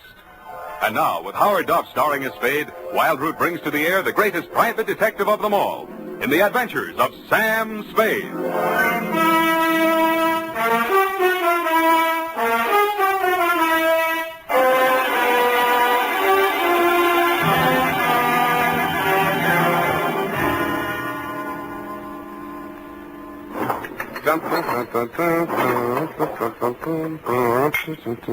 I think I'm getting it, Eric. You've lost your shoes. Ready, sweetheart? Yes, Sam. No questions? No, Sam. That picture in the paper doesn't mean a thing, Effie. There was nothing between Virginia and me. Just wasn't room. Well, that bambuco, you know, that's the way we dance it. Authentic.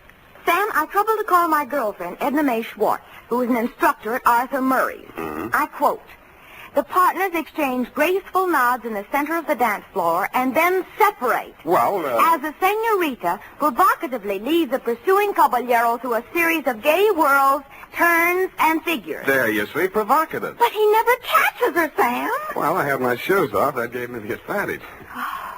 You know best, Sam. Well, that clears that up. Date? August 29th. I will give the date. Fill it in.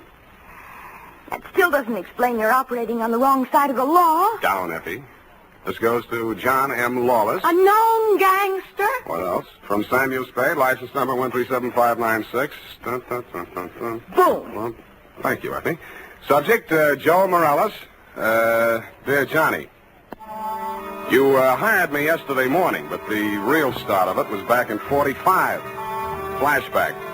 San Francisco was just recovering from VJ Day, and crime was practically at a standstill because your number one competitor in the West Coast mobs had just been rubbed out, and you were on trial for same.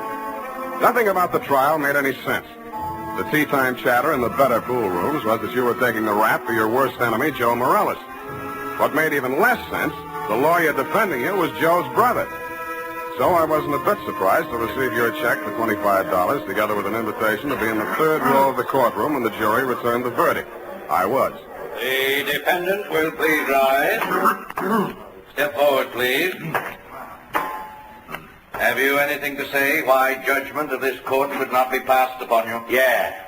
It's a bad beef. The judgment of this court is that you, John Lawless, for the crime of manslaughter, having feloniously run down, run over, and killed with a certain automobile the deceased person named in the indictment, and having subsequently departed the scene in violation of the hit-and-run statute, are hereby sentenced to a term of 3 to 10 years in the state prison of the state of California.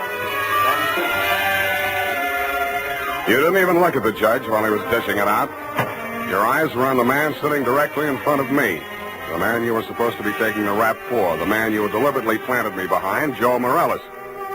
I wondered what that meant. When the judge brought down his gavel, I found out. You came up the aisle with a deputy on one arm and your lawyer on the other. He seemed upset about something. I'm sorry, Johnny. I did the best I could. They've given me the judge I asked for. You passed on that jury, you cheap shyster. Okay, just wait till you get my bill. Shut up. Now, wait a minute, Sheriff. I want to speak to a friend. Hey, Johnny, hurry up. We got a train to catch. Hey, you, Joe. Yeah, Johnny? I got just this to say to you. I'm going up, but I'm not staying, see? If I'm not paroled out in 3, I'll break out. Either way, I'll get you, even if it means a murder rap. Oh, now listen, Johnny. You heard me, Spade? Yeah, Johnny, I wish I hadn't. Well, Johnny, we gotta go. Okay. Don't forget what I said, Joe. So long, Sam. Good luck, Johnny. Hey, Sally. Yeah, Joe? You hear what he said? I know. He's gonna knock me. This guy's a witness named is Spade. Spade, my brother Sally. Salvador Morales. You may have heard of me. Yeah, if I'm ever up in a hit and run, remind me not to hire you. Come along, Spade, where we can talk quietly. Just over here. My conference room. Look, we got nothing to talk about. Oh, yes, we have. Watch it. I just got this suit pressed. Yeah, right in here. Sally, is it all over? How did it come out? Where were you? In the air. I couldn't force myself to stay out there. What did he get? 3 to 10. 3 to 10, is that... Oh, I mean, how terrible. How terrible. Best I could do. This is Sam Spade, my dear. Miss Virginia Vale, Johnny Lawless's fiancée. The San Quentin widow. Well, how's tricks, Virginia? Why did they bring you here? Maybe they know. He's a witness. Witness? To a threat Johnny made against my brother's life. My own client. What's funny? Ask your brother. That threat would even get you a writ against him to keep the peace. What do you mean, Sam? Sweetheart, threats don't mean anything in law unless they're backed up by some action. Even if he told you the when, the where, and the how, it wouldn't be worth anything until you're dead. But it would be worth something then? Sure, it shows premeditation. Then if he knew he was overheard, you'd be forced to testify if anything happened to Joe. Hey, beautiful. What are you trying to do to me? Well, I mean, he'd think twice before he tried anything. You'd be safe, Joe. Well, honey, I didn't know you cared. About you, I don't. I just wouldn't want Johnny to do anything foolish.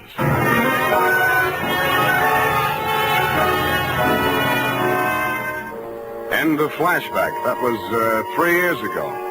A lot of big news has broken since then, but the only items that interested you in San Quentin were printed on the inside pages of the local press. Item: Virginia Vale, your fiancée, got herself engaged to Joe Morales, your worst enemy. And item: Salvador Sally Morales, your mouthpiece, had taken over your mob. Which brings us up to yesterday morning. Yeah? That you, Sam? Who's this? Johnny Lawless, remember me? No. I was hoping you'd say that. Look, Sam, I got a job for you. Call Peeper Breen. He may need it bad enough. I've got no contacts in the mobs anymore. This is clean. How clean? A chance to save an innocent man from the gas chamber. Wow, There's $1,000 in it for you. Where'd I get a pencil? Now, what was the address? The Alma Arms on Pine Street near Jones. Yeah? Buzz me 3 times. 1 long, 2 short. And make sure there's no one on your tail. Got it. I was not tailed. I found your name on the bell panel, buzzed 1 long and 2 short, and the automatic lock clicked me in. You were waiting 1 flight up in the open door of your apartment. You didn't say anything, just made sure it was me, motioned me inside, locked the door, and led me back to a bedroom. Well, there it is, Sam. Mm-hmm. Joe Morales. Dead about 3 hours, I'd say.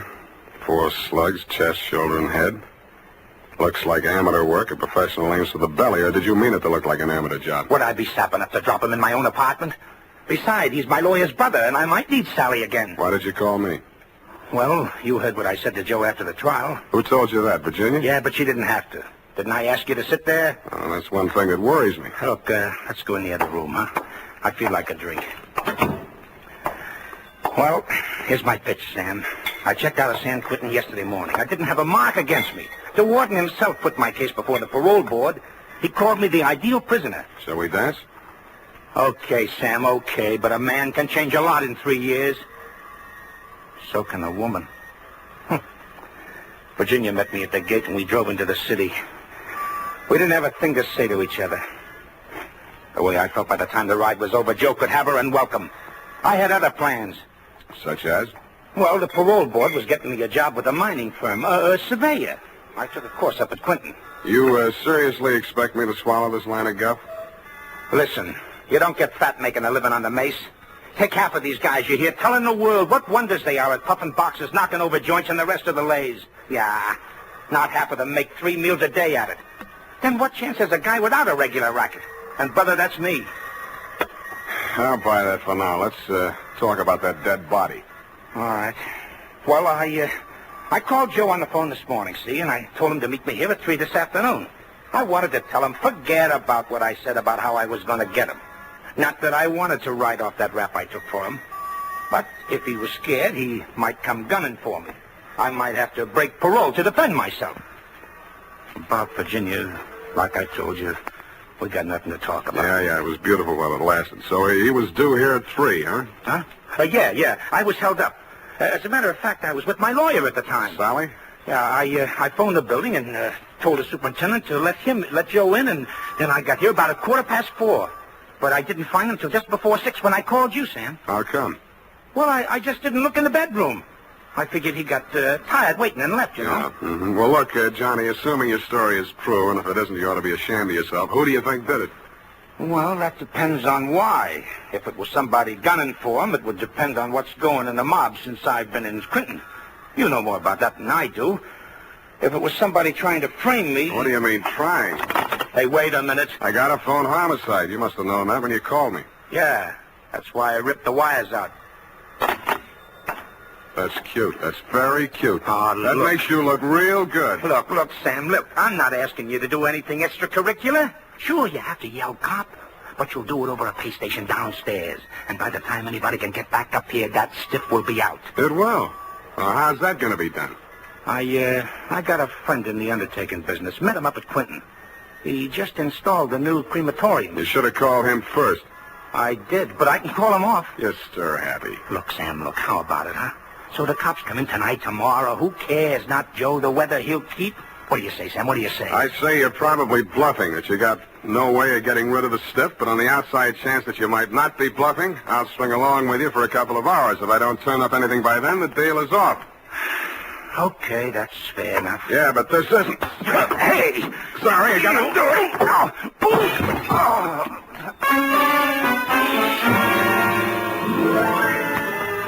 I hated to do it, Johnny. You were out of condition and you weren't expecting it. But I wanted you to look like a hospital case. After you went down and out, I transferred my fee from your wallet to mine, examined your wounds, and decided you were good for 2 hours at St. Agnes Hospital, where I know the head nurse.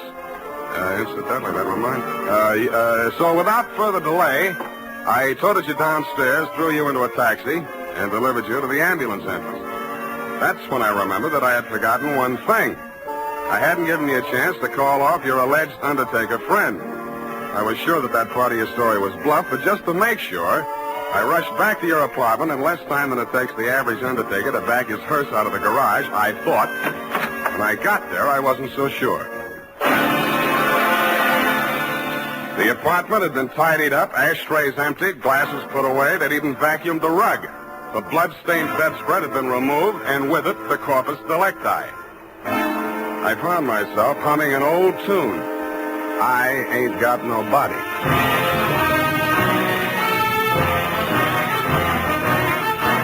The makers of Wild Root Cream Oil are presenting the weekly Sunday adventure of Dashiell Hammett's famous private detective, Sam Spade.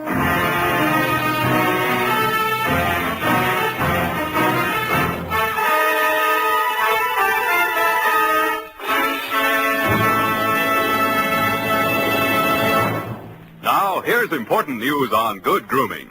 If you want the well-groomed look that helps you get ahead, socially and on the job, listen.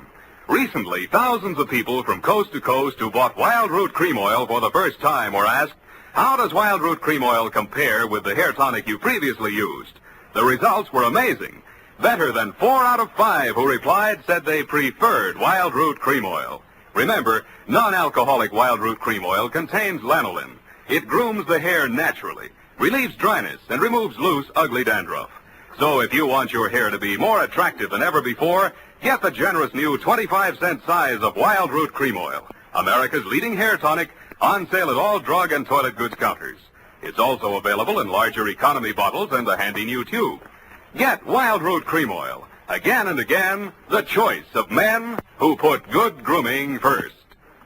By the way, smart girls use Wild Root Cream Oil, too, and mothers say it's grand for training children's hair.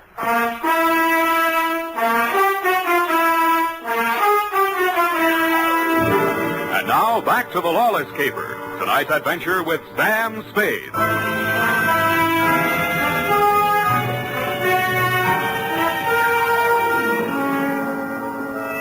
In most murder cases, there are too many suspects, too many motives, and too many clues from the very beginning. I'd been on this one 3 hours, and I succeeded in turning up no suspects, no clues, and the most shameful thing of all, I had lost the body of the victim.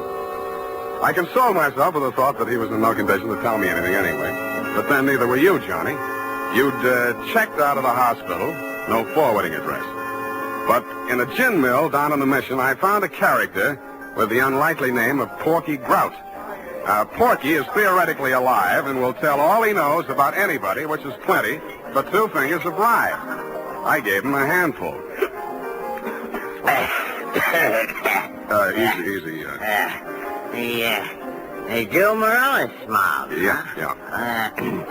They dusted this town. They moved to Las Vegas 5-6 months ago. How come Joe stayed in San Francisco? Oh, him and his brother had a beef with each other. That's Sally Morales, the lawyer? Yeah, the mouthpiece. Not too close. What was it all about? Oh, that dame, Virginia Vale.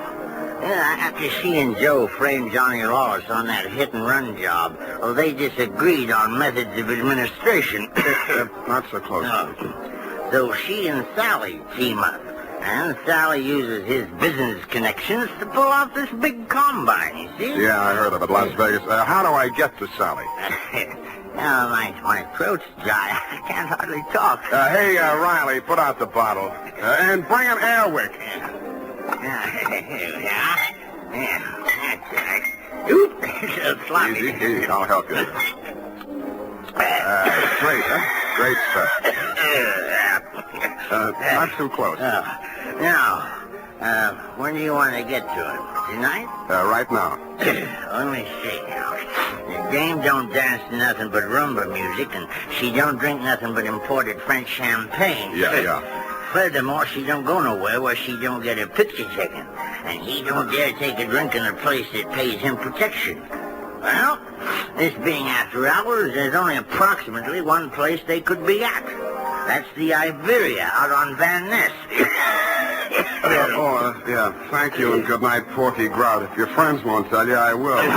Please don't bother to answer.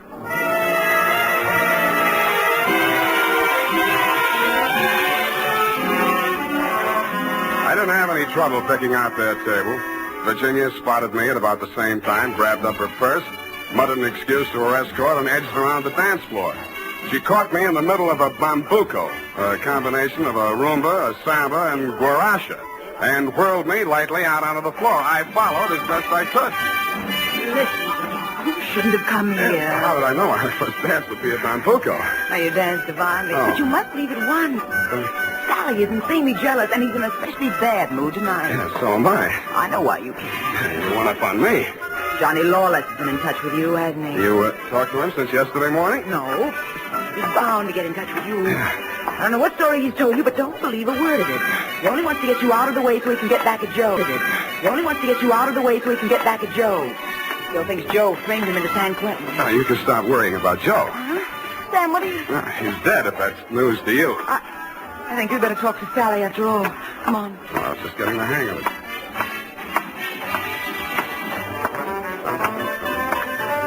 Well, my dear, so you've met another old friend.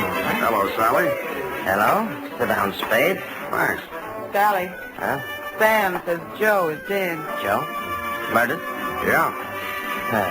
Well, it was bound to happen. I warned him to get out of town before Johnny Lawless came back. Johnny says he was with you when it happened. Juries don't go for alibis, Spade. Best defense I could give him would be that I defend him despite the fact he's accused of killing my own brother. But look here. As his attorney, I have the right to know what he retained you for. To find out who did kill Joe. That's what he said.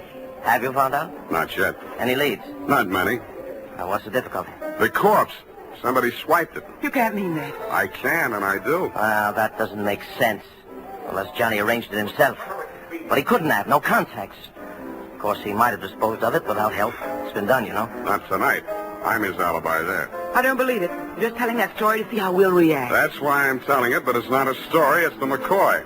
Sally, what can it mean? If Johnny didn't do it, then somebody must have done it to frame him. And if they did that, they wouldn't turn around and get rid of the evidence, would they? What? Well, the whole thing is wild.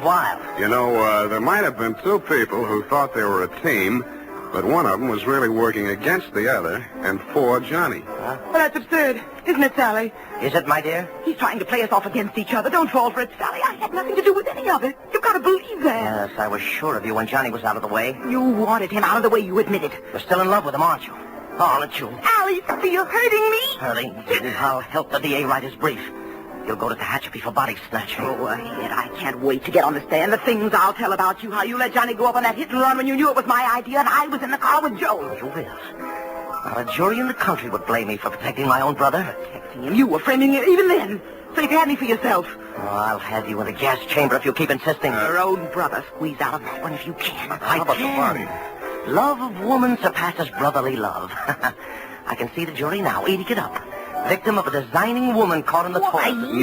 Nuts. I don't care whether either of you is guilty or both or neither or whatever. If I get that body back tonight, I'll let the cops worry about it. If I don't, I'll confess to everything myself and name all three of you as accomplices. All right, Spade.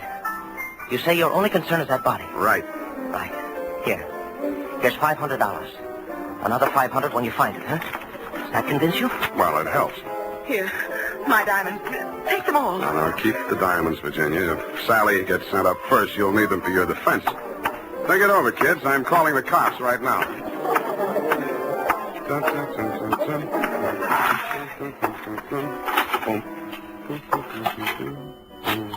I guess 1 foot back.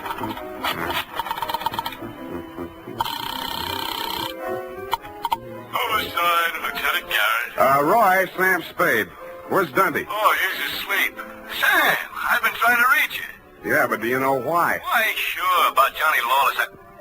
Is there something we don't know, Sam? Well, I'll come down and give you a statement. It's about Joe Morales. Well, what about him? Well, he got knocked off, and somebody lifted the corpse. Oh, Sam, nobody lifted it. Then who did? We picked it up, Sam, right after you called us. Right after... Oh, yeah. Yeah, what time was that? Let's see, I got it here.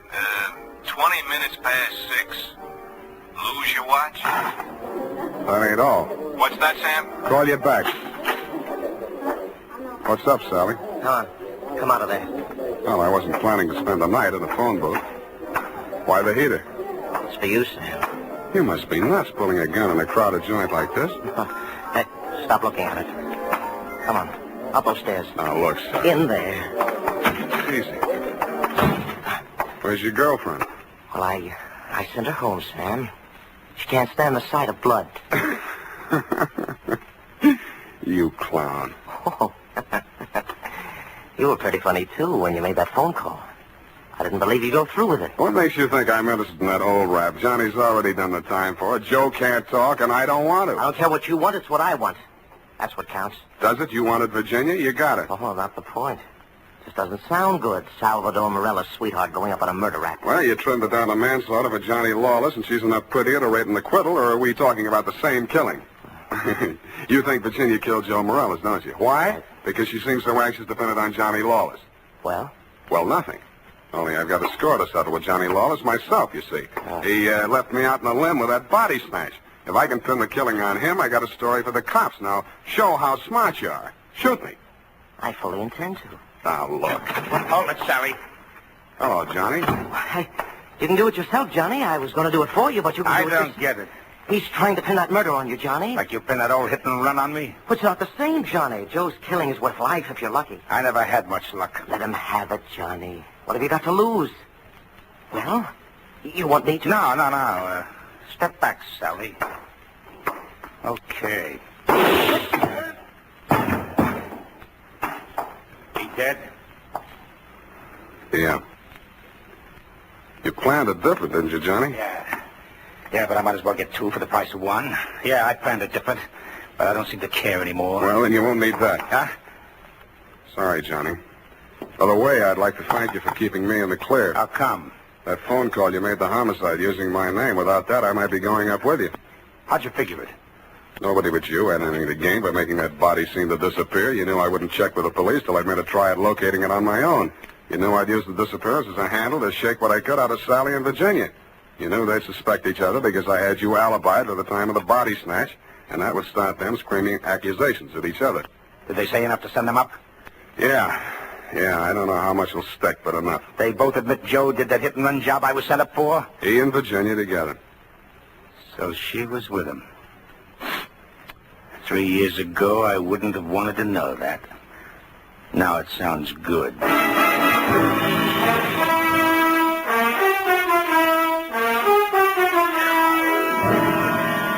I didn't think it really sounded good to you.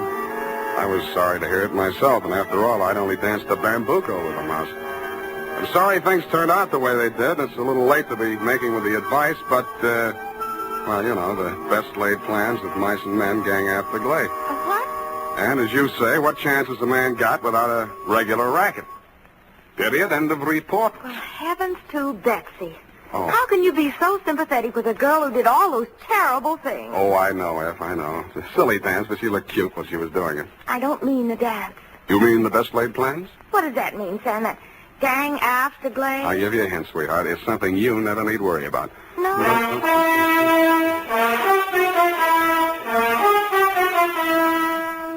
Here's why, men. Here's why Wild Root Cream Oil is again and again the choice of men who put good grooming first. Wild Root Cream Oil grooms the hair neatly and naturally without giving it that plastered down look. Wild Root Cream Oil relieves annoying dryness and removes that loose, ugly dandruff. So if you're not using it now, or if you're not using any hair tonic, get Wild Root Cream Oil at your drug or toilet goods counter in the new 25-cent Get Acquainted size bottle. Also, ask your barber for a professional application of Wild Root Cream Oil Hair Tonic. Again and again, the choice of men who put good grooming first. Well,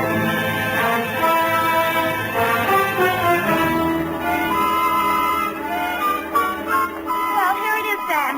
My, terribly confusing. I sensed that somehow. Who was that hit-and-run victim? Well, they named that dance after him, George L. Bambuco. I don't believe it. Sam, what does it mean? What does it mean? You know. Gang after glade? Snafu. Oh, why didn't you say so? Darlings, yes. Good night, Sam. Good night, sweetheart.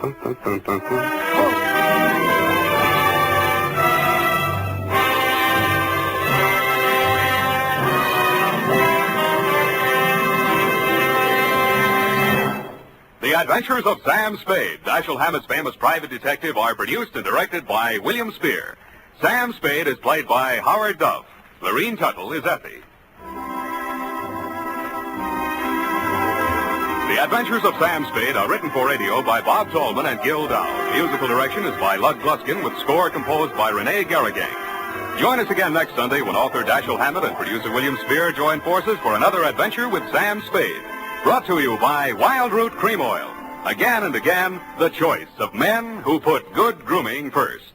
This is Dick Joy reminding you to get Wild Root Cream Oil, Charlie. It keeps your hair in trim.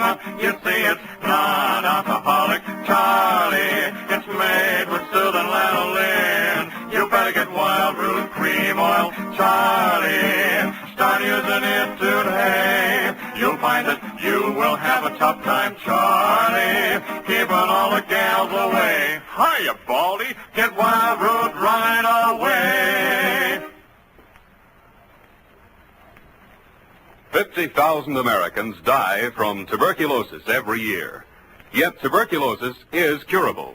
The disease can be wiped out. The secret is discover it in its early stages.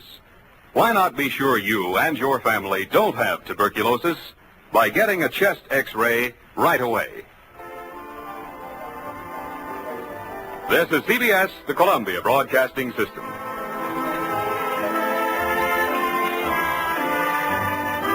Our sincere thanks go out to the wonderful network at CBS. And now, dear listeners, let's put your knowledge of the airwaves to the test.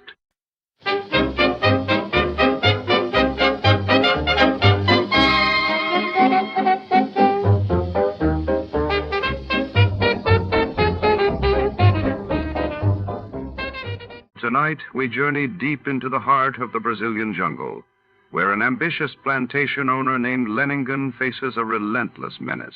His isolated estate, nestled along the twisting Amazon River, becomes a battleground as millions of deadly, organized army ants descend, devouring everything in their path.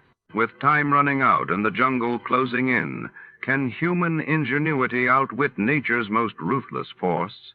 The suspense is thick. The stakes are life and death before.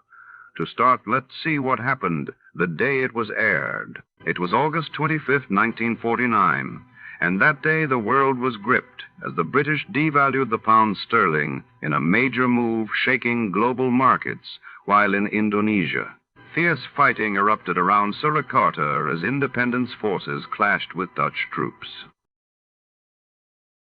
Suspense, which is usually heard at this hour on Thursday nights, is taking its customary summer holiday.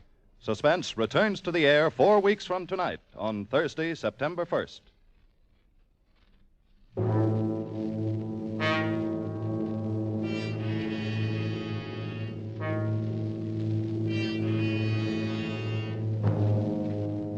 You are isolated on a remote plantation in the crawling Amazon jungle, and an immense army of ravenous ants is closing in on you, swarming in to eat you alive.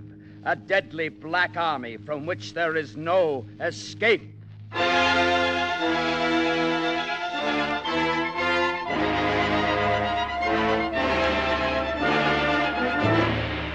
We offer you Escape, designed to free you from the four walls of today for a half hour of high adventure.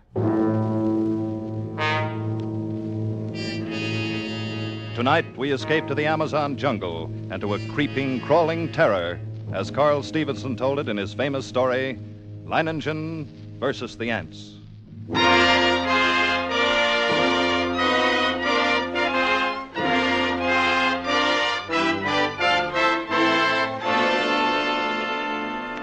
I first met Leiningen while performing my duties as district commissioner. As my boat neared his plantation landing, I saw him upon the riverbank, regarding me with mild interest. A great hulk of a man with bristling gray hair, bulky nose, and pale eyes. His entire appearance somehow suggested an aging and shabby eagle. He escorted me to the terrace and had a drink brought. I came quickly to the point of my visit and issued my warning. Leiningen puffed placidly at a huge cigar as he listened, and then said, Exactly what are you trying to tell me?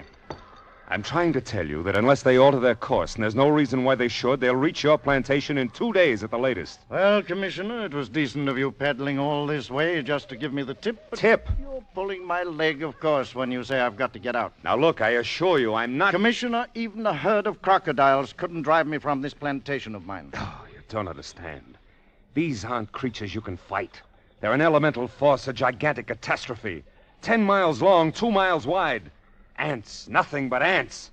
And each one as big as your thumb, and each of them a fiend from hell. Unless you clear out at once, there'll be nothing left of you but a skeleton, picked as clean as your own plantation will be. I'm not going to run for it, Commissioner, just because trouble's on the way. But it isn't trouble, it's... And don't think I'm the kind of fathead who tries to beat off lightning with my fists either. I've got a better weapon, Commissioner. Intelligence. With me, the brain isn't just a second appendix. I know what it's there for. Can't I make you understand the hideousness... I think it is you who do not understand. In the 3 years I've been here, I've met and defeated more than one catastrophe. Flood and drought, a plague. Events which caused many of my neighbors to flee for their lives. No, Commissioner, all my life I've lived by one motto. The human brain needs only to become fully aware of its power to conquer even the elements.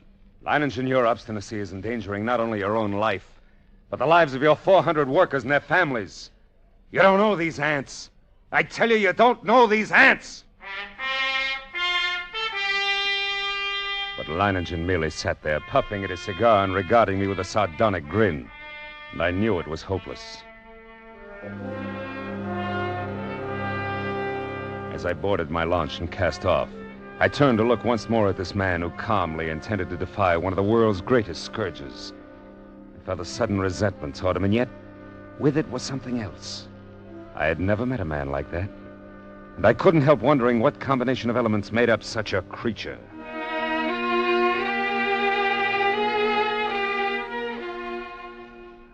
I stood on the bank of the river watching the commissioner's launch until it rounded a bend and was lost to sight. There was a strange look in the commissioner's eyes as he stood on deck staring back at me.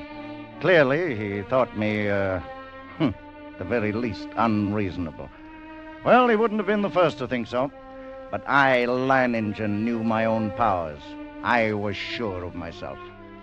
I knew that intelligence, directed right, always makes man the master of his fate. That night I called my Indian workers together in front of the plantation house. I saw their faces go ashen with terror as I told them the ants were coming. Watched them as they milled around, muttering. I said nothing more to them. Finally, one of the men stepped forward.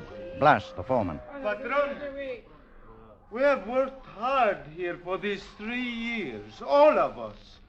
We have built the finest plantation in this district. We all share in it. It has been a home for all of us and our families. Now the ants come. So? Those ditches we dug last year, the pipe we put in the ground, that was for the ants? That was for the ants. If we moved our families across the river, the ants could not reach them. That's right. And you?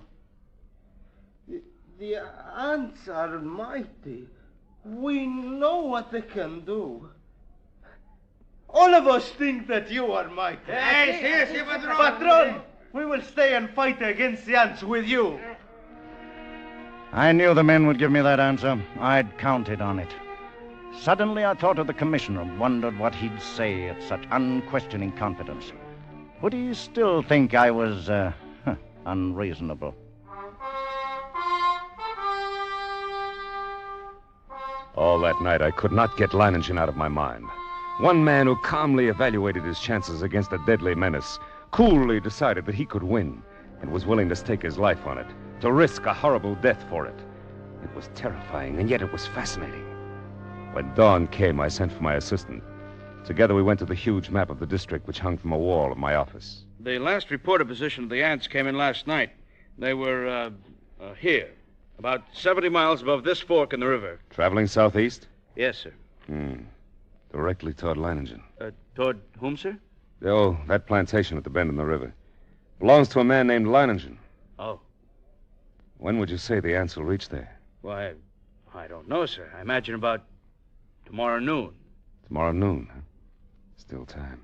Still time? What do you mean, sir? Oh, nothing. Never mind.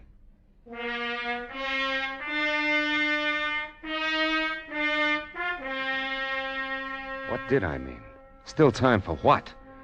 For Leiningen to flee, or still time for me to... Even as I rejected the thought with horror, I knew that the fascination of that man was more than I could resist. That Leiningen's fight was drawing my mind, drawing me back toward that plantation and death. I knew past all doubt that I was going back to Leiningen's plantation. I had to.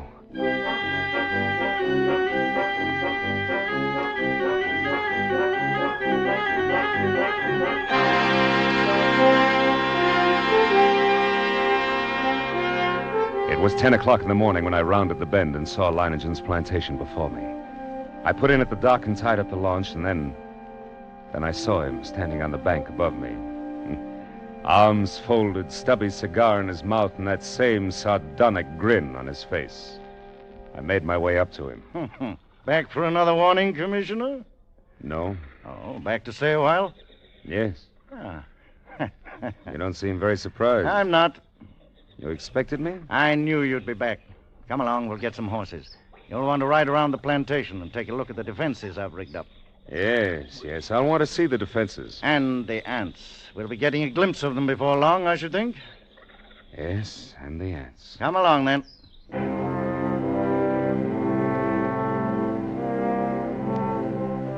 The defenses Leiningen had devised were quite impressive.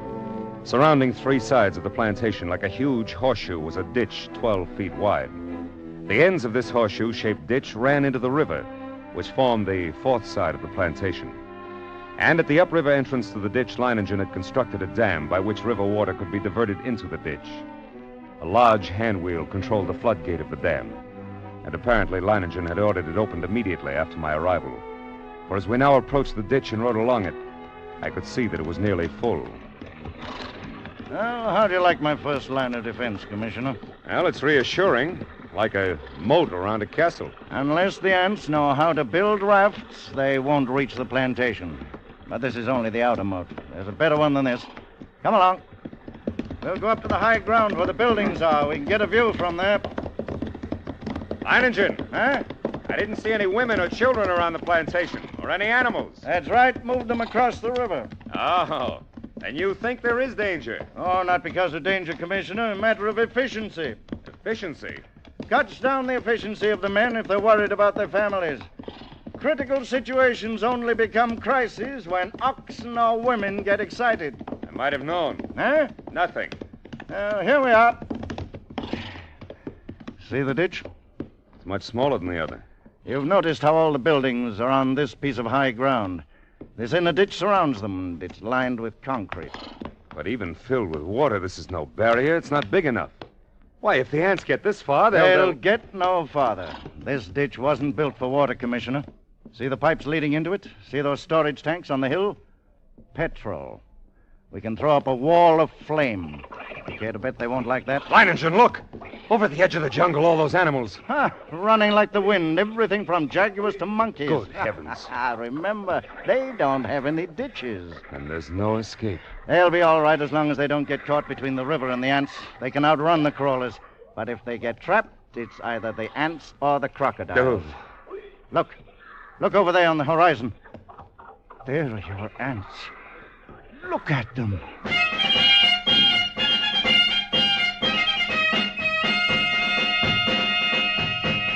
It was a sight I'll never forget. Over the range of hills, as far as I could see, crept a darkening hem, ever longer and broader, until the shadows spread across the entire slope and then downward, uncannily swift.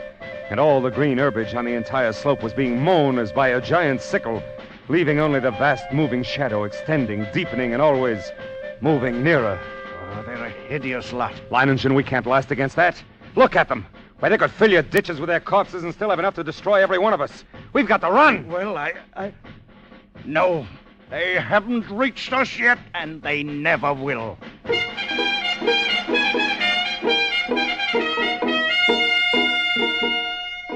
The hostile army was approaching in perfect formation. No human battalions, however well drilled, could ever hope to rival the precision of that advance. Along a front that moved forward as uniformly as a straight line, the ants drew nearer and nearer to the water ditch. As they approached, 2 outlying wings of the army detached themselves from the main body and started marching along the sides of the ditch, no doubt expecting at some point to find a crossing. And during this hour-long flanking movement, the main army remained still. Across the scant 12 feet of ditch, I stared at them. And they stared back at me.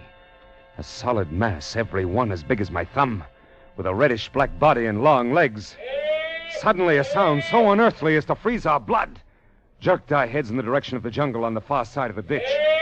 Coming toward the ditch at a stumbling gallop was a singular being, a writhing, animal-like, blackened statue with a shapeless head and 4 quivering feet. It was a stag, covered over and over with ants. Leiningen threw up his rifle, and the stag fell lifeless to the ground. Its agonies at an end. Horrified as I was, my curiosity impelled me to glance at my watch. I had to know how long the ants would take.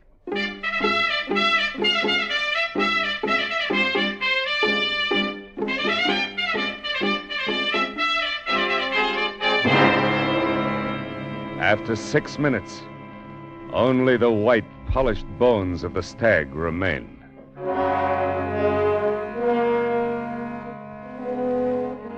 Now I could see a change in Leiningen. Gone was the sporting zest of the novel contest. In its place was a cold, violent purpose to send these vermin back to the hell where they belonged. If he did not, we were both only too sure of the alternative. And now we even knew how long it would take the ants once they got to us.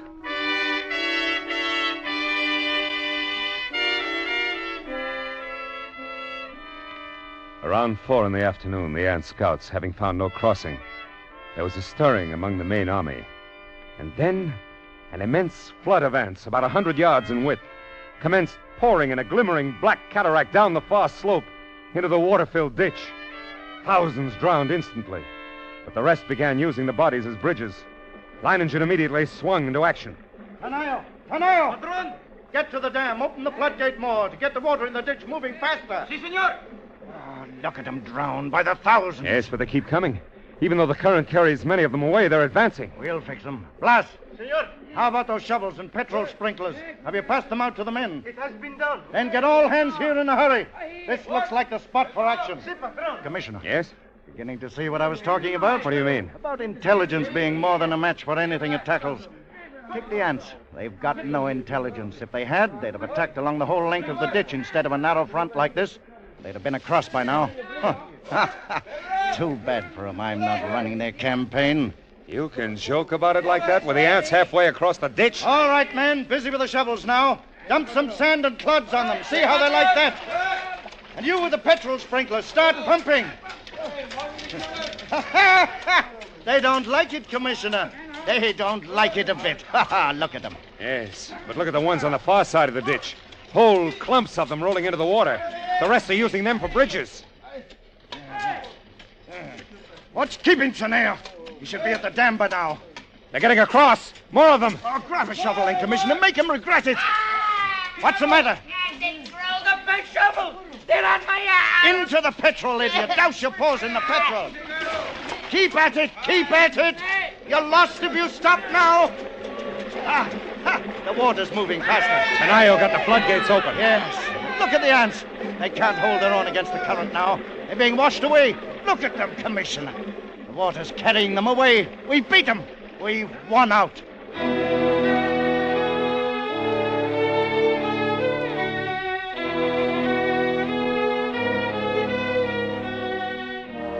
It was true. Leiningen had won the opening round. The floodgates were left open to forestall any night crossing. When dawn came, the dark blanket was still there, motionless across the ditch. Then we noticed the feverish activity on the other side of the plantation. Here, a grove of tamarind trees lined the far end of the ditch, and every tree swarmed with the crawling insects. But instead of eating the leaves, they were merely gnawing through the stems, so that a thick green shower fell steadily to the ground. Blas, have all the petrol pumps brought. Get everyone over here except the lookouts on the other side, then pass out the shovels. Si, senor. Looks like I underestimated them when I said they didn't have intelligence. What do you mean? I said if they wanted to get across, they'd have to have rafts. And that's just what they've got. Those leaves are their rafts.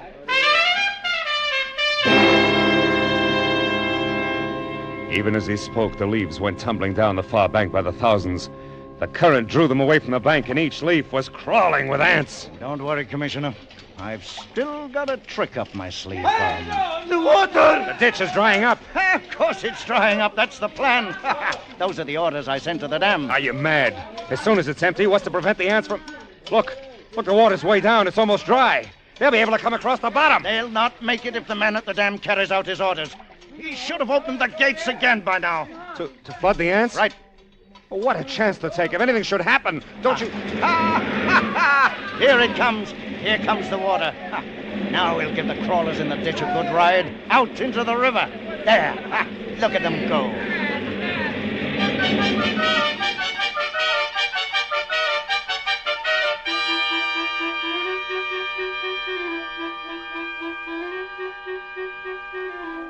Leiningen's tactics were successful. At first. The violent flow of water at the original depth raced through the ditch, overwhelming leaves and ants and sweeping them along. 3 times the ditch was emptied. 3 times the ants raced across its bottom. And 3 times the rushing water, arriving just in time, carried them away. But the 4th time, as the level dropped nearly to the bottom of the ditch, we waited in vain for the rushing waters, and then... Senor! What's the matter? What's gone wrong at the dam? The ants, senor. Just as the man at the dam lowered the water almost to the bottom, the ants attacked. Before he could open the floodgate, he was almost surrounded. He ran. The ants kept coming. They are across the ditch, senor. Leiningen stood, motionless, absorbing the news of his defeat without a word. Then, simply, he raised his pistol and fired 3 shots into the air. The prearranged signal for all men to retreat, instantly to the second line of defense. The concrete ditches more than a mile from the point of invasion. Soon after we arrived there, the natives commenced straggling in, silently. Leiningen waited until all of them had gathered. Then he spoke to them. Well, lads, we won the first round and lost the second. But we'll smash the crawlers yet. Anyone who thinks otherwise can draw his pay and push off. There are rafts enough on the river and plenty of time still to reach them. I stay, patron. You stay then? Good. Thank you, lads. And you, Commissioner? I can't persuade you to give up the fight, huh? You cannot. Then I stay, too. I knew you would. Senor, a few of the ants have reached the ditch. They're trying to get across? No. I didn't think they would. There's plenty of food over there for them. My fields, my orchards, my work of 3 years. Ought to last them until morning, anyway.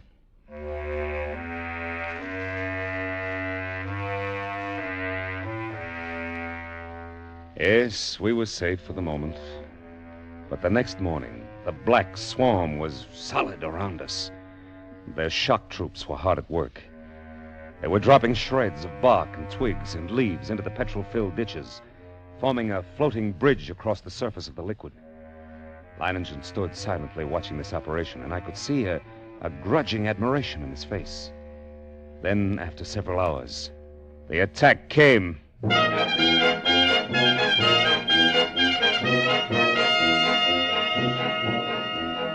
Down the ditch they poured, millions of them, and across the bridge of twigs, rapidly approached the inner side. Leiningen sat motionless, watching them. Leiningen, for the love of God, don't sit there like a statue. They'll be on us in a moment. Let them fill the ditch first. Now, all right, everyone back from the ditch. Blas, hand me the torch. Our friends like a little heat around them.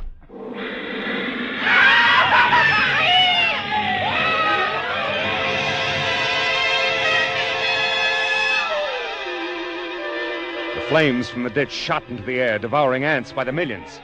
It was some time before the petrol burned down to the bed of the ditch. And when it did, the devils came back for more.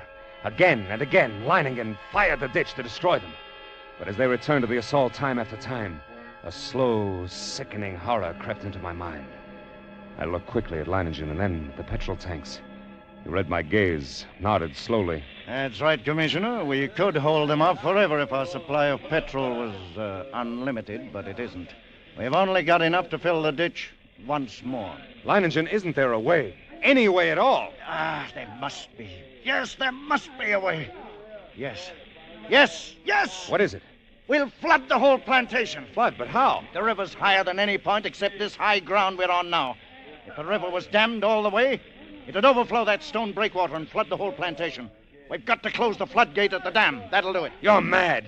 The dam is more than a mile away, a mile of ants. It's impossible. You'll never get there, let alone get back. That's where you're wrong, Commissioner. I'll get there and I'll get back. Ha! Ha! Take care of things while I'm gone, eh?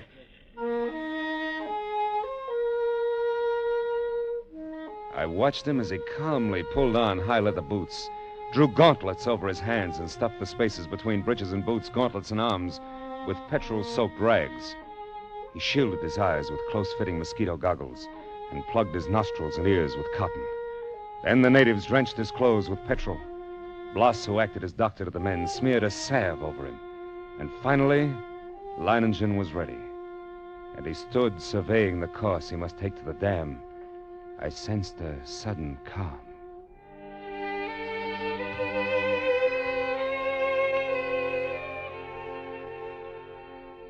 As I stood near the ditch ready for the run, I realized this was as it should be. I, Leiningen, would meet the ants and defeat them, or be defeated by them. Ha! Leiningen versus the ants. Yes, it was right that it should be like this. But now there was no more time for thought, only action. I took a deep breath, then bounded across the ditch and among the ants. I ran in long, equal strides with one thought, one sensation in my being. I must get through. I dodged all trees and shrubs. Except for the split seconds my soles touched the ground, the ants would have no opportunity to light on me. I ran on. I was halfway to the dam before I felt ants under my clothes and a few on my face. I struck at them mechanically, scarcely conscious of their bites. The dam drew toward me slowly. The distance grew less. Less. Finally, only 100 yards away. 50. Then I was there. I gripped the ant-covered wheel, but hardly had I seized it when a horde of ants flowed over my hands and arms. I strained, but slowly the wheel turned. It turned more. Floodgate was swinging slowly shut, and then it was shut. And the water was rising behind the breakwater, closer to the top. Closer. Then it was spilling over.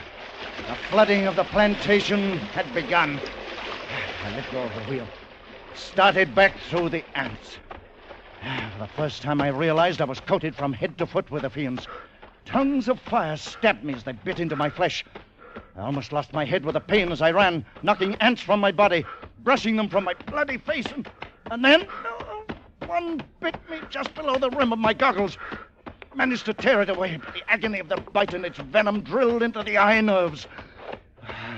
I saw now through circles of fire into a milky mist. I was almost blinded, but I knew that if I tripped and fell, I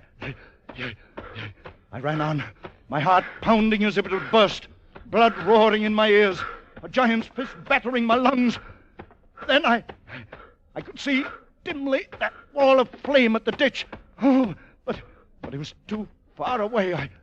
I couldn't last half that distance. I stumbled. I fell. I felt myself being swarmed over, devoured. Tried to rise. A great weight. Then suddenly the vision of the half-devoured stag in my brain. 6 minutes, then nothing but bones. I couldn't let that happen to me. I couldn't die like that. To my feet. My feet. I dragged myself forward. Toward the flame. The ditch. Ring of flame. Closer now. Only a little farther. 10 steps. 8. 5.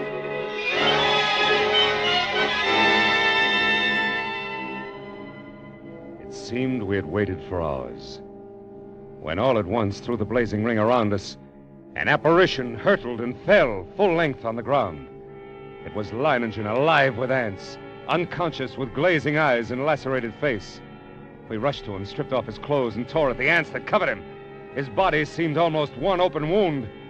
In one place, I could see a white bone.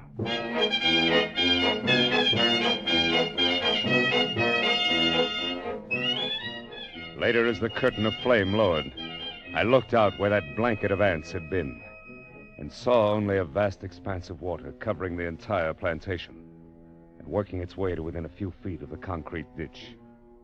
The ants were gone, drowned, and Leiningen had won. He lay on his bed, his body swathed from head to foot with bandages, but alive and still in command. Everything in order? Everything's in order. I told you I'd come back. Even if I am a bit streamlined. He grinned, shut his eyes. He slept.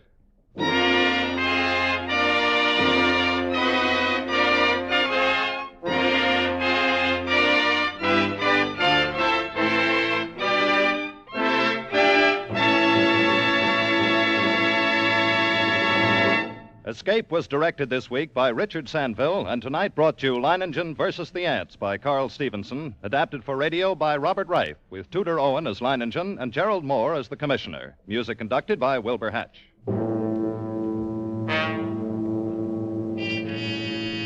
Next week, you are standing at the doorway of the cabin on Cashier Creek. Up on the ridge, the bloodhounds have caught your scent. And between you and a fortune, between you and escape, yawn the white jaws of a deadly snake, a cottonmouth moccasin.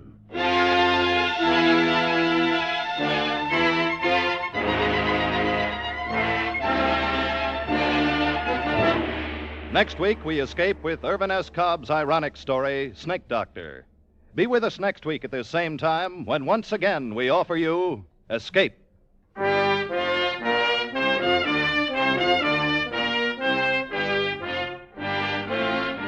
Ethelbert, Ann, and Casey will be along in a few moments with tonight's crime photographer drama entitled Sellout.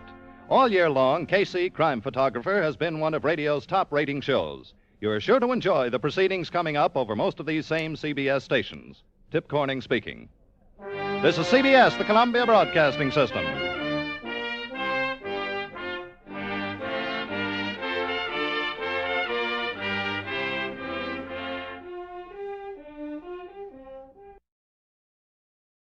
You're listening to Escape Radio with special thanks to our friends at CBS. Stay right there. The next episode follows a quick test of your radio knowledge.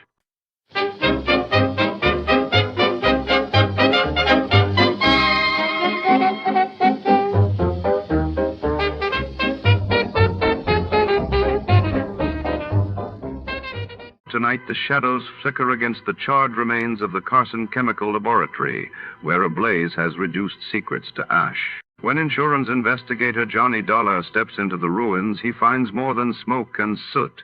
He uncovers a trail of clues leading through scorched files and suspicious silence. Who set the fire, and what was meant to be hidden in the flames? Follow Dolar as he navigates the labyrinth of science, sabotage, and deceit. Before to start, let's see what happened the day it was aired. It was July 20th, 1955, and that day the world watched as the Geneva summit opened, bringing together leaders from the United States, Soviet Union, United Kingdom, and France in a bid for peace during tense Cold War days. Meanwhile, in Buenos Aires, Argentina, the government declared a state of emergency after violent anti-Perón riots shook the city. From Hollywood, it's time now for... Johnny Dollar. This is Jim Paris at Worldwide Mutual. Don't tell me, Jim. Let me guess. Huh?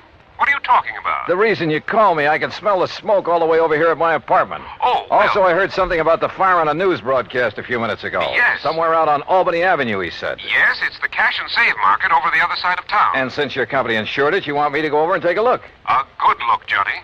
You thinking of possible arson? I am. Okay, why? That store is just one of a chain. Hartford, Boston, Providence, Springfield, Lowell. Yeah, I see. But how does that make it arson? This is the fourth one to go up in as many weeks. Oh. The outfit that owns them having financial troubles? The outfit that owns them is one man. Oh. John Wakefield Carson. Then I repeat my question. Johnny, if he is burning up his own markets, if you can prove it, you can save our company a lot of money. That might cost you a lot of money, Jim. What do you mean? Wait till you see my expense account.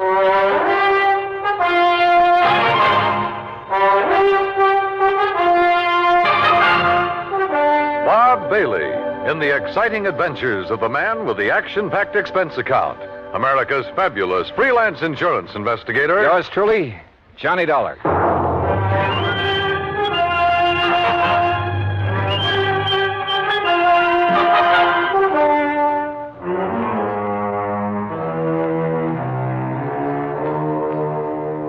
Expense account submitted by Special Investigator Johnny Dollar to the Worldwide Mutual Insurance Company, Home Office, Hartford, Connecticut. Following is an account of expenses incurred during my investigation of the Carson arson matter.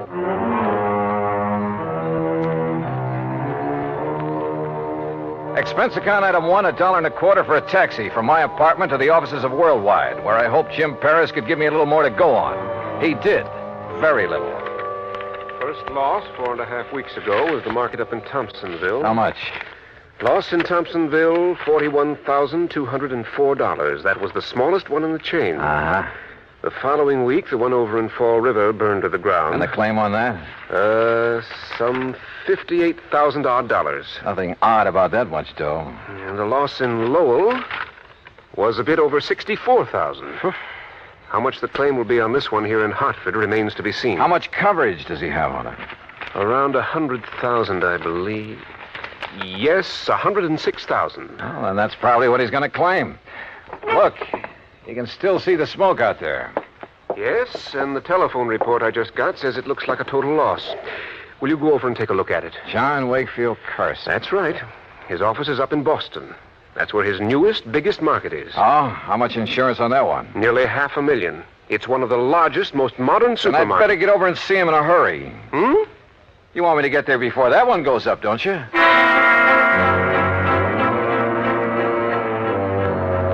Expense account item 2, $450 for a cab to the scene of the fire way out on Albany Road. 3 or 4 fire companies were hard at it, but it was easy to see there wasn't a chance of saving much. It struck me that this location, part of a brand new residential area, was about as far from an established fire company as it could be. I wondered for a moment if this was deliberate. I finally ran down Hal Gibbons, an old pal, and one of the best men an arson squad ever had. Stick your nose up in the air and take a deep one, Johnny. You smell it? Well, it's not kerosene, Hal. I don't think it's gasoline either. No, but it's something highly inflammable. The boys of that chemical truck could get it out. Might learn something. Of course, these stores always stock a lot of cleaning fluid, stuff like that. Most of them are not inflammable. Well, how about... Johnny, look out!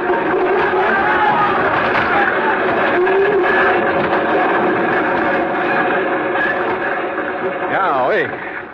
Hey, maybe we better move back a ways. Yeah. Must have got a pretty big start on the fireman, Hal. Sure, because it's so far out. It's like the markets in Thompsonville and Fall River. And Lowell, too. Oh? Kind of makes you wonder, doesn't it? At this point, I'm more than just wondering, Johnny. Have you come up with anything? Those other towns are out of my bailiwick, but I know all the boys in the departments. Have they come up with anything? No, and that's why I feel I've got to get the first lead, if there is one, right here. Has old man Carson showed up? No, not during any of the fires. He just sits calmly in his office in Boston, mutters something philosophical about the vagaries of fortune, and lets it go at that. And files a big fat insurance claim. I think I want to see that guy, Carson. I don't think it'll do you any good, but go to it. Know anything about his financial situation? He's loaded. Multi-millionaire. And boy, what a queer one. What's that mean? A regular nut. Always quoting Shakespeare, the Bible, poetry, but a good businessman. You sure he hasn't got some big investments, something like that went bad on him recently? I'm sure. There has to be some reason. Get back, I tell you. You gotta stay back of the line. You want to keep your job? You tell your chief I'm here, and I want to know why this fire got out of hand. Well, who's that? Now, look, miss, I got orders. Don't choke on them. It's all right, Jerry. I'll take care of her. Whatever you say, Mr. Gibbons, but I got orders. Okay. Well, Miss Carson, it looks like you're losing another market. This is the fourth one. The fourth one and a little over a... Say, don't I know you? I'm afraid I haven't had the pleasure. Miss Margaret Carson, this is Johnny Dollar. The insurance investigator. Good. Now maybe we'll get somewhere. Oh, this is... Walter. Walter! Yes, Margaret? I fiancé, Mr. Dollar. Walter Smitten. Smitten? Hello, Walter. Mr. Gibbon? Walter handles the legal end of things for Dad. Oh, I see. Next president of the company, Walter? I? In the grocery business? Oh, no, sir, thank you. The legal end is enough for me. Well, what do you think about these fires? 4 in a row. Well, if I were you, Mr. Dolar, I'd suspect arson. Oh, Walter, for heaven's sake. Why, Walter? Someone trying to put Mr. Carson out of business, something like that. Put father out of business with a couple of fires? Miss Carson. Come on, Walter. We've seen all we need to make the final report to Dad. Goodbye, Mr. Dollar. Harold. Yeah. See ya. Like a motive, Johnny? That Walter character? If he marries Margaret Carson, then he doesn't seem to like the grocery business. Yeah. But if he could get the money from it. Yeah. I see what you mean.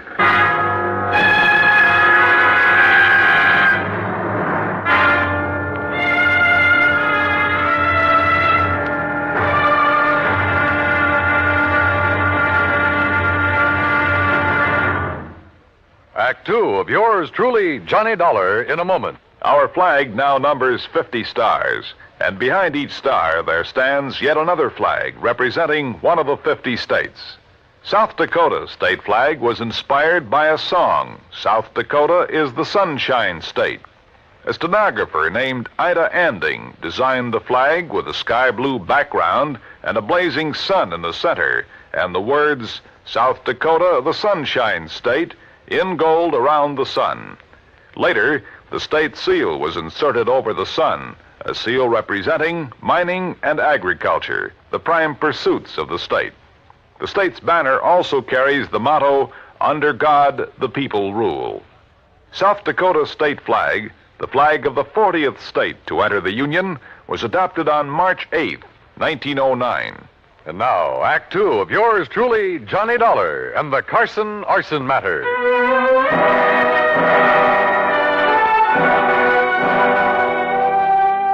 Expense account item 320 cents phone call from a booth near the scene of the fire.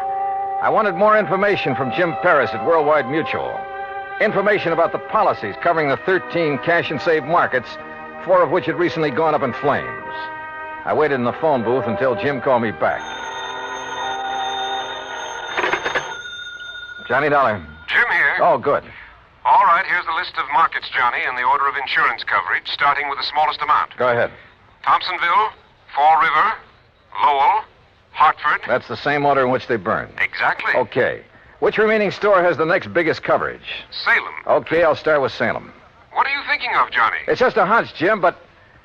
Well, I'll call you later.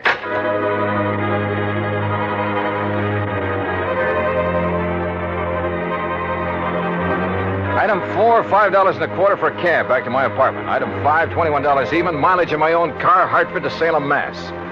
Despite burning up the highway, it was almost dark when I pulled into Salem. It was well after dark when I finally located the cash and save market. Again, the store was far outside of town, and it was a long way from the nearest firehouse. I don't know exactly why I went there instead of the main office in Boston.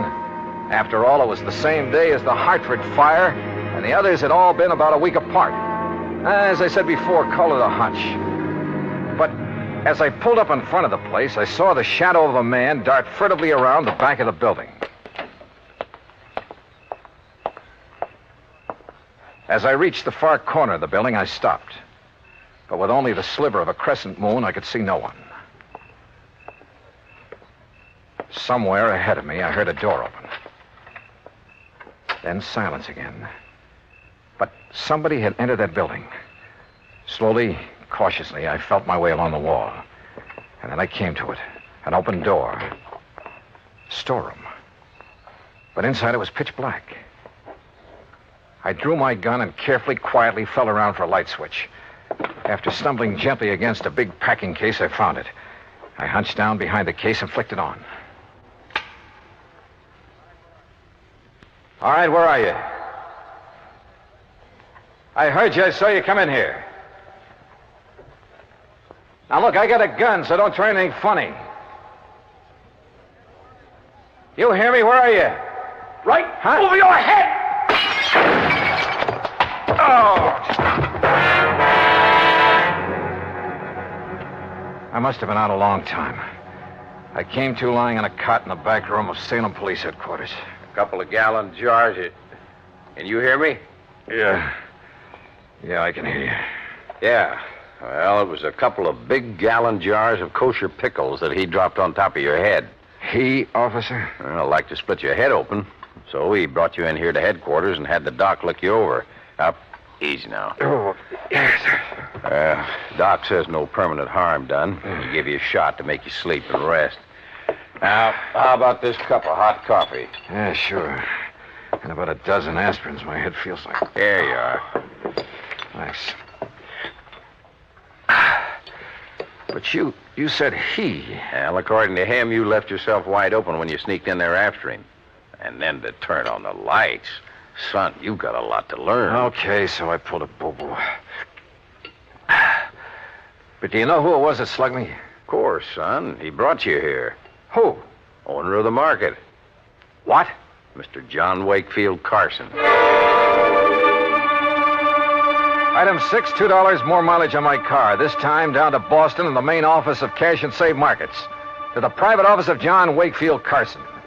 Please be calm of mind, all passion spent, Mr. Dolar. What? That's from Milton. Please sit down. Now look, Mr. Carson, about last night. Baydock plays tricks upon us all. It did so in bringing us together last night. How did you know I was going to investigate that market of yours up in Salem? Well, I didn't know. But look, you young man. Yeah? The fires which destroyed those 4 markets did so in order their value to me. So I found out. Well, possibly then the next to go would be the store in Salem. For that indeed is next in order of value. It figures.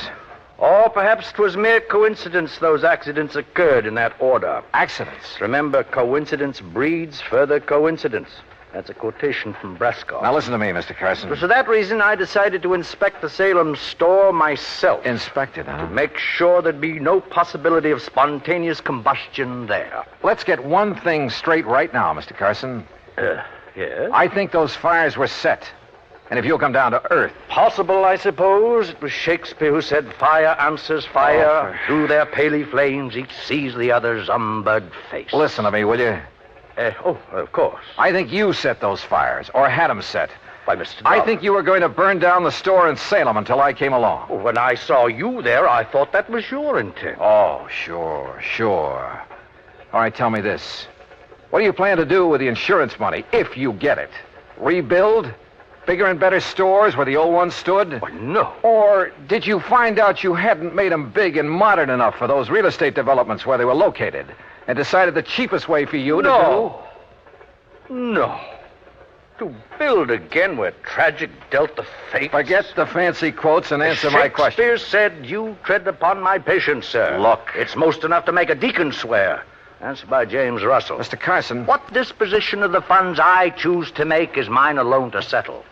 And from my heart. Carson? Enough. I've had enough of this. Now be on your way. No, wait a minute. Be gone, Dollar. And irk me now no more. No, you wait. From your heart, you said.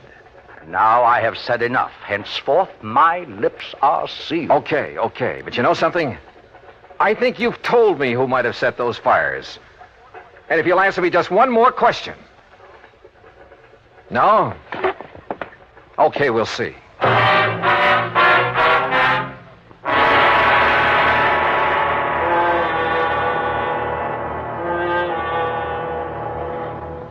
Act 3 of yours truly, Johnny Dollar, in a moment. Sometimes we may wonder why a football team doesn't quit playing and walk off the field when it finds itself 50 points behind with only a few minutes of play to go.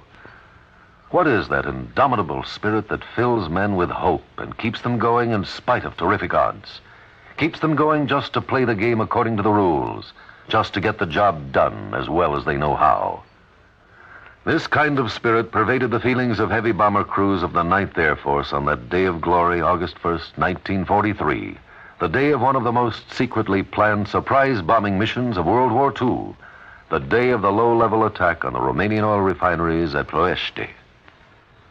More than 170 B-24 heavily loaded bombers took off in a swirl of red dust from Benghazi, Libya, to bomb a highly defended priority target.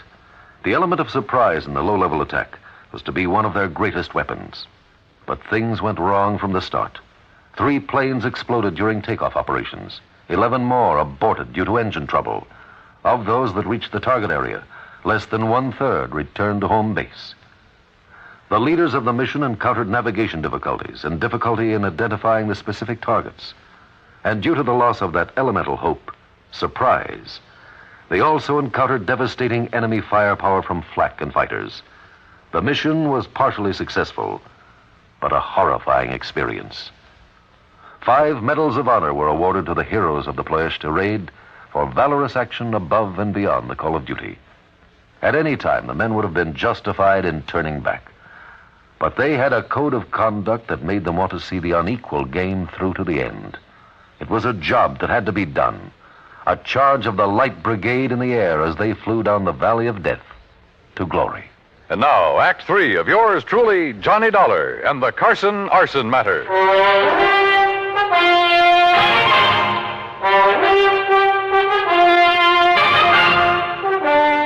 Expense account item 780 cents, phone call to Hal Gibbons and the arson squad back in Hartford. Yeah, Johnny, I finally found plenty in the remains of that fire. Then it was arson. By some rank amateur. That's why it was hard to spot. What do you mean? When a pro sets ablaze, we know what to look for. I see. And what about the other 3 fires? I called the boys in those cities immediately. Heard back from them this morning. Same story. All right. Have you checked on Walter, what's his name, the fiancé of Carson's daughter? You mean stepdaughter? Stepdaughter? I have, and that's what stops me. Alibis, huh? Perfect. Walter Smitten couldn't possibly have started those fires. I didn't think so. Huh? Now, that boy may call himself a lawyer, Hal, but he just hasn't the nerve, the gumption. But who else? He stands to benefit if he marries Margaret Carson. And surely you don't think Carson himself... Johnny? Call the Boston police, will you? Have them meet me at Carson's office. What for? Maybe to make an arrest. Do that for me, will you?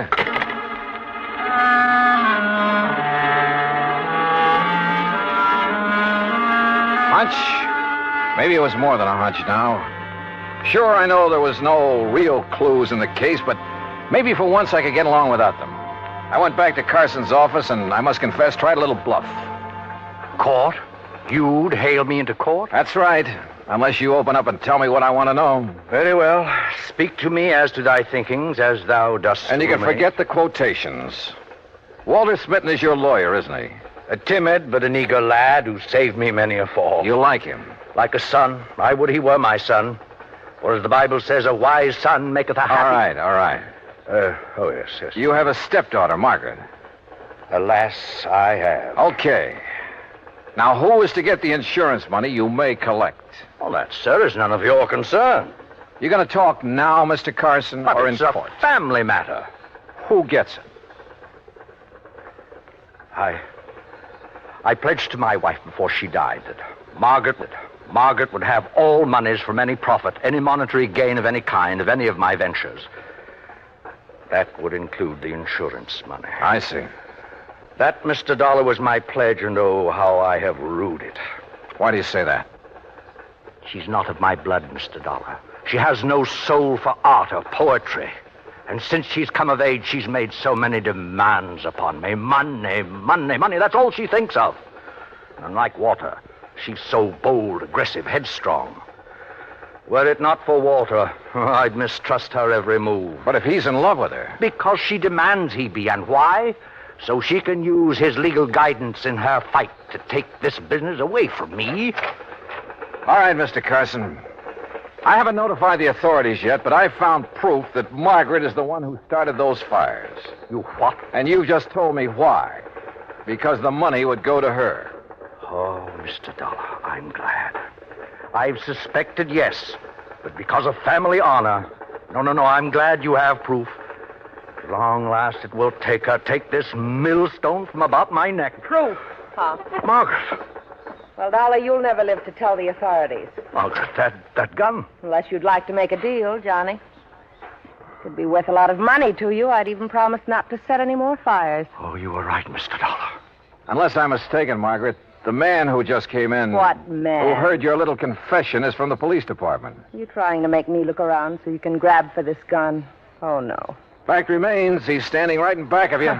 That's right, Margaret. What? No! Oh, my hand! My hand! Oh, my hand! How sharper than a serpent's tooth is an ungrateful child.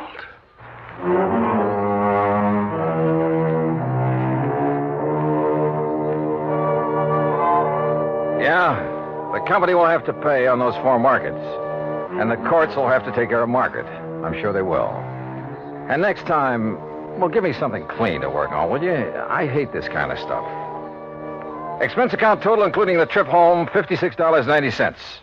Yours truly, Johnny Dollar.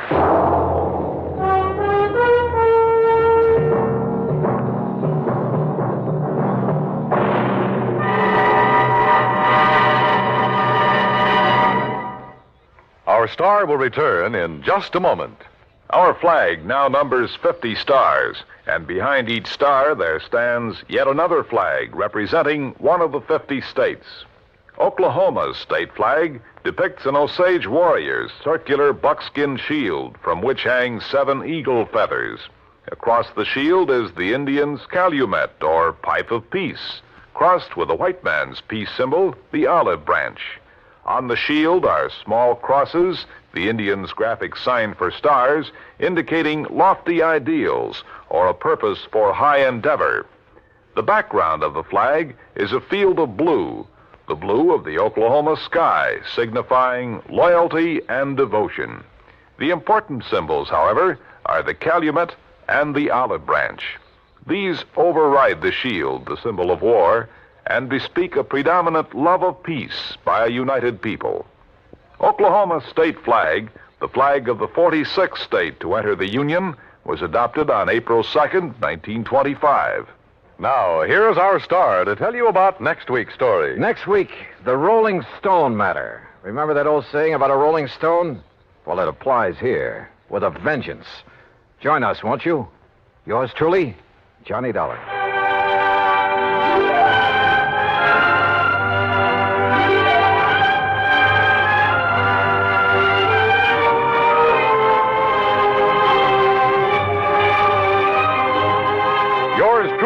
Johnny Dollar, starring Bob Bailey, originates in Hollywood and is produced and directed by Jack Johnstone, who also wrote today's story.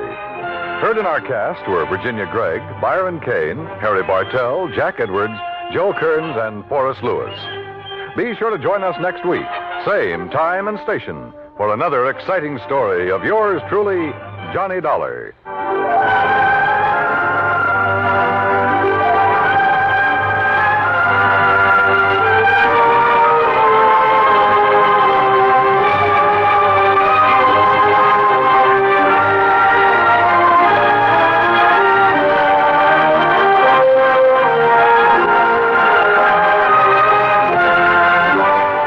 This is the United States Armed Forces Radio and Television Service.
A warm word of thanks tonight to our sister station, CBS. And before the next thrilling episode begins, let's see how much you know about your favorite radio heroes.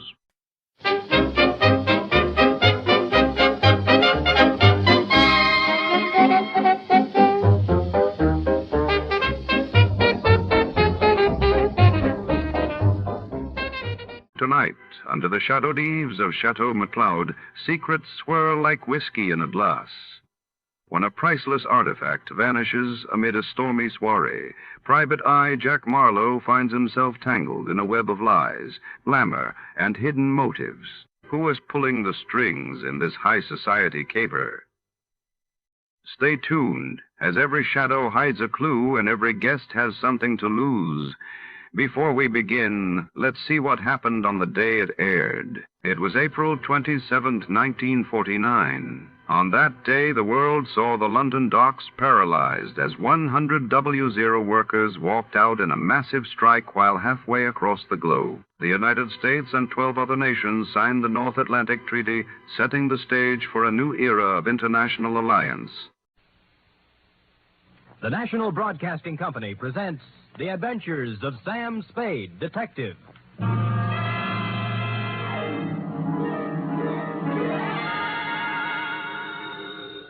Sam Spade Detective Agency. Me, sweetheart. How was your vacation, Sam? Who said it was a vacation? Well, I thought you said you were going skiing for a weekend. With me, F, it's always work. Do you know you can get killed on skis? If you say so, Sam. Yes. Most people just break their legs. Most people pick some easy little slope, the cowards. But I know a ski run up near a town called Lucerne that's sudden death. I know a ski run called the Backbreaker. Really? How dull. And one they named Suicide Drop. Effie, stop trying to top me. You just can't. This was the deadliest ski country ever seen. You just sit there while I do a Christiania swing down Market Street, a Geländer's sprung up the stairs, and a telemark right through the door with a tale I took out of the deep freeze only last night. The Chateau McCloud Caper.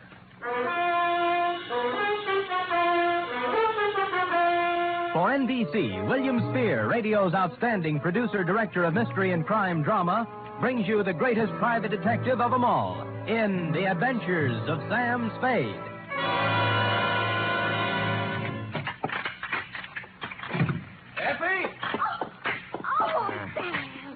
Take off those skis. I just wanted to prove I could do it. I did a herringbone up the stairs. And those clothes. I'll just bet you've rented all those things, Sam. You were never in the snow country at all. So, you don't believe me, huh? Well, here, Doubting Effie, I brought you proof. And don't tell me I rented this. A snowball. Yes. Sam! A real snowball. Yes, I brought back 2 of them in a thermos box. Where's the other one? I threw it at a policeman. It was freezy, soaked with water and ice. Oh, Sam, you're wonderful. I can't believe that you had trouble this weekend. Oh, no? You cut that snowball open and you'll find a blood-stained bullet inside of it. And behind the bullet lies a tale. Ready? I'm always ready, Sam. Yes. Date, fill at M2, Sierra County Sheriff's Office, Lucerne, California. From Samuel Spade, San Francisco, license number 137596. Subject, the Chateau McCloud Caper. Dear Sheriff, you run a neat little county up there at Sierra, and I hate to be snide, but when my train steamed into the cold mountain air of your lovely little village of Lucerne, I knew the chill of death was afoot. It had to be. The place was too beautiful to last. The background hills were right out of the Alps. The snow from Grandma Moses and the rustic buildings that snuggled under the mantle of white were just too cute for words. It was abnormally perfect. Something had to give. Well, You were the only young man who got off the train. Are you from McCloud? well, I'm supposed to find a Chateau McCloud. Oh, what do you know? I got the right man on the first try. Good. Rufus sent me down to pick you up. You could pick me up almost any time. Well, that took a little chill off the day. Shall we go? Ooh, mush. Mush.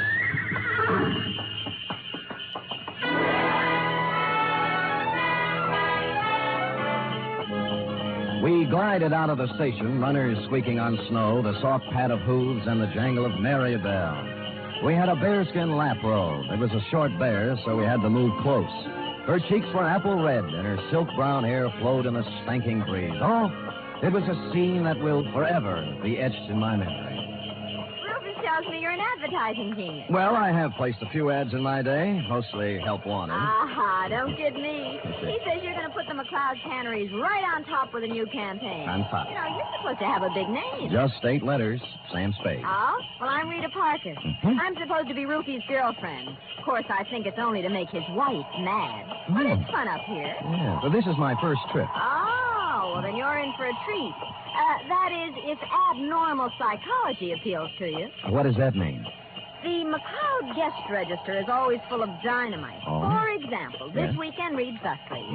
Rufus McCloud with half of the money in the world trying to get the other half. Good. His wife, who has an interlocutory decree. Mrs. Interlocutor.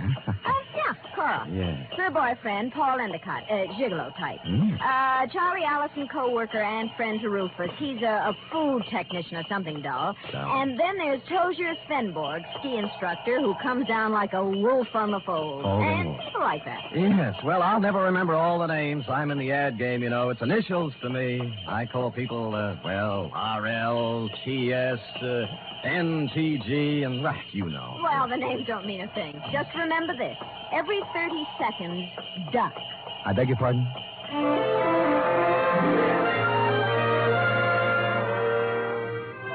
The McCloud estate was 8 miles out of town, and it seemed we were there in no time at all. Rita Parker hustled the Alpine buckboard and mare into a stable while I went up to the Chateau to meet my employer, Rufus McCloud. It was more of a Swiss chalet, you know, where the second floor is larger than the first, and I guarantee that no one in Switzerland could have afforded this chalet, even with the second floor the same size as the first. I walked in and found Rufus, big and red-faced, standing in front of a fireplace that could easily have roasted a brace of oxen, rump to rump. Of course, you're Sam Spade. I am, Mr. McCloud. You came at an opportune time. There's no one around to overhear our conversation. I suppose you wonder why I hired a detective for a place like this. Well, not especially. I go where the people go, and the money. You'll be paid well for your time and trouble. I must be quick. In essence, this is my situation. Yes. Earlier this week, I received an anonymous letter saying that if I invited the guest list I'd planned for this weekend, there might be serious trouble. Here's the letter. Keep it to yourself. It's a Los Angeles postmark. I see. Well, we might start by tracing down this typewriter through an L.A. detective agency. Every one of my charming guests is from Los Angeles. One of them wrote it, if you ask me. Very likely. I want to know who wrote it, if I can, but more than that, I wonder what serious trouble the writer is referring to. The girl you sent to pick me up said you had a very volatile group of people assembled. Yeah, perhaps they're high-strung individuals, but they're civilized. I'm sure their conflict would never get beyond a cutting phrase or two, or perhaps a punch thrown here or there. Well, then you really don't believe you'll have any trouble? Yeah, I don't know. I thought it would be advisable to have a man like yourself around. Yes. One who deals in trouble professionally. Perhaps if things do get out of line, you can help repair the damages or even prevent things from occurring. Well, I'll do my best, Mr. McCloud, but it's not easy to look for something when you don't know what you're looking for. Oh, here they come, Spade. Oh. Back from the ski runs. Oh. I told them you were handling an advertising campaign for my canneries.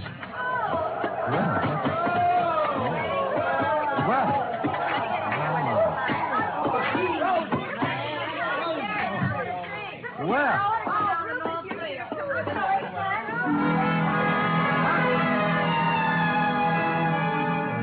They came stamping in, pulling off gloves, unzipping parkas, and if it hadn't been for the grown-up dialogue, looking all the while like a group of carefree children, it was hard to believe that the chill of death was also in them even then. I couldn't keep my eyes off one of the particular members of the group, Mossberg ski boots, Chinese vermilion downhill pants, and a candy-striped parka, which she now pulled over her lovely head. The sweater she wore underneath was, I'm sure, designed for someone much smaller. A Dachshund, perhaps? The advertising man you've been telling me about, Ruth? Oh, Mr. Samuel Spade, my half-wife, Cora. Well, how do you do? Glad you came, Sam. We can always use another sport in the crowd. Hey, everybody, shut up! Introducing the incomparable, fabulous Mr. Samuel Spade. Yeah. Sam. I'll give him to you fast, Sam. Me, Paul Endicott, Rita Parker, Charlie Allison, Tozier Svenborg. Charlie's the one who doesn't ski. I'll take snowshoes any day. I can't get anywhere in snowshoes. You've heard, perhaps, of the tortoise and the hare? Rufus, ring for some drinks. Tom and Jerry's, hot toddies, coffee, God, something. We're having hot buttered rum. The stuff's warming in the kitchen. Well, get it up, get it up. Right away, Cora. And as for the rest of you, ready? A one, a two, a three. What? Oh, yeah. Old Main, shout till the rafters ring. Stand and drink a toast once again. Let every loyal Maine man say, oh-do-de-do-de-do. Ring to all the happy. They took up the song with a gusto, lifting imaginary drinks into the air, and it was all very jolly. For a party that was supposed to be fraught with danger, this one certainly started out in just the opposite direction. The drinks came, and things got even merrier. Lunch was served, and afterwards I slipped into some outdoor gear and strapped on some skis. Everybody scattered different directions. Rufus McCloud and I skied to a place 3 miles away called the Halfway Cabin. Between the chateau and the cabin was a small lake called Royal Lake, completely frozen over. Rufus stood in front of the cabin, firing a 30-30 at a target, set up down in the woods to the east. What do you see through the glasses, Spade? 2 bullseyes and nothing outside of the 8-ring. That's great offhand shooting at this range and standing on skis. Well, I can do much better than that. What's this? See that silver tip on that big Norwegian fur over there? Yeah? I'll cut it off. Hey, look out! What? Well, he came swooping out of nowhere, Spade. I swear he did. Oh, I think he hit him. Who is it? It's Paul Endicott. No, he's up. Good. There's Cora with him. You told me nobody was supposed to be skiing in that area. Yeah, they're not. Well, here he comes, and he looks plenty mad. What do I care about him? He's just after Cora for the money I give her, that's all. You're going to kill me, you stupid fool. You weren't supposed to be skiing there, Endicott, and it was an accident. Yeah? Well, that was no accident. All right. You Knock keep off out the of this. punches. You keep out, or I'll throw one at you. Oh, that I'd love. Paul, now stop it. And the rest of you, quit acting like children. Your boyfriend threw a sucker punch at me, Cora, and even if he is my guest, there's a limit to hospitality. I don't call one punch an even trade for a 30-30 bullet. You weren't hit, so don't start crying. Rufus, I have the feeling you wouldn't mind if he were hit. You wouldn't mind at all. Paul, I've just decided I don't like you without a mustache.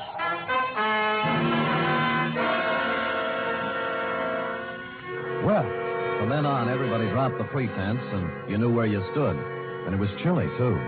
Later in the day, we were all back at the Chateau again, and Paul Endicott wove his delicate variation on his main theme. I'll knock your block off. I tell you, Mr. Endicott, you have some delusions. I have no delusions, Tozier. I've seen the way you look at Cora, the way you two are always trying to lose me on the trails. Some people ski faster than others. Yeah, well, let me tell you something. The next time you try to wolf this girl, it's going to be your last. I'm nobody's wolf. I'm a ski instructor. That is what I was hired for. Well, stick to what you were hired for and knock off the extracurricular activities. I don't have to take this kind of talk from you. Anything you'd like to do about it? As a matter of fact, there is. Fellas. Get it. Boys.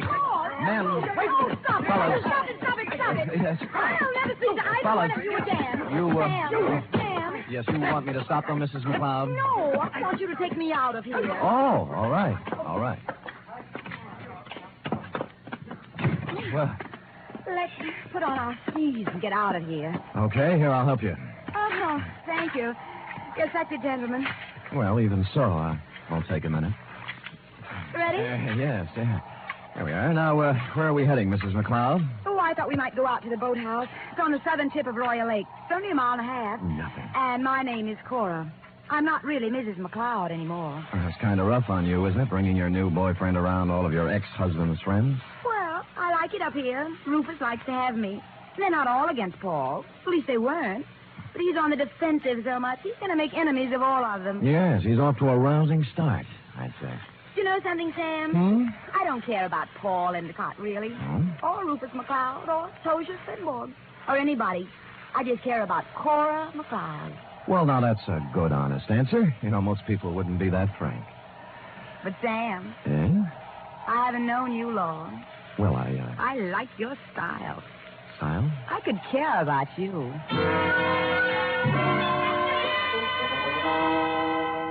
It broke my heart not to stop right there on the trail and kiss her because that's what she wanted me to do. So that's why I didn't do it. And I'll never turn down anything better. Well, next scene, the boathouse. And when we got there, it was not at all the way I thought. A food technician and close friend of Rufus McCloud was there, working on something that baffled me at first.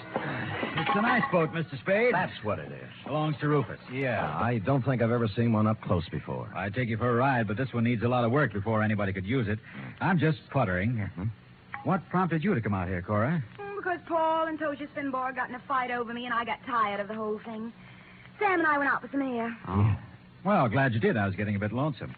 You see, Sam, they always leave me in a cloud of snow on their skis, and I just plod along on snowshoes all by myself. Well, maybe we can go walking together sometime. I used to be able to shake a pretty good snowshoe. It's a deal. Tomorrow morning, I'll show you the place.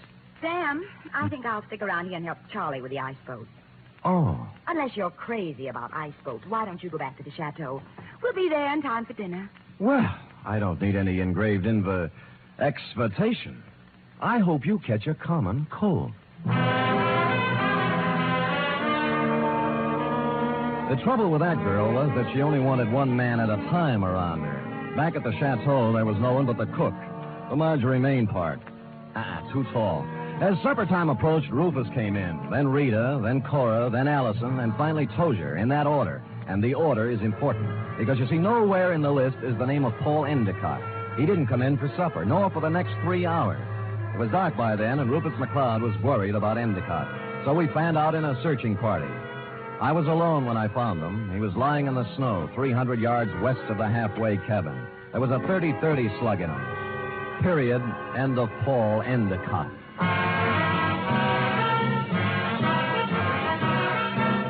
You are listening to the weekly adventure of radio's most famous detective, Sam Spade.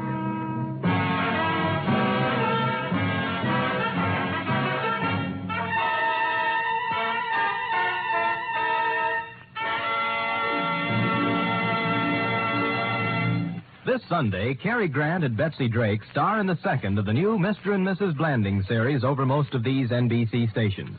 The delightful tribulations of Jim Blandings and his wife Muriel as they built their famous dream house entertained millions as a novel and then as a motion picture.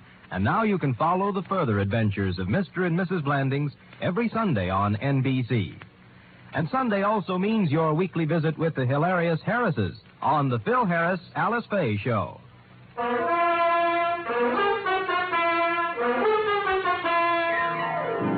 And now back to the Chateau McCloud Caper, tonight's adventure with Sam Spade.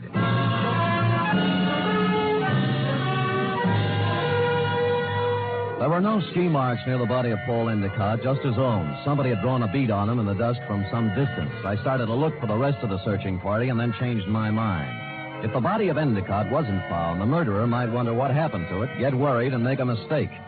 So I picked him up, carried him to a small cave I found, covered the entrance with snow, brushed over the ski marks, and went back to the chateau. One by one, they all showed up, discouraged. Oh, we can't give up. We have to keep looking. I know how you feel, Cora, darling. It's too dark. We'll try tomorrow. Oh, don't worry about him. Paul can take care of himself. How can he take care of himself, Miss Parker, if he got lost? Who said he got lost? I am assuming. I think we're all assuming too much. I'm sure that it's nothing to worry about. If I know Paul, he'll show up tomorrow with some tall tale to tell. What do you think, Mr. Spade? What does an advertising executive know? Cora, your manners. A sponsor might be listening. Oh. Well, I'm sorry, Sam. I'm upset. Okay. Frankly, I don't know what to think. But if I were a detective, I'd hazard a guess that Paul met with foul play. Oh, nonsense, Spade, nonsense. Come on, everybody, let's have a drink and have some fun. Paul will be back, and even if he isn't, who really cares? Scotch for me. And I guess nobody cared. Rufus was a little more jolly than usual, and the drinks began to dispel the gloom. It was as if Paul Endicott never had existed. It began to get late, and the bizarre wake broke up. Everybody went to bed, including me. I lay there fully dressed, looking up at the beamed ceiling for an hour. About then, my doorknob turned, and the door slid open and shut. Someone moved quietly to my bed as I was sliding my .38 out of its holster. Sam, me, Rita. Oh. Are you awake? Yeah, I wasn't even under the covers. Mind if I sit down here? Not a bit. Sam, Sam, I'm scared. I wish I could leave here. Oh, what's the matter? Paul's dead. I know he is. He didn't mean anything to me one way or the other, but I know he's dead. Anything to back up your feeling? I guess not. It's just something I'm sure of. Why'd you come to me? Because you're really a detective, and I know it. Oh, me? Oh, now, you handled a case for my father once. You just don't remember me. All right, I'm a detective. Rufus hired me because he expected trouble. Sam, I'll tell you something about Paul. Yeah? Cora didn't really like him. They were always fighting. She only cares about herself, so she said. Tell me, what kind of a car does Paul drive? It's a yellow convertible, but it's still in the garage. I checked. Any other cars missing? No, they're all there. Oh, and I found out something else. What? Before supper, there was a gun missing from Rufus's gun rack. It's back now. Mm-hmm. Anything else? That's all I know, Sam, except that Paul's dead. I know it. I wish I'd never come up here.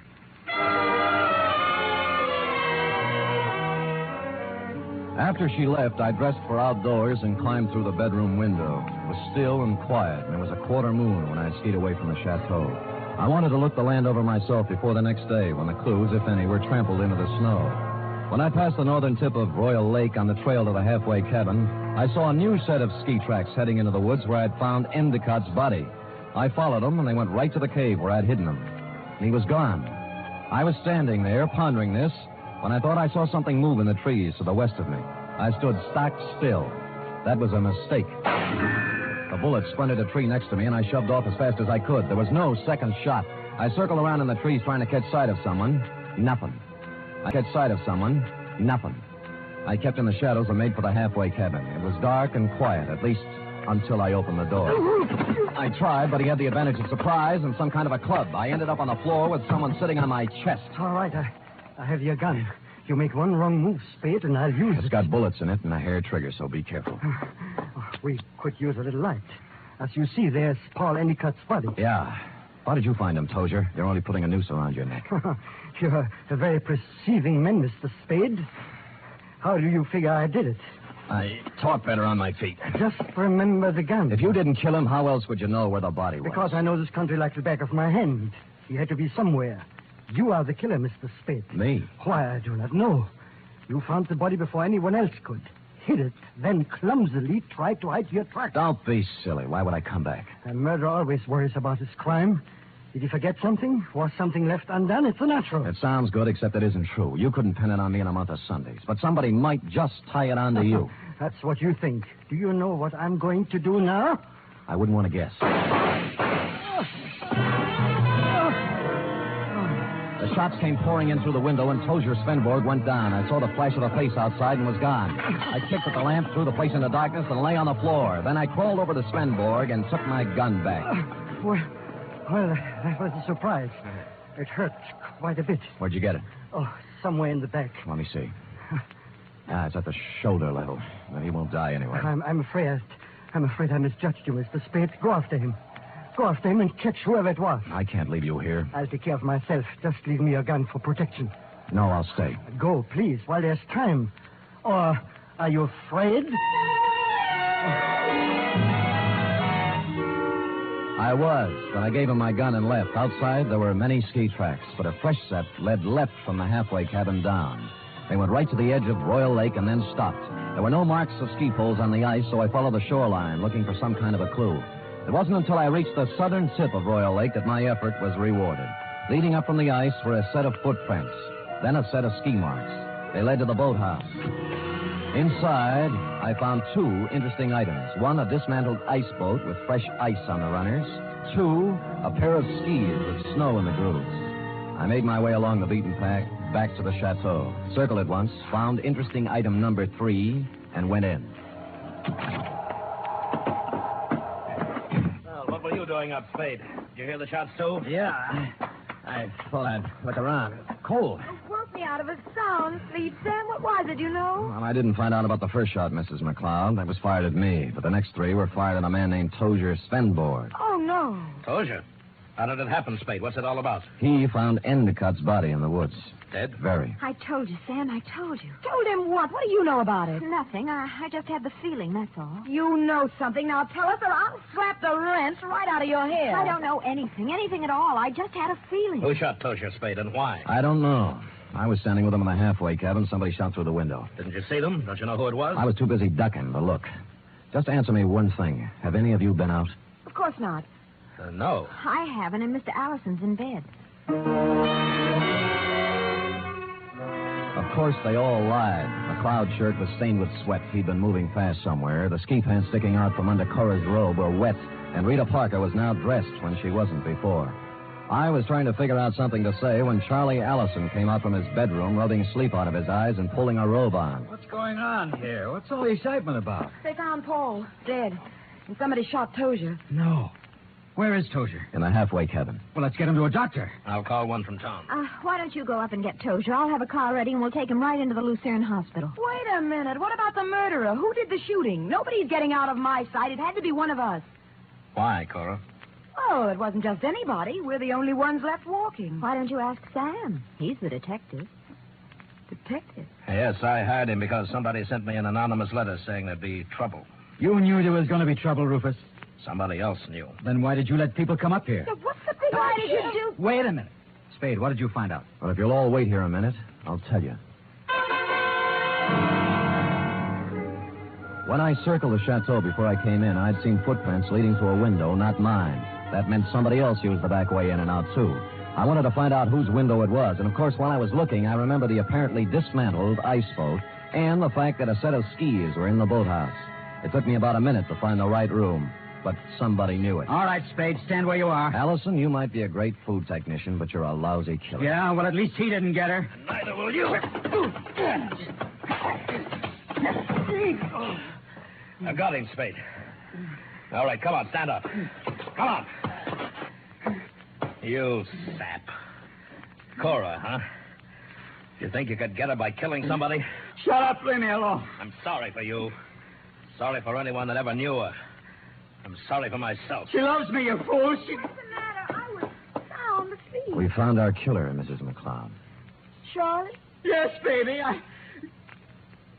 Oh, Rufus, it's been a long day. I need a drink.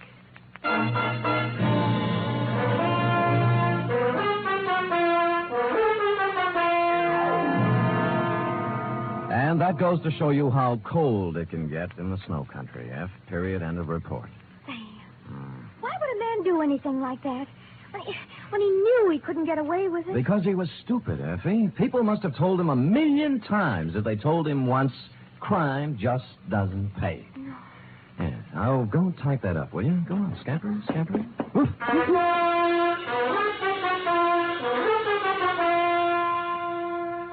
3 chimes mean good times on NBC. Here's news of 2 important musical events.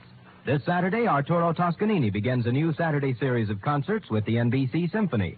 And for his premiere, the celebrated maestro Toscanini will present a special hour-and-a-half performance of Verdi's Requiem. And beginning next Monday, you can hear the first in a new series by the Boston Pops Orchestra.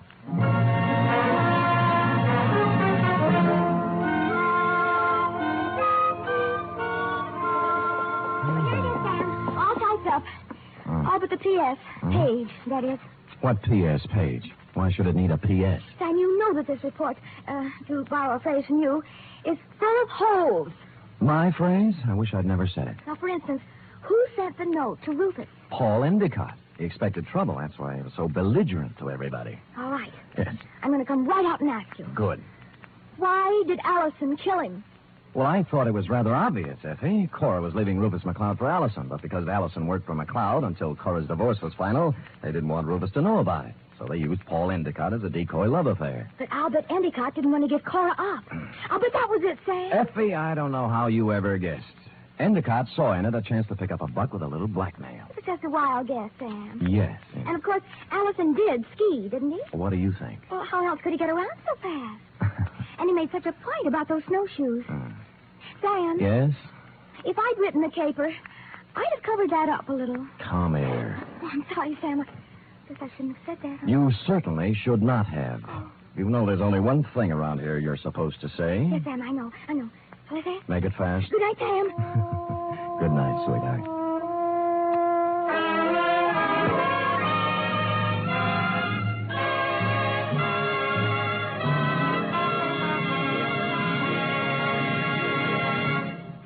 The Adventures of Sam Spade are produced, edited, and directed by William Spear. Sam Spade was played by Stephen Dunn. Lorene Tuttle is Effie. Script for tonight's adventure by John Michael Hayes. Musical scoring by Lud Gluskin, conducted by Robert Armbruster.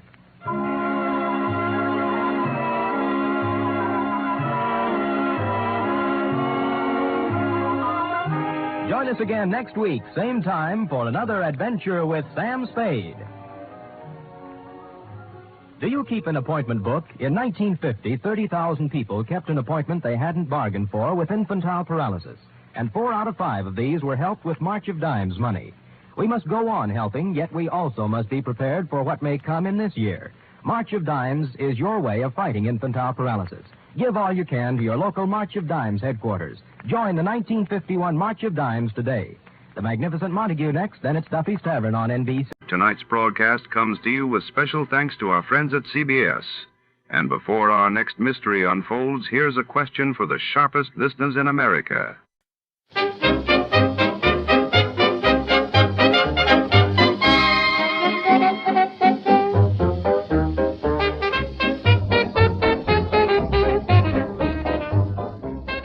Tonight's case takes us deep inside the labyrinthine archives of the Burma Import and Export Company, a shadowy warren stacked with crates, ledgers, and secrets. When a mysterious shipment marked red matter vanishes under the neon flicker of the warehouse's lone desk lamp, Detective Slate is drawn into a web of espionage, betrayal, and forbidden science. Who wanted the red matter, and why? As the rain beats against the barred windows and typewriters clack in the background, nothing is as it seems. Before to start, let's see what happened the day it was aired. It was June 14, 1951. That day, the United Nations called for a ceasefire in Korea as peace talks gained traction, while in London, the Festival of Britain dazzled visitors with innovations and cultural displays along the Thames. Johnny Dollar. Well, at long last. What? I say it's high time. It is, huh? Well, isn't it? I don't know. High time for what? High time you answered that phone. And listen. Well? This is Jimmy Bartell. Oh, Jimmy. You know, over here at Mono Guarantee Insurance. Of course I know. How are you? Well, what happened to you, Johnny? Where have you been? I've been trying to reach you for about 4 weeks now. Didn't you try my call service? Yeah, I tried you. Huh? Oh, no, I guess I kind of forgot about that. Oh, well, if you had, you'd have found out that last week I was at Grand Canyon, the week before in Corpus Christi, the week before that in Knoxville, Tennessee, and before that up in Boston. Yeah, sure, gallivanting around the country while I've been sitting here up to my neck in trouble, beating my brains out, working my head off. Sounds to me like you need a plastic surgeon. Huh? What's the problem, Jimmy? The Burma Red, Johnny. The what? You heard me, the Burma Red. Jimmy, are you sure you want me and not the State Department? Yeah, I'm sure. All right, I'll bite. Who is the Burma Red? Not who, but what. Well? And listen, we carry the insurance, $500,000 worth. You hear that, fella? $500,000. I am deeply impressed. And, baby, if you can't get it back for us, that's exactly what we're going to have to hand over in cold, hard cash. 500 G's. Well, maybe I had better get to work on it. Good. And I don't need to tell you what your commission will be if you do recover it. What else do you think I'm thinking of? Then the job is yours, Johnny. And, brother, I sure hope that you can find it and get it back. The Burma Red? Right. Just one thing, Jimmy, if you don't mind. Sure, Johnny. Before I start gallivanting around the country, as you put it, looking for this thing... Yeah? Don't you think that it might be nice if I have some slight idea, some inkling of what it is, this Burma Red? I told you. Oh, yeah. Yes. Yeah, okay. Come on over here and I'll tell you all I know about it. Okay. We interrupt this program to bring you a special message. To the parents of schoolboy patrol members who were taking the Washington trip, the buses with the patrol will arrive at Durham Union Bus Station this evening about 7:15 to 7:30. We repeat, the Durham Schoolboy Patrol Washington buses will arrive at the Union Bus Station this evening at 7:15 to 7:30. Parents are asked to be present to pick up their children. The parents, are also asked to use the Sears parking lot. 7:15 to 7:30 the time. Expense account submitted by Special Investigator Johnny Dollar to Mono Guarantee Insurance Company, Home Office, Hartford, Connecticut. Following is an account of expenses incurred during my investigation of the Burma Red matter.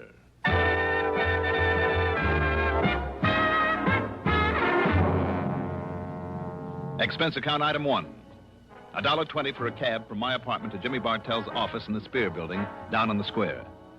Jimmy's specialty, incidentally, is property insurance, especially where fine artwork is concerned.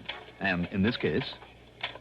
Yeah, Johnny, 4 solid weeks I buzzed that phone of yours, and what I thought of you for not being there to answer it wouldn't be fit to print. All right, I'm here now, so stop bellyaching. But maybe you're too late, fella. He's already gotten into the country with it. The Burma Red? That's right, the Burma Red. Which is what? I told you, Johnny, it's...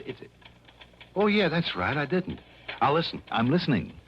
It was brought over here a couple of years ago as part of a collection by some countess or other. Got written up in all the picture magazines. Do I hear a slight echo? Echo? Yes, from the case I had on my hands last week. Well, I don't know, because I don't know what you had a case of. But listen. Go on. Having been a part originally of the Buckingham collection over there in England, you know, well, as you might expect, it was picked up here by Winkler and Winkler. The big jewelry outfit down in New York. The same? Oh, then I do hear an echo. So it's a piece of jewelry and it's been stolen from them. No. The same as the Otara's necklace I recovered last week. No again. For Northeast indemnity. No? No, Johnny. It's just a single unmounted stone, a ruby. But so help me, it's big enough to choke a horse, and now it's gone. When did you say it was stolen from them? I didn't, because it wasn't. They'd sold it to that wealthy old Mrs. Harvey Larriman Brittingham.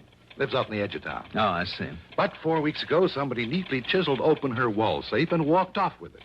Chiseled? Okay, blew it. What's the difference? Plenty. Knowing a safecracker's method can help a lot in pinning him down. No, the police think they know who did it, all right. But what do you need me for? To get that stone back. But if they already know who did it... But they couldn't prove it. Sure, the modus operandi, the way the safe was blown, it pointed straight to him and nobody else. But also he was known to be here in town. Who? But they couldn't pin it on him. He had himself a perfect alibi. Who, Jimmy? So maybe it was rigged. They couldn't break it. Jimmy. But, Johnny, it had to be Oscar Mayfield. Mayfield? They held him as long as they could, went through everything he owns, checked out every contact he made while he was here in Hartford. And all it got him was nothing, and not very much of that. I'll say this.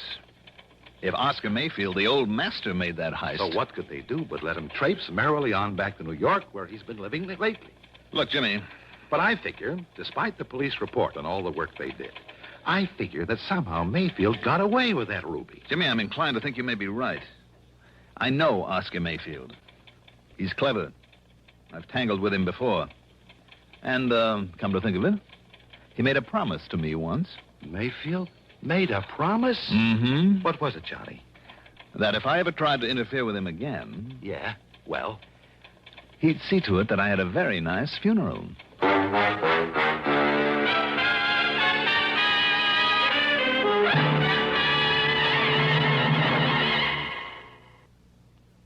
To look neat in the heat, look for Dacron on the label, 'cause Dacron is a man's best friend. Right then, Dacron is your best friend when it comes to staying wrinkle-free and neat all summer. Look for Dacron in lightweight suits, handsome slacks, good-looking sport coats, too.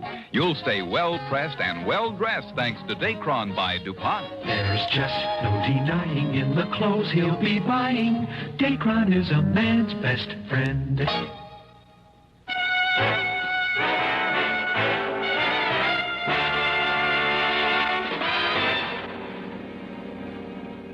Expense account item 2.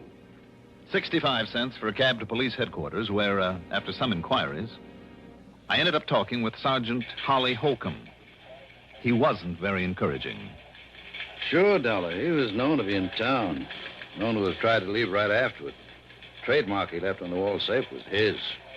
Plain as the nose in your face. Mm-hmm. And we pride ourselves on knowing the M.O.s of all the safe men within 1,000 miles. Yes, I know you do, and rightly so. But we couldn't pin a thing on him. All the direct evidence we didn't have on him because of his alibi apparently checking out all the way, we simply couldn't hold him on nothing more than suspicion any longer. Yeah. Especially with that smart mouthpiece he dragged in. If we tried, he would have sued us from here to Kingdom Come. I mean, if you know Oscar Mayfield. Only too well, Sergeant. And you know what I mean. I suspect him just as much as you do. But sure we have something definite, some real tangible clue. Well, anyhow, he went back to New York. Have you notified the police down there? Sure I am. Lieutenant Singer at the 18th Precinct. And, isn't he an old friend of yours? Randy Singer? He certainly is. Well, I haven't heard a word from him, not in over a week now, so why don't you call him? Or better still, go down there and see him. See what goes. All right, Sergeant. Maybe I'll do that.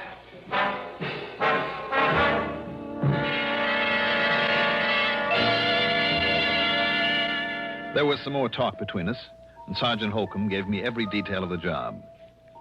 Told me what they'd found and what they'd done about it. And yes, all the completely unconfirmed evidence pointed straight to Oscar Mayfield. Unconfirmed and unconfirmable evidence because of the man's unshakable alibi. Item 3, 85 cents for a phone call to Lieutenant Randy Singer, 18th Precinct, New York Police Department. You mean to say you just now found out about that heist? That's right, Randy. I just found out. You see, Johnny, if you didn't spend so much time gallivanting all over the place, you might be of some use around here. You didn't get a promotion for all the gallivanting I did for you last week. Oh, darn it, I guess I should have worked that case myself. Well, how about this Mayfield? You've kept an eye on him? I've done everything but tap his phone line. And? Nothing, Johnny, absolutely nothing. You just didn't get on this one soon enough. I know what you mean. Unless he's changed these last couple of years, Oscar Mayfield is not one to hold on very long to whatever he's lifted. Right. And if he did snatch that stone, you can be sure he passed it on and collected for it long before this. And yet there's always the chance. So, in the case of a big hunk of rock like that, it means one of two things.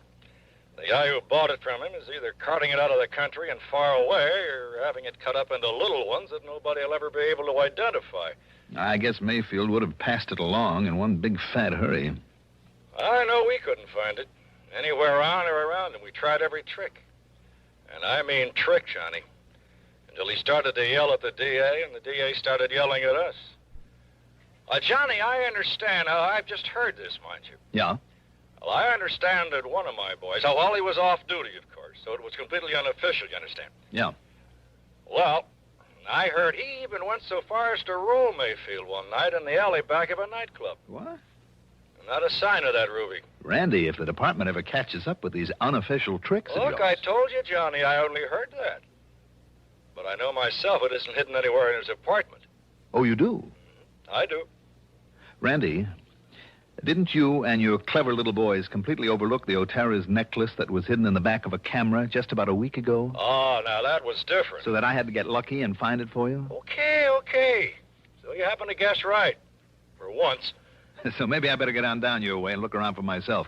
Tell me, where does Mayfield live? A hotel apartment over at 614 East 49th. But it's no use, Johnny. Why, just because he's always gotten rid of things quickly in the past? No. Or because you knuckleheads couldn't find the ruby? No, Johnny. You haven't been able to hold him on suspicion and make a real investigation? I mean because by the time you can get here, he won't be. All right, then I'll grab the first plane I can and... What was that? Your pal Mayfield has paid up his rent and he's moving out. He's got himself a reservation on a plane to Mexico City this afternoon. Uh-oh. And by the time you get to his place, he'll be gone. Randy. Yeah? Can't a genius like you come up with some excuse to hold him there for me? Oh, flattery will get you nowhere, Johnny. The answer's no. I've run out of tricks. Anything else I might try would only get me into hot water. Oh, wait, Randy. Yeah? Maybe I know a little trick to hold him over. Well, don't expect any official help from me or the department if you do come down it. What kind of a trick, Johnny? What's the difference? Now, look, if you're thinking you're doing something illegal... Oh, Randy, how you that would talk. only get us in order to clamp down on you. Don't worry about it. I'll be in touch.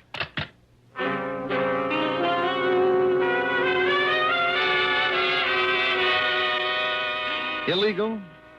I don't know why, but I'd suddenly remember that during my run-in with Mayfield a couple of years ago, there'd been talk about a man who was fencing his stuff.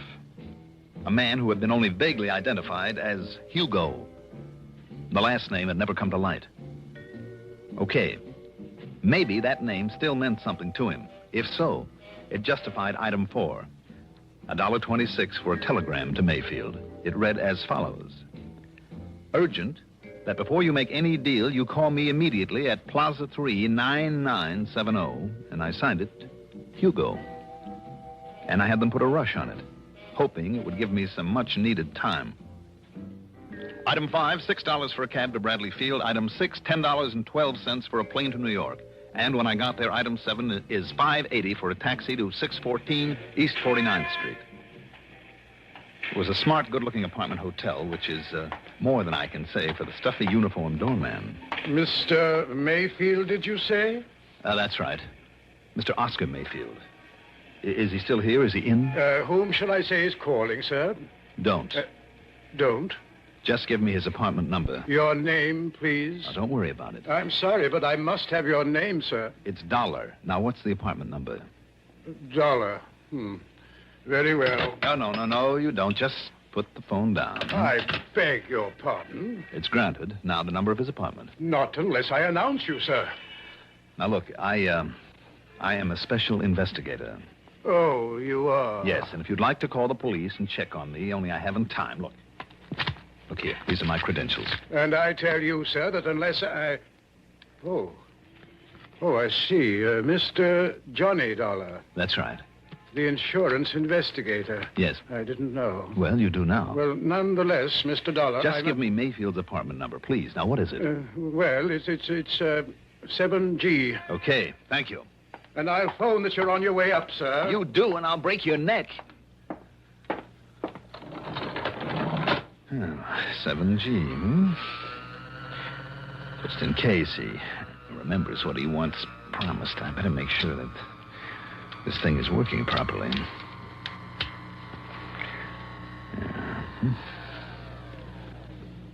Here we are. Now, let's see. Oh, yes, 7A. 7... Oh, there. 7E, 7F. 7G. Well, Mr. Mayfield, I hope you are still here. Mr. Mayfield? Mayfield? Doggone it if he's already flown the coop. He left it wide open. Mr. Mayfield?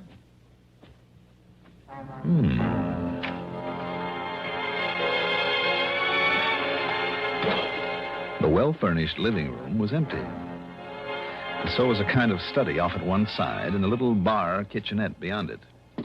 As for the bedroom in the back, well, as I started through the door, I caught sight of a couple of handbags in front of a chest of drawers. So he was still here.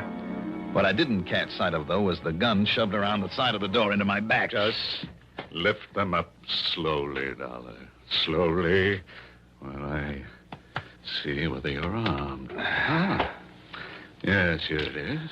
Thank you. Okay, Mayfield. Now, over there, next to the bed. Go on. Sure, why not? Are you happy now? Dollar, I made you a promise once.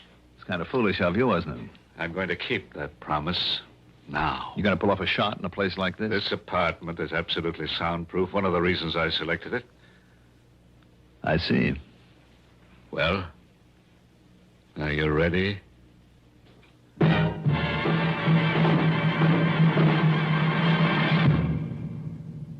Have you tried the mild, kind taste of Kent? You should, because you'll feel better about smoking with the taste of Kent. Kent with the micronite filter refines away harsh flavor, refines away hot taste. It makes the taste of a cigarette mild as a balmy day in the month of May. Kent is the best for the flavor you like. Kent is the best for the flavor you like. Yes, Kent is the best for a mild, kind taste. Smoke a carton of Kent without switching. Discover the kind taste of Kent's blend of the world's finest quality tobaccos. Then try your old brand. What a difference in taste.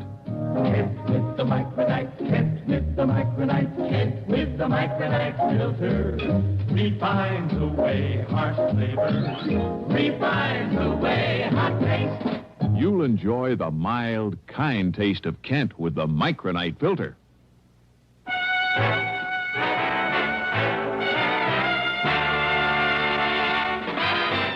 And it looks like you were expecting me, Mayfield. Oh, yes, Dollar, I was. You see, I figured right from the beginning that you might be called in on this case. Then you do have the Burma red, the ruby. Now? Oh, of course not. You should know that I wouldn't hold on to a thing like that. Let's say it's been successfully disposed of. And why do you hang around here? Because I'm waiting for... Yes? I was waiting for you. To settle my old score with you. When I received that silly telegram, I was certain that you would be here. No? You mean I pulled a boo-boo? Your old pal Hugo is dead? I mean that ridiculous number you gave me to call. It's too bad. I thought it was a pretty good idea to keep you trying it until I could get here. Oh, I'll confess it did make me change my reservation to a later plane. But after all, when I got nothing but a busy signal 8 times in a row, I naturally called the operator. And she told you? Yes, that it's a number used for testing. That a busy signal is all it ever gets. Obviously a trick, then. Worthy of you. So I waited for you. And when the doorman, following my explicit instructions, called me, told me you'd arrived, Oh, but I'm wasting time. What's more, I'm expecting someone else. So, Dollar, this is it. Expecting me, maybe? What? Randy. Just drop it right there, Mayfield. Gently, now. All right, now dollars again. Now, sit over there in that chair next to the window. All right, anything you say, Lieutenant. Oh, Randy, you're like the U.S. Marines. Here, you better keep this gun of his. You know, I'm just glad you got careless and left that front door open out there. I thought I heard a door close just before you made your dramatic entrance. But how come, Randy? What do you mean, how come? Well, from what you said on the phone... So what? I'm off duty. Any reason I shouldn't just kind of drop around for a visit? Oh, I'm glad you did. You know something, Johnny? What? So am I. You did. You know something, Johnny? What? So am I. Now, I'll probably hate myself in the morning for saying this, but I've waited a long time for a chance to return some of the favors you've done me over the years. That I've done you. Well, Mayfield? I'm afraid your so-called visit is completely pointless, Lieutenant. You must know very well that you won't find the ruby around here or anything to even remotely connect me with it. Do I need to after the little party I walked in on? Yeah, that's right. Huh? You can stop smiling now. Oh, very well, very well. If you insist on booking me for an alleged attack on Johnny Dollar with a, quote, deadly weapon, unquote, let us go down to your station house and have done with it. This Grand Central Station? Shall we? Shall we go, Lieutenant? You just stay in that chair, Mayfield, while I... No, Randy. While I answer the door. Okay, but leave this one open so I can hear. Right. Yes? Yeesh, what a fancy layout this is. Who are you? You Oscar Mayfield? Well, who did you expect to find here? Santa Claus? Yeah, well, no. Look, Mr. Mayfield, you mind putting down that gun, huh? Not till I'm sure you're okay. Come inside. Yeah, sure. All right, now what's your name? Yeah, Rosie Gilliam. Look, you can frisk me. I'm clean. And that package? Well, it's from the boss. It's from Hugo. It's what you've been waiting for. Oh, it's from Hugo, huh? Yeah, sure, honestly. He said I should deliver it and get a receipt, then maybe you'd hand me a fin or a tenner. Oh, he did, huh? Yeah. Maybe I better make sure that it's, whatever he was supposed to send over to me. Well, you think I'd meddle with it, maybe do myself out of these delivery jobs he gives me and pays me so good? You're on the level? Yeah, honest, if you hit it. Well, this contains, and I think it does. By the way, where does Hugo hang out? Well, how should I know? All I know is he calls me now and then, meets me at some place, and gives me something I should deliver. I guess you're okay, then. Sit down there while I take a look at this. Yeah, sure.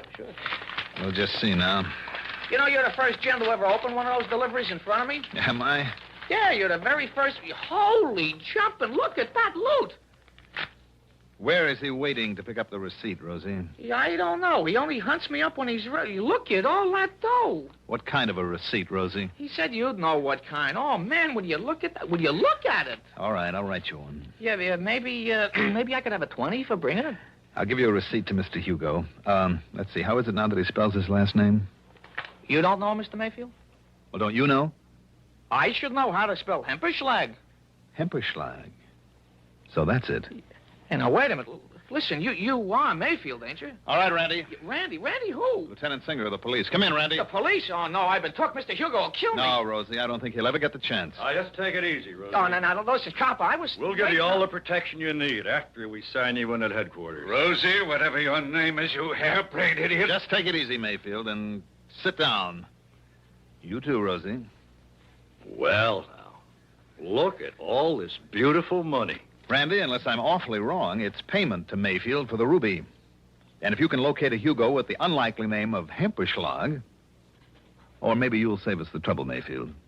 After all, now that we have his name, and who knows, if you talk, maybe the judge won't throw the whole book at you. Well? Okay, Dollar. I know when I'm licked, I'll talk. Mr. Hugo Hemperschlag, believe it or not, turned out to be a gem setter for the famous jewelry house of Winkler & Winkler, where he couldn't help knowing about all the important stuff brought into this country, and with the know-how to break it up after he'd arranged to have it stolen. Expense account total, well, in view of the commission I'll get on this one, forget it. Yours truly, Johnny Dollar.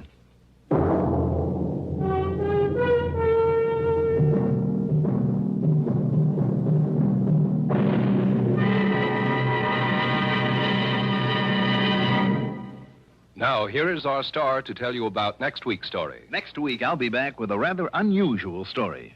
Join us, won't you? Yours truly, Johnny Dollar.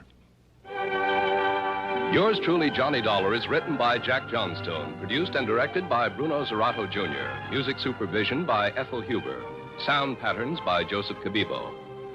Johnny Dollar is played by Mandel Kramer. Also featured in our cast were Paul McGrath as Oscar Mayfield, Al Hodge as Lieutenant Randy Singer, Ivor Francis as Jimmy Bartell, Jack Grimes as Rosie, Santos Ortega as the Sergeant, Mercer McCloud as the Doorman. Be sure to join us next week, same time, same station, for another exciting story of yours truly, Johnny Dollar. This is Roger Foster speaking.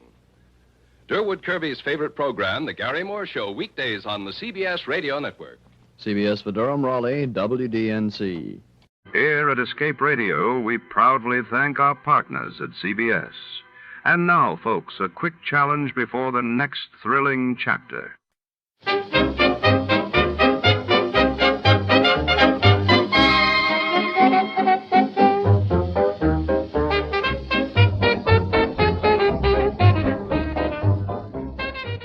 is Escape Radio speaking, with special thanks to the fine people at CBS. Stay tuned, ladies and gentlemen. A little music first, and then tonight's exciting story.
Up into the frosty heart of a small Colorado town where the snow is thick and the secrets run even deeper. Tonight, insurance investigator Johnny Dolar is called to a remote ski lodge surrounded by towering pines and silent drifts to uncover the truth behind a missing Santa suit and a missing man. Mistrust and danger swirl among the guests as the holiday spirit gives way to suspicion and deceit.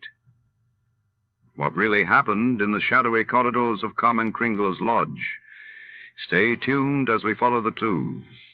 But before to start, let's see what happened the day it was aired. It was December 24th, 1956, and that day the world watched as Europe faced a tense Christmas amid the aftermath of the Hungarian Revolution, while across the globe Japan launched its first post-war Antarctic research expedition, marking a bold return to international scientific collaboration. Johnny Dolar. Pat McCracken, Johnny. How's the weather in Palm Springs? A blonde in a bikini just melted past my poolside window. Goodbye now. Oh, don't hang up. Johnny, this job's just a few miles north of where you are. It'll take maybe a day to clear it up. Yeah, you said that last Christmas, Pat, and I got trapped in a blizzard. This season, I soak in the sun. Happy New Year. John, boy, we have a bonus list in this office. Your name could be on it. Near where I am, huh? It's a ghost town named Calico. An old prospector named Kringle is breathing his last up there. I thought old prospectors never died. He wants to change the beneficiary on his $50,000 policy, but a nephew, Ned Kringle, threatened suit if we let him. So you contact our agent, Gene Craig, in Barstow. Who's the new beneficiary? Carmen Kringle. Carmen? A borough. A borough? Yeah. If I don't hear from you, Johnny, Merry Christmas.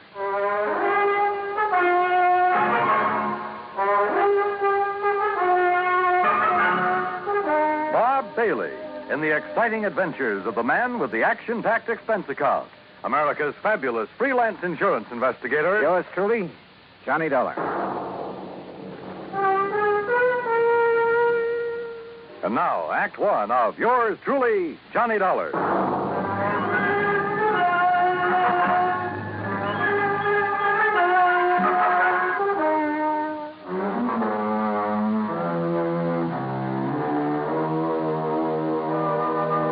Expense account submitted by Special Investigator Johnny Dollar to the Home Office, Universal Adjustment Bureau, Hartford, Connecticut. Following is an account of expenses incurred during my investigation of the Carmen Kringle matter. Expense account item 1, $1.40. Telegram to Gene Craig in Barstow telling him where and when to meet me. Item 2, $50 even to Al Sterner for his charter plane to the ghost town of Calico. The guidebook says there's something about desert country that's good for the soul. And in spite of the air bumps, I got a panoramic view of the great Mojave that took my breath away. The sun's setting rays hit the weird mineral stratas of the Calico Range and turned them into a patchwork of beauty. Night comes quickly in this country, and I turned to Al when a Christmas tree cluster of blinking lights appeared under our wings. By way of answer, he put the plane into a glide and set us down on the smooth surface of a dry lake bed.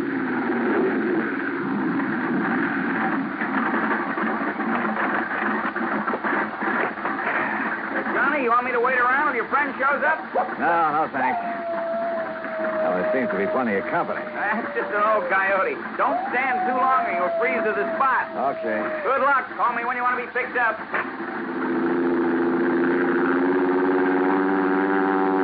I watched Al's plane until it was swallowed by the darkness. Then suddenly I got that feeling in the hair on the back of my neck that I wasn't alone. The moon was up enough to make out shadows, and silhouetted in a circle around me was a strange collection of figures. One of the pack moved toward me. And for a crazy second, I thought I bumped into Santa Claus's reindeer. Then a car without lights came rushing at me. The headlights slammed on, and I got a glimpse of a donkey herd scattering into the night. All right, mister. Walk toward me. Slow, with your hands high. I've learned never to argue with a Winchester 94, so I followed orders. I spotted the weaving headlamps of another car approaching and prayed it was the agent, Gene Craig. Close enough, Sonny. I can pop the rattlers off a sidewind at 60 yards. So don't you make no sudden move. He was maybe 60 with gray sideburns and a frosty goatee. A marshal's badge was pinned to his leather jacket. All right, now, mister. Marshal, that's all right. That's Mr. Dollar. Huh? I was supposed to meet him earlier. I'm awfully sorry, Mr. Dollar. I'm Gene Craig. Huh? I couldn't get here until I drove Doc Spangler up to Chris. He's had another setback, Marshal. Yeah, some darn fool let down a rail on his corral, and Chris Kringle's whole herd got loose. He don't give a chuck for most of them, though, except Carmen. Now he's fretting because she's running wild. Almost had him tracked down when this here fella showed up. If you vouch for him, huh, Gene? You are Johnny Dollar, aren't you? Well, a frozen facsimile. Come on, I'll drive you into Calico. You tell Chris that I'll have his Carmen back in the corral before the moon's full. And, Gene. Yeah, Marshal. Tell the old sourdough to stay alive, will you? We need him around here. Sorry about mistaking you, Mr. Dollar.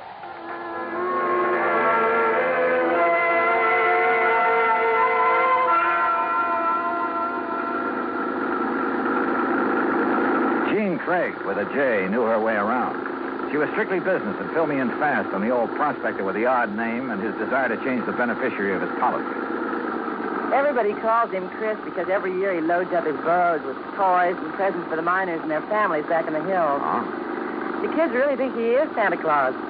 I'm afraid it won't be a very merry one for them this year. Well, what makes everyone so sure Chris Kringle is giving up the ghost?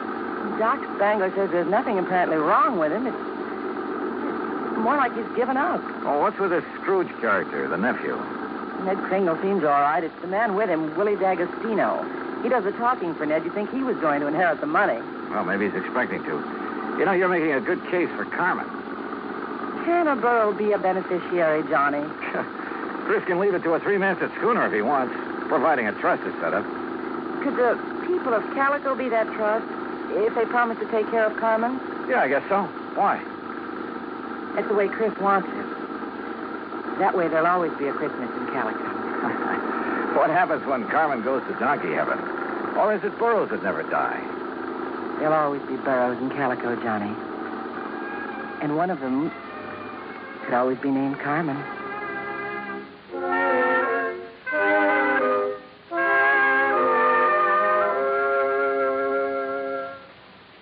Act two of yours truly, Johnny Dollar, in a moment. Act two of yours truly, Johnny Dollar, and the Carmen Kringle matter.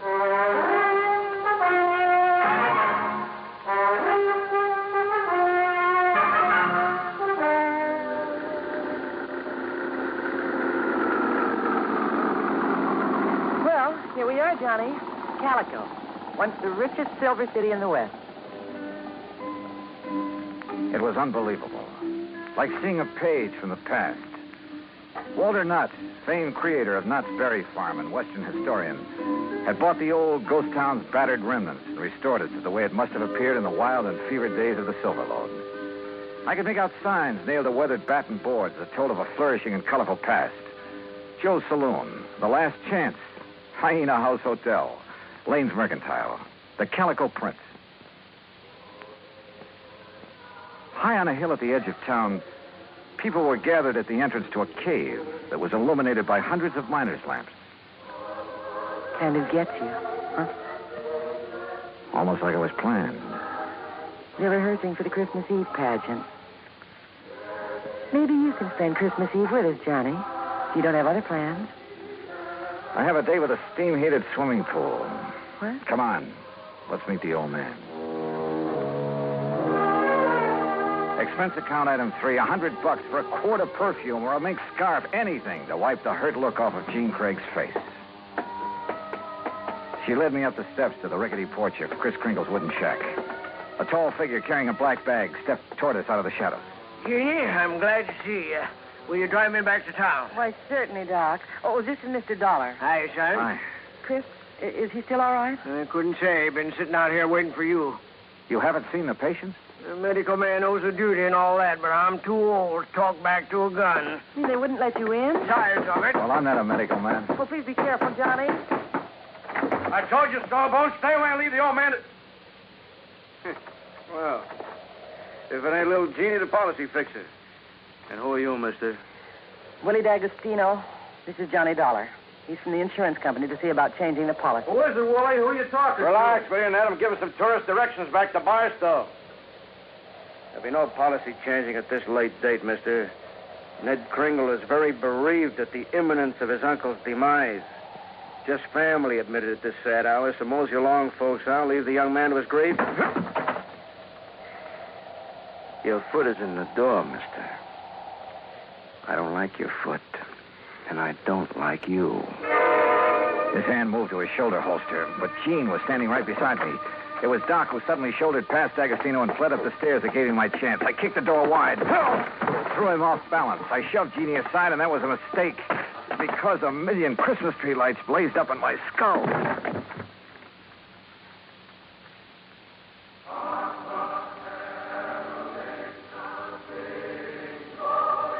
Then slowly the tree lights faded away, and I saw Jeannie fussing over me and looking worried. A young, nice-looking fellow was seated next to a marble-top table. D'Agostino leaned against the stone fireplace and dangled his gun, smiling like he had a stacked deck. He's all right, Doc? A nasty cut, but no fracture. I know how to pull my punches, Doc. The old man.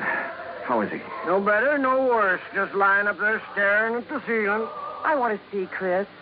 I have a right to, Ned. I'm an old friend. Wooly, wouldn't it be okay if Jean just went up? No, let him die in peace. He's past carrot hoe season. Wooly, these people have a right. I said no. I'll get a hero boy in his feet and shove off. Go on. Come on, Johnny.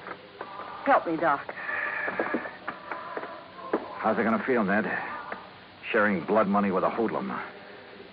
Your uncle paid for that policy with a pick and a shovel. It took a lot of years, a lot of sweat. And he's had your name on that policy ever since you were born. Old man Kringle never saw pay dirt in his life. Ned here give him money to live on, paid the premiums on his policy. Chris was always tapping the kid, claiming he had a new find. He was going to mine $1 million. Wait, shut up. The old man's dying. Tell him, Ned. Tell him how the old phony was always taking the bows, making like Santa Claus with the money you give him. Willie, haven't you got a... Tell him who owed you the money. I know he's been waiting a long time for this. Me. Willie D'Agostino, that's who. Is that true, Ned? Yeah.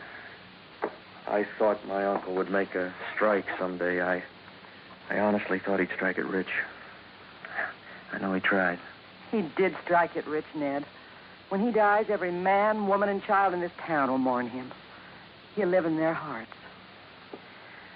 What will people remember about you, Mr. D'Agostino? All right, get out and stay out before I... Willie, this rifle will make a hole in your belly big enough to pass a borax beam through. So you just drop that gun. Well, I don't know what the shouting's about, but you're guilty of carrying sidearms and you're threatening violence, Mr. D'Agostino. And ain't nobody does that in Calico, as long as I'm the marshal. Now, you better get. Ed Dolar, I love you. So let Gladys hear that.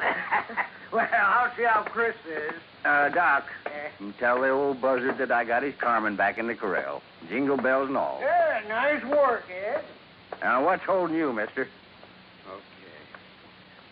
Okay. All right, let's go, Ned. Let the squares have a round, huh? I'm going to stay here, Willie. I want to be here when Chris... Hey, that's a good idea. That way, no fooling around with the will, huh? Smart kid, that Ned. See you at the funeral, huh? I'll go up now. You were wonderful, Marshal. And you too, Johnny. Oh, yeah, sure. I take a nice sock on the head. Say, you folks better come up, too. Chris wants to say something. Oh, wait a second. I forget on this. Corral, come on.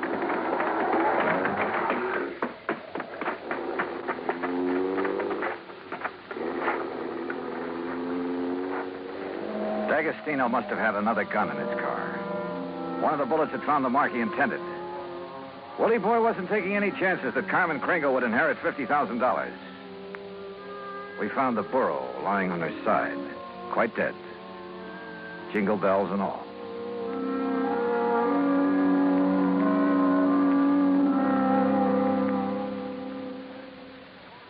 Act 3 of yours truly, Johnny Dollar, in a moment. Oh, Act 3 of yours truly, Johnny Dollar, and the Carmen Kringle matter.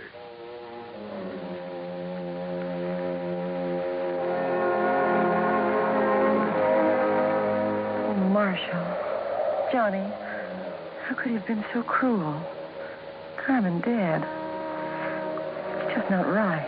Yeah, I figured D'Agostino might be mean enough to try killing Chris's pet burro. We can't tell him about it. It would kill him for sure. You'll have to know the truth, Gene. You'll have to decide about the will. Yeah, truth is always the best. And easy this time. Easy? Huh? Yeah.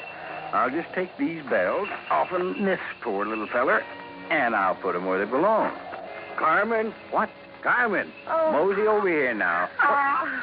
Well, you pulled a switch. You put these bells on another book. Yeah. I didn't trust that greasy character, and I was right.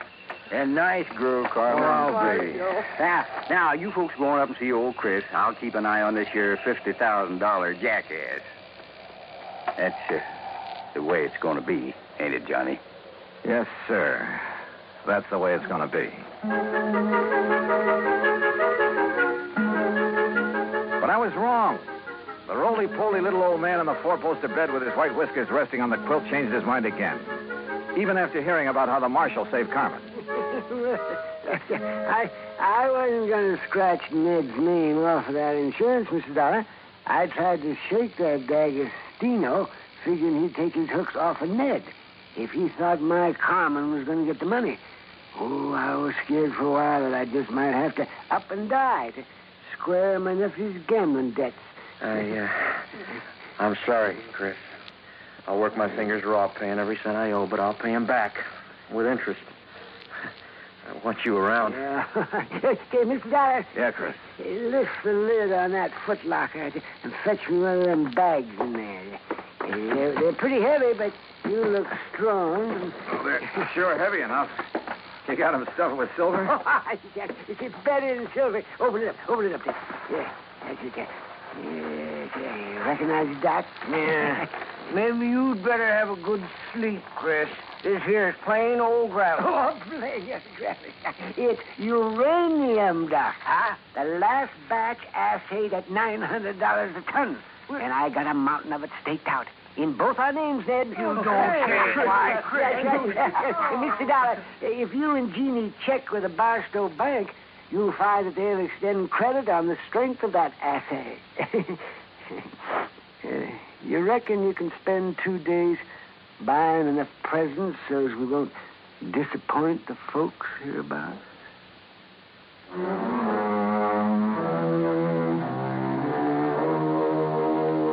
Expense account item 4, $68 even. Telephone calls to 5 principal cities where I thought Willie D'Agostino might be remembered. The police departments had a long list of reasons why they remembered Willie. That was my Christmas present to them. Expense account item 5, another $50. Truck rental to haul the presents we bought for Ned to give away come Christmas morning.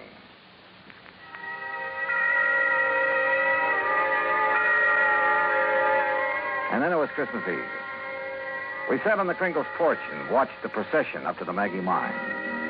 The flickering lights from the miners' lamps reflecting on the faces of the happy children. Old Chris was bundled up in blankets, his little eyes twinkling, chuckling to himself like he knew all the answers to the universe. Jean was there, too. Kind of nice. Isn't it, Johnny? Kind of nice. Marshal Ed Nolar was one of the wise men in the procession. I recognized the sideburns. And Doc Spangler couldn't hide his height. Oh, he wore an awful beard. Ned Kringle led the burro that carried the Blessed Mother. Yeah, you guessed it. The burro was Carmen Kringle. Expense account total, including return to Palm Springs and incidentals, $229.75. But forget it, Pat. This is the best holiday I ever had. And I was only cold at the start. From all of us to all of you, may this be your very merriest Christmas ever. Yours truly, Johnny Dollar.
Good evening, friends. With a special word of thanks to our sister network, CBS, we invite you now to test your memory of the great radio adventures.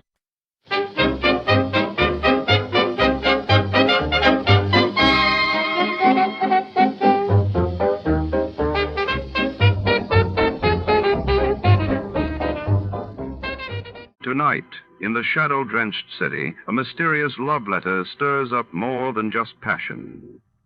When a cryptic note lands in the wrong hands, Detective Archer finds himself tangled in a web of secrets, lies, and dangerous liaison. As midnight approaches, everyone becomes a suspect, and every word could be a clue.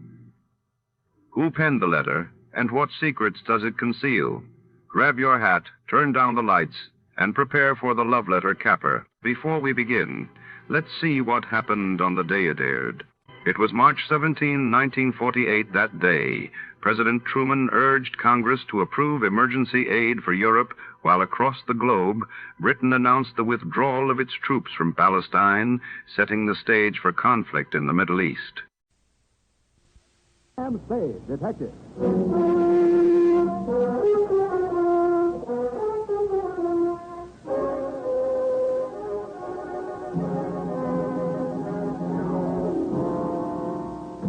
Since the world began, woman was meant for man. I must say, this is a sort of honeymoon night, Jim. After you've been keeping something from me. Oh, I wouldn't blame myself if I did. It didn't exactly telegraph this part. Come on in, Angel, and I'll tell you as much about it as I think you should know. And what, may I ask, is a large parcel with a pink ribbon around it? Love letters. What else? Well, I must say, for a whirlpool romance. Whirlpool? I mean, writing all those letters. When did you find time to get acquainted? Stop pulling at that blouse. What's the matter? Does it itch? Oh. Now that your marital status is no longer quo, well, Sam, these little routine formalities. Don't you think we should be a little more stilted with each other, yeah? In the hereafter? Then, perhaps, and not a minute before. To Sergeant Joseph Walsh, Bunco and Fugitive Detail, San Francisco Police. From you-know-who, license number 137596. Subject, the, easy as. Subject, the love letter caper, or how to be happily married, though single. The start of it was last Wednesday morning. I had just arisen, shaved, bathed, weighed myself on the bathroom scales, and decided on a breakfast of black coffee and rye crisp.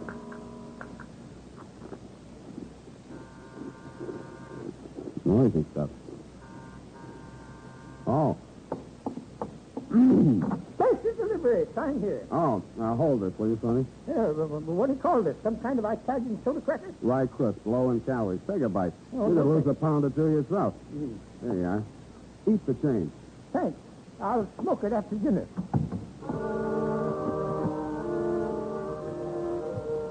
First thing that fell out of the envelope was a photograph, glamour type. It was inscribed, to Sam, body and soul, Ella. The letter was in the same tone of voice. Sam. Oh, Sam, my darling. Last night was so beautiful, but now my arms are empty and I'm filled with strange fears for the future. Unless I see you soon, I don't know how I can go on living. Come to me tonight, my darling. Wait until the house is dark. Then slip in through the west gate and I'll meet you beside the fountain. If you fail me, I don't know what I'll do. But I know you won't. All my love, forever. Ella.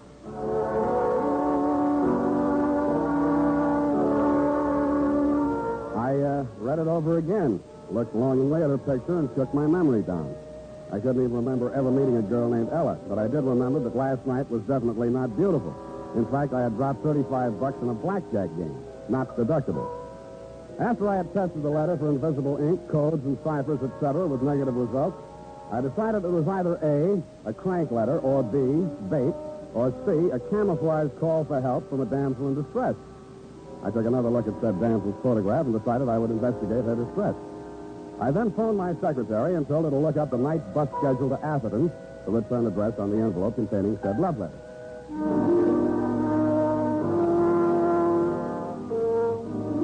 It was around 11 p.m., and the moon was just clearing the treetops behind the Comstock mansion when I slipped in at the west gate for the instructions in Ella's love letter and took a plant beside the aforementioned fountain.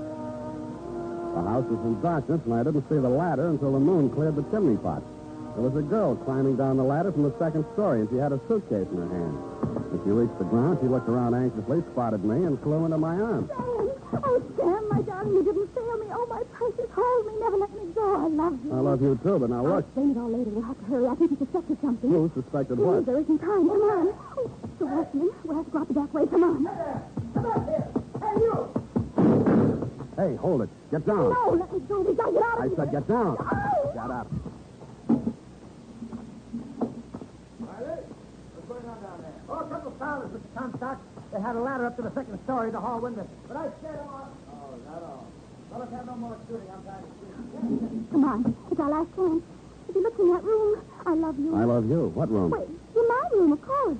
Where are you planning on going? Anyway, just so I get away from him, I love you. I love you. Who's him? My uncle, he's been holding me prisoner in that house. Oh, come now. I tell you, he's insane. He'll kill us both if we're caught, so please, come on. I went because, A, I don't like being shot at, and B, there was a wild possibility that she was indeed a fairy princess on the lamb from the dragon. I discounted half a B when we reached her getaway car. It was parked in the alley with a motor running. When she insisted that I drive, I hesitated whether to head directly to police headquarters or nail her the stupid way. I was weak from being on a diet, so it was Hobbs's choice, more familiarly known as Spade's Folly.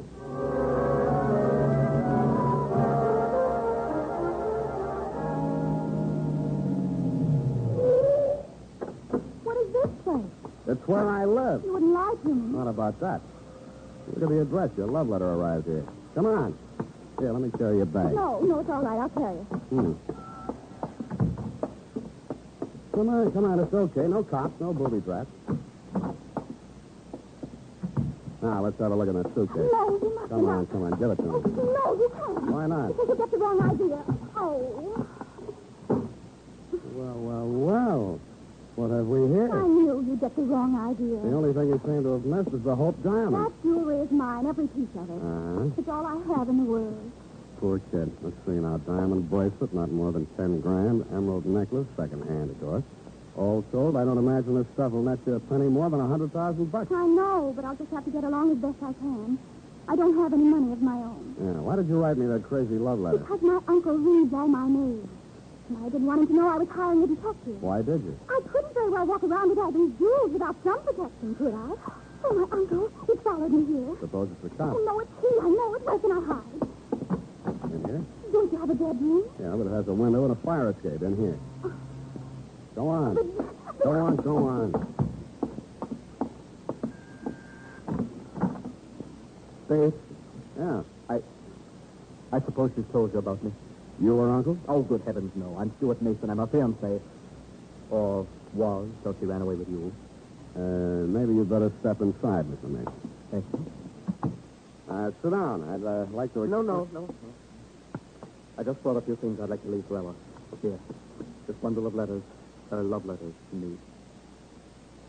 I suppose she'll want to destroy them. Now, wait a minute, Mr. Mason. Don't jump to any rash conclusions. I saw her come down the ladder. I saw her throw herself into your arms. Yeah, but... I can't blame her. I've been a coward. I told myself it was for her own sake that I discouraged her from escaping with me. But now I know that, well, it was at least partly fear for myself. But I might die as the others did. Yeah, but, what others? The men she's known. They've all died under mysterious circumstances, and didn't she warn you? Well, all she told me was that her uncle was insane and wouldn't let her out. Crazy like a fox. As long as she remains unmarried, he controls her money. $3 million of it. Uh-huh. Well, only the brave deserve the fair. Alas. If you'll just give her these letters and tell her that I... You, tell her yourself. Come on out, Ella.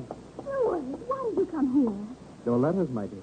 And I wish you every happiness. Stuart. You too, old man. Good night. Oh, Stuart, darling, I can explain everything. Don't try, my dear. Stuart, come back. Hey, Ella, your jewelry. Your love letters. Hey, we'll take care of those letters, Spade. Keep the gun on him, Riley. Inside, you. Over there, sweetheart. What do you want? Mr. Spade, I've been aware for some time that you've been carrying on a surreptitious love affair with my niece. Look, Mr. What's Comstock. him, Riley? Don't worry, Mr. Comstock. I advise you against trying to jump him, Spade. Why should I? You're both nuts, but not crazy enough to take a shot at me here. Try me and see. I wouldn't waste the energy. I haven't made a penny on this caper so far, and it doesn't look like I will. Ha! Not a penny, he says. The king's ransom and jewels extorted from a foolish, lovesick girl. Oh, how did I manage that? Don't you play the innocent with me. This packet of love letters will satisfy the police. Blackmail. You're crazy. Those letters weren't written to me. You deny that Ella has ever written your letter? One too many. In fact, one. Well, how do you explain these? Darling Sam. Sam, my dearest one. What? Sam, my great, big, beautiful detective. Dated last October. Hey, let me see those things. I told you not to move. Yeah, so you did. Well, what now? Very well. Give me the police department. Yes, it is. Hello? This is Hugo Comstock. I want to make a complaint. Blackmail. Oh. Hello. I want to... Yes, Sergeant. The name is Hugo Comstock, and I'm making this complaint on the behalf of my niece, Miss Ella Comstock. The name of the offender is Samuel Spade, a private detective. Huh? Well, of course I'm sure. Yes, I'm holding him at his apartment now. The address is... Oh, you have it. Well, I'm not surprised. You better hurry over here, right away. He's threatening violence. You really think you can make that stick? Mr. Spade, I'm sure I can.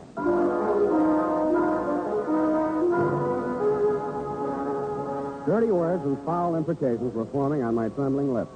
But he had letters from his niece to one Sam, a great, big, beautiful detective. And I had the jewels, and before the night was over, Sergeant Walsh, you had me. Booked, bothered, and bewildered. What bewildered me was how to raise the $2,500 bail. Sam Spade, innocent dupe. The United States Armed Forces Radio Service is presenting the weekly adventure of Dashiell Hammett's famous private detective, Sam Spade.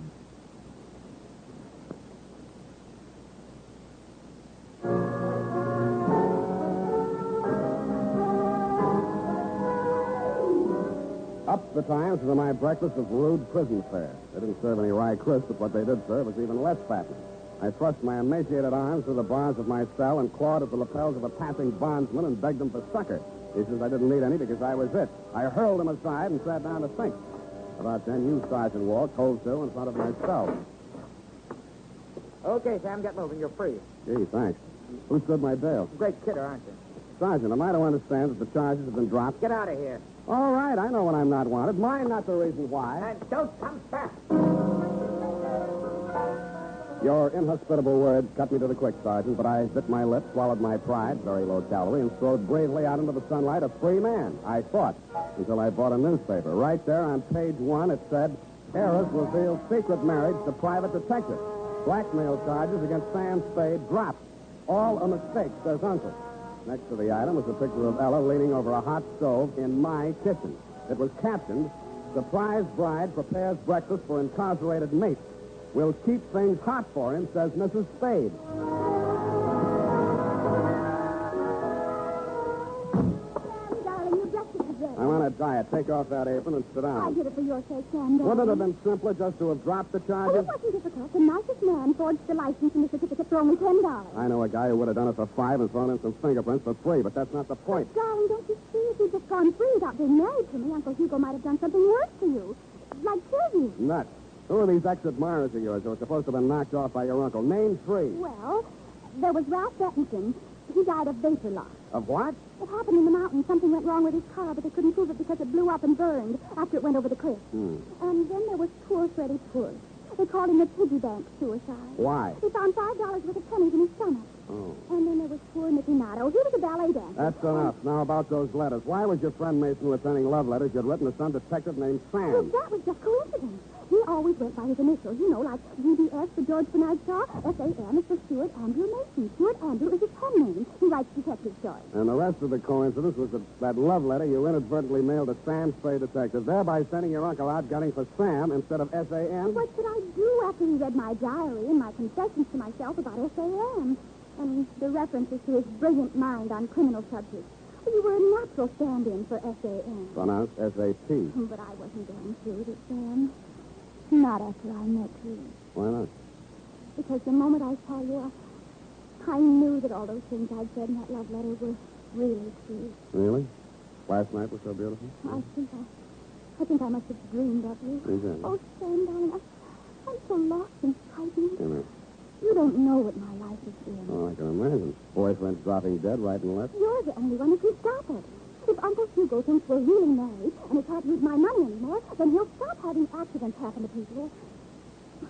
Won't you please be my husband, Sam? Is that so much to ask after what I did to you? Yeah. Go on. You spring me out of that blackmail frame so I can help you compound a felony. But, Sam, what am I going to do? You forge the marriage, go forge a divorce. Where are you going? Back to jail. I'll see you there. Oh, dear me. It's your foot, is it? Cast iron. Don't make them like that nowadays. My foot. Yes, your foot. I meant the strong box. Oh. Coming in or going out? I think I'll sit down for a minute. Oh, Sam, Sam, you poor dear boy. Here, let me take off your shoes so it can swell if it wants. Get away from me. I only wanted to help. I love you. Well, I don't love you anymore. Oh, first little spat, is it? Who is this guy? Oh, Sam, I'm sorry. This is Curtin. You can say that again. Curtin. Harwood L. Curtin, L. for Lacey, attorney at law. I represent the estate of the late Gertrude Comstock, Ella's mother. You, Mr. Spade, have married into, shall we say, money. Look, Curtains, it's time to raise the blinds on a couple of things. In the first place... Please. As you know, Ella, your grandfather, the late Commodore Ezra Comstock, left his fortune to be divided equally between his legitimate heirs, that is, your mother and your Uncle Hugo. Upon your mother's death, the residue of her part of the estate was left to be administered by your Uncle Hugo as he saw fit until your marriage, at which time it should go to you. Well, where is it? Yeah.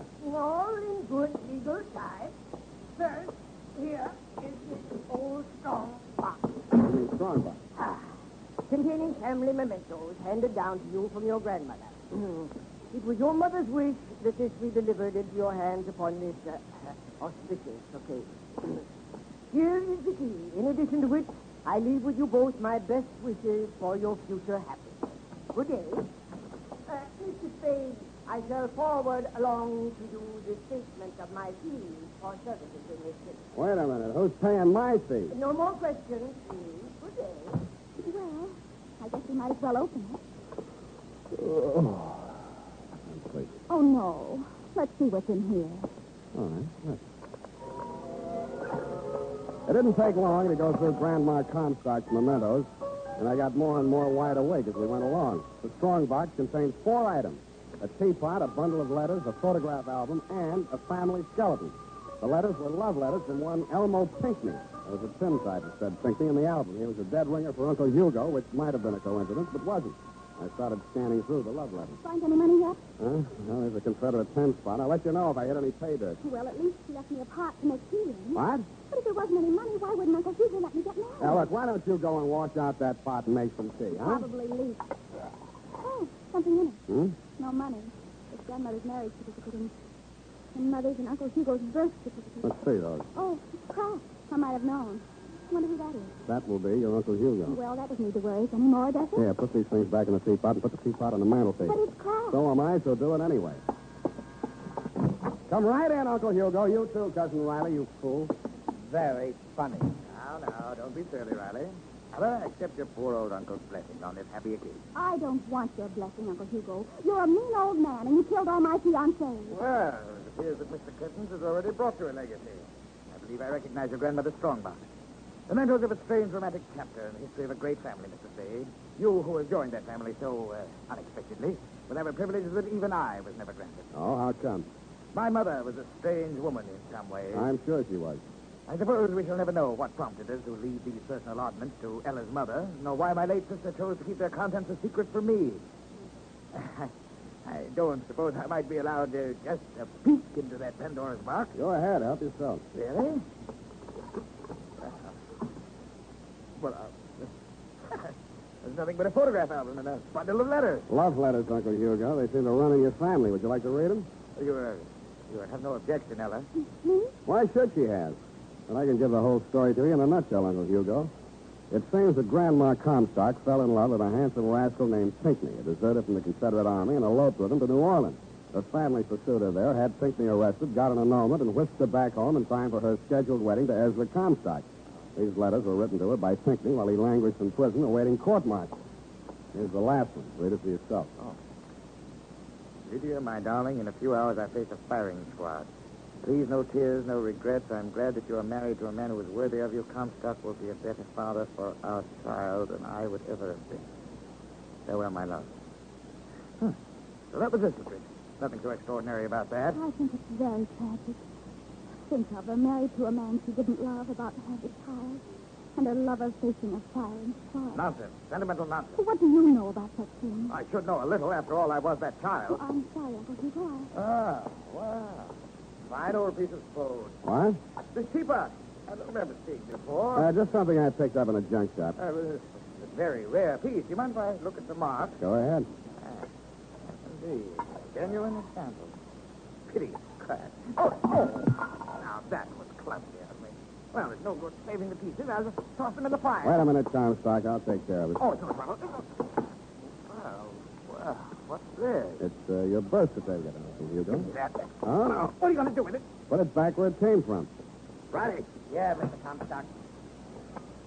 Spade, I'm going out of here, and I'm taking that strongbox with me. And don't think I won't kill you to get it. He will, Sam, just as he did the others. And you, too, if you don't shut your trap. Hand it over, Spade. Sure. Come and get it. Okay, let's have it. There you are. Riley, what's wrong with you? Oh, my foot is broken. Oh! Sit down and rest it. Oh! Hold it, Comstock. I've got the gun now. Oh! Well, Spade, seems you've won the day. Oh! How does it feel to be a rich man? You'll have to tell me, Comstock. The reports of my marriage to your niece are slightly exaggerated.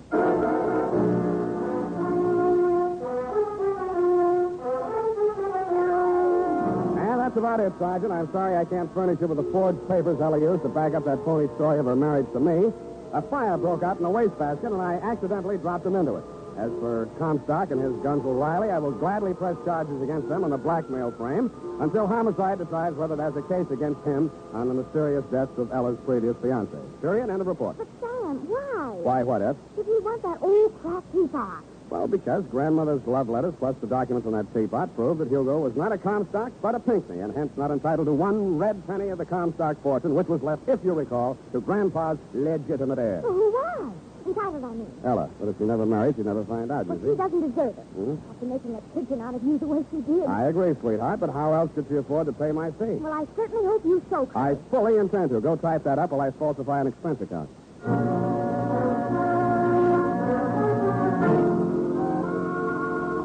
Did you finish yours? No, still a couple of fingers in there. Break out another glass. No, I meant the expense account. Oh, that. Well, it was nothing much, just bus fare.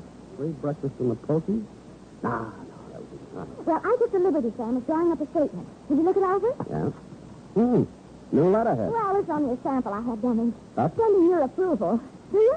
Well, yes, very classy. I like the coat of arms, but I'm not quite sure about the motto. Oh, but Sam, you are the greatest private detective of them all. Well, you know best, Effie. And then, for an extra $100, we could have it printed in Rady ink. In what? Luminous ink, Sam.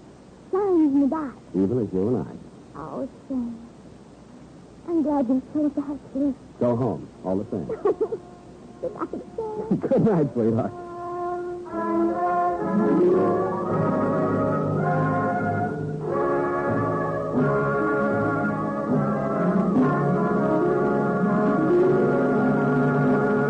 The Adventures of Sam Spade, Dashiell Hammett's famous private detective, are produced and directed by William Steer. Sam Spade is played by Howard Duff. Lorene Tuttle is Effie.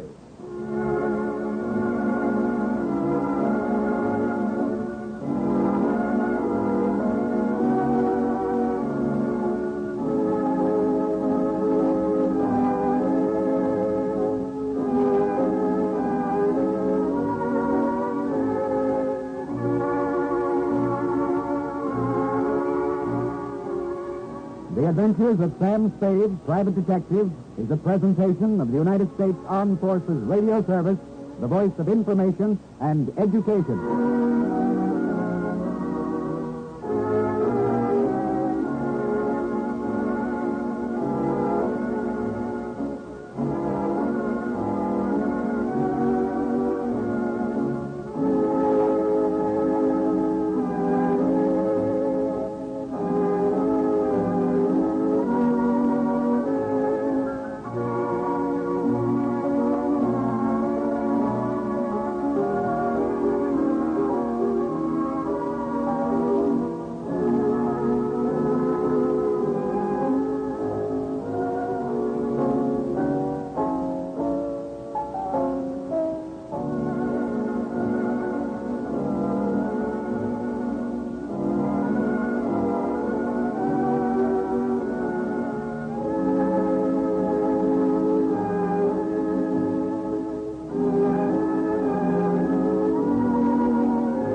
Before we continue tonight's excitement here on Escape Radio, we'd like to thank our friends over at CBS.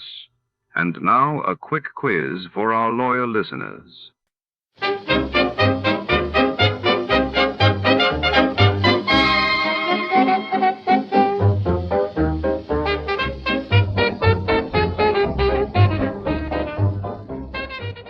all tonight's next adventure begins here on Escape Radio, we'd like to thank our friends at CBS.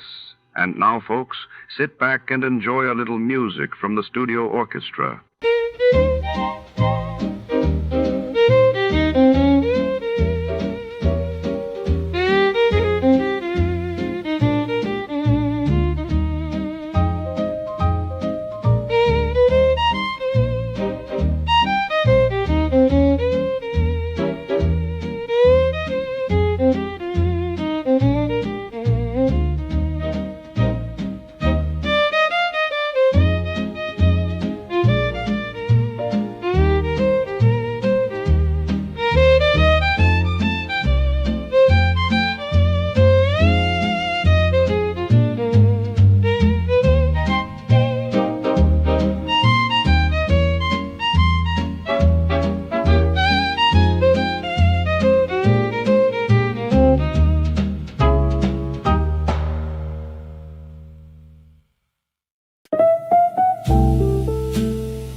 Tonight's story unfolds within the echoing marble halls of the city's grand Natural History Museum, where shadows stretch between towering dinosaur bones and priceless gemstones gleam under vigilant eyes. When a renowned artifact vanishes during a stormy gala, a hard-boiled detective must navigate high society secrets and museum corridors thick with suspicion. The clock ticks as danger lurks behind every exhibit. Before to start, let's see what happened the day it was aired. It was March 5th, 1952. That day, the world was shaken as Winston Churchill announced Britain's plans to develop its own hydrogen bomb, while in the United States, the New York Stock Exchange soared to a record high, reflecting post-war optimism. Johnny Dollar. This is Mary, the operator at Worldwide Mutual Insurance Company, Mr. Dollar. Yes, Mary. I had a call for you, but now he seems to have picked up his other phone. Oh, Les Wallace, no doubt. Oh, excuse me. Worldwide Mutual, Good morning. Yes, he is. I'll ring Mary? for you. I'm sorry, not you, Mr. Dollar. That was another call that came in, and I'd left your line open. Oh, okay. Look, if Les Wallace wants to call me back a little later. Oh, here you are. I can ring now. Oh, hello? Hey, you're a bum. I beg your pardon. I said you're... wait a minute. Who is that? Are you Johnny Dollar? That's right. Good. Dollar, this is Jonathan Harmon of Worldwide Mutual. Mr. Harmon. That's right. You sound surprised. Yes, I am, Mr. Harmon. I was expecting a call from Les Walters there in your office. Oh, I see.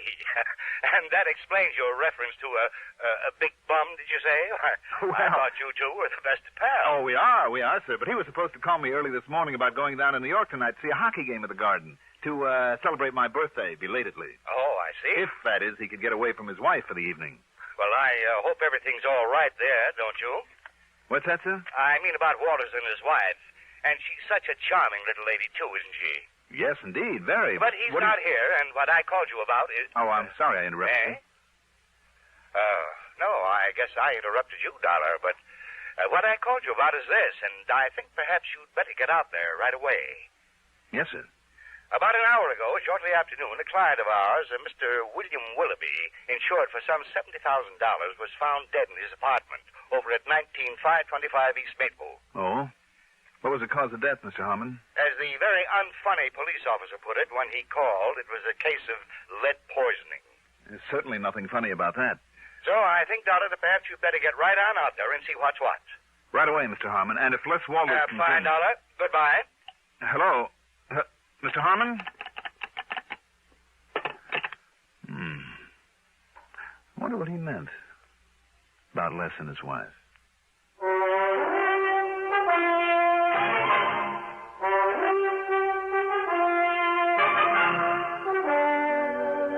The CBS Radio Network brings you Mandel Kramer in the exciting adventures of the man with the action-packed expense account, America's fabulous freelance insurance investigator, yours truly, Johnny Dollar.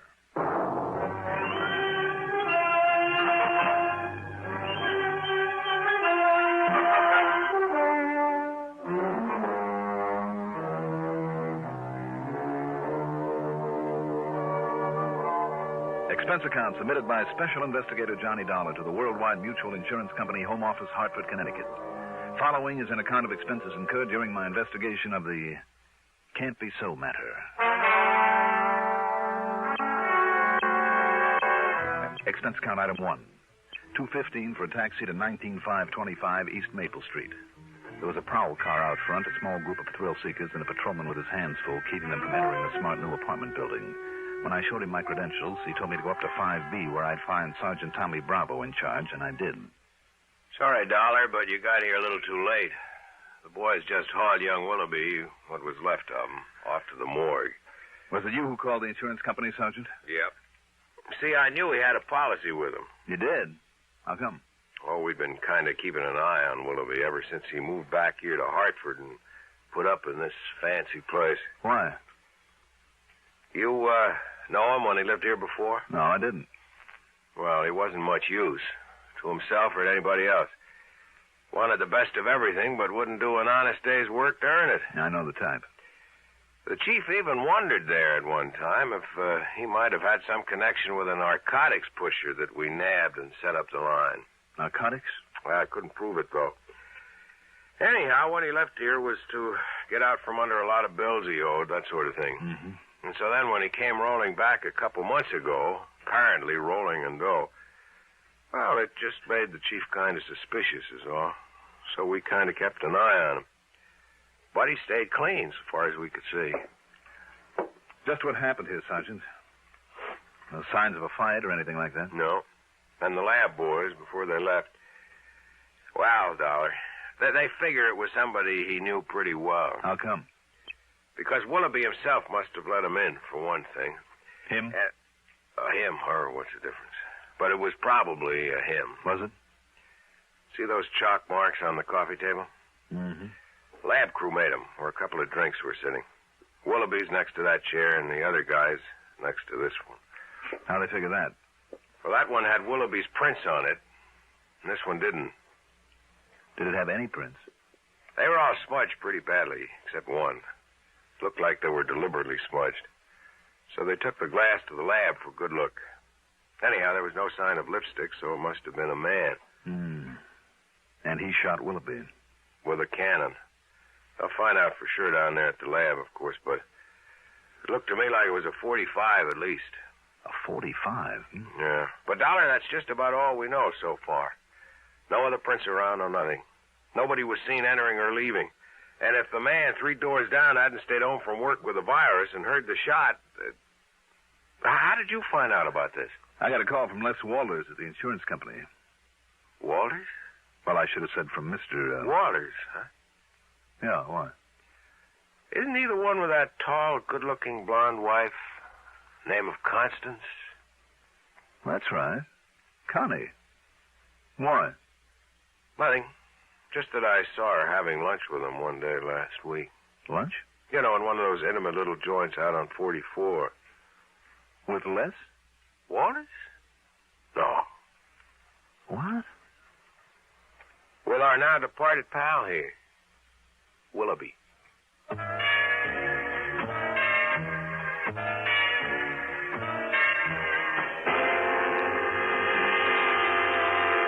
Then I remembered.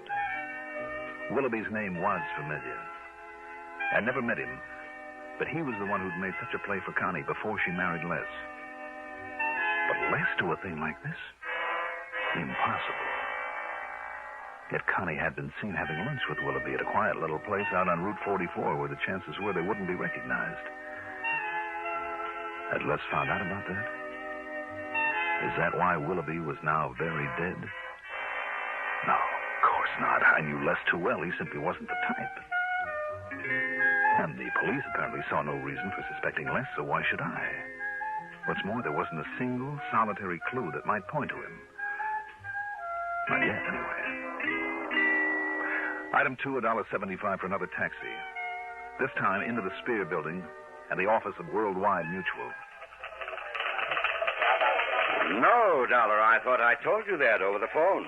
Lester Walters isn't here today. As a matter of fact, that's why I myself called you about the Willoughby matter. Did Les come in at all today, Mr. Harmon? Nay? No, not to my knowledge, but then he pretty much keeps his own hours, you know. Sometimes when he's out selling or calling on some of his clients, he doesn't come in here for 2 or 3 days at a stretch. Well, he hasn't even called in or anything like that? Well, not that I know of. You can check at the switchboard, however, if you like. But now, about this Willoughby thing. Mr. Harmon. Yes. When you talked to me on the phone earlier... yes, my boy. You said, or you indicated, you were a little concerned about Les and his wife, Connie. Well, you know how it is, Dollar. Well, in spite of the size of this organization, I have a real personal interest in all of my people. I'm sure you have, sir. The boys all know it, and they never hesitate to come to me with their problems, and I always try to help them if I can, financially or any other way. I'm sure you do. They always tell me everything. Oh? Except where their wives are concerned. Oh. That's the one thing they like to keep to themselves, so I never meddle. So, well, yes, I can always tell. Yes, I know them better than they think. But you have no real knowledge of anything wrong between Les and Connie? Oh, there's some little worry there. There's no question about it, but... Now, about the... If you'll excuse me, Mr. Harmon, there are a couple of things that I have to do right away. Well, have you found out anything? I'm not sure. But don't worry, I'll give you a full report. Yes, I'm sure you will, my boy.